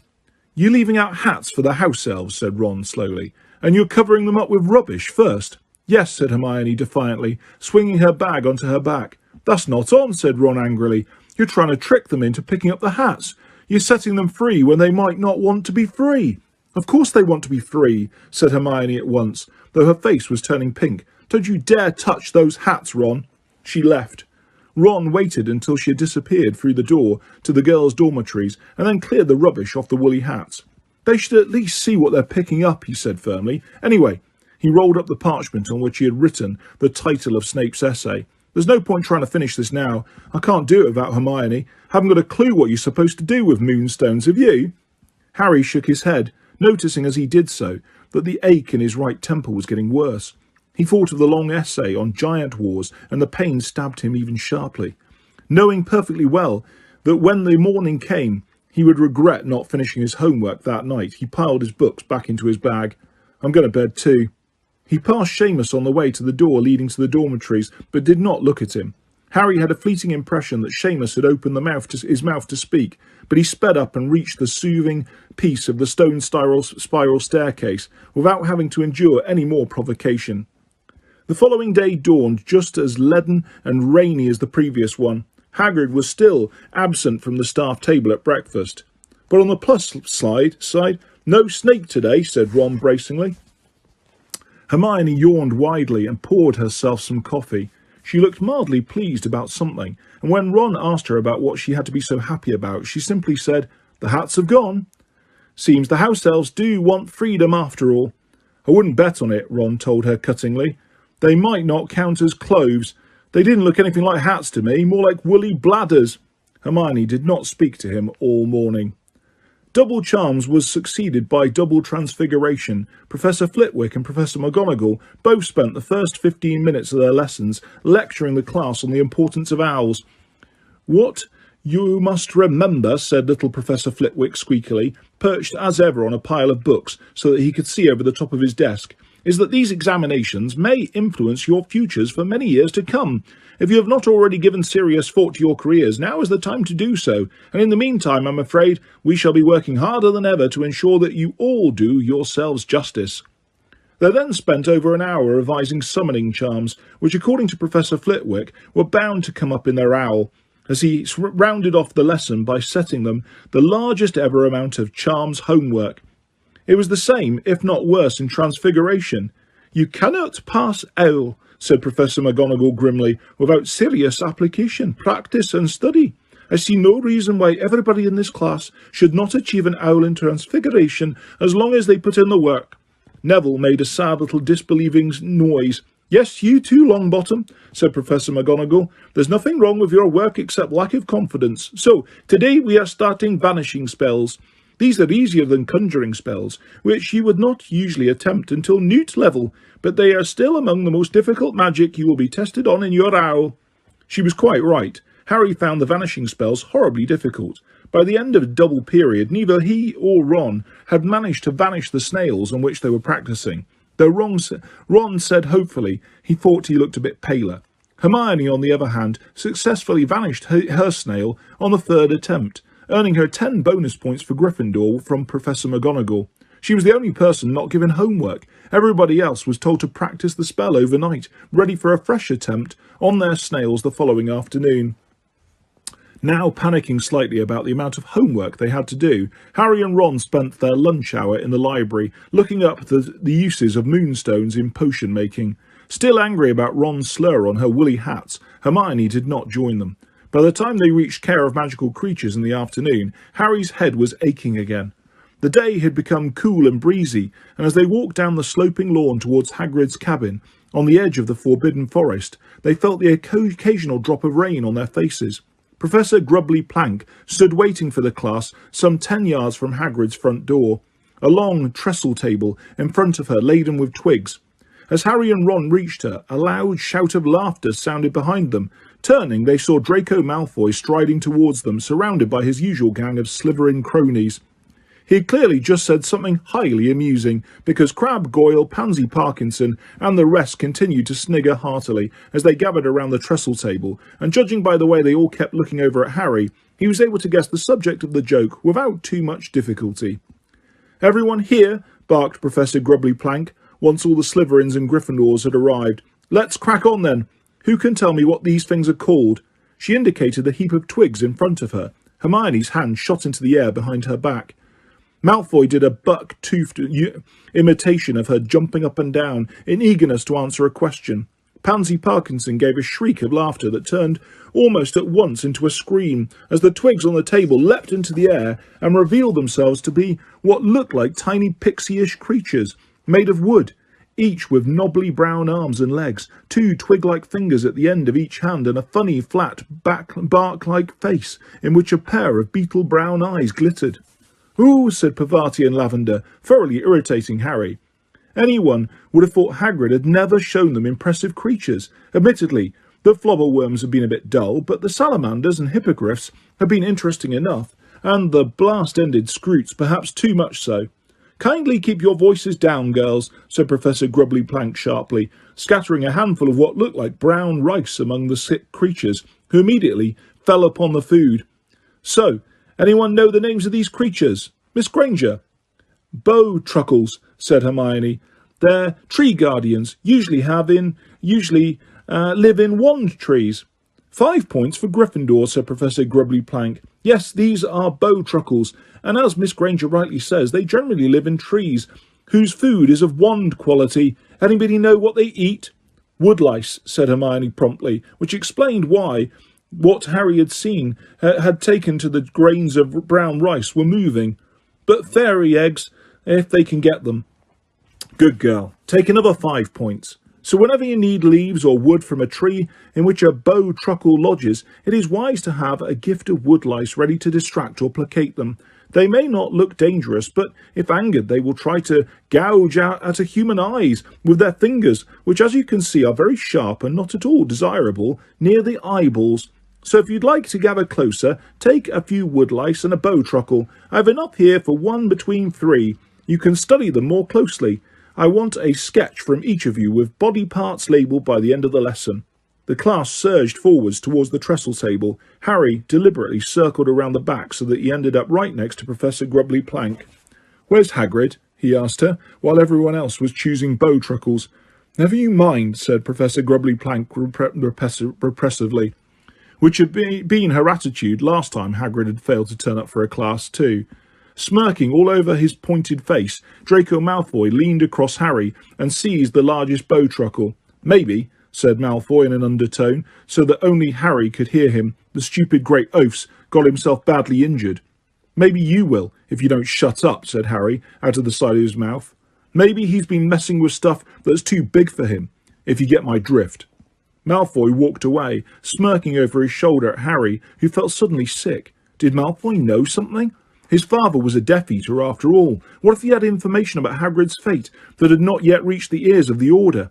He hurried back around the table to Ron and Hermione, who were squatting on the grass some distance away and attempting to persuade a bowtruckle to remain still long enough for them to draw it.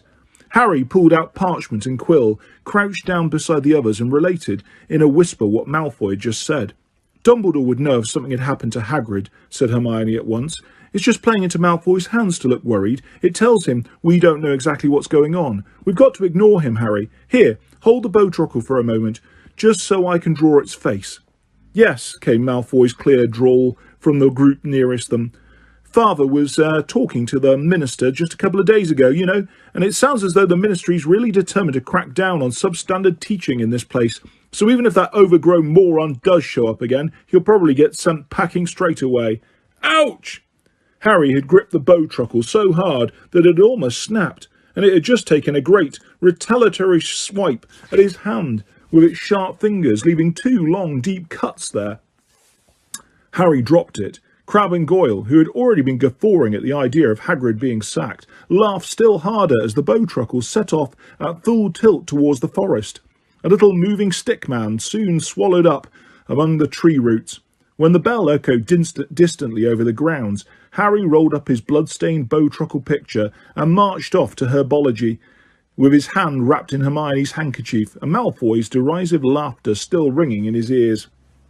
"If he calls Hagrid a moron one more time," snarled Harry. "Harry, don't go picking a row with Malfoy. Don't forget, he's a prefect now. He can make life difficult for you." "Wow, I wonder what it'd be like to have a difficult life," said Harry sarcastically. Ron laughed, but Hermione frowned. Together, they traipsed across the vegetable patch. The sky still appeared unable to make up its mind whether it wanted to rain or not. "I just wish Hagrid would hurry up and get back, that's all," said Harry, in a low voice as they reached the greenhouses. "And don't say that grubbly plank woman's a better teacher," he added threateningly. "I wasn't going to," said Hermione calmly. "Because she'll never be as good as Hagrid," said Harry firmly, fully aware that he had just experienced an exemplary care of magical creatures lesson and was thoroughly annoyed about it. The door of the nearest greenhouse opened and some 4th years spilled out of it, including Ginny. "Hi," she said brightly as she passed. A few seconds later, Luna Lovegood emerged, trailing behind the rest of the class, a smudge of earth on her nose and her hair tied in a knot at the top of her head. When she saw Harry, her prominent eyes seemed to bulge excitedly, and she made a beeline straight for him. Many of his classmates turned curiously to watch. Luna took a great breath and then said, without so much as a preliminary hello, "I believe he who must not be named is back, and I believe you fought him and escaped from him." Right," said Harry awkwardly. Luna was wearing what looked like a pair of orange radishes for earrings, a fact that Parvati and Lavender seemed to have noticed as they were both giggling and pointing at her earlobes. "You can laugh," Luna said, her voice rising apparently under the impression that Parvati and Lavender were laughing at what she had said rather than what she was wearing. "But people used to believe there were no such thing as the blibbering humdinger or the crumple-horned snorkack." "Well, they were right, weren't they?" said Hermione impatiently. "There weren't any such things as the blibbering humdinger or the crumple-horned snorkack." Luna gave her a withering look and flounced away, radishes swinging madly. Parvati and Lavender were not the only ones hooting with laughter now. "Do you mind not offending the only people who believe me?" Harry asked Hermione as they made their way into class. "Oh, for heaven's sake, Harry, you can do better than her," said Hermione. "Ginny's told me all about her. Apparently, she'll only believe in things as long as there's no proof at all. Well, I wouldn't expect anything else from someone whose father runs the Quibbler." Harry thought of the sinister winged horses he had seen on the night he had arrived, and how Luna had said she could see them too. His spirits sank slightly. Had she been lying? But before he could devote much more thought to the matter, Ernie Macmillan had stepped up to him. "I want you to know, Potter," he said in a loud, carrying voice, "that it's not only weirdos who support you. I personally believe you 100%. My family have always stood firm behind Dumbledore, and so do I." Thanks very much, Ernie," said Harry, taken aback but pleased. Ernie might be pompous on occasions like this, but Harry was in a mood to deeply appreciate a vote of confidence from somebody who did not have radishes dangling from their ears. Ernie's words had certainly wiped the smile from Lavender Brown's face, and as he turned to talk to Ron and Hermione, Harry caught Seamus's expression, which looked both confused and defiant. To nobody's surprise, Professor Sprout started their lesson by lecturing them about the importance of owls. Harry wished all the teachers would stop doing this. He was starting to get an anxious, twisted feeling in his stomach every time he remembered how much homework he had to do. A feeling that worsened dramatically when Professor Sprout gave them yet another essay at the end of the class. Tired and smelling strongly of dragon dung, Professor Sprout's preferred type of fertiliser, the Gryffindors trooped back up to the castle, none of them talking very much. It had been another long day. As Harry was starving, and he had his first detention with Umbridge at 5 o'clock, he headed straight for dinner without dropping off his bag in Gryffindor Tower, so that he could bolt something down before facing whatever she had in store for him. He had barely reached the entrance of the Great Hall, however, when a loud and angry voice yelled, "Oi, Potter!" "What now?" he muttered wearily, turning to face Angelina Johnson, who looked as though she was in a towering temper. "I'll tell you what now," she said, marching straight up to him and poking him hard in the chest with her finger. "How come you've landed yourself in detention for 5 o'clock on Friday?" "What?" said Harry. "Why? Oh yeah, keeper tryouts." "Now he remembers," snarled Angelina. "Didn't I tell you I wanted to do a tryout with the whole team and find someone who fitted with everyone? Didn't I tell you I'd booked the Quidditch pitch specially? And now you've decided to go, you're not going to be there." "I didn't decide not to be there," said Harry, stung by the injustice of these words. "I got detention from that Umbridge woman, just because I told her the truth about you-know-who." "Well, you can just go straight to her and ask her to let you off on Friday," said Angelina fiercely. "And I don't care how you do it. Tell her you-know-who's a figment of your imagination, if you like. Just make sure you're there." She stormed away. "You know what?" Harry said to Ron and Hermione as they entered the Great Hall. "I think we'd better check with Puddlemere United whether Oliver Wood's been killed during a training session, because Angelina seems to be channeling his spirit." "What do you reckon are the odds of Umbridge letting you off on Friday?" said Ron sceptically as they sat down at the Gryffindor table. "Less than 0, said Harry glumly, tipping lamb chops onto his plate and starting to eat. "Better try, though, hadn't I? I'll offer to do 2 more detentions or something, I don't know."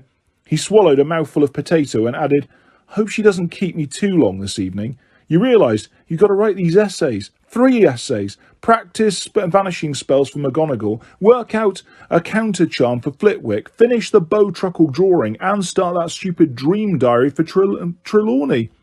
Ron moaned and for some reason glanced up at the ceiling. "And it looks like it's going to rain."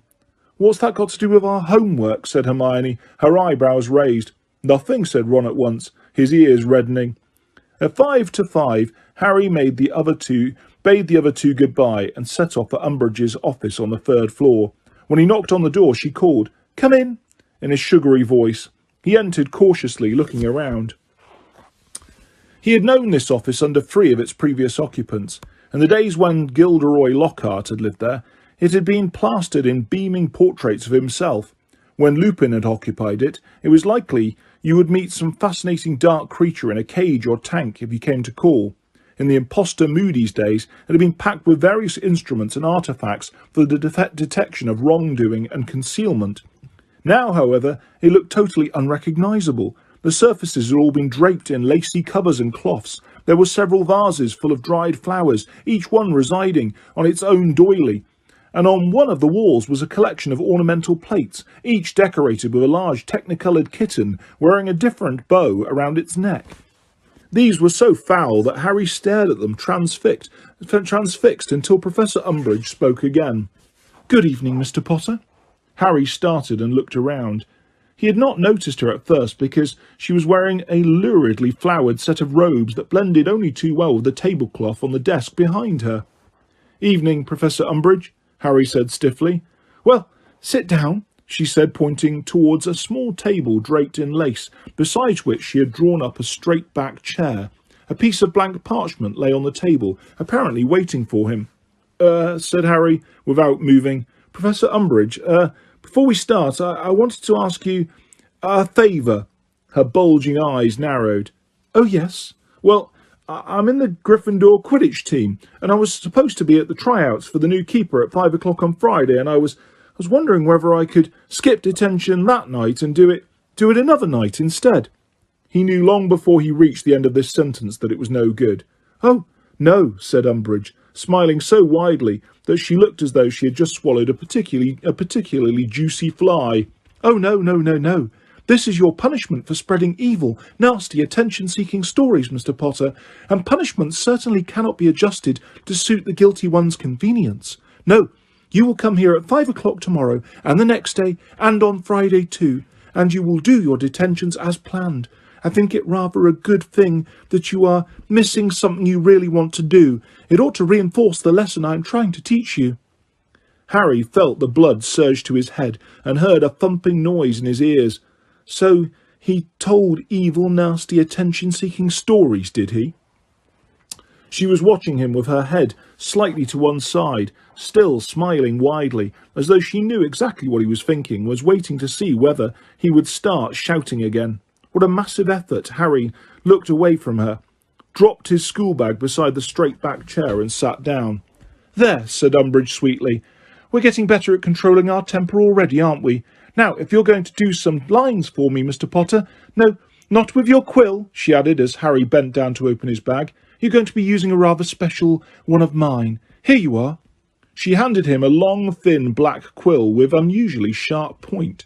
I want you to write, I must not tell lies, she told him softly.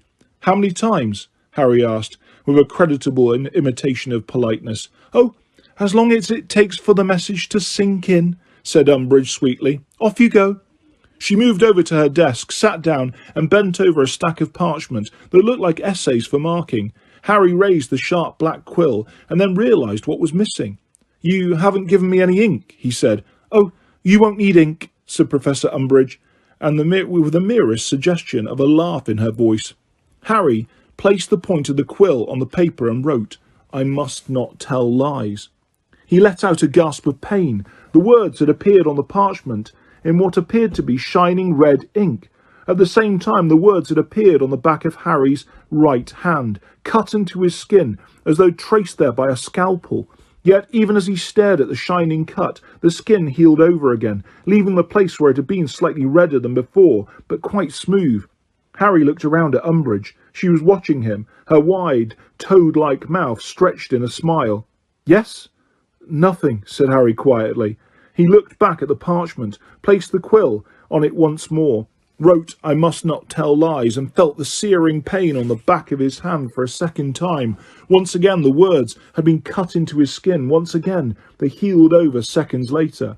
And on it went. Again and again Harry wrote the words on the parchment in what he soon came to realise was not ink, but his own blood. And again the words were cut into the back of his hand, healed, and reappeared the next time he set quill to parchment. Darkness fell outside Umbridge's window. Harry did not ask when he would be allowed to stop. He did not even check his watch. He knew she was watching him for signs of weakness, and he was not going to show any, not even if he had to sit there all night, cutting open his own hand with his quill. Come here, she said, after what seemed hours. He stood up. His hand was stinging painfully. When he looked down at it, he saw that the cut had healed, but that the skin there was red raw. Hand, she said. He extended it. She took it in her own, and Harry repressed a shudder as she touched him with her thick, stubby fingers, on which she wore a number of ugly old rings. I don't seem to have made much of an impression yet, she said, smiling. Well, we'll just have to try again tomorrow evening, won't we? You may go. Here, Harry left her office without a word. The school was quite deserted. It was surely past midnight. He walked slowly up the corridor. Then, when he had turned the corner and was sure she could not hear him, broke into a run. He had not had time to practice vanishing spells, had not written a single dream in his dream diary, and had not finished the drawing of the bowtruckle, nor had he written his essays. He skipped breakfast next morning to scribble down a couple of made-up dreams for divination, their first lesson, and was surprised to find a dishevelled Ron keeping him company. "How come you didn't do it last night?" Harry asked, as Ron stared wildly at the common room for inspiration. Ron, who had been fast asleep when Harry got back into the dormitory, muttered something about doing other stuff, bent low over his parchment and scrawled a few words. "They'll have to do," he said, slamming the diary shut. "I said I dreamed I was buying a new pair of shoes. She can't make anything weird out of that, can she?" They hurried off to the North Tower together. "How was detention with Umbridge, anyway? What did she make you do?"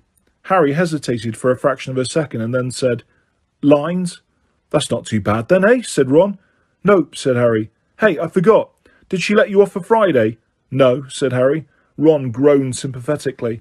It was another bad day for Harry. He was one of the worst in Transfiguration, not having practised vanishing spells at all. He had to give up his lunch hour to complete the picture of the Bowtruckle, and meanwhile, Professors McGonagall, Grubbly, Plank and Sinistra gave them yet more homework, which had no prospect of finishing that evening because of his second detention with Umbridge. To cap it all, Angelina Johnson tracked him down in dinner again, and on learning that he would not be able to attend Friday's keeper tryouts, told him she was not at all impressed by his attitude, and that she expected players who wished to remain on the team to put training before other commitments.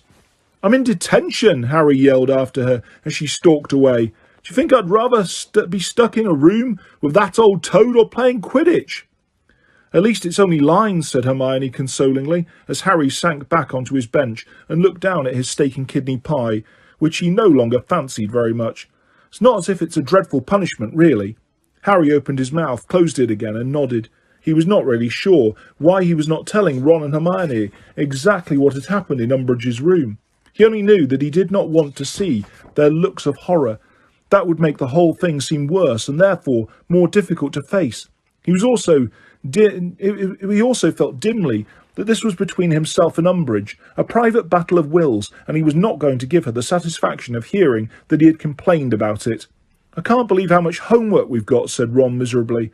"Well, why didn't you do any last night?" Hermione asked him. "Where were you, anyway?" I fancied a walk," said Ron shiftily. Harry had the distinct impression that he was not alone in concealing things at the moment. The second detention was just as bad as the previous one. The skin on the back of Harry's hand became irritated more quickly now, and was soon red and inflamed. Harry thought it unlikely that it would keep healing as effectively for long. Soon the cut would remain etched into his hand, and Umbridge would perhaps be satisfied. He let no gasp of pain escape him, however, and from the moment of entering the room to the moment of his dismissal, again past midnight, he had nothing but good evening and good night. His homework situation, however, was now desperate, and when he returned to the Gryffindor common room, he did not, though exhausted, go to bed, but opened his books and began Snape's Moonstone essay. It was 2:30 by the time he'd finished it. He knew he had done a poor job, but there was no help for it. Unless he had something to give in, he would be in detention with Snape next. He then dashed off answers to the questions Professor McGonagall had set them, cobbled together something on the proper handling of Bowtruckles for Professor Grubbly Plank, and staggered up to bed, where he fell fully clothed on top of the covers and fell asleep immediately. Thursday passed in a haze of tiredness. Ron seemed very sleepy too, though Harry could not see why he should be. Harry's third detention passed in the same way as the previous two, except that after 2 hours the words "I must not tell lies" did not fade from the back of Harry's hand, but remained scratched there, oozing droplets of blood. The pause in the pointed quills scratching made Professor Umbridge look up. "Ah," she said softly, moving around her desk to examine his hand herself. "Good. That ought to serve as a reminder to you, oughtn't it? You may leave for tonight." "Do I still have to come back tomorrow?" said Harry, picking up his school bag and his left hand rather than his smarting right one. "Oh, yes," said Professor Umbridge, smiling as widely as before. "Yes, I think we can etch the message a little deeper with another evening's work." Harry had never before considered the possibility that there might be another teacher in the world he hated more than Snape. But as he walked back towards Gryffindor Tower, he had to admit he had found a strong contender. "She's evil," he thought, as he climbed a staircase to the 7th floor. "She's an evil, twisted, mad old—" "Ron?" He had reached the top of the stairs, turned right and almost walked into Ron, who was lurking behind a statue of Lachlan the Lanky, clutching his broomstick. He gave a great leap of surprise when he saw Harry and attempted to hide his new Clean Sweep 11 behind his back. "What are you doing?" Nothing. What are you doing?" Harry frowned at him. "Come on, you can tell me. What are you hiding here for?" I'm hiding from Fred and George, if you must know," said Ron. "They just went past with a bunch of first years. I bet they're testing stuff on them again. I mean, they can't do it in the common room now, can they? Not with Hermione there." He was talking in a very fast, feverish way. "But what have you got your broom for? You haven't been flying, have you?" Harry asked. Well, okay, I'll tell you, but don't laugh, all right?" Ron said defensively, turning redder with every second. "I thought I'd try out for Gryffindor keeper. Now I've got a decent broom. There, go on, laugh." "I'm not laughing," said Harry. Ron blinked. "It's a brilliant idea. Be really cool if you got on the team. I've never seen you play keeper. Are you good?" "I'm not bad," said Ron, who looked immensely relieved at Harry's reaction. "Charlie, Fred and George always made me keep for them when they were training during the holidays." "So you've been practising tonight?" "Every evening since Tuesday. Just on my own, though. I've been trying to bewitch Quaffles to fly at me, but it hasn't been easy. I don't know how much use it'll be." Ron looked nervous and anxious. "Fred and George are going to laugh themselves stupid when I turn up for the tryouts. They haven't stopped taking the mickey out of me since I got made a prefect." "I wish I was going to be there," said Harry bitterly, as they set off together towards the common room. "Yeah, so do... Harry, what's that on the back of your hand?" Harry, who had just scratched his nose with his free right hand, tried to hide it, but had as much success as Ron with his clean sweep. "It's just a cut. It's nothing, it's..." But Ron had grabbed Harry's forearm and pulled the back of Harry's hand up level with his eyes. There was a pause during which he stared at the words carved into the skin, and then, looking sick, he released Harry. "I thought you said she was just giving you lines." Harry hesitated, but after all, Ron had been honest with him, so he told Ron the truth about the hours he'd been spending in Umbridge's office. "The old hag," Ron said in a revolted whisper, as they came to a halt in front of the fat lady, who was dozing peacefully with her head against her frame. "She's sick. Go to McGonagall. Say something." "No," said Harry at once. "I'm not giving her the satisfaction of knowing she's got to me." "Got to you? You can't let her get away with this." "I don't know how much power McGonagall's got over her," said Harry. "Dumbledore, then. Tell Dumbledore." "No," said Harry flatly. "Why not?" He's got enough on his mind," said Harry. But that was not the true reason. He was not going to go to Dumbledore for help when Dumbledore had not spoken to him once since June. "Well, I reckon you should," Ron began, but he was interrupted by the fat lady, who had been watching them sleepily and now burst out. "Are you going to give me the password, or will I have to stay awake all night waiting for you to finish your conversation?" Friday dawned sullen and sodden as the rest of the week. Though Harry automatically glanced towards the staff table when he entered the Great Hall, it was without any real hope of seeing Hagrid, and he turned his mind immediately to his more pressing problems, such as the mountainous pile of homework he had to do, and the prospect of yet another detention with Umbridge. Two things sustained Harry that day. One was the thought that it was almost the weekend. The other was that, dreadful though his final detention with Umbridge was sure to be, he had a distant view of the Quidditch pitch from her window and might, with luck, be able to see something of Ron's tryout. These were rather feeble rays of light, it was true, but Harry was grateful for anything that might lighten his present darkness. He had never had a worse first week of term at Hogwarts. At 5 o'clock that evening, he knocked on Professor Umbridge's office door for what he sincerely hoped would be the final time, and was told to enter. The blank parchment lay ready for him on the lace-covered table, the pointed black quill beside it. "You know what to do, Mr. Potter," said Umbridge, smiling sweetly at him. Harry picked up the quill and glanced through the window. If he just shifted his chair an inch or so to the right, on the pretext of the shifting himself closer to the table, he managed it. He now had a distant view of the Gryffindor Quidditch team soaring up and down the pitch, while half a dozen black figures stood at the front of the 3 high goalposts, apparently awaiting their turn to keep. It was impossible to tell which one was Ron at this distance. "I must not tell lies," Harry wrote. The cut on the back of his right hand opened and began to bleed afresh. "I must not tell lies." The cut dug deeper, stinging and smarting. "I must not tell lies." Blood trickled down his wrist. He chanced another glance out of the window. Whoever was defending the goalpost now was doing a very poor job indeed. Katie Bell scored twice in the few seconds Harry dared to watch. Hoping very much that the keeper wasn't Ron, he dropped his eyes back to the parchment dotted with blood. I must not tell lies. I must not tell lies. He looked up whenever he thought he could risk it, when he could hear the scratching of Umbridge's quill or the opening of a desk drawer. The third person to try out was pretty good. The fourth was terrible. The fifth dodged a bludger exceptionally well, but then fumbled an easy save. The sky was darkening, and Harry doubted he would be able to see the sixth and seventh people at all. I must not tell lies. I must not tell lies. The parchment was now shining with drops of blood from the back of his hand, which was searing with pain. When he next looked up, night had fallen and the Quidditch's pitch was no longer visible. Let's see if you've got the message yet, shall we? Said Umbridge's soft voice half an hour later. She moved towards him, stretching out her short, ringed fingers for his arm, and then, as she took hold of him to examine the words, now cut into his skin, pain seared, not across the back of his hand, but across the scar on his forehead. At the same time, he had a most peculiar sensation, somewhere around his midriff. He wrenched his arm out of her grip and leapt to his feet, staring at her. She looked back at him, a smile stretching her wide, slack mouth. Yes, it hurts, doesn't it? She said softly. He did not answer. His heart was thumping very hard and fast.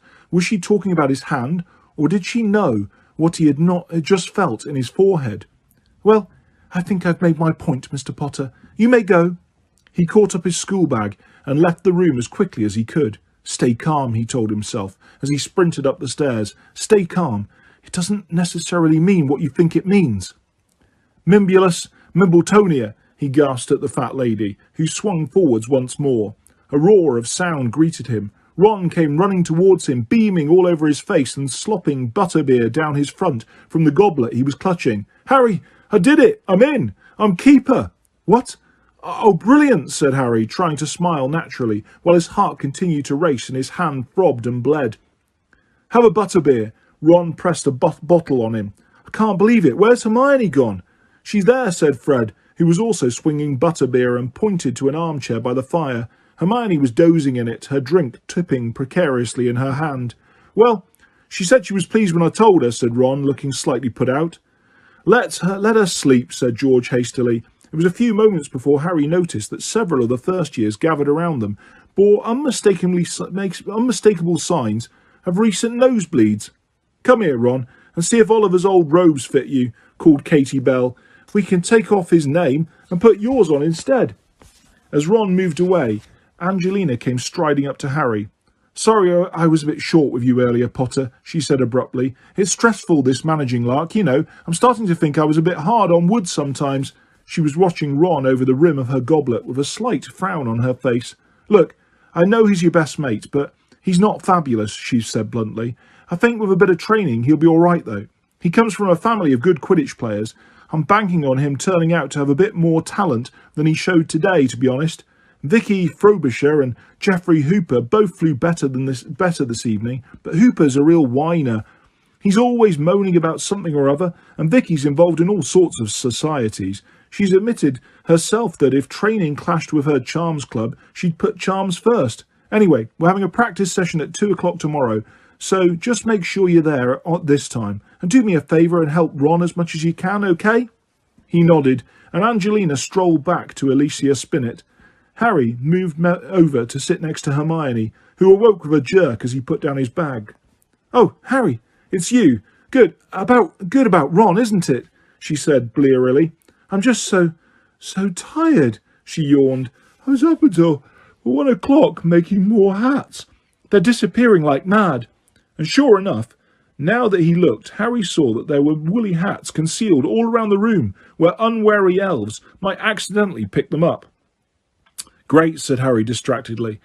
If he did not tell somebody soon, he would burst. Listen, Hermione, I was just up in Umbridge's office.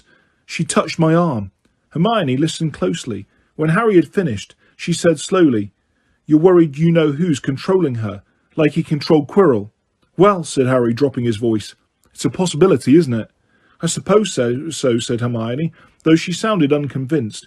But I don't think he can be possessing her by, the way he possessed Quirrell. I mean, he's properly alive again now, isn't he? He's got his own body. He wouldn't need to share someone else's. He could have her under the imperious curse, I suppose. Harry watched Fred, George and Lee Jordan juggling empty butterbeer bottles for a moment, and then Hermione said, "But last year your scar hurt when nobody was touching you, and didn't Dumbledore say it had to do with what you-know-who was feeling at the time? I mean, maybe this hasn't got anything to do with Umbridge at all. Maybe it's just coincidence it happened while you were with her." "She's evil," said Harry flatly. "Twisted. She's horrible, yes, but Harry, I think you ought to tell Dumbledore your scar hurt." It was the second time in 2 days he had been advised to go to Dumbledore, and his answer to Hermione was just the same as his answer to Ron. "I'm not bothering with him. Not with this. Like you just said, it's not a big deal. It's been hurting on and off all summer. It was just a bit worse tonight, that's all. Harry, I'm sure Dumbledore would want to be bothered by this." "Yeah," said Harry, before he could stop himself. "That's the only bit of me Dumbledore cares about, isn't it? My scar." "Don't say that. It's not true. I think I'll write and tell Sirius about it, see what he thinks." "Harry, you can't just put something like that in a letter," said Hermione, looking alarmed. "Don't you remember Moody told us to be careful what was in writing? We just can't guarantee owls aren't being intercepted anymore." All right, I won't tell him then," said Harry irritably. He got to his feet. "I'm going to bed. Tell Ron for me, will you?" "Oh no," said Hermione, looking relieved. "If you're going, that means I can go too. Without being rude, I'm absolutely exhausted and I want to make some hats tomorrow. Listen, you can help me if you like. It's quite fun. I'm getting better. I can do patterns and bobbles and all sorts of things now." Harry looked into her face, which was shining with glee, and tried to look as though he was vaguely tempted by the offer. No, I don't think I will, thanks," he said. Not tomorrow. I've got loads of homework to do." And he traipsed off to the boys' stairs, leaving her looking slightly disappointed. Chapter 14. Percy and Padfoot. Harry was first to wake up in his dormitory next morning. He lay for a moment watching dust swirl in the ray of sunlight coming through the gap in the 4 posters' hangings, and savoured the thought that it was Saturday. The first week of term seemed to have dragged on forever, like one gigantic history of magic lesson. Judging by the sleepy silence and the freshly minted look of that beam of sunlight, it was just after daybreak. He pulled open the curtains around his bed, got up and started to dress. The only sound apart from the distant twittering of birds was the slow, deep breathing of his fellow Gryffindors. He opened his school bag carefully, pulled out parchment and quill, and headed out of the dormitory for the common room. Making straight for his favourite squashy old armchair beside the now extinct fire, Harry settled himself down comfortably and unrolled his parchment while looking around the room. The detritus of crumpled up bits of parchment, old gobstones, empty ingredient jars and sweet wrappers that usually covered the common room at the end of each day was gone, as were all Hermione's elf hats. Wondering vaguely how many elves had now been set free, whether they wanted to be or not, Harry uncorked his ink bottle, dipped his quill into it, and then held it suspended an inch above the smooth yellowish surface of his parchment, thinking hard. But after a minute or so, he found himself staring into the empty grate, at a complete loss for what to say. He could now appreciate how hard it had been for Ron and Hermione to write him letters over the summer. How was he supposed to tell Sirius everything that had happened over the past week, and pose all the questions he was burning to ask, without giving potential letter thieves a lot of information he did not want them to have? He sat quite motionless for a while, gazing into the fireplace, then finally coming to a decision. He dipped his quill into the ink bottle once more, and set it resolutely on the parchment. "Dear Snuffles, hope you're okay. The first week back here's been terrible. I'm really glad it's the weekend. We've got a new Defence Against the Dark Arts teacher, Professor Umbridge. She's nearly as nice as your mum. I'm writing because that thing I wrote to you about last summer happened again last night when I was doing a detention with Umbridge. We're all missing our biggest friend. We hope he'll be back soon. Please write back quickly. Best, Harry." Harry reread the letter several times, trying to see it from the point of view of an outsider. He could not see how they would know what he was talking about, or who he was talking about, just from reading this letter. He did hope Sirius would pick up on the hint about Hagrid and tell them when he might be back. Harry did not want to ask directly in case it drew too much attention to what Hagrid might be up to while he was not at Hogwarts. Considering it was a very short letter, it had taken a long time to write.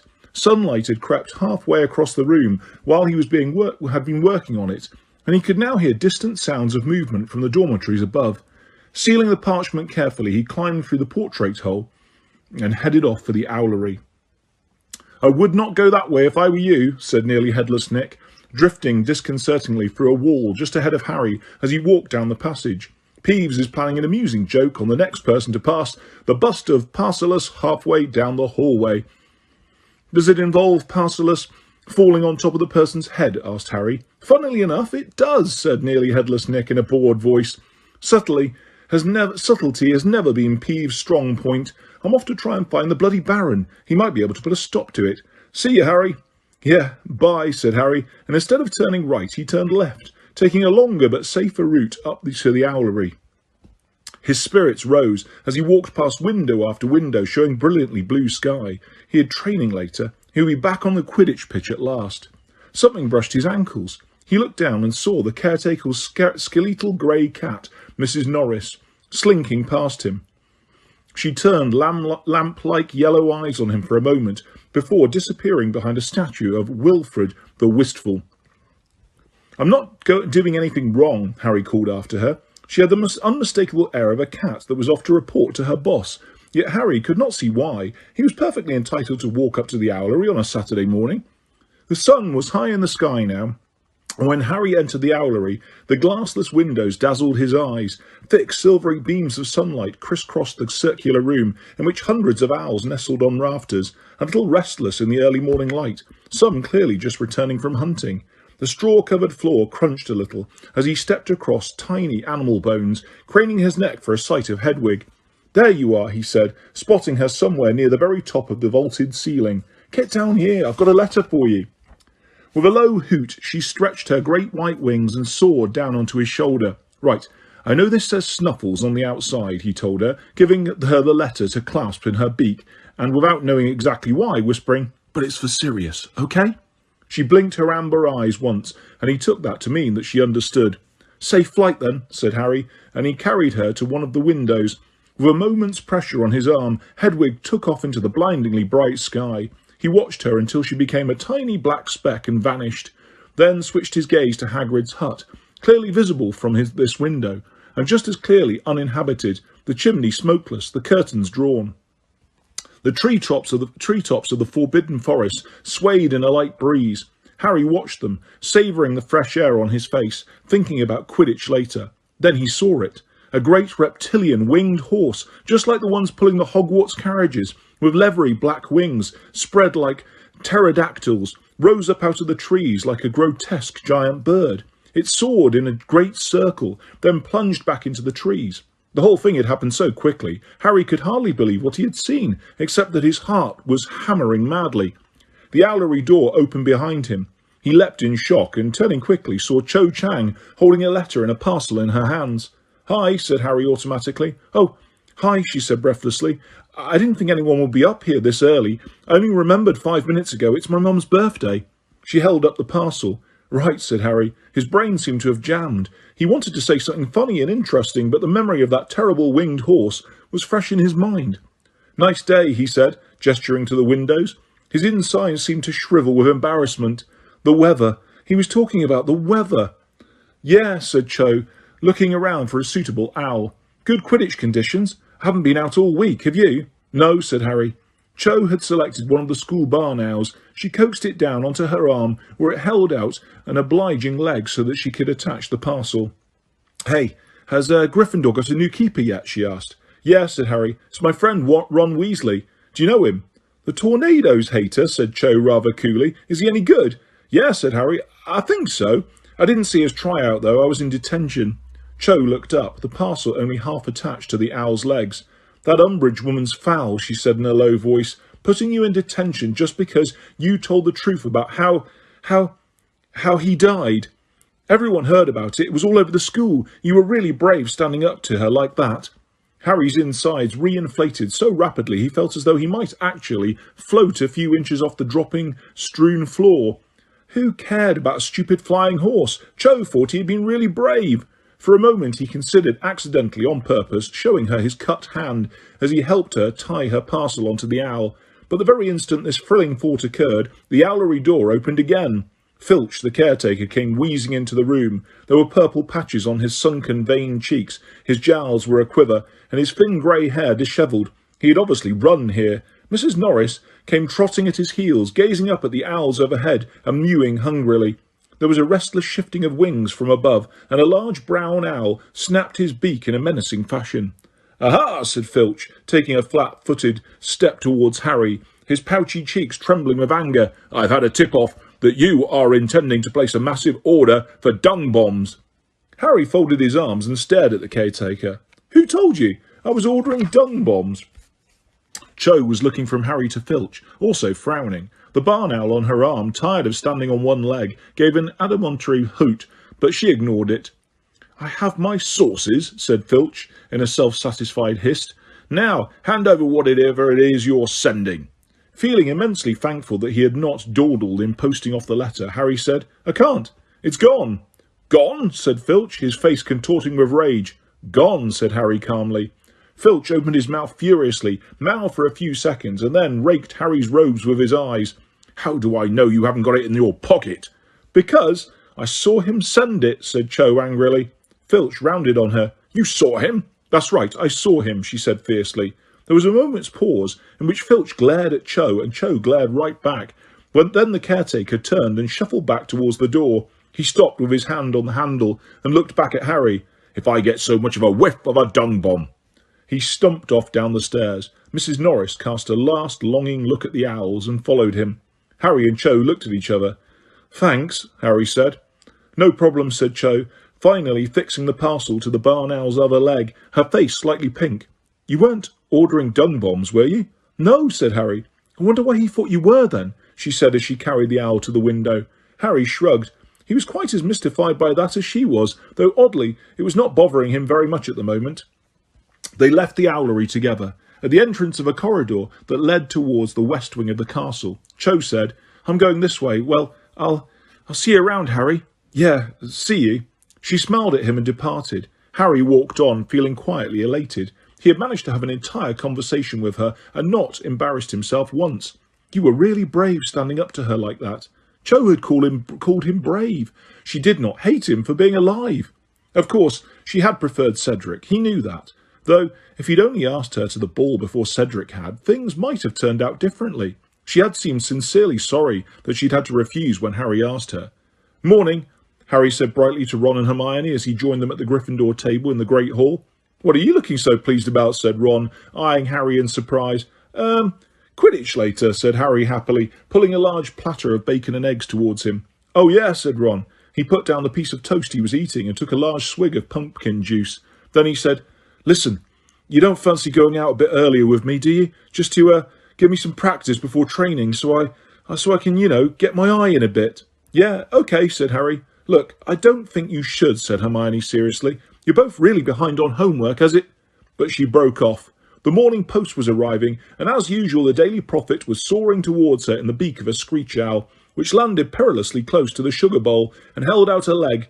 Hermione pushed a nut into its leather pouch, took the newspaper and scanned the front page critically as the owl took off.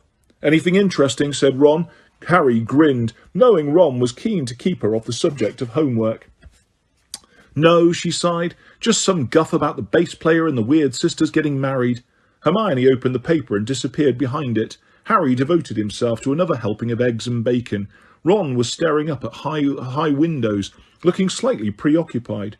"Wait a moment," said Hermione suddenly. "Oh no, Sirius!" "What's happened?" said Harry, snatching the paper so violently it ripped down the middle, with him and Hermione each holding one half. "The Ministry of Magic has received a tip-off from a reliable source that Sirius Black, notorious mass murderer, blah blah blah, is currently hiding in London." Hermione read from her half in an anguished whisper. "Lucius Malfoy, I'll bet anything," said Harry in a low, furious voice. He did recognise Sirius on the platform. "What?" said Ron, looking alarmed. "You didn't say." "Shh," said the other two. "Ministry warns wizarding community that Black is very dangerous, killed 13 people, broke out of Azkaban." "The usual rubbish," Hermione concluded, laying down the half of the paper and looking fearfully at Harry and Ron. "Well, he just won't be able to leave the house again, that's all," she whispered. "Dumbledore did warn him not to." Harry looked down glumly at the bit of the Prophet he had torn off. Most of the page was devoted to an advertisement for Madame Malkin's robes for all occasions, which was apparently having a sale. "Hey," he said, flattening it down so Hermione and Ron could see it. Look at this. I've got all the robes I want, said Ron. No, said Harry, look, this little piece here. Ron and Hermione bent closer to read it. The item was barely an inch long and placed right at the bottom of a column. It was headlined, Trespass at Ministry. Sturgis Podmore, 38 of number 2, Laburnum Gardens, Clapham, has appeared in front of the Wizengamot, charged with trespass and attempted robbery at the Ministry of Magic on the 31st of August. Podmore was arrested by Ministry of Magic Watch Wizard and Eric Munch, who found him attempting to force his way through a top security door at 1 o'clock in the morning. Podmore, who refused to speak in his own defence, was convicted on both charges and sentenced to 6 months in Azkaban. Sturgis Podmore, said Ron slowly. He's that bloke who looks like his head's been thatched, isn't he? He's one of the Ron, shh, said Hermione, casting a terrified look around them. 6 months in Azkaban, whispered Harry, shocked, just for trying to get through a door. Don't be silly. It wasn't just for trying to get through a door. What on earth was he doing at the Ministry of Magic at 1 o'clock in the morning? Breathed Hermione. Do you reckon he was doing something for the Order? Ron muttered. Wait a moment, said Harry slowly. Sturgis was supposed to come and see us off, remember? The other two looked at him. Yeah, he was supposed to be part of our guard going to King's Cross, remember? And Moody was all annoyed because he didn't turn up. So he couldn't have been on a job for them, could he? Well, maybe they didn't expect him to get caught, said Hermione. It could be a frame-up, Ron exclaimed excitedly. No, listen. He went on, dropping his voice dramatically at the threatening look on Hermione's face. The Ministry suspects he's one of Dumbledore's lot, so, I don't know, they lured him to the Ministry, and he wasn't trying to get through a door at all. Maybe they've just made something up to get him. There was a pause while Harry and Hermione considered this. Harry thought it seemed far-fetched. Hermione, on the other hand, looked rather impressed. Do you know, I wouldn't be at all surprised if that were true. She folded up her half of the newspaper thoughtfully. As Harry laid down his knife and fork, she seemed to come out of a reverie. Right, well, I think we should tackle that essay for Sprout on self-fertilising shrubs first, and if we're lucky we'll be able to start McGonagall's Animatus Conjurus spell before lunch. Harry felt a small twinge of guilt at the thought of the pile of homework awaiting him upstairs, but the sky was a clear, exhilarating blue, and he had not been on his firebolt all week. I mean, we can do it tonight, said Ron, as he and Harry walked down the sloping lawns towards the Quidditch pitch, their broomsticks over their shoulders, and with Hermione's dire warnings that they would fail all their owls still ringing in their ears. And we've got tomorrow. She gets too worked up about work. That's her trouble. There was a pause, and he added in a slightly more anxious tone, Do you think she meant it when she said we weren't copying from her? Yeah, I do, said Harry. Still, this is important too. We've got to practice if we want to stay on the Quidditch team. Yeah, that's right, said Ron in a heartened tone, and we have got plenty of time to do it all. As they approached the Quidditch pitch, Harry glanced over to his right to where the trees of the Forbidden Forest were swaying darkly. Nothing flew out of them. The sky was empty but for a few distant owls fluttering around the owlery tower. He had enough to worry about. The flying horse wasn't doing him any harm. He pushed it out of his mind. They collected balls from the cupboard in the changing room and set to work. Ron guarding the 3 tall goalposts, Harry playing chaser and trying to get the quaffle past Ron. Harry thought Ron was pretty good. He blocked 3/4 of the goals Harry attempted to put past him, and played better the longer they practised. After a couple of hours they returned to the castle for lunch, during which Hermione made it quite clear she thought they were irresponsible, then turned to the Quidditch pitch for the real training session. All their teammates but Angelina were already in the changing room when they entered. All right, Ron, said George, winking at him. Yes, said Ron, who had become quieter and quieter all the way down to the pitch. Ready to show us all up, Ickle Prefect, said Fred, emerging tousle-haired from the neck of his Quidditch robes, a slightly malicious grin on his face. Shut up, said Ron, stony-faced, pulling on his own team robes for the first time. They fitted him well, considering they had been Oliver Wood's, who was rather broader at the shoulder. OK, everyone, said Angelina, entering from the captain's office, already changed. Let's get to it. Alicia and Fred, if you can just bring out the ball crate for us. Oh, and there are a couple of people out there watching, but I want you to just ignore them, all right? Something in her would-be casual voice made Harry think he might know who the uninvited spectators were, and sure enough, when they left the changing room for the bright sunlight of the pitch, it was to a storm of catcalls and jeers from the Slytherin Quidditch team, and assorted hangers-on who were grouped halfway up the empty stands, and whose voices echoed loudly around the stadium. What's that Weasley's riding? Malfoy called in a sneering drawl. "Why would anyone put a flying charm on a mouldy old log like that?" Crabbe, Goyle and Pansy Parkinson guffawed and shrieked with laughter. Ron mounted his broom and kicked off from the ground, and Harry followed him, watching his ears turn red behind him. "Ignore them," he said, accelerating to catch up with Ron. "We'll see who's laughing after we play them." "Exactly the attitude I want, Harry," said Angelina approvingly, soaring around them with the quaffle under her arm and slowing to hover on the spot in front of her airborne team. "OK, everyone, we're going to start with some passes just to warm up. The whole team, please." "Hey, Johnson, what's with the hairstyle anyway?" shrieked Pansy Parkinson from below. "Why would anyone want to look like they've got worms coming out of their head?" Angelina swept her long braided hair out of her face and continued calmly. "Spread out then, and let's see what we can do." Harry reversed away from the others to the far side of the pitch. Ron fell back towards the opposite goal. Angelina raised the quaffle with one hand and threw it hard to Fred, who passed to George, who passed to Harry, who passed to Ron, who dropped it. The Slytherins, led by Malfoy, roared and screamed with laughter. Ron, who had pelted towards the ground to catch the quaffle before it landed, pulled out of the dive untidily so that he slipped sideways on his broom and returned to playing height, blushing. Harry saw Fred and George exchange looks, but uncharacteristically, neither of them said anything, for which he was grateful. "Pass it on, Ron," called Angelina, as though nothing had happened. Ron threw the quaffle to Alicia, who passed back to Harry, who passed to George. "Hey, Potter, how's your scar feeling?" called Malfoy. "Sure you don't need to lie down? It must be, a whole week since you were in the hospital wing? That's a record for you, isn't it?" George passed to Angelina. She reversed past to Harry, who had not been expecting it, but caught it in the very tips of his fingers and passed it quickly to Ron, who lunged for it and missed by inches. "Come on now, Ron," said Angelina crossly, as he dived for the ground again, chasing the quaffle. "Pay attention!" It would have been hard to say whether Ron's face or the quaffle was a deeper scarlet when he again returned to playing height. Malfoy and the rest of the Slytherin team were howling with laughter. On his third attempt, Ron caught the quaffle. Perhaps out of a relief, he passed it on so enthusiastically that it soared straight through Katie's outstretched hands and hit her hard in the face. "Sorry," Ron groaned, zooming forwards to see whether he had done any damage. "Get back in position, she's fine," barked Angelina. "But as you're passing to a teammate, do not try to knock her off her broom, won't you? We've got bludgers for that." Katie's nose was bleeding. Down below, the Slytherins were stamping their feet and jeering. Fred and George converged on Katie. "Here, take this," Fred told her, handing her something small and purple from out of his pocket. "It'll clear up in no time." "All right," called Angelina. "Fred, George, go and get your bats and a bludger. Ron, get up to the goalposts. Harry, release the snitch when I say so. We're going to aim for Ron's goal, obviously." Harry zoomed off after the twins to fetch the snitch. "Ron's making a right pig's ear of things, isn't he?" muttered George, as the three of them landed at the crate containing the balls and opened it to extract one of the bludgers and the snitch. "He's just nervous," said Harry. "He was fine when I was practising with him in the morning." "Yeah, well, hope he hasn't peaked too soon," said Fred gloomily. They returned to the air. When Angelina blew her whistle, Harry released the snitch and Fred and George let fly the bludger.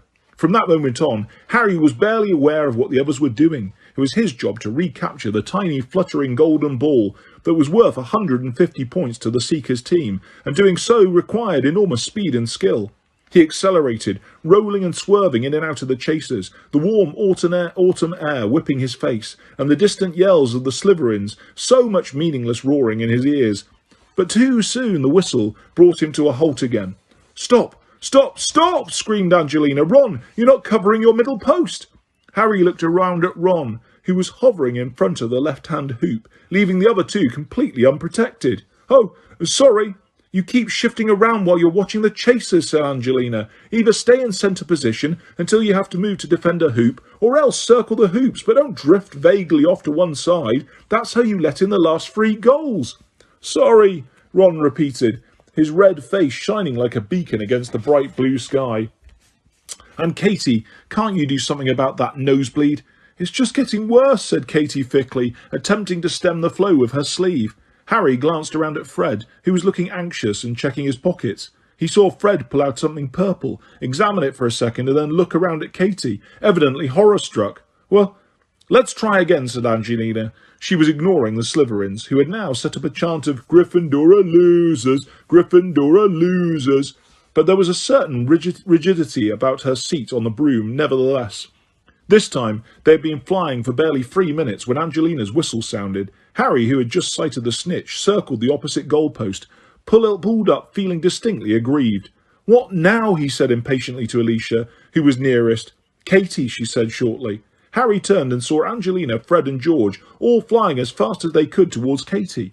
Harry and Alicia sped towards her too. It was plain that Angelina had stopped training just in time. Katie was now chalk white and covered in blood. "She needs the hospital wing," said Angelina. "We'll take her," said Fred. She might have swallowed a blood blister pod by mistake." "Well, there's no point continuing with no beaters and a chaser gone," said Angelina glumly, as Fred and George zoomed off towards the castle, supporting Katie between them. "Come on, let's go and get changed." The Slytherins continued to chant as they trailed back into the changing rooms. "How was practice?" asked Hermione rather coolly half an hour later, as Harry and Ron climbed through the portrait hole into the Gryffindor common room. "It was, Harry began. "Completely lousy," said Ron in a hollow voice, sinking into a chair beside Hermione.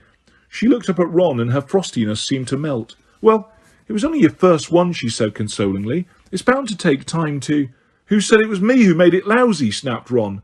"No one," said Hermione, looking taken aback. "You thought I was bound to be rubbish." "No, of course I didn't. Look, you said it was lousy, so I'm going to get started on some homework," said Ron angrily, and stomped off to the staircase to the boys' dormitories and vanished from sight. Hermione turned to Harry. "Was he lousy?" "No," said Harry loyally. Hermione raised her eyebrows. "Well, I suppose he could have played better," Harry muttered, "but it was only the first training session, like you said." Neither Harry nor Ron seemed to make much headway with their homework that night. Harry knew Ron was too preoccupied with how badly he had performed at a Quidditch practice, and he himself was having difficulty in getting the "Gryffindor are losers" chant out of his head.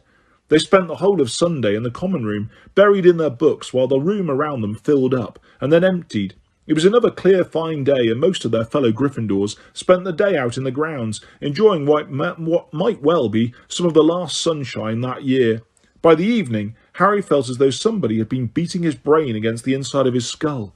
"You know, we probably should try and get more homework done during the week," Harry muttered to Ron, as they finally laid aside Professor McGonagall's long essay to the Animator's Conjurer's Spell and turned miserably to Professor Sinistra's equally long and difficult essay about Jupiter's many moons. "Yeah," said Ron, rubbing slightly bloodshot eyes and throwing his fifth spoiled bit of parchment into the fire beside them. "Listen, should we just ask Hermione if we can have a look at what she's done?" Harry glanced over at her. She was sitting with Crookshanks on her lap and chatting merrily to Ginny as a pair of knitting needles flashed in mid-air in front of her, now knitting a pair of shapeless elf socks. "No," he said heavily, "you know she won't let us." And so they worked on while the sky outside the windows became steadily darker. Slowly, the crowd in the common room began to thin again. At 11:30, Hermione wandered over to them, yawning. "Oh, nearly done?" "No," said Ron shortly. "Jupiter's biggest moon is Ganymede, not Callisto," she said, pointing over Ron's shoulder at a line in his astronomy essay. "And it's Io that's got the volcanoes." "Thanks," snarled Ron, scratching out the offending sentences. "Sorry, Yeah, well, if you just come over here to criticise..." "Ron, I haven't got time to listen to a sermon, all right, Hermione? I'm up to my neck in it here." "No, look." Hermione was pointing to the nearest window. Harry and Ron both looked over. A handsome screech owl was standing on the windowsill, gazing into the room at Ron. "Isn't that Hermes?" said Hermione, sounding amazed. "Blimey, it is," said Ron quietly, throwing down his quill and getting to his feet. "What's Percy writing to me for?" He crossed to the window and opened it. Hermes flew inside, landing on Ron's essay, and held out a leg to which a letter was attached.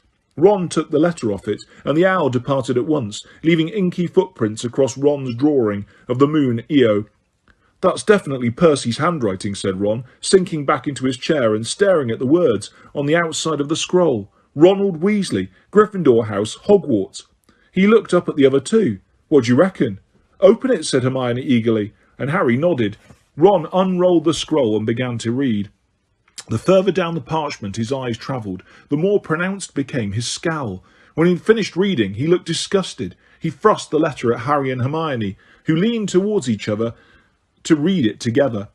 "Dear Ron, I've only just heard from no less than a person than the Minister for Magic himself, who has it from your new teacher, Professor Umbridge, that you have become a Hogwarts prefect. I was most pleasantly surprised when I heard this news, and must firstly offer my congratulations. I must admit that I have always been afraid that you would take what we might call the Fred and George route, rather than following in my footsteps, so you can imagine why my feelings on hearing you have stopped flouting authority and have decided to shoulder some real responsibility. But I want to give you more than congratulations, Ron. I want to give you some advice, which is why I'm sending this at night rather than by the usual morning post. Hopefully you will be able to read this away from prying eyes and avoid awkward questions. From something the Minister let slip when telling me you are now a prefect, I gather that you are still seeing a lot of Harry Potter. I must tell you, Ron, that nothing could put you in danger of losing your badge more than continued fraternisation with that boy. Yes, I am sure you are surprised to hear this. No doubt you will say that Potter has always been Dumbledore's favourite. But I feel bound to tell you that Dumbledore may not be in charge at Hogwarts much longer, and the people who count have a very different and probably more accurate view of Potter's behaviour. I shall say no more here, but if you look at the Daily Prophet tomorrow, you will get a good idea of the way the wind is blowing, and see if you can spot yours truly.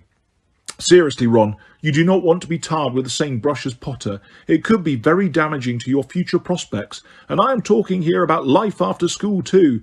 As you must be aware, given that our father escorted him to court, Potter had a disciplinary hearing this summer in front of the whole Wizengamot, and he did not come out of it looking too good. He got off on a mere technicality, if you ask me, and many of the people I've spoken to remain convinced of his guilt.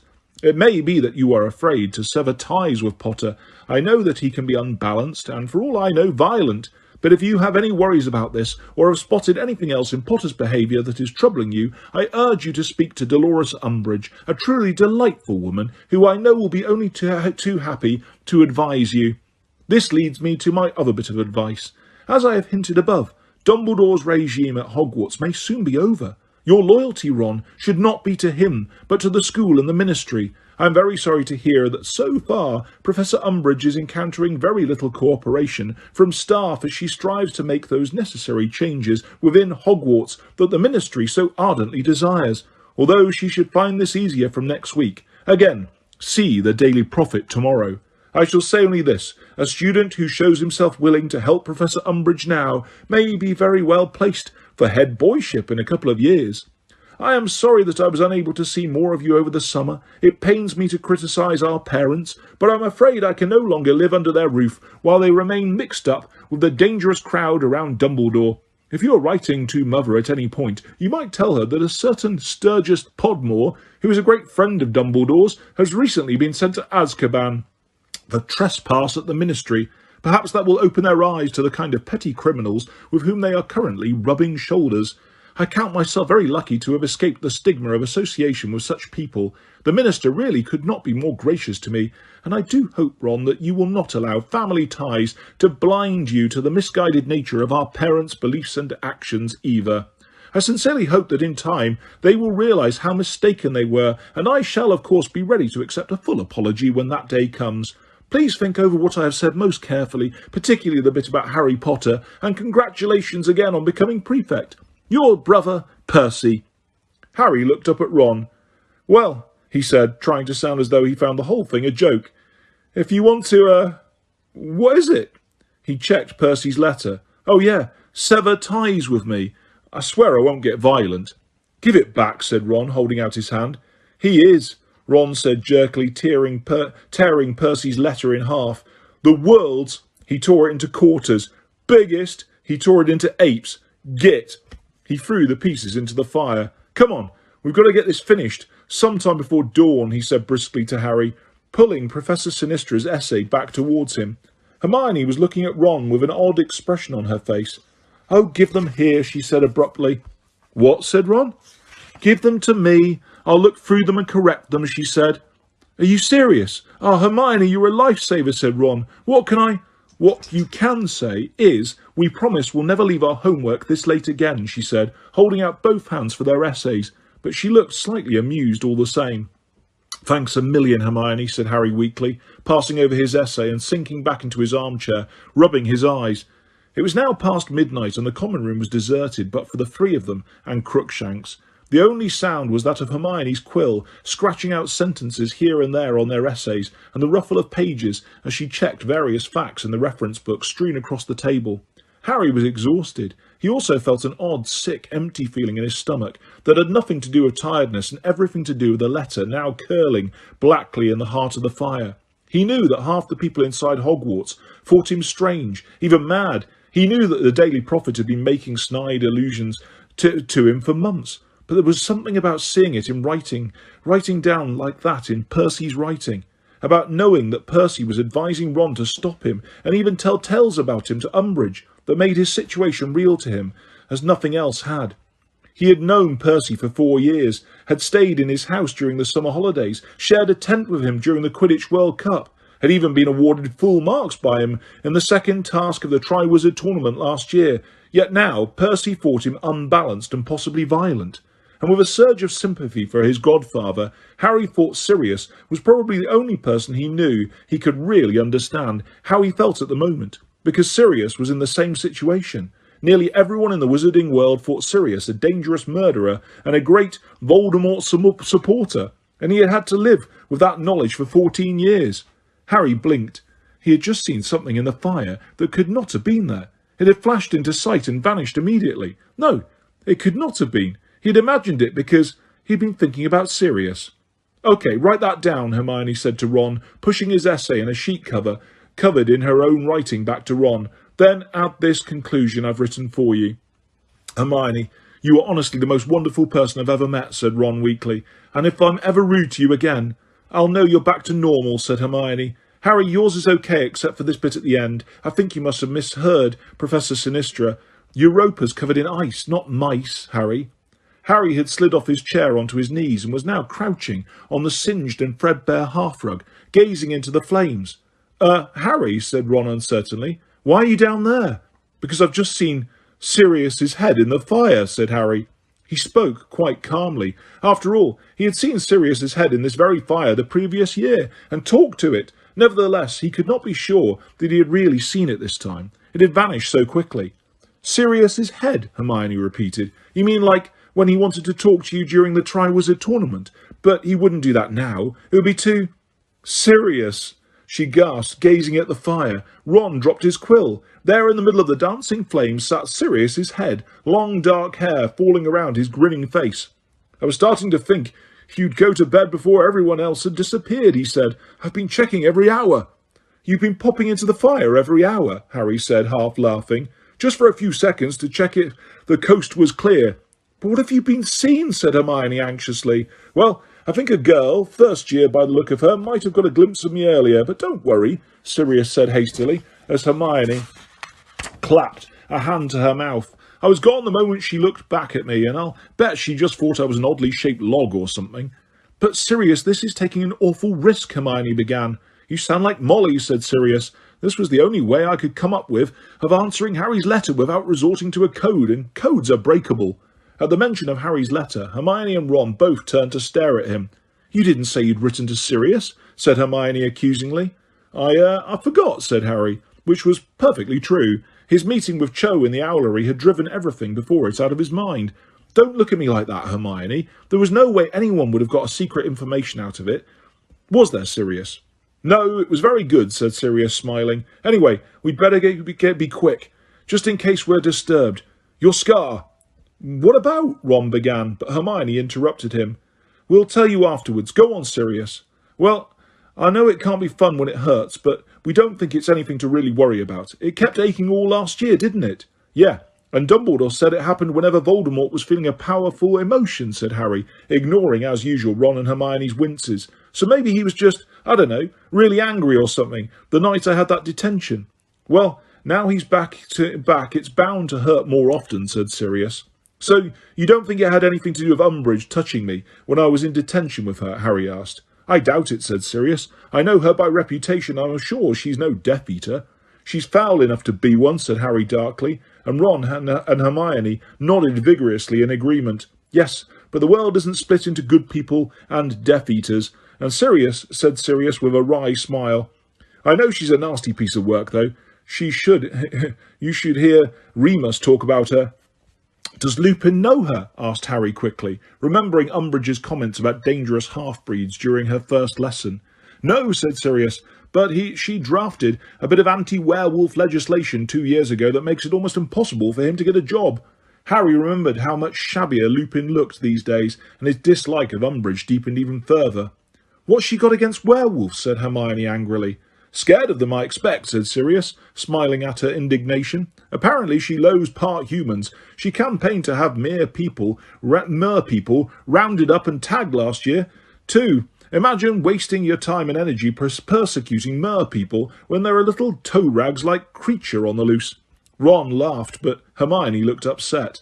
Sirius, she said reproachfully, honestly, if you made a bit of an effort with Creature, I'm sure he'd respond. After all, you are the only member of his family he's got left. And Professor Dumbledore said... So, what are Umbridge's lessons like? Sirius interrupted. Is she training you all to kill half-breeds? No, said Harry, ignoring Hermione's affronted look at being cut off in her defence of Creature. She's not letting us use magic at all. All we do is read the stupid textbook, said Ron. Ah, well, that figures, said Sirius. Our information from inside the Ministry is that Fudge doesn't want you trained in combat. Trained in combat? Repeated Harry incredulously. What does he think we're doing here? Forming some sort of wizard army? That's exactly what he thinks you're doing, said Sirius. Or rather, that's exactly what he's afraid Dumbledore's doing, forming his own private army, with which he will be able to take on the Ministry of Magic. There was a pause at this. Then Ron said, That's the most stupid thing I've ever heard, including all the stuff that Luna Lovegood comes out with. So, we're being prevented from learning Defence Against the Dark Arts because Fudge is scared we'll use spells against the Ministry, said Hermione, looking furious. Yup, said Sirius. Fudge thinks Dumbledore will stop at nothing to seize power. He's getting more paranoid about Dumbledore by the day. It's a matter of time before he has Dumbledore arrested on some trumped-up charge. This reminded Harry of Percy's letter. Do you know if there's going to be anything about Dumbledore in the Daily Prophet tomorrow? Ron's brother Percy reckons there will be. I don't know, said Sirius. Haven't seen anything from the Order all weekend. They're all busy. It's just been Creature and me here. There was a definite note of bitterness in Sirius's voice. So you haven't had any news about Hagrid either? Ah, said Sirius. Well, he was supposed to be back by now. No one's sure what's happened to him. Then, seeing their stricken faces, he added quickly, But Dumbledore's not worried, so don't you three get yourselves in a state. I'm sure Hagrid's fine. But if he was supposed to be back by now, said Hermione in a small, anxious voice. Madame Maxime was with him. We've been in touch with her and she says they got separated on the journey home, but there's nothing to suggest he's hurt nothing to suggest he's not perfectly okay. Unconvinced, Harry, Ron and Hermione exchanged worried looks. Listen, don't go asking too many questions about Hagrid, said Sirius hastily. It'll just draw even more attention to the fact that he's not back, and I know Dumbledore doesn't want that. Hagrid's tough, he'll be okay. And when they did not appear cheered by this, Sirius added, When's your next Hogsmeade weekend, anyway? I was thinking we got away with a dog disguise at the station, didn't we? I thought I could... No, said Harry and Hermione together very loudly. Sirius, didn't you see the Daily Prophet? Said Hermione anxiously. Oh, that, said Sirius, grinning. They're always guessing where I am. They haven't really got a clue. Yeah, but we think this time they have, said Harry. Something Malfoy said on the train made us think he knew it was you. And his father was on that platform, Sirius. You know, Lucius Malfoy. So don't come up here, whatever you do. If Malfoy recognises you again... All right, I've got the point, said Sirius. He looked most displeased. Just an idea, thought you might like to get together. I would. I just don't want you chucked back in Azkaban, said Harry. There was a pause in which Sirius looked out of the fire at Harry, a crease between his sunken eyes. You're less like your father than I thought, he said finally, a definite coolness in his voice. The risk would have been what made it fun for James. Look! Well, I'd better get going. I can hear Creature coming down the stairs, said Sirius, but Harry was sure he was lying. I'll write to tell you a time I can make it back to the fire, then, shall I? If you can stand to risk it. There was a tiny pop, and the place where Sirius's head had been was flickering flame once more.